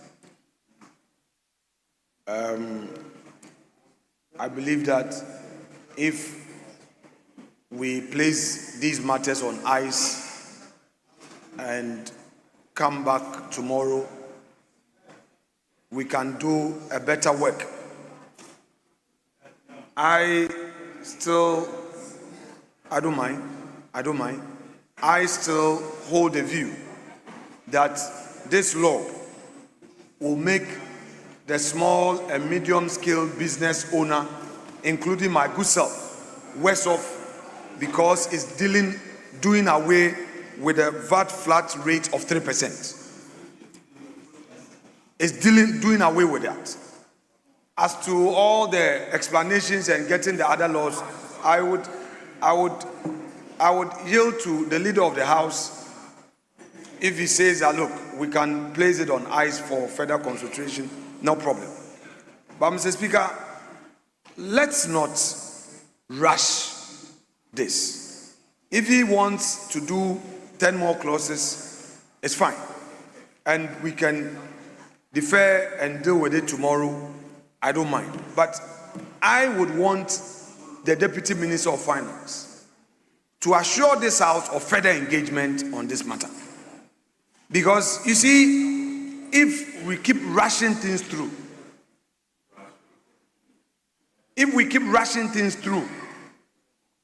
in the end, Parliament would bear the wrath of the people. And you and I know that. You were previously with the Finance Committee. So, Mr. Speaker, from what I'm seeing here, I think we can do a better work if we put all things on ice. Honourable members, clearly, 10 clauses. maybe your proposed amendment is abandoned, or I should still put a question on 3%. I think the understanding is that we put it on ice. I mean, so that we do further consultation. That's the understanding I had. We are putting it on ice so that he can get to the finance minister. Now he brought the law. Which signifies that, to do some let me finish. Which signifies that really it is an existing law that they are consolidating. And since 2017, that has been the position of the law. So it's not a new provision per se. It is different laws that are being consolidated into one for easy applications. So I will prevail on you to drop your amendment so that I can Mr. Speaker, I yield. After all, it's not a finality. Yes. If we come back and can do a second well, Mr. Speaker, yes. If we come back tomorrow and then they need to look at it again, I don't mind. Okay. I don't mind. Just for us to make progress. It's fine. So I will then put a question on clause 56. As many as are in favor of clause 56, standing part of the bill, say aye. Those against say no. The ayes have it. Clause 56 is ordered to stand part of the bill. Clause 57. Scope of value-added tax withholding agent. Chairman of the committee. Mr. Speaker, there is no advertised amendment. Honourable members, it's for your consideration. I'll put a question on clause 57 in the absence of any proposed amendment. Honourable members, the question therefore is as many as are in favor of clause 57 standing part of the bill say aye. Those against say no. Clause 57 is ordered to stand part of the bill. Clause 58. Exemption from withholding tax. Chairman of the committee. Mr. Speaker, there is no amendment. Honourable members, no advertised amendment from the chairman of the committee, but is, however, for your consideration any proposed amendment. In the absence of any proposed amendment, the question is as many as are in favor of clause 58 standing part of the bill say aye. Those against say no. Clause 58 is ordered to stand part of the bill. Clause 59. Submission of tax return. Chairman of the committee. Mr. Speaker, there is no advertised amendment. It is for the consideration of the House. Honourable members, any proposed amendment? In the absence of any proposed amendment, the question is as many as are in favor of clause 59 standing part of the bill say aye. As many as are in favor of clause 59 standing part of the bill say aye. Those against say no. The ayes have it. Clause 59 is ordered to stand part of the bill. Clause 60. Date of payment of tax. Yes, Chairman of the committee. Mr. Speaker, there's no advertised amendment. It is for the consideration of the House. Honourable members, any proposed amendment to clause 60? Honourable members, in the absence of any proposed amendment, the question is as many as are in favor of clause 60 standing part of the bill, say aye. As many as are in favor of clause 60 standing part of the bill, say aye. Those against, say no. The ayes have it. Clause 60 is ordered to stand part of the bill. Clause 61. Payment of tax on import of services. Chairman of the committee. Mr. Speaker, there's no advertised amendment. It is for the consideration of the House. Honourable members, any proposed amendments? Honourable members, in the absence of any proposed amendment, the question is as many as are in favor of clause 61 standing part of the bill, say aye. Those against, say no. The ayes have it. Clause 61 is ordered to stand part of the bill. Clause 62. Assessment of tax. Chairman of the committee. Amendment, Mr. Speaker. It is for the consideration of the House. Any proposed amendment? Yes, Minority Leader. Speaker, the entire clause 61, the declaration form, is it going to be digitally generated or is still going to follow the manual system? Honorable Deputy Finance Minister. I want to propose an amendment, but I need clarity from you. Or you've not read it. Clause 61.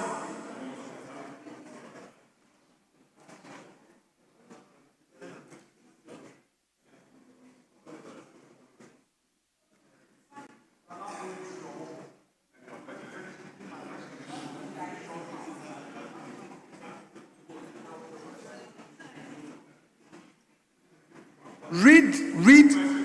I'm asking you, the declaration, is it going to be digitally generated or you are going to rely on the old manual system?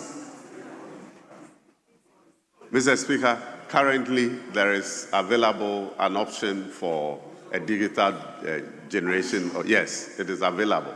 And GRA is using it. So whether manual or digital, that option is available for taxpayers. Thank you. Honourable members, we've already put a question on clause 61. We then consider clause 62. There is no advertised amendment to clause 62. The question, therefore, is as many as are in favor of clause 62 standing part of the bill, say aye. Those against, say no. The ayes have it. Clause 62 is ordered to stand part of the bill. Clause 63. Correction of tax return. Chairman of the committee. No amendment, Mr. Speaker. It is for the consideration of the House. Honourable members, any proposed amendment? Honourable members, in the absence of any proposed amendment, the question is as many as are in favor of clause 63 standing part of the bill, say aye. Those against, say no. The ayes have it. Clause 63 is ordered to stand part of the bill. Clause 64. Recovery of tax due. Chairman of the committee. No advertised amendment. Honourable members, it is for your consideration any proposed amendment to clause 64. Honourable members, in the absence of any proposed amendment, the question is as many as are in favor of clause 64 standing part of the bill, say aye. Those against, say no. Clause 64 is ordered to stand part of the bill. Clause 65. Recovery from receipt of a supply. Chairman of the committee. No advertised amendment. It is for the consideration of the House. Honourable members, any proposed amendment? In the absence of any proposed, yes, Minority No, Leader. Mr. Speaker, I was just drawing our attention that the 10 clauses we've exhausted. We were dealing with clause. No, we are at 56, and he said we should do 10, Mr. Speaker. So now 65, Mr. Speaker, Medekuku now. It's, no. Cho, Egomede, Cho. No, we said, you said 10. We were at 56, 65, please.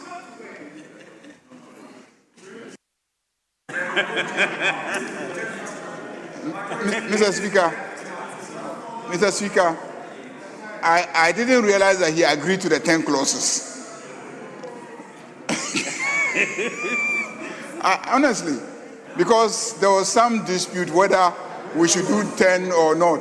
So there was no clear agreement that we'll do only 10 clauses. There was no clear agreement. There was no clear agreement. So we can add another 10. We can add another 10 and then proceed. Mr. Speaker, we can add another 10. Leader, we are ready to work. 24 hours. Honorable I didn't realize Majority they would Leader. finish 10 in such a short time. Honorable Majority Leader, instead of going back and front, may I ask the leaders to engage so that we can do up to 67. If you are able to engage, we complete it. If not, then we leave only the miscellaneous provisions. So, leaders, you can engage, because then we can stop at 68, which deals with miscellaneous provisions, which is a comfortable place to land. Mr. Speaker, I think the majority leader agrees with the minority leader. Majority leader, we started from clause 1 to 66. This one, just understand. The Deputy Finance Minister, Honorable Ampim, Deputy Finance Minister, Honorable Ampim, tomorrow, he will lay with it's 75 clauses. We've done 66. We have less than 10. Tomorrow, as much as we are just bringing it in between businesses, then we'll just finish it with respect. Huh? Yes, Honorable Comfort.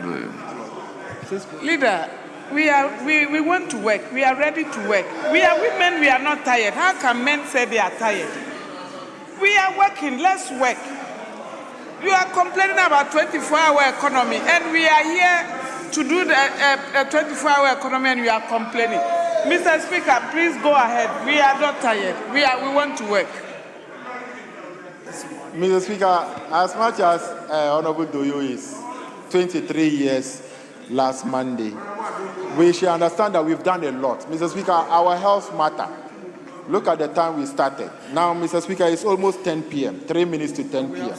And tomorrow we have serious businesses that our leaders need to conclude on the debate. Mr. Speaker, our health matters. Even at the moment, we still have some people to debate. No, we still have about 4 people left to debate on the list that we submitted today. Yes.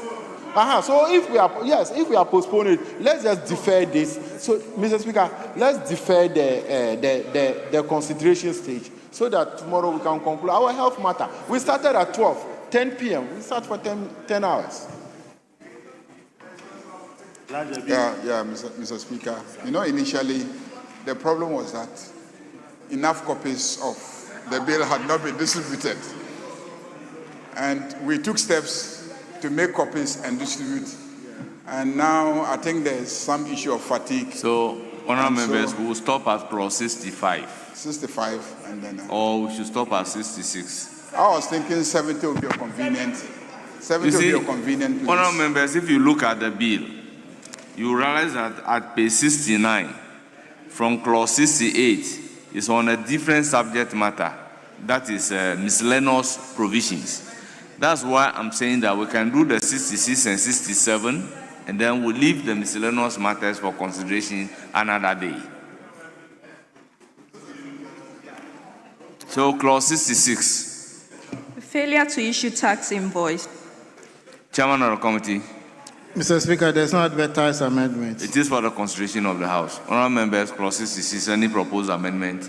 In the absence of any proposed amendment, the question is, as many as are in favor of clause 66 standing part of the bill, say aye. Aye. Those against say no. The ayes have it. Clause 66 is ordered to stand part of the bill. Clause 67. Evasion of tax. Chairman of the committee. Mr. Speaker, there's no advertised amendment. It is for the consideration of the House. Honourable members, any proposed amendment? Honourable members, in the absence of any proposed amendment, the question is, as many as are in favor of clause 67 standing part of the bill, say aye. Aye. Those against say no. The ayes have it. Clause 67 is ordered to stand part of the bill. Honourable members, we are left with the miscellaneous provisions. So, Majority Leader, this is a convenient place to bring the consideration of the value added tax bill 2025 to an end for today.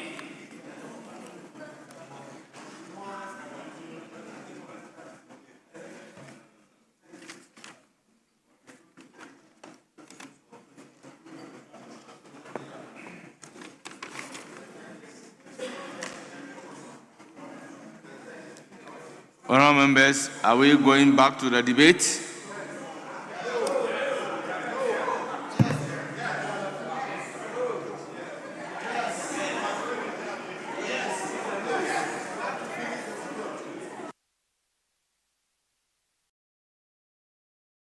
Yes, Majority Leader. Yes, Majority Leader.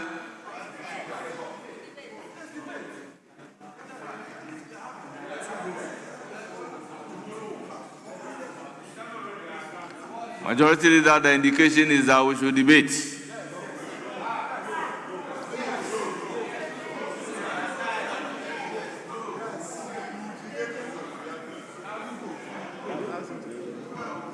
Mr. Speaker,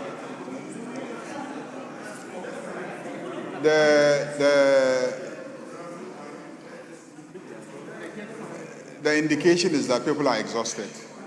My proposal is that we start at 12 tomorrow and then allow the outstanding commentators to make their comments, and then the leadership will start their contributions at 4 p.m. so that we can have some additional comments from other members, and then at 4 p.m. myself and my colleague will have our contribution at 4 p.m. so that we can take an adjournment now. People can get home and rest. It's already 10 p.m. and it's just comments. It's not some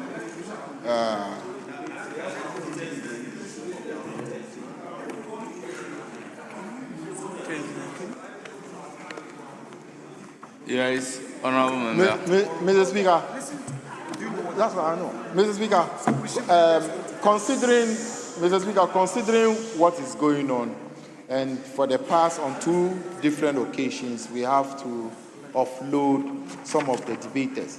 I wanted to appeal to the 2 leaders that they give us tomorrow to conclude on those who are debating. Then Thursday, the leaders, because it has never been the case that the day leaders are concluding, people are debating. It is the leaders' day. It's their day. So I will suggest strongly that tomorrow, like today, we still have outstanding about 4 or 5. Then we add some number to it. Then they will debate tomorrow to conclude. And then Thursday, then the leaders will conclude on debate. They will not have anything to do. Yes. Majority Chief Whip. Speaker, in fact, that's the proposal. So we are very happy that the 2 leaders have agreed to push their concluding remarks to Thursday, so that tomorrow we can take care of the overflows from Friday, for instance, and today, and other intervening businesses that are coming up. We can take care of all that tomorrow. So Thursday, now we can hear our leaders. So, Mr. Speaker, that's the proposal. So, that's the mood of the members, House. should I keep this list? Yes. That tomorrow we are going strictly by this list. Because Speaker, if you continue to add, there will always be a backlog. Speaker, yes, I agree with you. But Friday, for instance, we promised those that we couldn't take, that we will take them today. But the intervening businesses has made it very difficult for us to take them. So I want to propose that... Well, I hold in my hand the list from the minority. I realize that they have started from the arrears from Friday. We couldn't accommodate Friday. So we may add a couple to what you have and update it for you tomorrow. You will have it set by tomorrow before we start sitting. Yes. And we'll seal the numbers tomorrow. Honourable members, We can't if care take is not 10 taken, tomorrow. Maybe 8. if care is not taken, Yeah. the leaders may not be able to even conclude on Friday. Or it's Thursday. We are pushing them to Thursday. Yes, if care is not taken, they may even not be able to conclude on Thursday. Because if tomorrow, with the intervening motions, You are saying you are bringing 8 people. You said you are bringing eight people. What happens if the 8th list is not exhausted? Mr. Speaker, I was suggesting to the majority chief whip that today we were scheduled to do 13. Now we've done 9, 11 with 4 on both sides. So if we add additional either 5 or 6, nothing more than that. If we achieve 9 today, tomorrow we can do another 9. So that to make it, so that today the 4 that is left on both sides, we keep it and add additional 5 to it to make it 9. Because today there have been other businesses that we succeeded in doing 9. So we just add only 5 on both sides. That is 10 to make it. Who told you that tomorrow there will not be other government businesses? Mr. Speaker, my issue here is that with the intervention, we still achieve doing 9.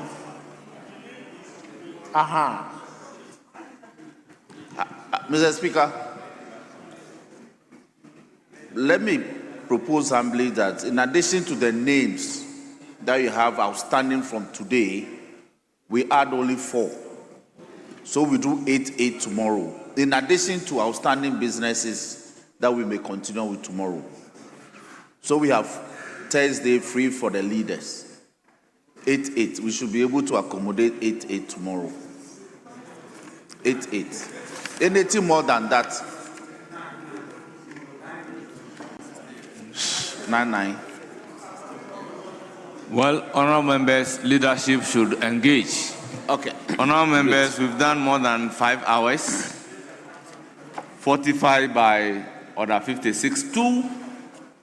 It lies within my authority to adjourn the House. So, honorable members, this House is accordingly adjourned till tomorrow,